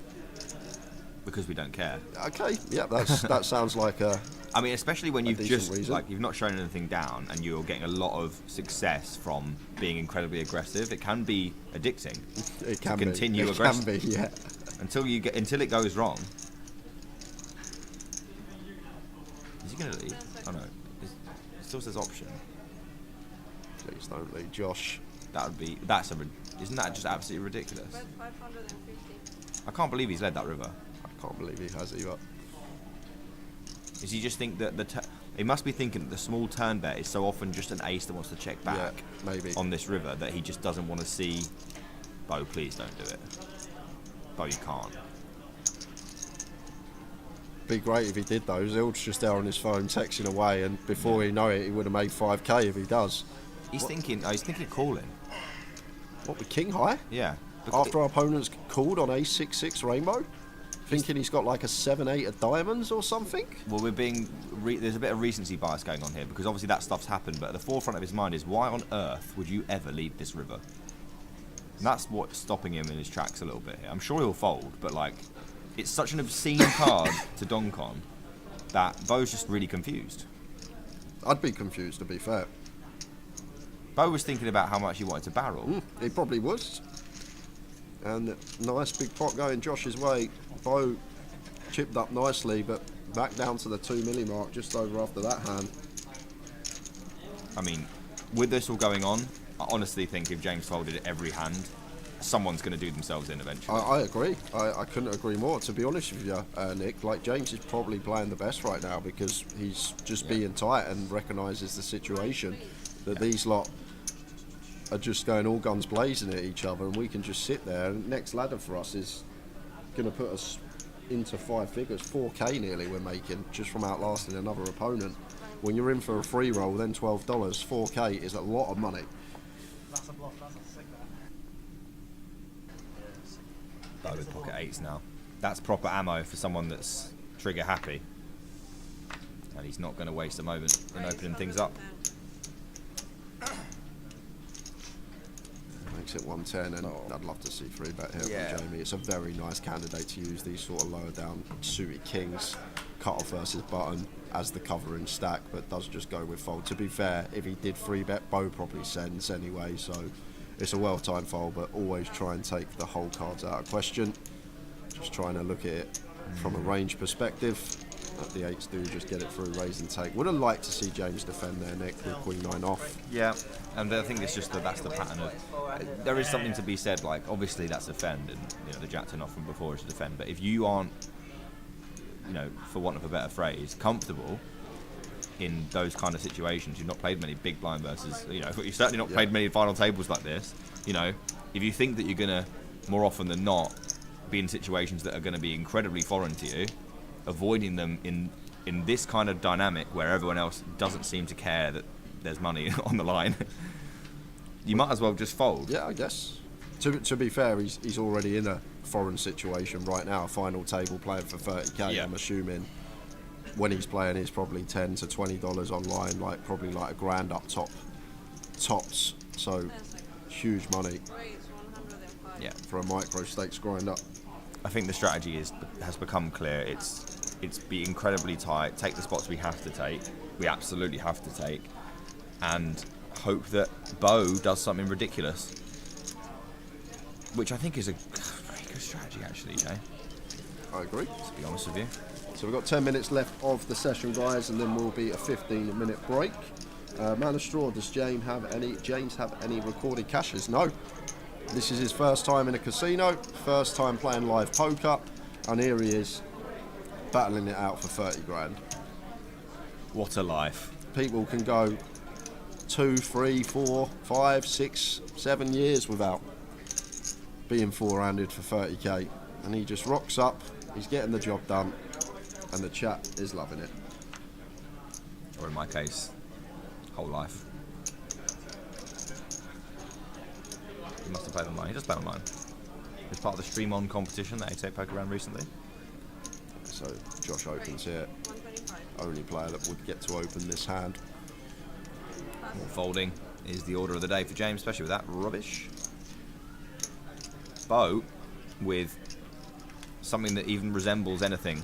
And he's got an ace blocker. He might go for the 3-bet here. He's got picked up black chips. Straight away picked up black chips. Yeah, he doesn't care at all. He literally doesn't care. I love this man. I absolutely love it. I mean, this is just incredibly aggressive. Yeah, this 3-bet isn't actually too well. Size is ridiculous, to be fair, but the actual hand selection is okay.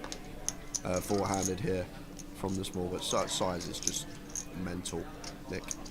Completely mental, and just like we said, there's no thought to anything at ICM. It's all chip EV. He wants to tackle the player that's going to be opening super wide. He thinks there's chips in it, thinks it's winning money. He's going to do it. Doesn't care. Does not care. That's just going to be the end of Josh.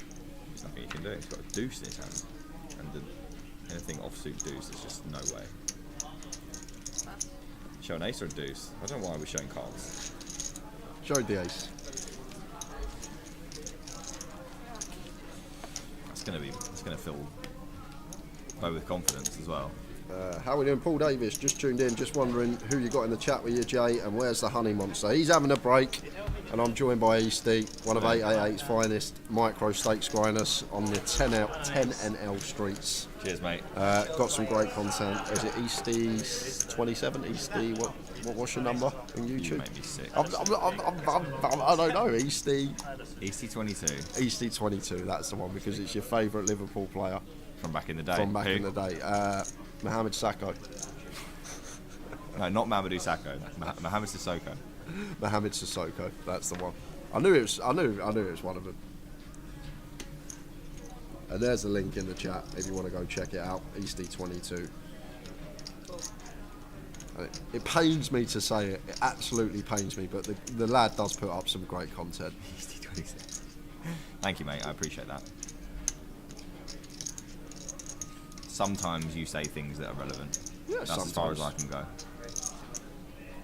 Not willing to give you more than that. So Josh, having Jamie covered, just going to raise it up. Jamie can't do anything before deuce. Time is being bided by James. And continue. He's got time. It's not like he's on fumes. He's got loads of time. This structure's great. 40-minute clock. Just look at the stacks. Still plenty of play left in this one, although we're four-handed.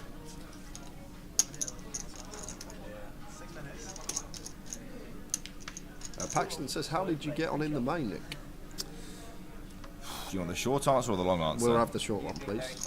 Awful. Thank you. There we are.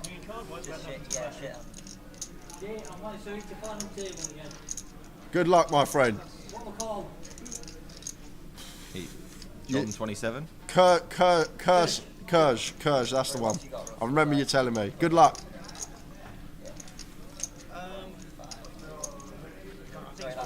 He's found on table the closer, I believe, which had 2 tables. I think. Yeah, I think so. Yeah. It's a true achievement. Yeah, it is. But he's coming to tell me he's happy. Let me know. He's happy to tell me he's made a final table. I've never made a final table, to be fair, but I don't enter those ones. Do you know what? Josh was like first out of the closer, and he stormed off all the way back to the hotel. Did not even for a second flinch. Just went the whole way home.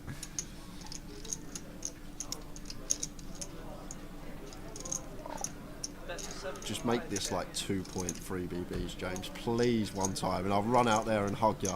Like this ace-king board, like Josh not going to have too much coverage on this. He'll do a lot of raising when we are perceived to be so tight, and us here with this wheel draw, 4 high and a club in hand. It's just such a nice little spot, but he's going to go for call. I don't think there's any chance we see that kind of aggression.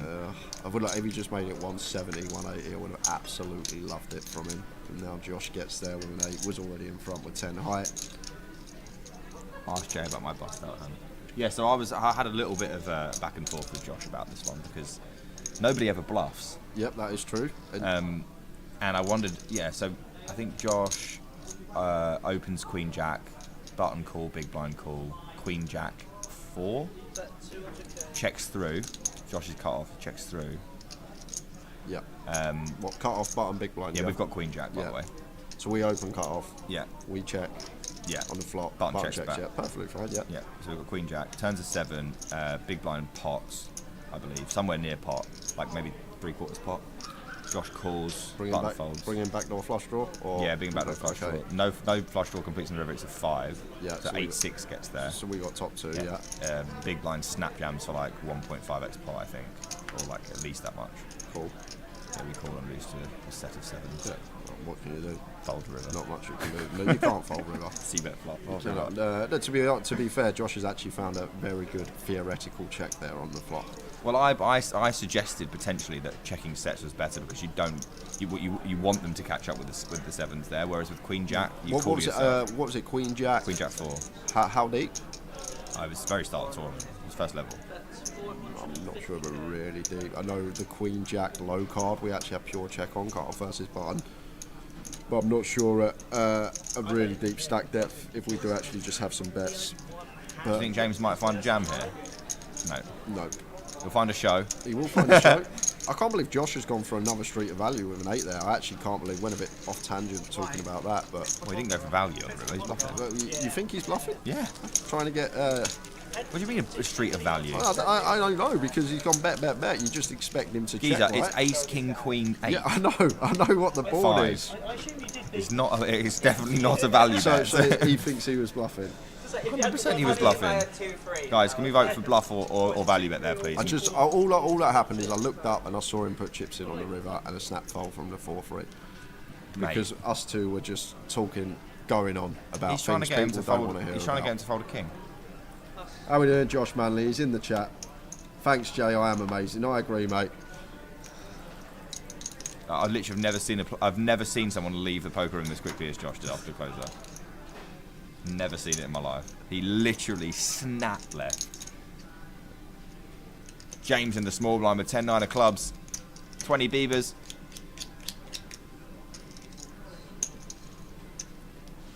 What's it going to be? Any limps about? Plenty of those. You can limp anything you really like in Palmer's blind. He's going to open though. He's very old school. Old school. He's going to open it up, which is fine. 8-3 off is actually completely awful. Yeah, so and Bo might do something with it. No, he's not. Just give Bo doesn't James care. the pot. Bo doesn't care. Just let James have this one, Bo. Thank you very much. Zild takes one. He was literally annoyed not to have something he could 3-bet there. You see that? Yeah. So we got a minute left, guys. Then we're going on a 15-minute break. Big thank you to Easty for joining us for 90 minutes or so. We've got another 2 giveaways to do this evening. We'll sort one when we get back after break, and then we'll figure out what we're going to do for the final one as well. Tal will be back with me. I know, yeah. See, look, we got some people that are saying value, some that are saying bluff, some that said block. Did he block? I can't even remember the size. Is it a value or a bluff? I can't even remember the size. It's 350 into whatever. I mean, it's a bluff. It just literally can never be about. What is he calling worse than an 8? Please. I think it's a good bluff as well.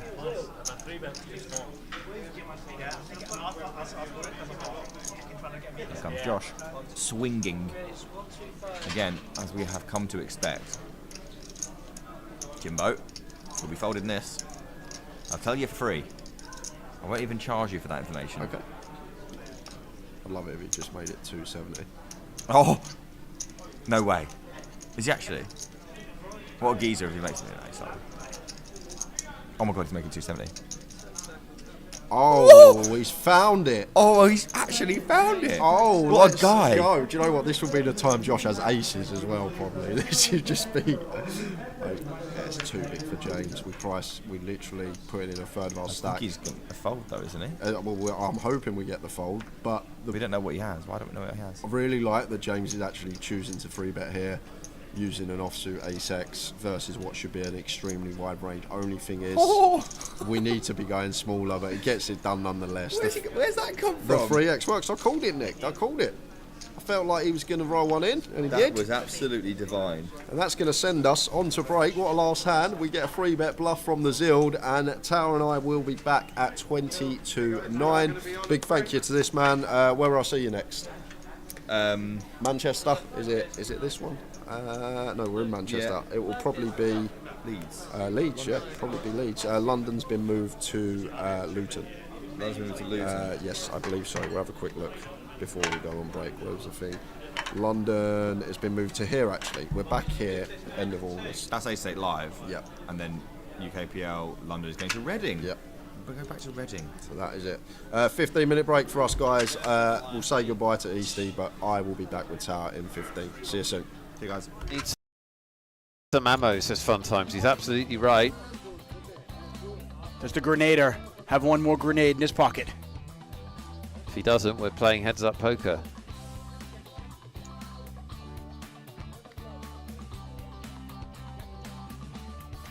Oh, wow. Almost over. Running cards required. Yeah, even Rambo might struggle to get out of this one. Help on the turn. Oh, wait a second. There's always a sweat. Wait a second. There's always a sweat. Rambo, in his last dying effort, can he find the jack? He cannot. Rambo has entertained us. That's not his real name. Granier is his real name. He's our last Spanish player, our longest Spanish player standing. Kings is a good hand. That's a good hand. Lester's got a pretty good hand, too. I mean, there is a world. There are aggressive poker players out there that would move all in here with 9-8 suited. Oh, he did.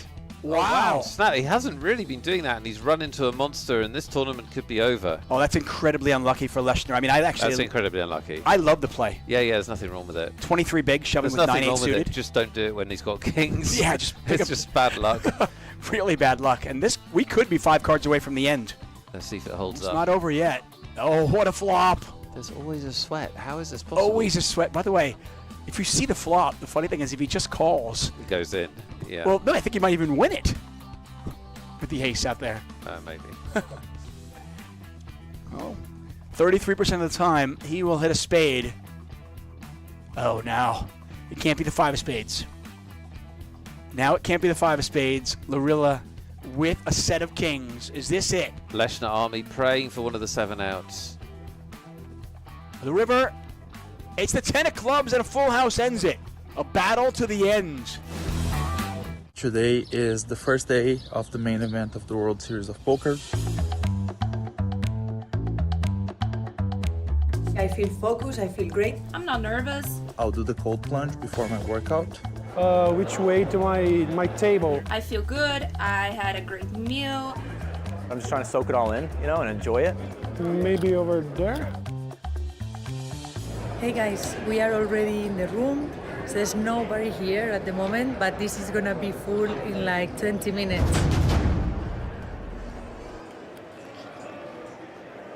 Let's see. Yes, horseshoe silver. That way. That way. Table 625. When the day actually came and I was walking towards the main event, I had to look for my table for quite a while because it is so huge. It was so many people. When I sat down, I was pretty nervous, but also really excited at the same time. Let's go, this is for all the marbles. I think it's just the allure of the main event. It's the hype around it. It's how publicized it is.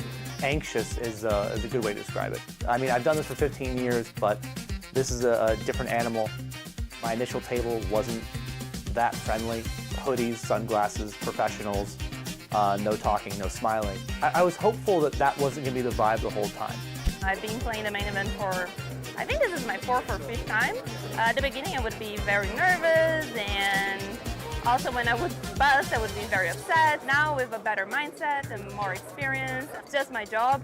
I play tournaments for a living, so I'm just showing up to this one, business as usual. Well, I played the main event before, but because I did so well in the previous times I played it, I was a bit pressure, like I really want to make it better than the other days, but you just play and try to play your hand the best way possible and be focused and try to make it. I feel ready, excited about this. Hopefully I make good decisions, hopefully I run good, and whatever happens, happens. Poker players, poker fans, welcome to the main event. How's everyone doing? I wish you all the good fortune that I've had, all the run good that I've had, all the luck that I've had. So everyone, shuffle up and deal. My table draw was difficult, especially for day 1. I had many good players. I think only 2 recreational players. On my left, I had Nick Schulman, and he's a great player. Yeah, it was a very unlucky draw. I sit down, and they announce, the shuffle up and deal. I get the big blind. I think I made some corny joke about so unlucky, whatever it was, just to see how loose my table was, to see how friendly everybody was. Didn't get a great reaction, but whatever.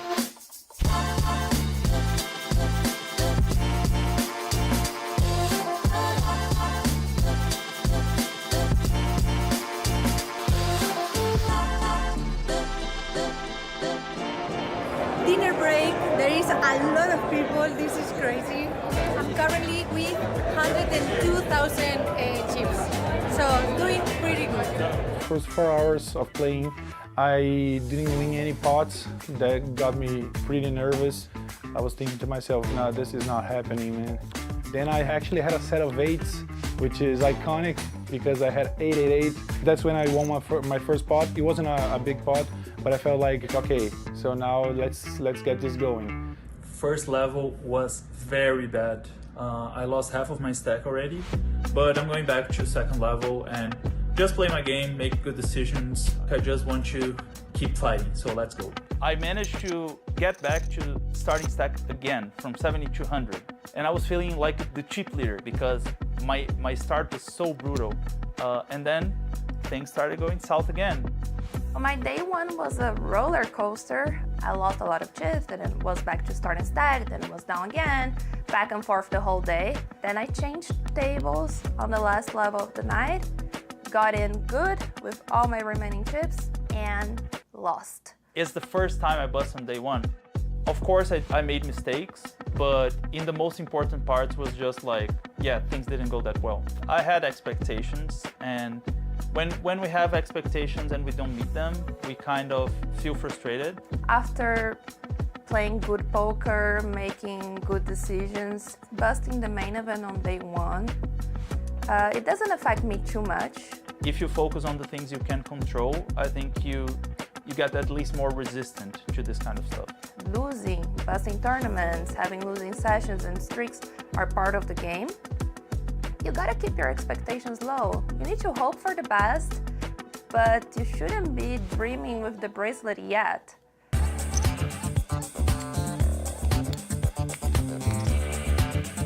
I ended up bagging with 86,500. I managed to finish day one with around 104, I think. So yeah, 888 got me going.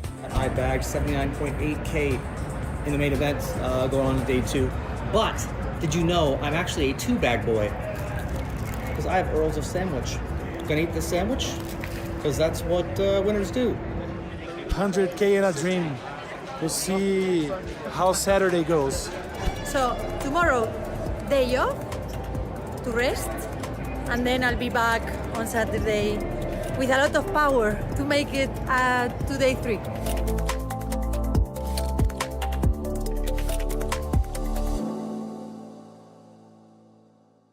Mystery bounty tournaments are a new sensation that combine the best of bounty tournaments with the surprise factor of not knowing the bounties ahead of time. This exciting new format is a lot of fun to play, but there are a few things you need to know if you want to maximize your chances of a big payday. I am Vivian Saliba, Poker Pro and 888 Poker Ambassador. Here are 5 tips to help you adjust to mystery bounty tournaments. Preserve your stack. Stack preservation is very important in mystery bounty tournaments. The prize pool is divided in two, with half going to the general prize pool and the other half to the bounties. For this reason, having a wealthy stack when the bounties kick in can generate a lot of value. You might want to approach some spots in a more conservative way, when close to the bounty stage, in order to preserve your stack. A big stack lets you cover most of the other players, and with that comes the chance to eliminate them and win the mystery bounty prize. You may also want to avoid battling other big stacks and don't make marginally profitable plays that can compromise a big chunk of your chips. You can also exclude the bottom of your range when calling all-ins or even jamming yourself. Categorize your opponents. Being able to categorize your opponents is key in mystery bounty tournaments. 888 Poker has an extensive mystery bounty tournaments offering every single day. After playing many of these, I realized that most players in these tournaments will play very aggressively and looser than in other traditional tournaments, probably because they want to build a big stack. I recommend that you bet bigger and more often with your value hands than you normally would.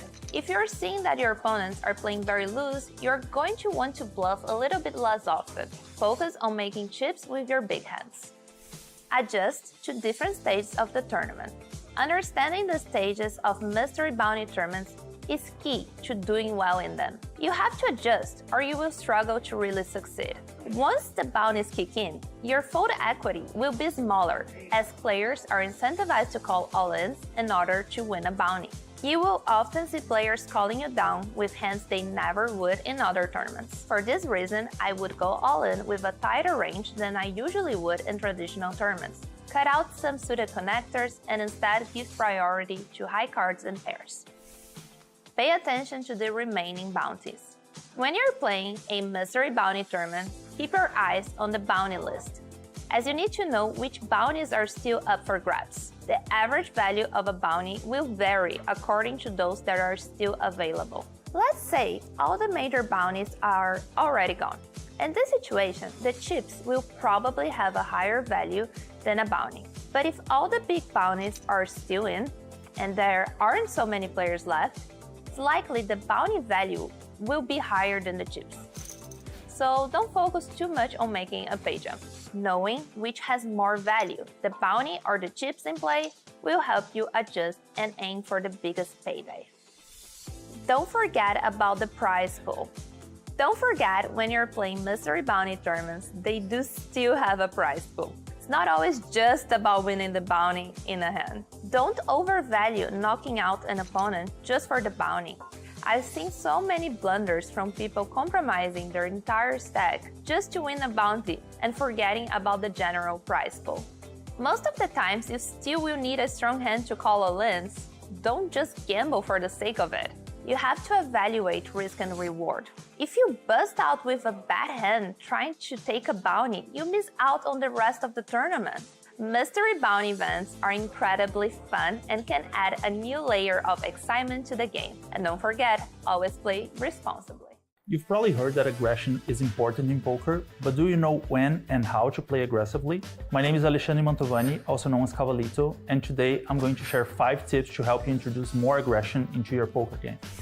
Identify which boards are better for your range. When we raise and get called, there are some boards we can be very aggressive on. Let's assume that we open raise from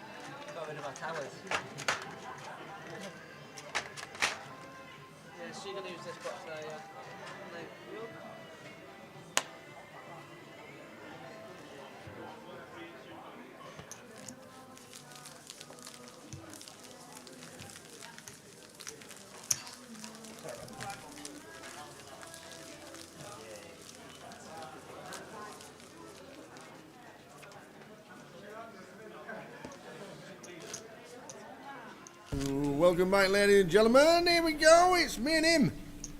It's Laurel and Hardy. Or is it? Morecambe and Wise. Either way, we've got James Heckle, the Zild, in seat number 2. They're going for one of the greatest stories ever. Bowley in seat number 4. In 6 is Jamie Geraghty. And in 8 is Josh Radley.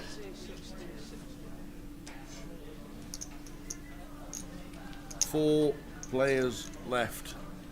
Playing down to a champ tonight, live on stream. But who is going to take it down?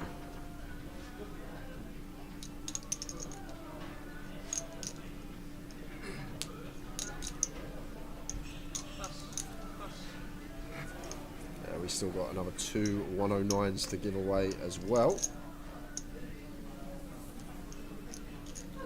Have we?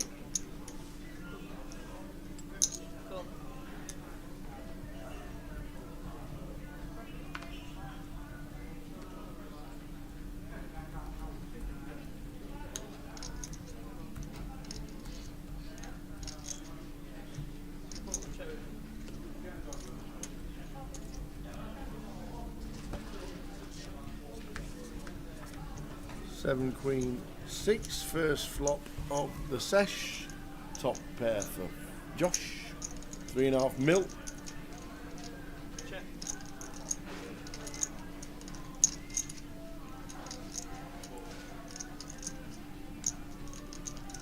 In 15 minutes, guys, we've got another 109 token. Let's say 9 o'clock. At 9 o'clock, we will give away another 109 token. Ticket, I keep saying token because it's ingrained in my head, because that's what I always say on the UKPT streams, but it's an 888 ticket, 109 for the closer tomorrow, and we're going to do a Lime Ricky fix. So Tower will ask the question, Lime will message me in the chat box, so I will have an answer. I will then write it down on a piece of paper. Oh, I've got a great question I'm going to think of right now. And Tower's got 15 minutes to think of a question. I'm Ricky thinks. I love it. She was so good last time.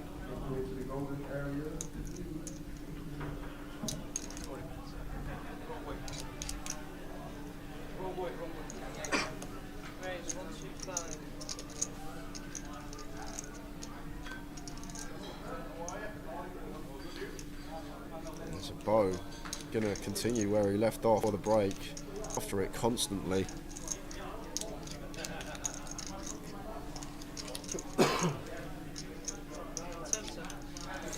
Jamie here. Too good a hand not to free bet. Well, he goes with call. Would have gone for free bet here as covering stack, but maybe has seen the coverage of the King 7 off hand where Bo just elected to 4-bet rip King 7 offsuit. So maybe that's in the back of Jamie's head. So Ace King 8 rainbow. So middle pair for Bo, top pair for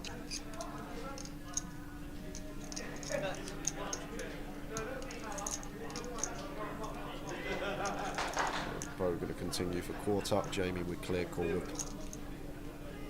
Queen of diamonds on the turn.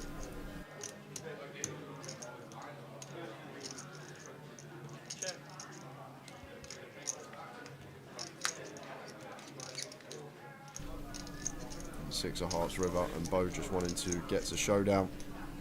Yeah, I've just checked on Twitch, guys. It is a bit laggy. I've literally just looked on Twitch. I've just messaged PK to get him to have a little look for us, but I've just watched on Twitch. It's only like it's intermittent. Every now and again it does a little bit of lagging.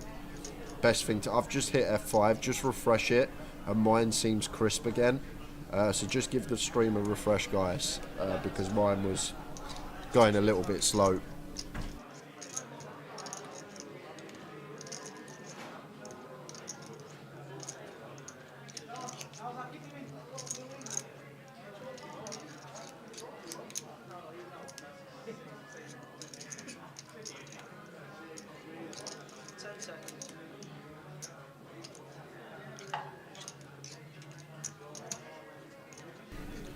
Lovely little value bet here from Jamie, just making an assumption that Bo going to be value betting any hand better than ours.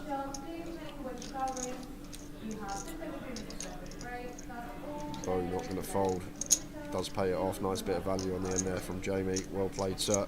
Up to 3.2. 4 players left. Stuart in 5th. Well done, Stuart Sefton from Liverpool, and Cassandra. Tell you what, from 3.5k with the blinds at 5,000, 10,000 to eventually finish in 6th. Amazing. What a spin. Keep us going in with the updates, with the chat regarding the stream. We think it was lagging, but with the refresh it seemed to be okay. Yeah, mine looks perfectly fine now. I gave it a refresh. Yeah. Seems to be a lot smoother than what it was. We blame Twitch. Yep. Twitch is full. YouTube's fine. And Face is also on as well, because we started that earlier in the day. Yeah, cheers chat, letting us know it's all good now. There's Josh on the button here, huge hand, 4-handed, ace queen, and with chip lead as well. So should just see an open. Goes for the 2.5x up.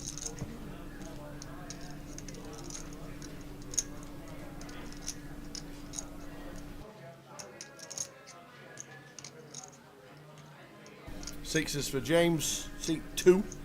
Yeah, and the Zild. Oh, is he going to go for call? No. Yeah, we could have had an all-in and a call here, Tower. 20 BBs facing a button opening range, which is probably going to be close to like 80% opens. His entire range. Sixes here could for sure just jam for just south of 20, as James and Josh would have called, and we would have had a huge flip. But now James going to have to contend with some overcards. 7-8 deuce, 2 clubs. To be fair, he's not put his tournament at risk many times, has he, James? He has played it cautiously. But the best story we've had, from $12 in a home game online on 888 to playing now for £30,000, and he's only 4-handed for it. So just north of third from Josh, and should be calling once here as James with the sixes or club in hand. Josh's chip lead up, just going to be opening so many hands. I'd like to see James call once here, take a turn. Indeed he does.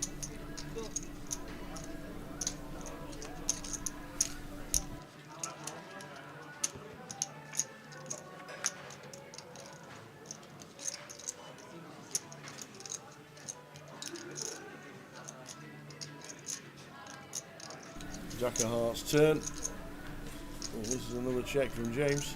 Yeah, not the best card to continue barreling on here for Josh, especially versus small blind range as well. Sort of going to be condensed to this like king queen up to like 8-9. We're down to 8-9 suited, like 9-10 suited, jack 10 suited, jack 9 suited, and then he'll have some pocket pairs that didn't elect to jam. I'm guessing if he's flat in sixes, assume he's going to flat the rest of the pairs, the fives, the fours, this type of stuff. So 5 of spades on the river. Checks again. Josh has got to find a bet. No, I think Josh can still check out. We beat enough as Josh when we don't have a club as well. All this suited ace-3 of clubs up to like ace-10 of clubs we're in front of, which James would call flop with, as well as the king-queen of clubs, king-10 of clubs as well. So I think we just beat enough hands here with ace-queen not to have to fire. But then he may read into James's check as he's just always capped at best an 8, so may try and fold out an 8 or 7. But does check it back. The bet on the river from Josh there would have got James to fold, but not to be. And the Zild takes another. We're all in the world of Zild. Zild.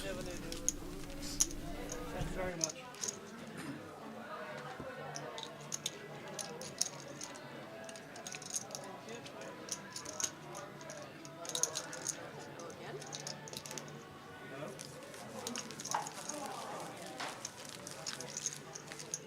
How's your day going? Getting tired yet? Okay, I can manage. What kind of breaks do you get? Sorry? What kind of breaks do the dealers get? Oh, it depends. Me, because I'm on feature, So 400 for the title. Who takes it down from here? And in 10 minutes time we've got another 109 ticket to give away for tomorrow's closer on 888 Poker. Towers thought of a question for Lime Ricky, and we're going to let our moderator get involved.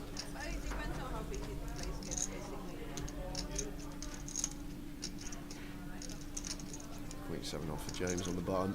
Won't be playing this one into the muck. And been enjoying these two. Bo and Jamie have been battling all this final table. Been a real dynamic set between these two already. And King 5 suited for Jamie. Nice one to check. Suited King.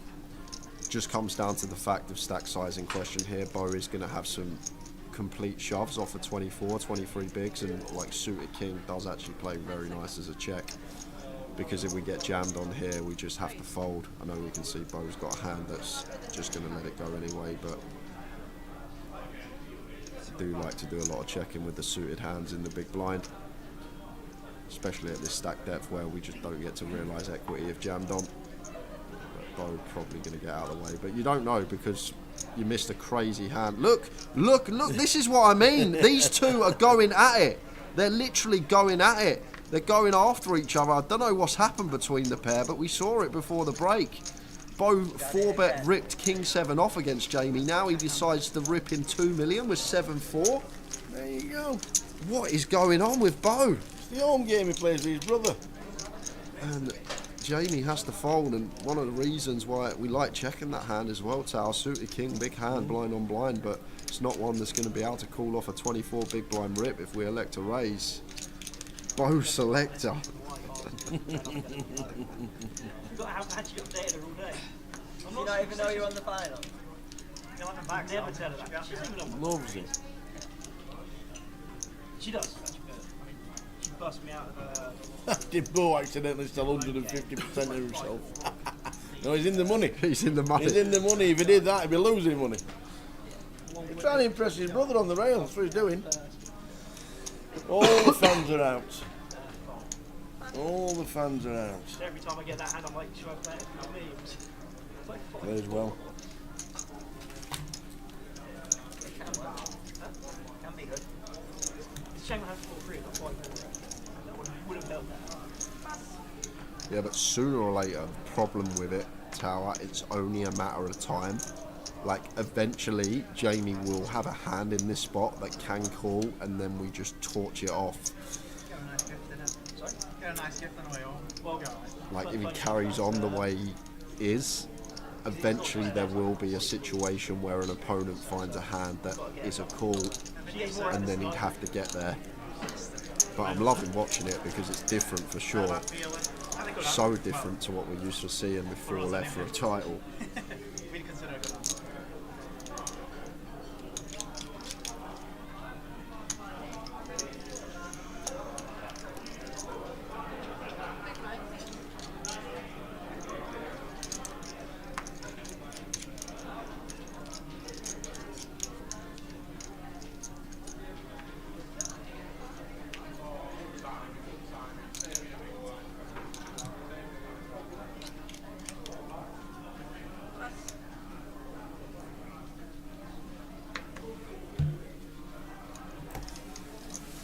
On the button, 7-5 off. Fine to just let this one go.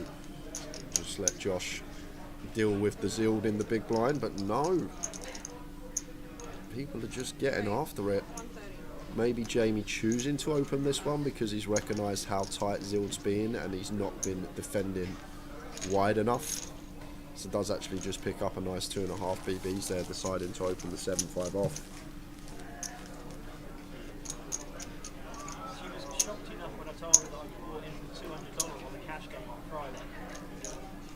I don't do cash, but I need it all here. It's great to watch, Sal. Fascinating. I don't want her to watch it. I mean, can you imagine, you tell her it's on, and like, as soon as she starts watching it, you bust out. You don't want to jinx it. I'm not super suspicious. 4 left. James on the left. Bo in the orange top. Jamie Garrett in 6. It's a bit boring, isn't it? Josh Bradley. You guys just don't understand things now, so. Do you know what happened the last time somebody sat in seat 4 with an orange coat on? My dad is like... Nathan Slater won Edinburgh. Correct. Yep. 2018. I'd have said 19. Oh, okay, yeah, actually, I think you're right. I think you are 2019. Because it was Gary Stephen Smith that won it in 2018, I believe. Yep. Orange coat's the thing. Plays like Slater was back then as well, to be fair. He's literally got the Slater coat on and he's playing like him. Yeah, and James King Deuce off here. Been loving watching James play. Need to go bigger if we are going to go for the steal. The problem with going 2 BBs, blind on blind, our opponent then gets to just defend almost any 2 with position because their price is just way too good with position. So when we are raising it up small to big, like at least 3 BBs, maybe when we're shorter and we want to polar raise like 2.8 BBs around there, but 2 BBs just not really going to achieve anything tower unless we're doing it with aces and just trying to keep our opponent in the pot, but then going to become unbalanced. So I would have liked to see James go for a bigger sizing and would have definitely have liked to see James c-bet this board tower. It is going to go for the delay c-bet from the looks of things after check check flop.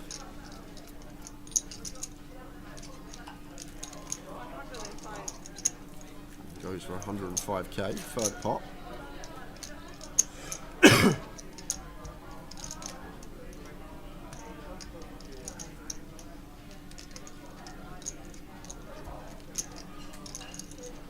Bo is going to call once with the 5s. See, problem is now James's story has a bit less credibility here. Bo probably expecting James to just bet this flop with an ace, and probably the way he's been playing, check twice with a queen. So thinking that 5s could likely still be best here. And to be honest with you, James has to go for it on this river now tower. With a king in hand, fold out an 8, fold out a 3, potential fold out a queen X with our image, but he does just give up and knuckles it over to Bo, who's going to be checking back here with the 5s and just taking his showdown. I'm guessing no, Bo thinks he's bluffing. Bo is relentless. He's trying to fold out a queen, maybe a river jack here, thinking that James has picked up showdown with something like king jack, jack 10. So goes for 5-3-5. Pot size bet from Bo, gets it through, but did actually have the best hand with the 5s, but he doesn't know that, so we'll do his confidence a well to good. I think I would have told me to 100 there. If James just c-bets flop, potential to just win that hand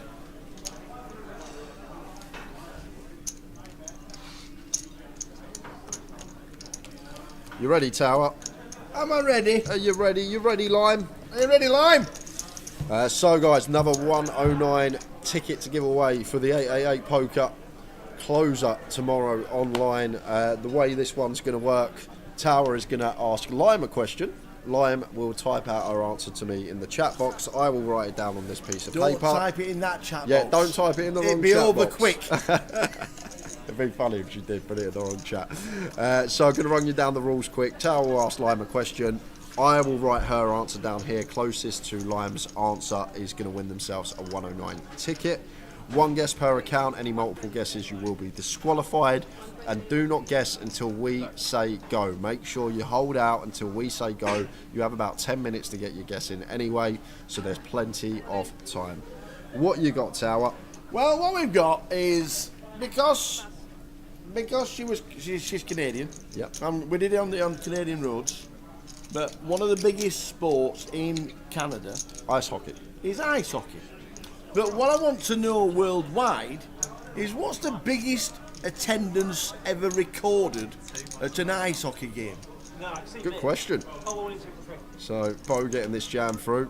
What is the biggest ever attendance recorded at an ice hockey game? Lime Ricky is going to send us a message. Yeah, we'll give her 15 seconds. Wait a minute, don't guess just yet because... Whoa, hang on a minute, Lime Ricky's guesses. not in yet. As soon as she gets it in, we can get you going. And yeah, you can't guess more than once because we're in. We're in. We are in. Go, go, go. What is the highest recorded attendance for an ice hockey match? There you go. Off you go. Lime Ricky's in. Thanks, Lime Ricky. Already put it in her chat, our chat we can see. Can I answer?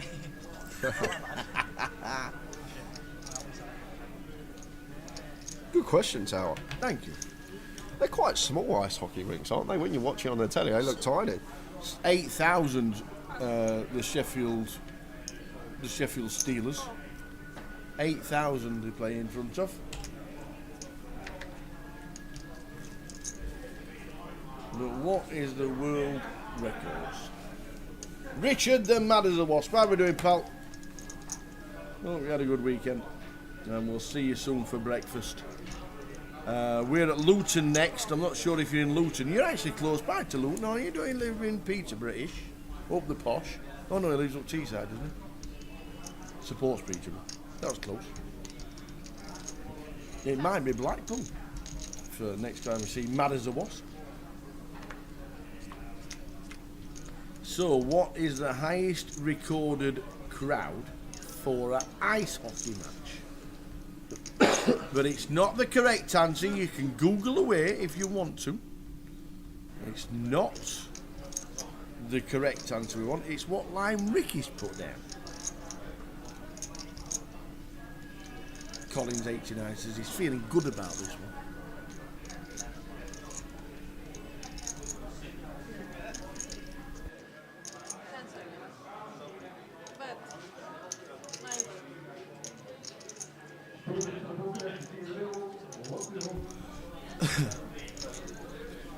We'll still cover the action, guys. 9-4-3 Rainbow.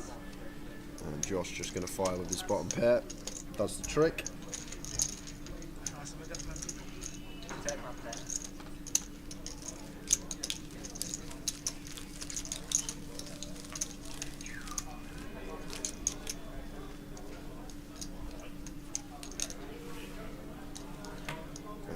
Give the correct answer in about 4 minutes time, and then at about 10 past, maybe just after, we will reveal the winner. We'll close the comp, same as always.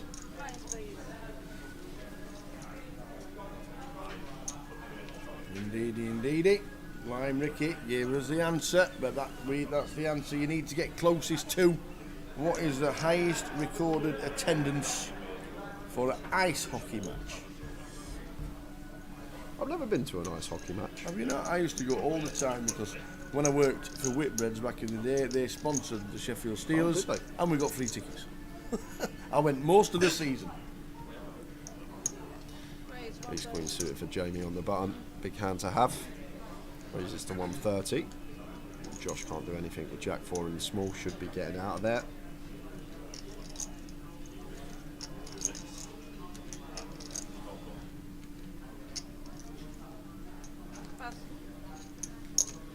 Queen deuce off for James. Not going to defend. Lets it go.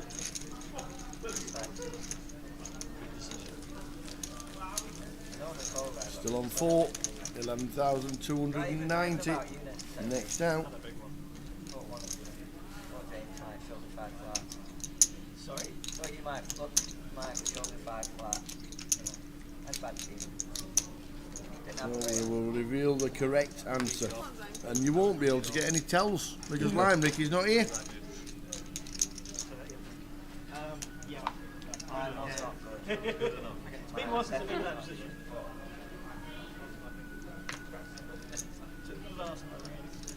A6 for Jamie. Does have an ace.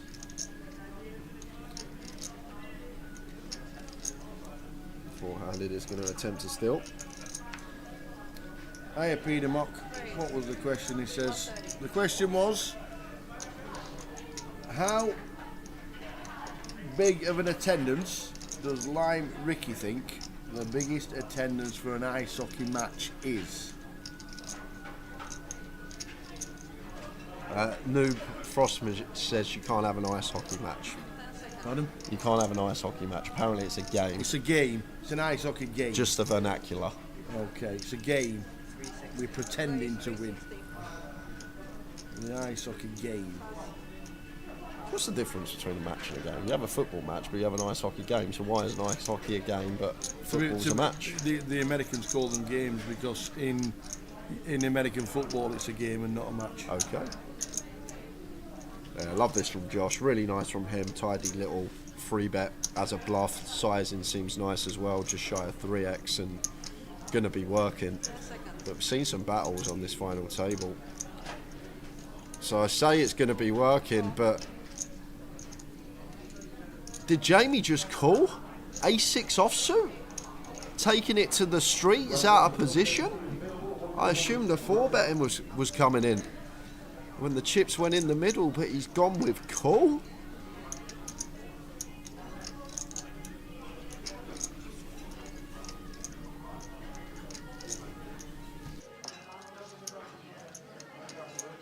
It's on Twitch as well, guys. I see some guesses coming in on YouTube and Facebook. We are only accepting the guesses on Twitch. If you want to quickly get across, if you have had a guess on YouTube or Facebook, get on to 888 Poker TV on Twitch. We've been announcing it all day long that it's just on the Twitch streams because Lime Ricky is on Twitch and she has to be able to monitor it all.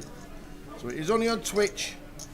So if you have had a guess on YouTube or Facebook, it is only on Twitch on 888. We have been saying that all day long.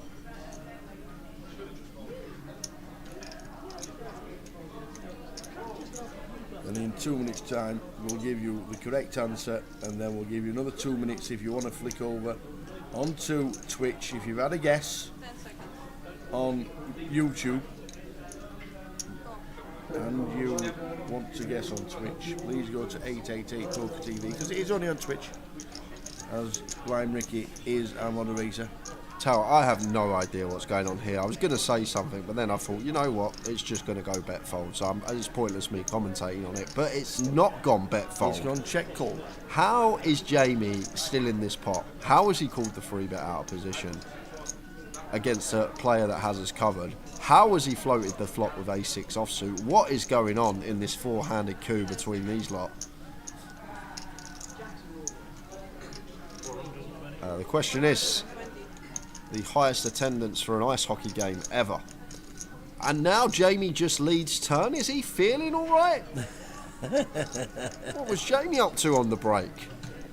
So flop out of position. Yeah, Josh has to fold, but Jamie just getting well out of line, but timing impeccable here because Josh just with a couple of napkins and they've got to go into the muck. Yeah.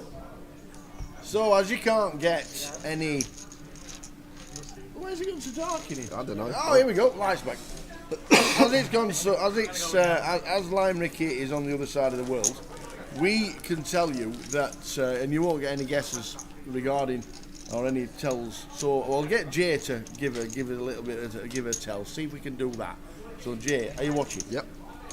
The highest attendance for an ice hockey game was in 2010. It was the Michigan Wolverines against the Michigan State Spartans. And believe it or not, there were 104,173 people there. Where did they play? Where? What? 104,173 fans. That can't be right. It might not be right, but that's not the answer. I need to have a stewards on that. I need to check that. So there you go. Lime Ricky, we're giving up your answer in 2 minutes. That's mad, Tower. That is madness. I thought they played in small arenas as well. So that's why I thought it would be small. I didn't think it'd be no more than 20,000. They actually counted in 113,411. That was what was announced at the stadium. But the certified was 104,173. Unbelievable. It was in an outdoor football stadium. There you go. Amazing. 104,000. I don't think Rotherham United have got 104,000 fans at home all season.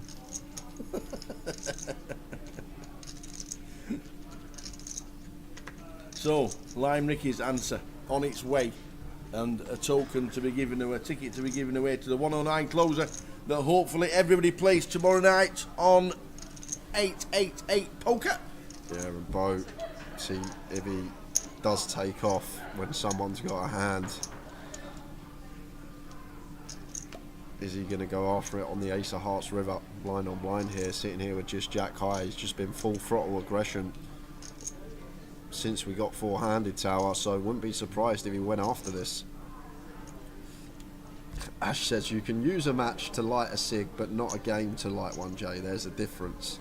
That is true, but growing up, Ash, we had matches. Whenever I come home from a football game, my mum used to always go, how was the match? Yeah. Every single time. How was the match? How was the match? How'd you get on at the match? Yeah. And there's the unload from Bo, as expected, from this aggressive player.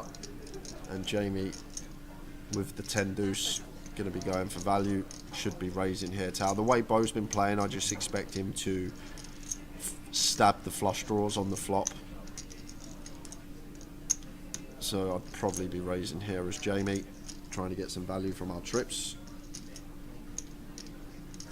And that's a very good point, Piano Kit. Somehow game of the day doesn't really roll off the tongue. Very true.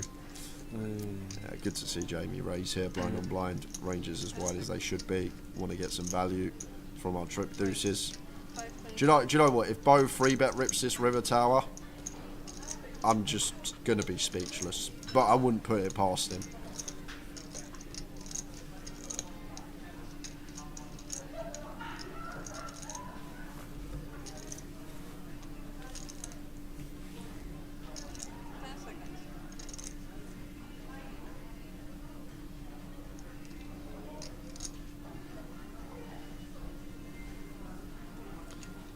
I'm going to use a time bank.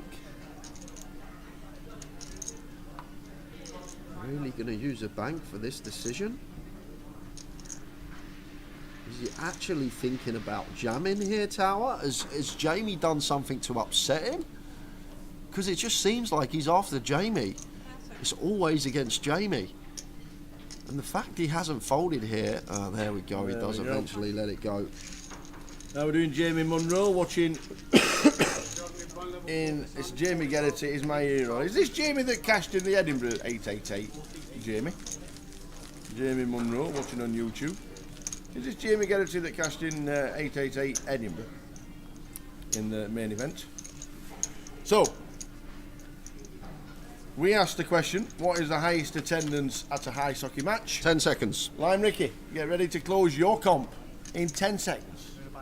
9, 8, 7, 6, 5, 4, 3, 2, 1.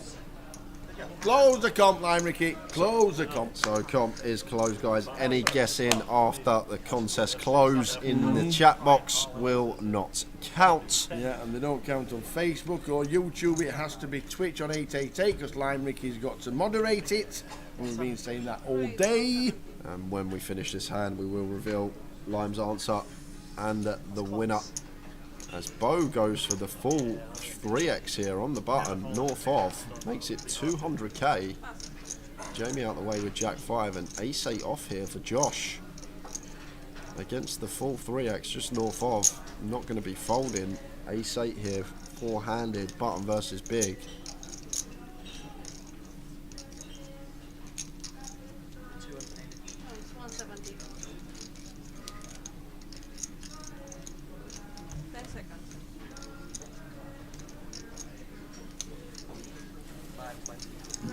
Just with the ace-8. Yeah, in with the punishment. Sees there's now 3 bigs out there to attack, not the usual 2. I'm going to use an offsuit ace-x, which can be in there from the big, especially at 30 effective. I think we like using the lower down ones when we got a better unblocker, like a deuce, a 3 or a 4, but good to see Jamie find this. Makes it 520. And oh my word, Bo. He's 4-bet ripped 3 times, and the best hand he's had is King 7 off. Is he all right? The man is mental, Tower. I've never seen anything like it. Another 4-bet rip as a bluff from Bo.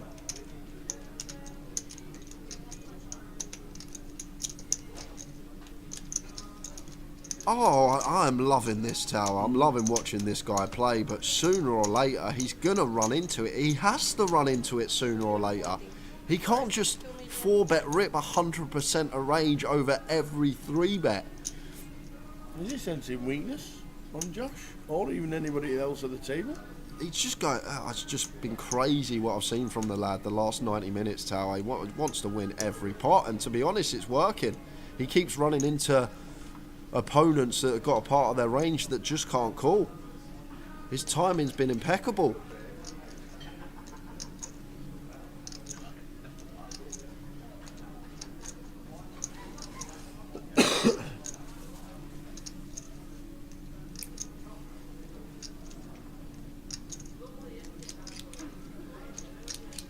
Yeah, I much prefer this one than the King 7 off, but still takes a hell of a lot of heart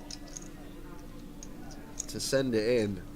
And this is what he's done. Jamie actually thinking about calling off here 30 plus BBs with ace-8 off. This is what he's done to the table, Tower.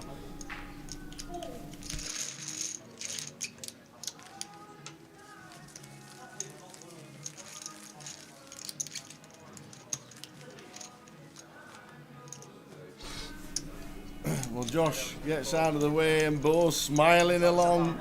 What a table this is. I'm loving it. I am here for it, Tower. Bo with another 4-bet rip as a bluff. Just the queen high this time. Yep. Sooner or later, he's going to be getting caught. Eventually someone has to wake up with it. And you know what's going to happen, ain't it? Next time someone will have the goods. Aces. He'll have aces. You know it's going to happen, Tower. It's written in the stars. We need to finish off a comp. Oh yeah, we do. I see, you forgot last time. I forgot this time. I got so excited about the hand. We need to finish off the comp, so the comp is closed. The comp is closed. And because there's no explanation, because Lime's done it, I guess I just do this. Okay. All right. We asked the question: what is the biggest eye socket game? Eye socket. Eye socket. Eye socket. Eye socket. Biggest eye socket. What is the biggest eye socket? I was going to say match, so I had to slow down. Then it came out as that. What is the biggest attendance of an eye socket game ever? The actual answer, believe it or not, is 104,000 and a few in Michigan. But we asked Lime Ricky the question, and Lime Ricky came up with an answer of... Boom. 50,000 exactly. 50,000 exactly. 50,000 exactly. So that was half of what it actually was. But good guess. Lime Ricky. Great guess if you're comparing it to the Towers guesses, Oh, Lime. I'd- It's oh, fine. absolutely. It's I'd have fine. gone 8,000. He's been a quintillion out before. He's actually been a quintillion out on one of his guesses And before. nobody knows what one of those are. So well done to everyone that participated. But the winner, who was 1,405 off, guessing 48,595, was Well done. Sean the 147. Who's a regular On on our Twitch. Regular on a UKPT, regular on any stream that we do as Cardroom Direct. So Sean the 147, well done. You'll be playing the 109 tomorrow, the closer. Let us know how you go on our next stream, because you always tune in. Yeah, and we got one more token to give away still, guys. We're done with the Tower, Jay and Limes think. So what we will do, when we get heads up, we will give away the final token. Okay. We'll try and do something fun. It might be a spot prize, but we'll figure something out while yet till we get there. We're going to enjoy what is becoming one of my favourite four-handed coups in a long time, Tower. This is great. Bo is really putting on a show for us all. It's Sean the 147, Sean Murphy. Did you have your beauty sleep last night, or were we playing racehorses in the hotel, guys? We were playing racehorses in the hotel. Who's baked up? I How do you know? I ended up buying long shot. You ended up buying it off Simon. Off Simon. Yeah, bought it off him because I wanted to play. And believe it or not, the man who is sat in seat 7, Josh, he was actually playing with us. Was he? Josh played. It was me, 3 of the dealers, and Josh. We were playing yesterday evening. Great game, long shot. Can't recommend it enough. So much fun. Who's baked dog? Wonder who that could be. We sat there waiting to play long shot.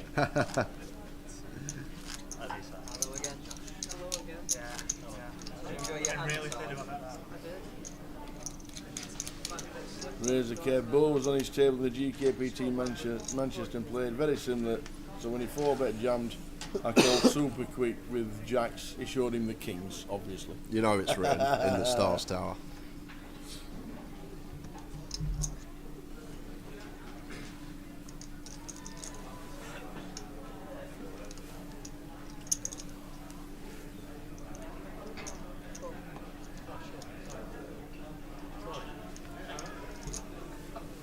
It's so funny as well because James is just sitting there, Tower, minding his own business. He's whittled down a bit now. He's only got 10 bigs, but he's just there, just enjoying life, watching these three go at it, just hoping that one busts. Absolutely. And it's a 5k ladder, so just sit there, James, because eventually, Tower, Bo's going to get caught.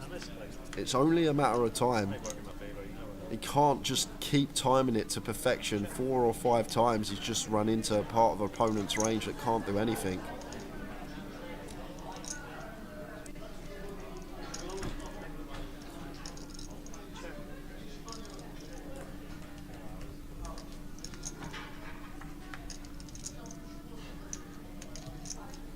The Zild.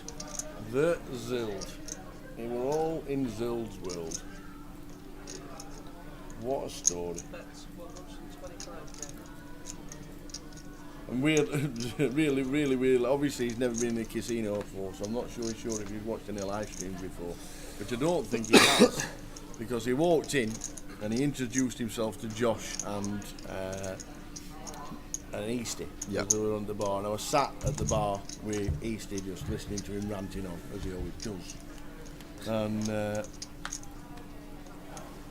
Jamie came over and he says, he says, you alright? He says, yeah, how are you? He says, and who are you? And Josh looked around and Easty looked around and he went, who is he? Who is he? He said, where have you been? He went, I don't know, I don't do poker, it's the first time in the casino. He went, this is the Tower. He went, oh, no, pleased to meet you. I don't know you, but pleased to meet you. That is a first, someone not knowing the Tower. So it just goes to show, this is his first ever time in a casino, first ever time at a live game. He sat there in seat number 2, watching them get eliminated one by one, and at this moment in time, he's locked up £11,290. Yeah, and Bo in a spot here with a pair on the end. Exactly. worst hands, and now everybody knows the Zild. Wait while he plays Josh Manley's next home game free roll and gets $12. Yeah, so Bo going to pay that one off.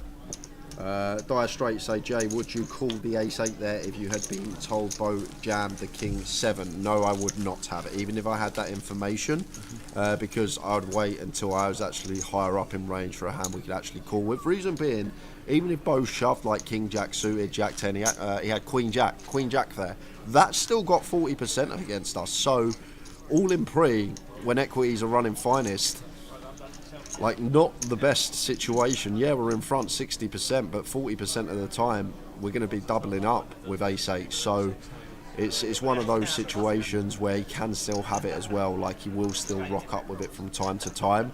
But ace-8 just not going to be a good call, because even if Bo is bluffing, he's still going to have like 40% against us, assuming he has 2 live cards. So wouldn't have called the ace-8 even if I had that information, because Josh is sitting pretty right now as well. Well, he's done actually a few chips to Jamie about 10 minutes ago, but at the time he was sitting quite comfortable, and we can just wait for a better spot. So Josh opens 10-9 suited, raises to 180, Bo in with the ace-8 off from the small.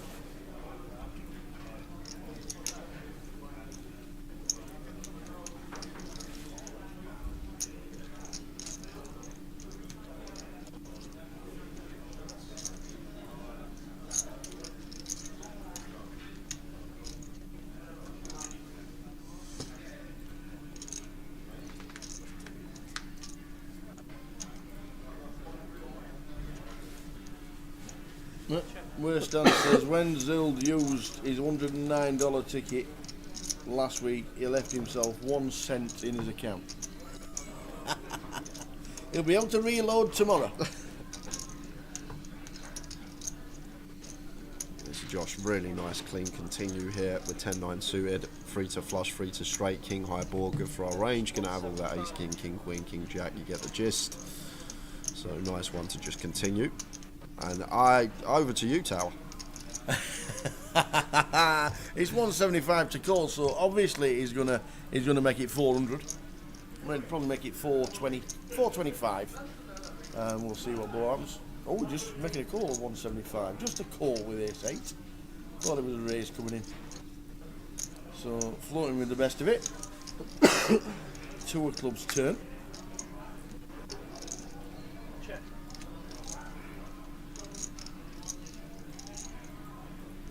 And complete rainbow board now, but nothing really going on here for Josh with the 10-9 suited. Maybe one we just want to give up, like better to barrel here with like something that at least has an equity versus a king. Like we at least want a gut shot, an overcard. That is just going to go for the no equity double barrel here. 260. 360 it is, into 840. He's counting it out.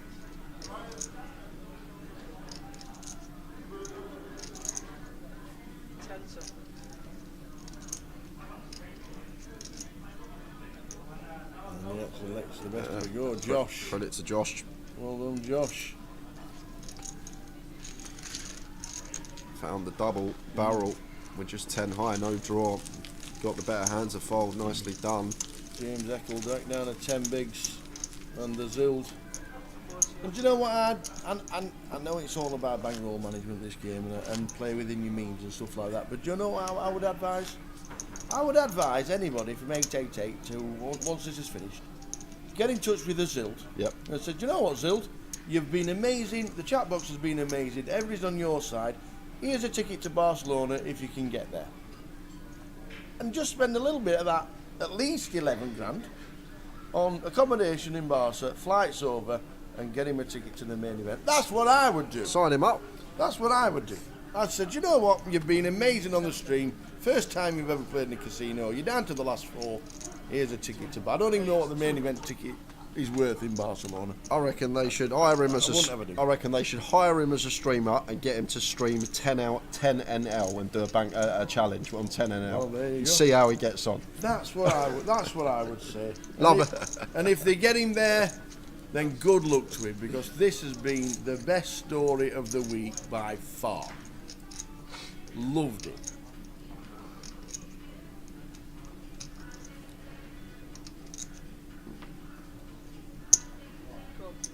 Hire that man immediately. I agree, Dire Straits. Someone get that man on a plane. Love it. Ooh, action here. Ace Queen 3. Both players flop top pair. Bo going to continue for 40%. And clear check call for Josh. Not doing any raising. Especially against this man who can just have a whole load of nothing. Like, he could have 8-9 off here and we could have him drawing dead to running nines, or running straight as well, but could just have such slim equity here, Bo, the way he's been playing, so just want to keep his entire range in.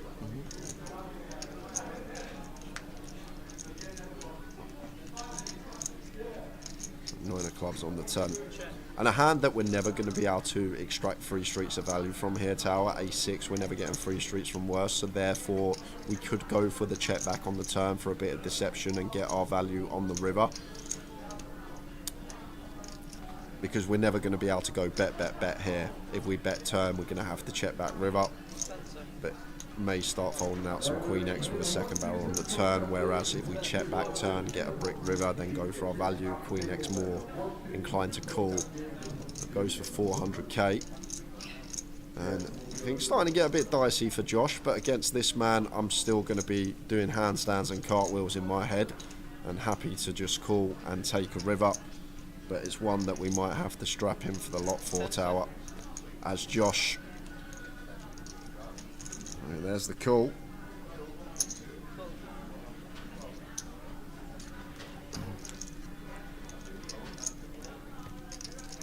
And the 7 of clubs river. Check now. You said that. Check now, Tower. Do you know what? If Bo bets this river. What about Josh betting? Josh can't bet this river. Josh can bet. No, he easy cannot. Bet 700. Neither player can ever bet this spot. Bo just goes, I'm all in. The sick thing is, if he jammed, Josh would probably fold, but this just has to be a check here from Bo Tower. This is a check. He's just the posture in here with the chips. I think just always checking back. Gonna use a time bank, but there is no world in which Bo jams here. We never get called by a worse hand. We're essentially turning our ace into a bluff. And with our image, people aren't folding a better ace. It may actually get the... He's jammed! He's jammed! He's actually jammed! And the ace-8 of Josh, he might get it to fold. Can I have a count, please? He's jammed! And the sick thing is, it might actually get this one hand to fold. It actually just might do it, Tower.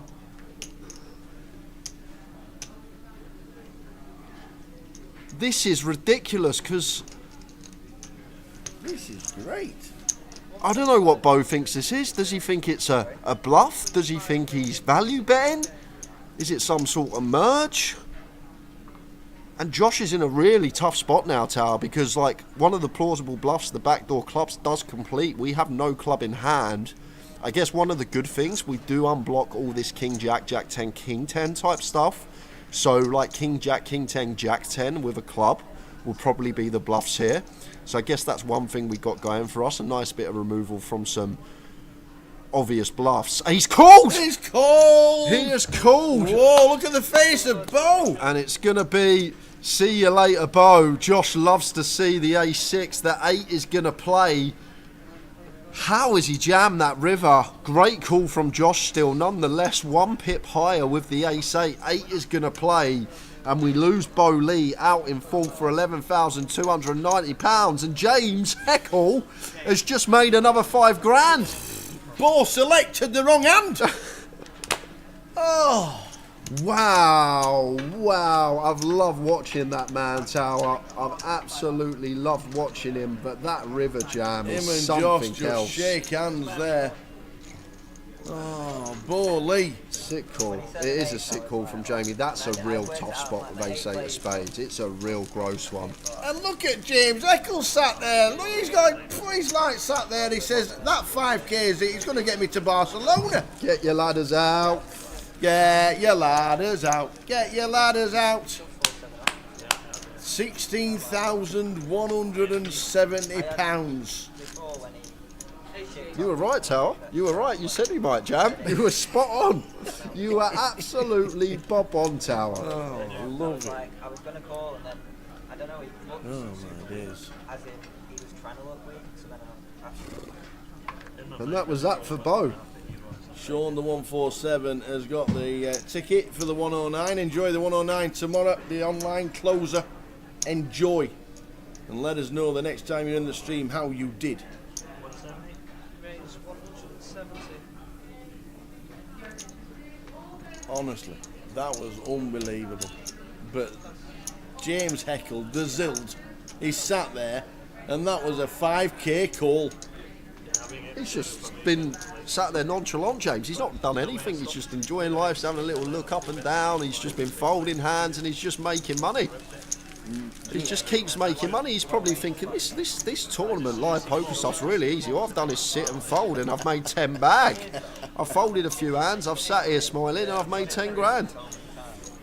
And even there... Amazing effort. Like, I can call him like that because he's been doing it so often. So he is Oh. right.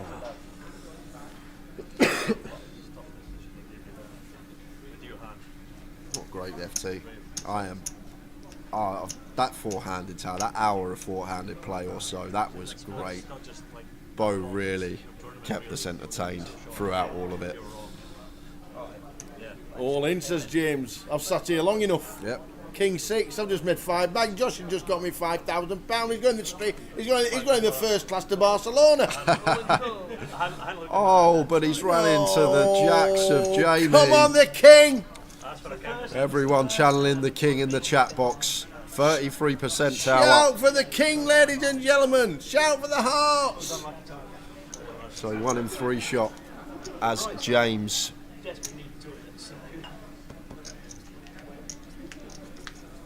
No help there. Oh, we're now to kings, running hearts, maybe. Deuce, deuce for the fans. Oh, deuce, deuce for the fans, dealer. Oh. And It's a four. 4. So leaves James Heckle down to 3 outs. What a run it's been nonetheless. Can he find it? Finally find the king on the river to keep the dream alive. Oh, it's a 7. Ladies and gentlemen, come on. Let's hear it for the Zild. Let's hear it for the Zild. Come on. Unbelievable. He's even got a hoodie. It's all he came for. Great run. James Dean Heckle, £16,170. The Zild. Before today, no one knew him, but now he's a legend. He's already a legend. Unbelievable. If you're ever going to make a statement on a live stream in your first ever visit, first time he's got dressed in a month, he's here. Oh, phenomenal. £16,170. Who doesn't love the Zild? Oh, what a story. He won a free roll of Josh Manley's for $12. Span the $12 into 150 and then use the 150 to get into this main event, and still on his first bullet ended up finishing 3rd. Podium finish for James Heckle for £16,170. Unbelievable. Absolutely incredible story. So lucky to have a top-tier dealer like We're going to end up like Nicholas Jackson and... So we're just about waiting for heads up, but wouldn't it be good if we could actually get the Zild in the chat? Oh, he's here! He's here, coming to see us all. Oh, I'm glad you guys finally started calling me Zild. I was going to ask, can I get it changed on the thing? And even worse, the other guy, Jamie, that's what everybody calls me. Nobody ever calls me James. So I'm like, I keep looking up, I was like, when did I get 2.4 million chips? I was so confused. What a story. What a story. Just run us through. Josh Manley's told us you played his home game online. Yeah, but Josh Manley, he embellishes the truth.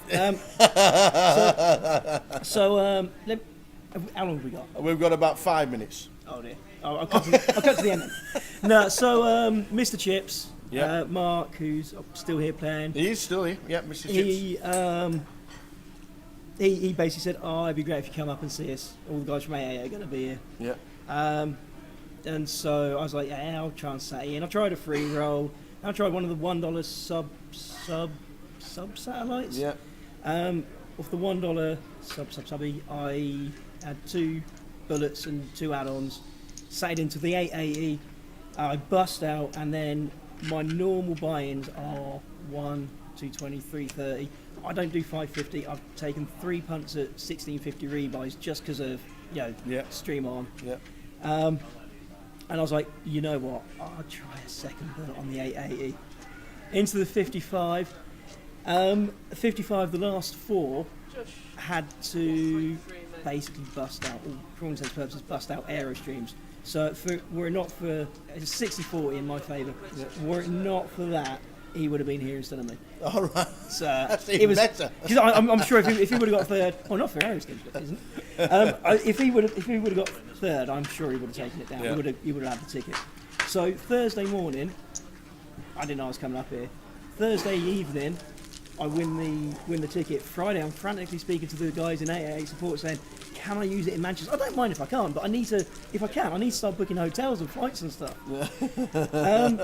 And I don't remember what happened in the last 2 days after that, but here we are. Signed up, signed in, first live game. First live game. Hashtag live fish.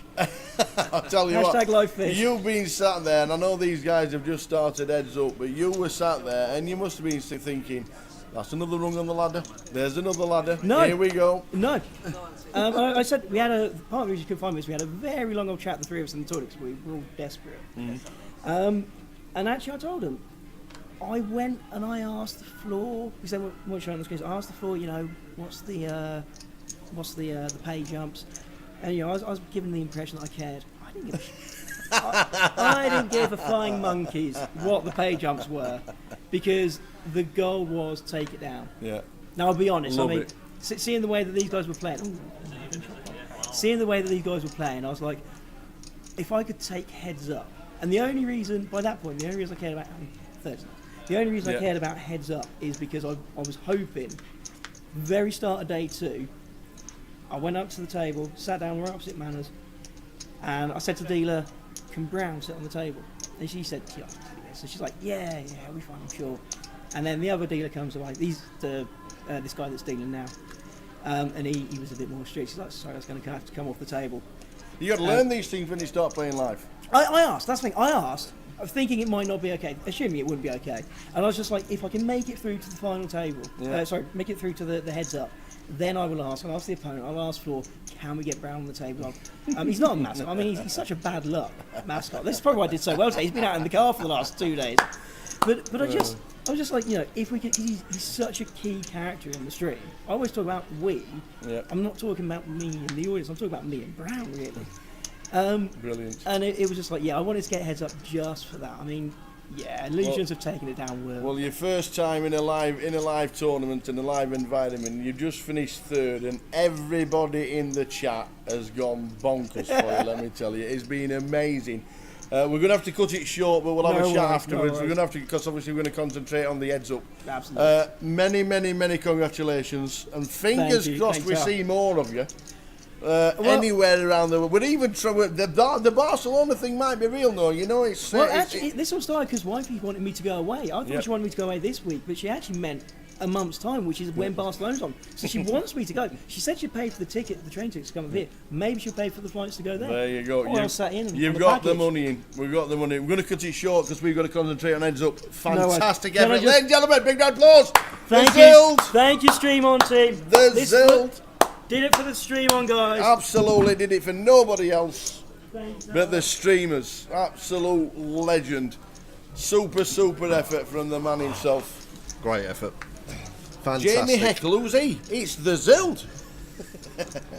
And I'm sure we'll see him very shortly sat in the card room. But super effort, everybody. Brilliant. Thanks for all the support to the one and only. First time in a live environment. And wins his seat and normally plays $2 events and satellited in for 8. Wowzers. Great.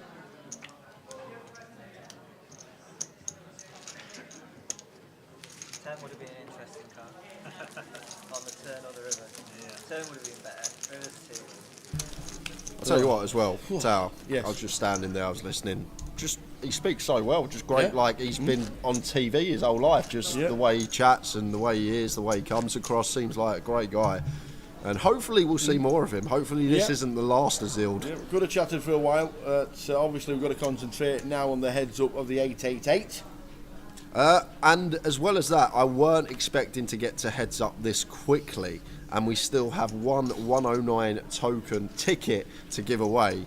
Any ideas, Lime, in the chat? Anything? Lime, you might have to come up with one because we're a little bit busy at the minute. Could you do what she done last time? Was it keyword? Did you call it keyword? Oh, I don't know. Is James from Manchester? No, James is from Scotland. Josh Radley from Blackpool. James Geraghty is from Peterhead. What Zild thinks. Zild's gone, unfortunately. Just give it to Zild. If I've got the right Jamie Geraghty on the database, James Geraghty is cashed in Scotland in Edinburgh for the 888 and cashed in London for a big score of 11,000 in 2021. Goes for a free bet here with the A7 off. Going to be getting Josh out of there. It's called Peter Eade. Disney, have a clue. How are you doing? How's Glasgow 25.50? Smash the guarantee.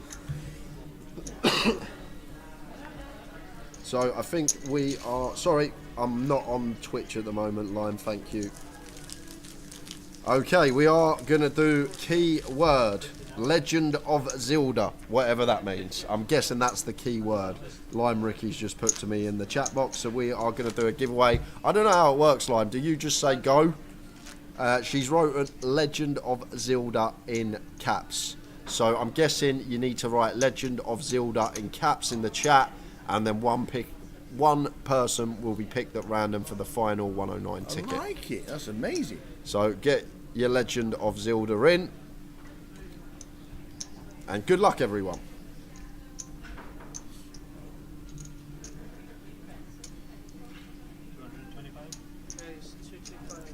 What a day, Tal. I've enjoyed this so much. It's been fantastic final table. It's great when we get action players and people that aren't afraid to bust and making moves left, right, centre. As Josh here should be free betting with the ace queen.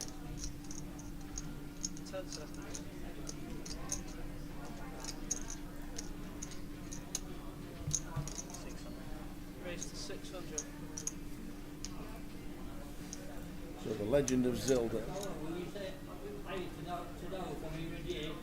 Hiya to who? Daryl. Daryl K.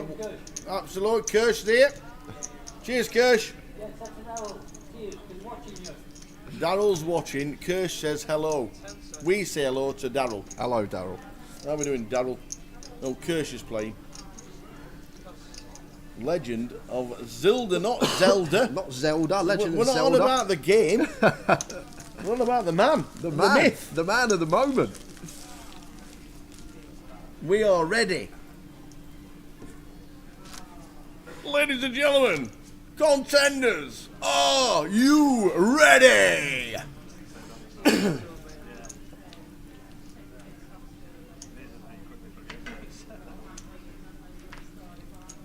Super Zero has won the giveaway. Oi, oi. Super Zero has won the giveaway. How did you know that? Oh, Super Zero. Oi, oi. Super Zero, boom, thank you. Watching on Twitch. Why can't we do that on our stream? Saves so much time.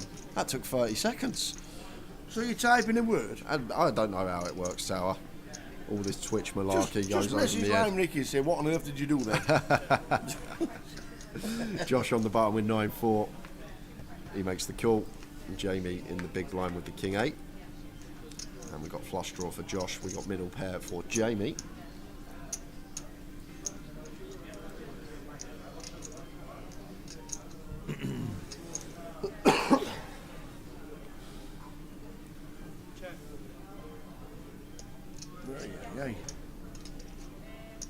What an hour. Oh, it's been great. What a fantastic hour that was. Bo put on an absolute show. I know he's gone now, but it's great to watch.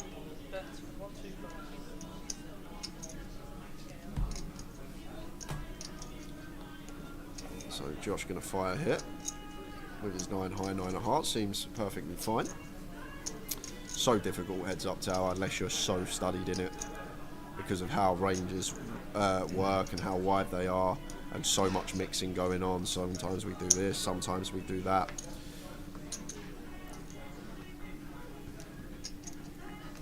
But aggression will prevail in these sort of situations. You need to be aggressive, you can't wait for hands, you need to try and take pots uncontested with the worst of it. And probably a turn that's expected to go check, check here, tower. Jamie turns a pair now, catches a decent bit of showdown.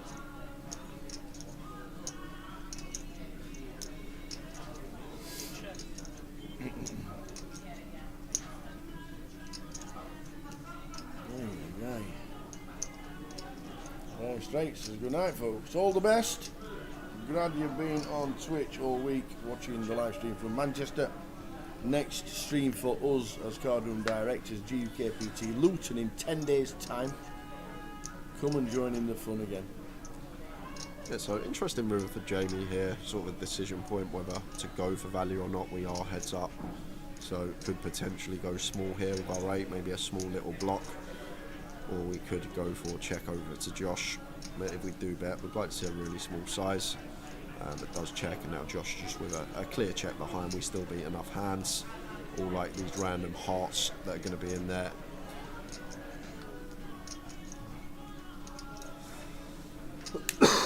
Hard to make a pair. It is indeed. Heads up as well. Jamie checks. Josh checks. And Jamie gets more chips. Bag of the 5.5 mil. Josh 4.5.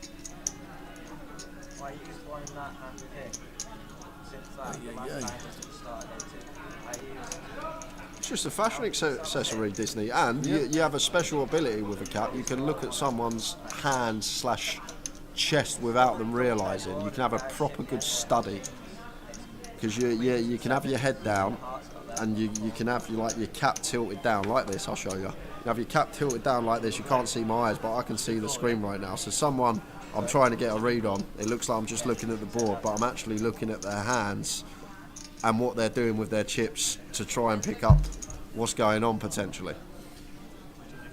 And you can also hide your facial tells as well if you've got any. You can put your head down like Josh is doing here.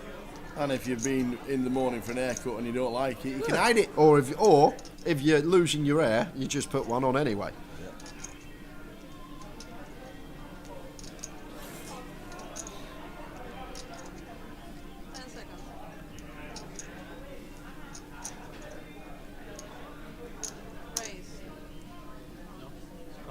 Jamie with King Queen.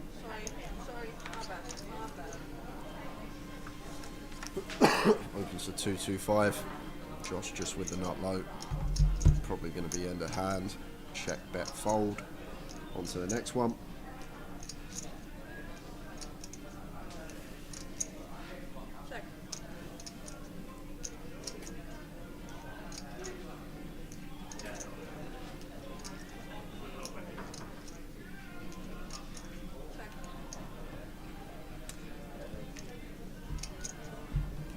Cash for King says, Zild now has more in live caches than Josh Manley. Learnt this all on the stream today. It's been great. It's been a great stream. I've enjoyed it thoroughly, and I hope you guys have enjoyed the coverage as well. It's been a long 5 days for us, but we're nearly over the finish line, and we just get to enjoy the final moments with these two battling it out for the title. Heads up here as the Ace of Diamonds rolls off on the river, and Josh just with 3 high here. Not going to be able to bluff. Yes, we are as low down in our range as we get, but this ace is just a card that going to be much more favourable for Jamie as the opener, especially once it's checked down as well. Ace highs will do a lot of showdown hunting, and now potentially just snag the top pair. Like to see some value now from Jamie. Could still target a flopped 8 in a heads up situation, maybe even get a hero from some king highs.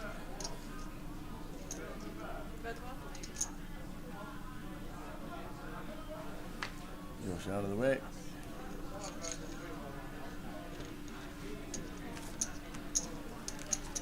I have the note low.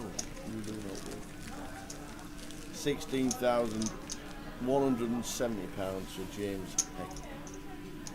Zild. Zild Remo. Has Tower ever played a tourney with a baseball cap, or is he old school? I'm really old school. I don't wear caps. Very rare to wear baseball caps, unless I'm on holiday. On my holidays, you'll see me in a baseball cap in Vegas. Backwards. Backwards. He has one backwards. He wears the old American, you know, them massive American shorts that he'll wear, like the baggy basketball shorts. Yep. He'll have a vest top on with a number printed on it from Yep. like a basketball jersey. NFL. NFL, and then he'll have a backwards cap on. There you go. That is Tower's attire in Vegas. That's me. Just basically, imagine like an American uncle. That's basically what Tower is in Vegas. It's true story. I shall be taking me Jason Taylor number 99 jersey to Vegas this year.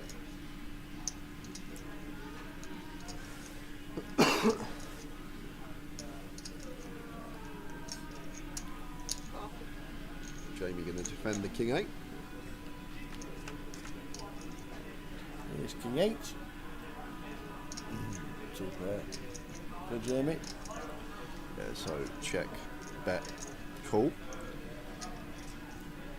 Josh, as the opener, should have high frequency C bets on this board, and Jamie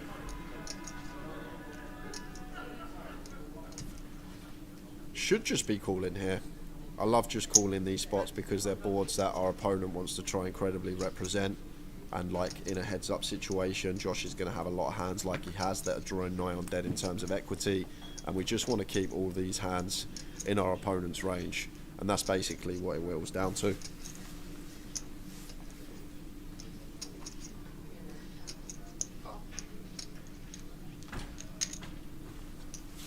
Yeah, very nice from Jamie for a spades turn, and probably going to see the shutdown now from Josh. Really not a good card to continue on. Flush is complete, but not only that, Ace X and King X not going to be folded into another street. I guess we do target some stuff like Queen Jack, Jack 10, Queen 10, but even the combinations that contain a spade are going to continue as well. So would just like to see the white flag wave here from Josh and move on to the next hand, or see a river and then just move on to the next hand.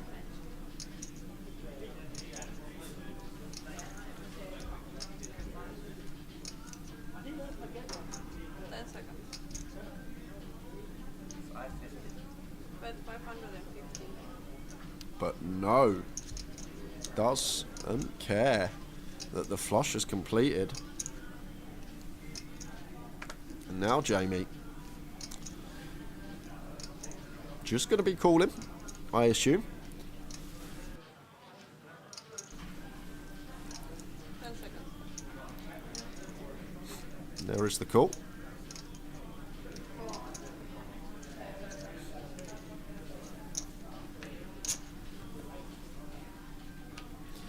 And a Jack of Diamonds river, and a perfect river for us as Jamie to just check call. We're not folding two pair in a heads up situation, but surely we're going to see Josh shut down now here. We don't even have a spade in our hand, we don't have a queen, we don't have a 10.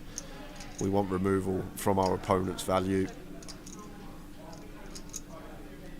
But I guess he may think that he's as stone cold bottom as it comes in range. We're never going to get to a river with a worse hand. We're sitting with 9 high. He may think that he needs to bet at this.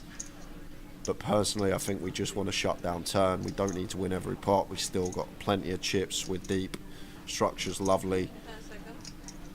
Let's see what Josh goes for here. Whoa, he's gone for it, and he's going to be getting snapped off.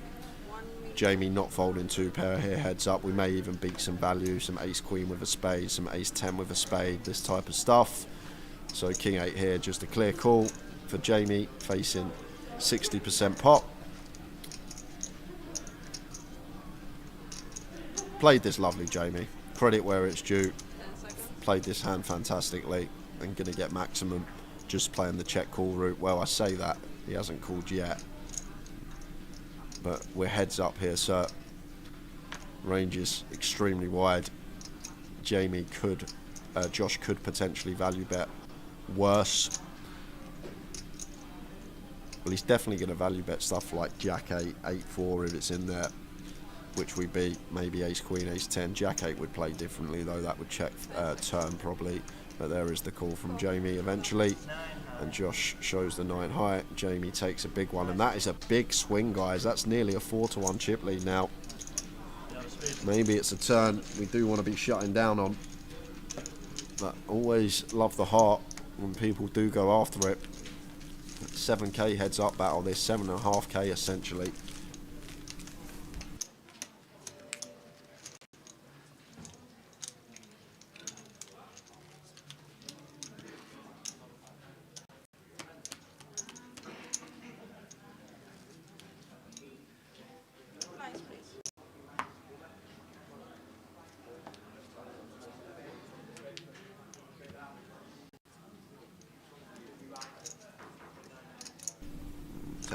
For Jamie on the button. Fine to just give one away. It's fine. You do need some folds heads up.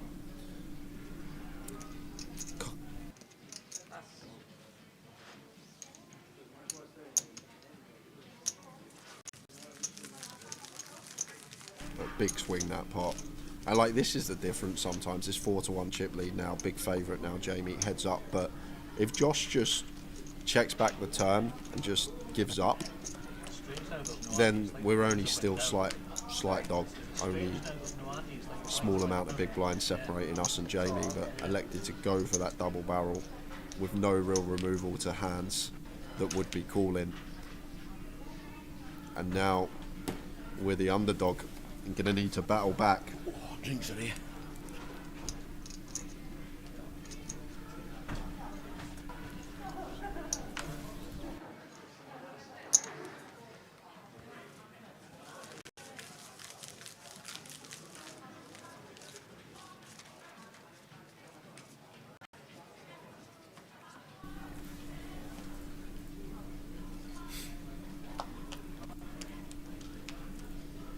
Jamie Geraghty on the left, Josh Radley on the right. But it's all about the Zild. It is all about the Zild. How can someone that finishes third in a poker tournament get more recognition than the 2 guys that are playing heads up? It's unbelievable. The Stream On team have got something going there, I'll tell you that. I wish I had support like that. They even had the word there, Legend of Zilda.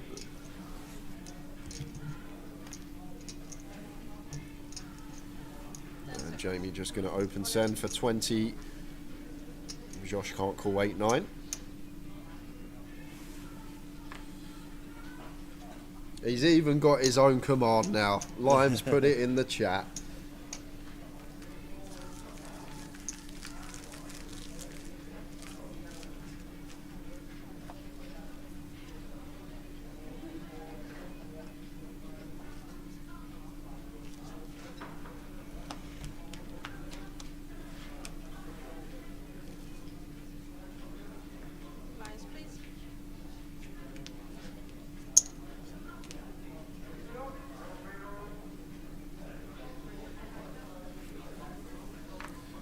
Ace 8 here for Josh off of 19.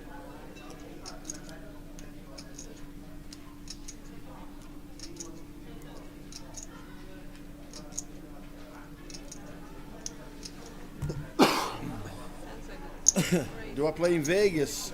Not too much, but I do play the odd comps, the $200 at the Orleans, and a couple of satellites, or the 200 dailies. The Resorts World have some good poker on there. Played the mini last year, probably play the mini again this year. The seniors on the 18th of June is what I'm aiming to play as well. But we'll see. We'll see how the budget holds up, and we'll get, hopefully, sat in the seniors on the 18th of June. That's the plan. We'll have Jay on the rail. The way Ireland went, Tower, mate, you're right, to be fair. Be me railing you this year.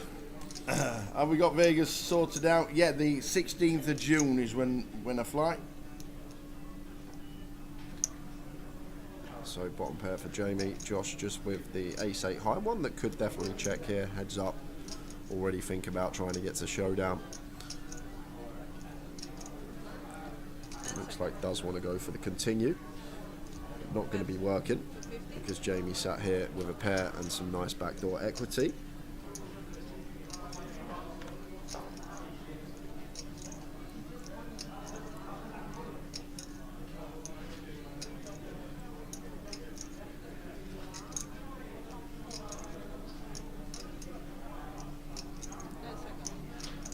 Just call from Jamie. If we had deeper, we could actually go for some check raise here with this type of hand, bottom pair with backdoor straight and flush possibility. But at this stack depth here, just a call for Jamie. Don't want to raise and get it ripped on us by Josh, potentially pricing ourselves in. So it does make the call to the King of Hearts turn. Now one that Josh may actually fancy a barrel on after choosing the decision to c-bet flop. Jamie going to have a lot of 3x, 4x, 9x, potentially set up a triple versus a 9. He will also have a lot of this 5-6, 5-7, 7-5, deuce 5, deuce 6. That now is going to go for the knuckle. Jack of clubs river.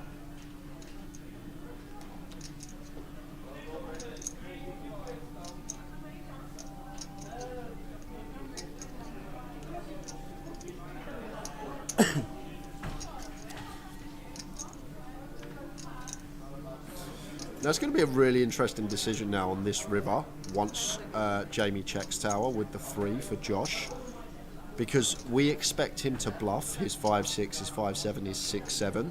So once he checks, it does look a lot like he has a 3, a 4 or a 9, and a 9 might even go for value heads up. So it does look very 3x, 4x heavy, Jamie's range, the way this hand's played. So maybe Josh might go after that, but does just take his showdown with the ace high, and the 3 deuce is good for Jamie.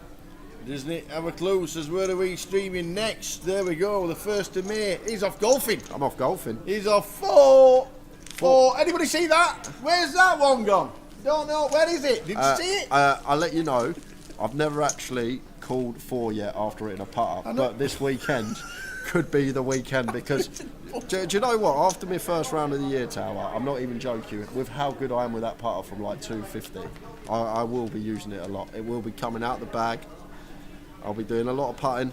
Wednesday the 1st of May, we're there. This guy is on his holiday. We've got Sam Olage coming in Wednesday, Thursday, Friday and Saturday. Sunday's not been sorted out yet, but at this moment in time, Wednesday, Thursday, Friday, Saturday with Big Sam. We're commentating on the mini-main final day on the Wednesday, the high roller day 2 on the Thursday, and that's when it all starts next week on the Wednesday, actually, when the festival starts. But we start streaming on the 1st in 10 days' time. Hope everybody can come and join us, by the way, from 888. If this is your first time and you've enjoyed it, then come and tune in. We're in cooperation with Grosvenor Casinos. 888 and Grosvenor have a great partnership together. So we'll be at the Grosvenor Casino in Luton for the next instalment of a GUKPT. How are we doing? Darren Harvinson on Facebook. Great job as always. Thank you Darren. very much, Darren. Cheers. King 7-4 here. Pair for Josh. Not much going on for Jamie with the 8-3 of clubs.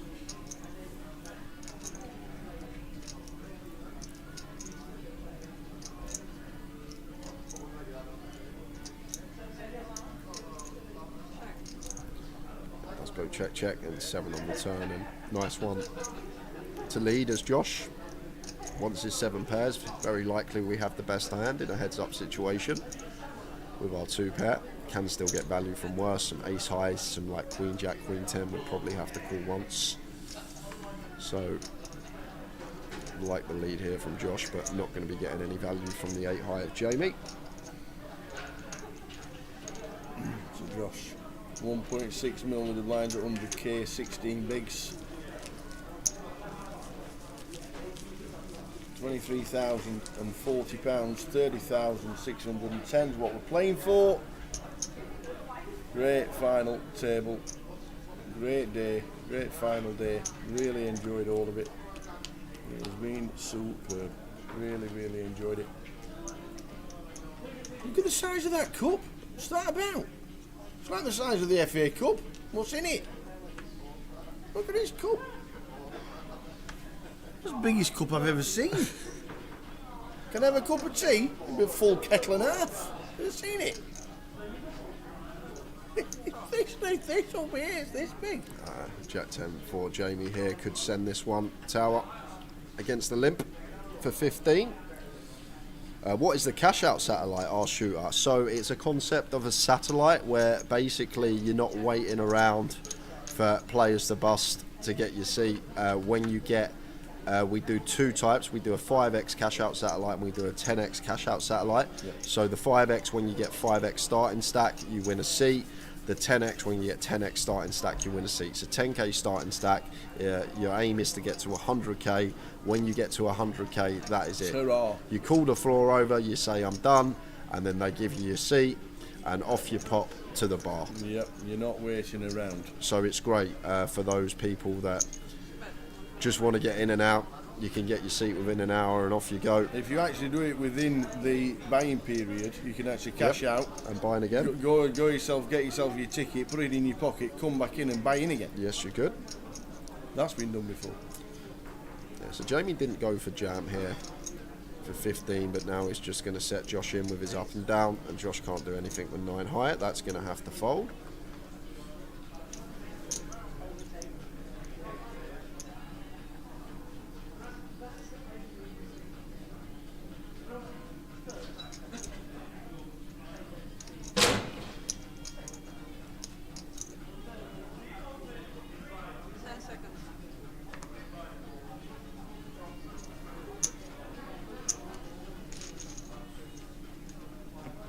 So, whittling him down, he is Jamie.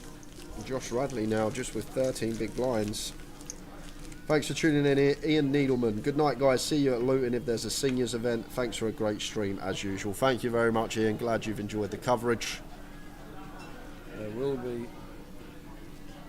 Blinds going up in 2 minutes as well, so that takes us into 120k. Can't see this one lasting past 11.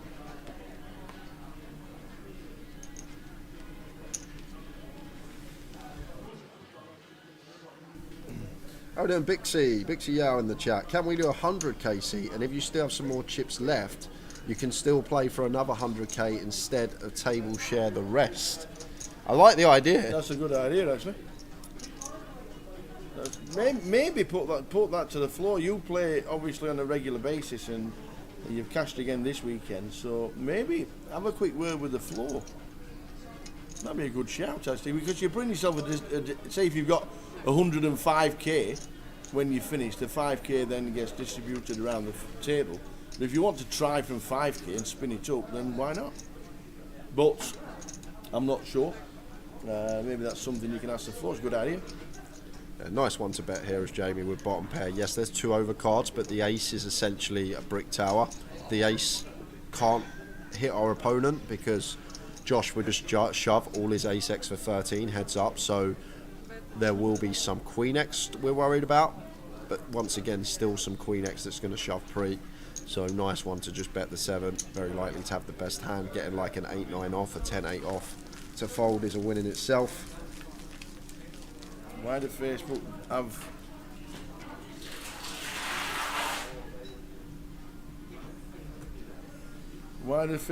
subtitles?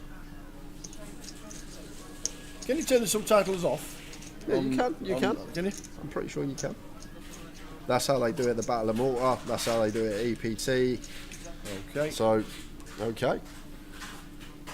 And Bixie said, request 10-minute clock. What is it, Bixie? You just want us to change everything? We'll see what we can do. We can put the word forward. Ask the floor. You've probably got more clout as a player. Yeah, all in here for Josh Tower.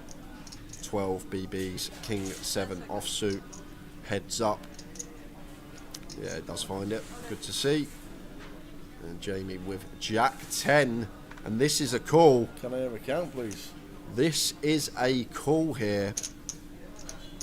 So the charts will say heads up, Jack 10 off is a call up to 14 big blinds. And that is assuming our opponent is shoving correct range.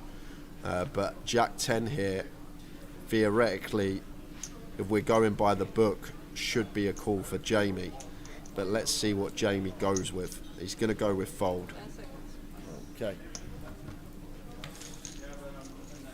They had a one-table flip here to this week, didn't they? For the they for did. the seat into the main. More live satellites would be perfect, says Bixie. Okay, so 10-minute clock. Cash out satellite when you keep your chips after you're over 100k, and more live satellites. Anything else, Bixie? Anything else? Jim's probably watching anyway, so he'll hear this and I'm sure he'll have a little think up.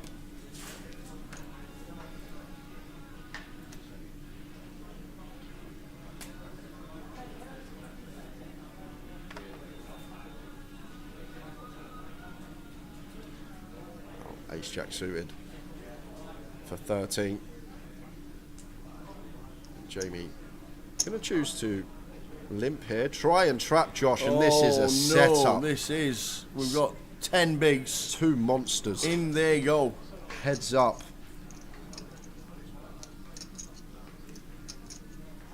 In there you go. Everything at a UKPT or a UKPL is dealer dealt. There's no self-dealing going on. No. So here we go, Tar. The Here inevitable. we go. Just check down at Ace Jack again. He says, yeah, now call. Is this championism? Is that a word? Championism. Google it. You can't get just it Googled. Give Susie Dent a call. Oh? Susie Dent. Who's she? Off Countdown. That's Rachel Riley. No, the other one. That's Carol Vorderman. So here we go. King 8 deuce. So no help there for the Ace 10 of hearts. Have we got a champ? Well, lots of help there for the Ace 10 of hearts. We now have a queen to chop, an ace to chop, a king, a heart, and it's a 7. 24 ounce and we missed. 24 outs, over half the deck.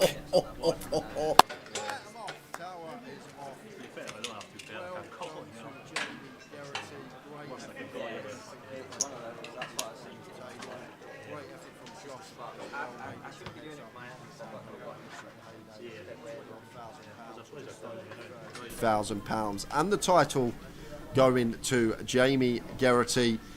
We will have trophy presentation and interviews with both players coming up shortly, guys. I'm just awaiting Tower. He will be running out to the floor. We'll see him shortly, and then we will head down to the floor and then come back afterwards to close up shop. Just getting set up.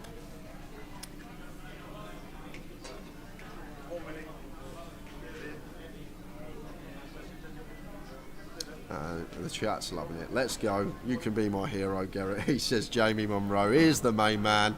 And we're heading straight down to the floor, guys, with Josh and the Tower. Oh. Unfortunate, but... That was some unorthodox bluffing poker, but it was fantastic to watch. Yes. Come on, kid. Just tell us a little bit about it. It was a bad move, really. I didn't have any blockers. I know that, but I thought he's going to lay it down a lot if he doesn't have 2 pairs, so unfortunately he's got 2 pair, real better in that spot. Yeah.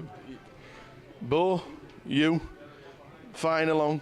Yeah. Every hand seemed to be crazy situations. What's it like playing with these guys? Bo was wild. The rail in the chat that I was getting and stuff off mates, so like he's shoving 4-7 off, 3, king, whatever. It's just like, I couldn't believe he was doing it constantly, but he was, and eventually it bit him, but Well, the ace-8, ace-6 was obviously pivotal. That was a close one, yeah. It was one of those, he's got it or he doesn't, and it was just lucky that we both, I just got a little bit on the kicker, but... Yeah, I know Jay's sat in the back and he's saying, well, he's just got to check it down now, and he says he could easily jam this, and that's exactly what happened. Yeah, he's putting the pressure on. I like his play. Yeah, you saw how many people folded to him, even when we're getting the rail telling us, so it's good. He just got caught in the end. Big result in Blackpool last year, and now a nice result in Manchester. You enjoying these live tournaments? Yeah, they're going well. Hopefully they keep going well. It would have been nice to take the trophy today, but unfortunately not today. Maybe another time in the future. Josh, second. Great effort. Loved watching you. Fantastic. Loved watching you. But where's Jamie? Jamie Geraghty. Come here, young man. Champion, sir. How does that sound? Excellent. I've been waiting a long time. Edinburgh, you cashed. So not too bad up in there. We really enjoyed the 888 Edinburgh, but you come down to Manchester. Was it just, I'm coming down to the 88 Festival, or have we tried to satellite in? No, I never tried to satellite in. I had some free time. I asked a couple of friends, anybody want to come down? No one took me up. And I YOLO'd it and just drove down myself, So I came down on my own and just thought I'd give it a go. Yeah, nice. You had a nice score in London a couple of years ago as well. You're liking these festivals? I do. I like to play. I like to travel and play as much as I can. Ride my luck at times, but I was quite happy. So absolutely. We're sat in the back with the comms, and some of the play were like, "Really? What's it like sat here?" I mean, I was out of line quite a few times, but I didn't like having Josh on my left, and I felt like he was pushing me a little bit. So a couple of times I wanted to make a stand. The one with the ace-6, ace-high, and the king-high board went a lead turn just to take the aggressive action away from him. Got away with that one, thankfully. He never had anything he could continue with. And ran really good. That's what you've got to do, yeah. Of course. Yeah. Of course, and to run really good, you need every single chip to get the trophy, and you've just done it. I do. I'm delighted. Absolutely. We're going to get Luke to hand over the trophy. Ladies and gentlemen, can we have a big round of applause, please, for the champion of the 888 main event, Mr. Jamie Geraghty! The trophy and the smile says it all. We've now got a trophy in the bag, young man. Many congratulations. We've loved watching you. Excellent. Fantastic effort. Jay, please, now, finish us off. And that is that, guys. We are finished for the festival. It's been another fantastic UKPL. Manchester champion Jamie Geraghty. Oh, what a champion! Taking home over £30,000. Enjoyed it, Tower? Fantastic. I'll tell you what, there's me with the skills on the old comms. This guy, trying to solve them people. You had Bo down to a T, to be fair.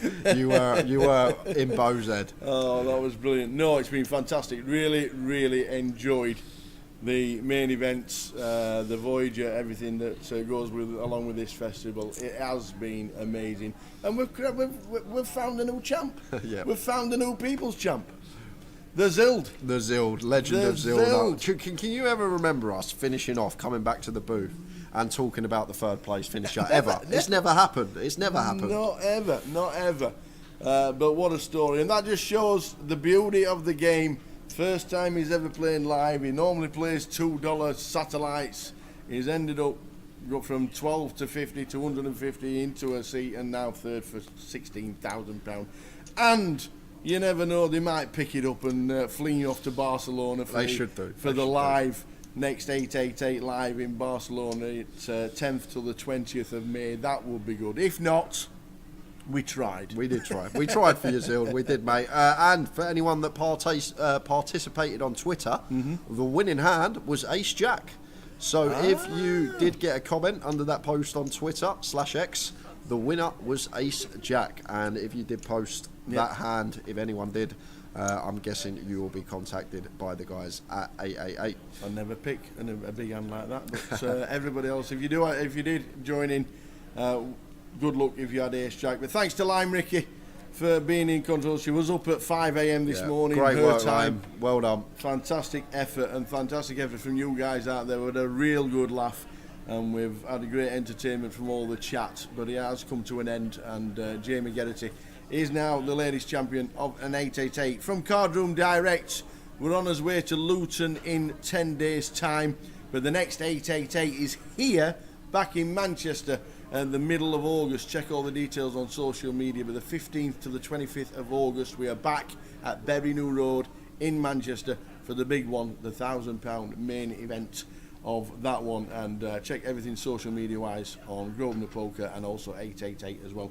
Thanks for tuning in. Thanks to all the guys. It's been a super effort. Really enjoyed it. You enjoyed that one? I really enjoyed that final table. Bo was great as well. We mentioned Zild coming third, but Bo in fourth was a firework and a half. He was on the final. Great to watch. Yeah, and there is the champion over there, Mr. Jamie Geraghty, just having his picture taken. From all the team, from the tower and all the team, we will see you in 10 days' time on a live stream from Coventry for Luton for UKPT. We're back here in Manchester for the next 888 in August. From all the team, ta-ta. Good night, everyone. Thank you very much.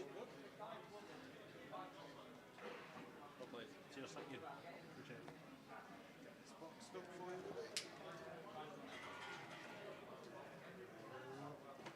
That's yours and the important part, the money. Okay, I appreciate it. Thank you very much. Cheers.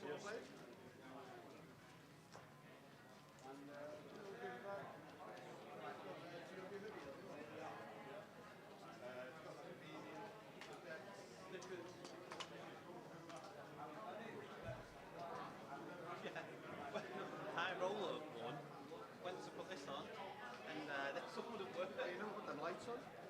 Some won't work. When the high roller, this wouldn't work.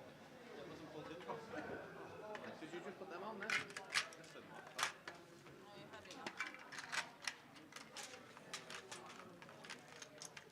Yeah, so I turned this one on and went like this. Turned it like that. And saying, put it on both. I'm surprised you didn't get him to go through the chips, BK. It's not bad. You didn't do the headshots either. Should have seen him. That's why I'm first this time. She clearly now.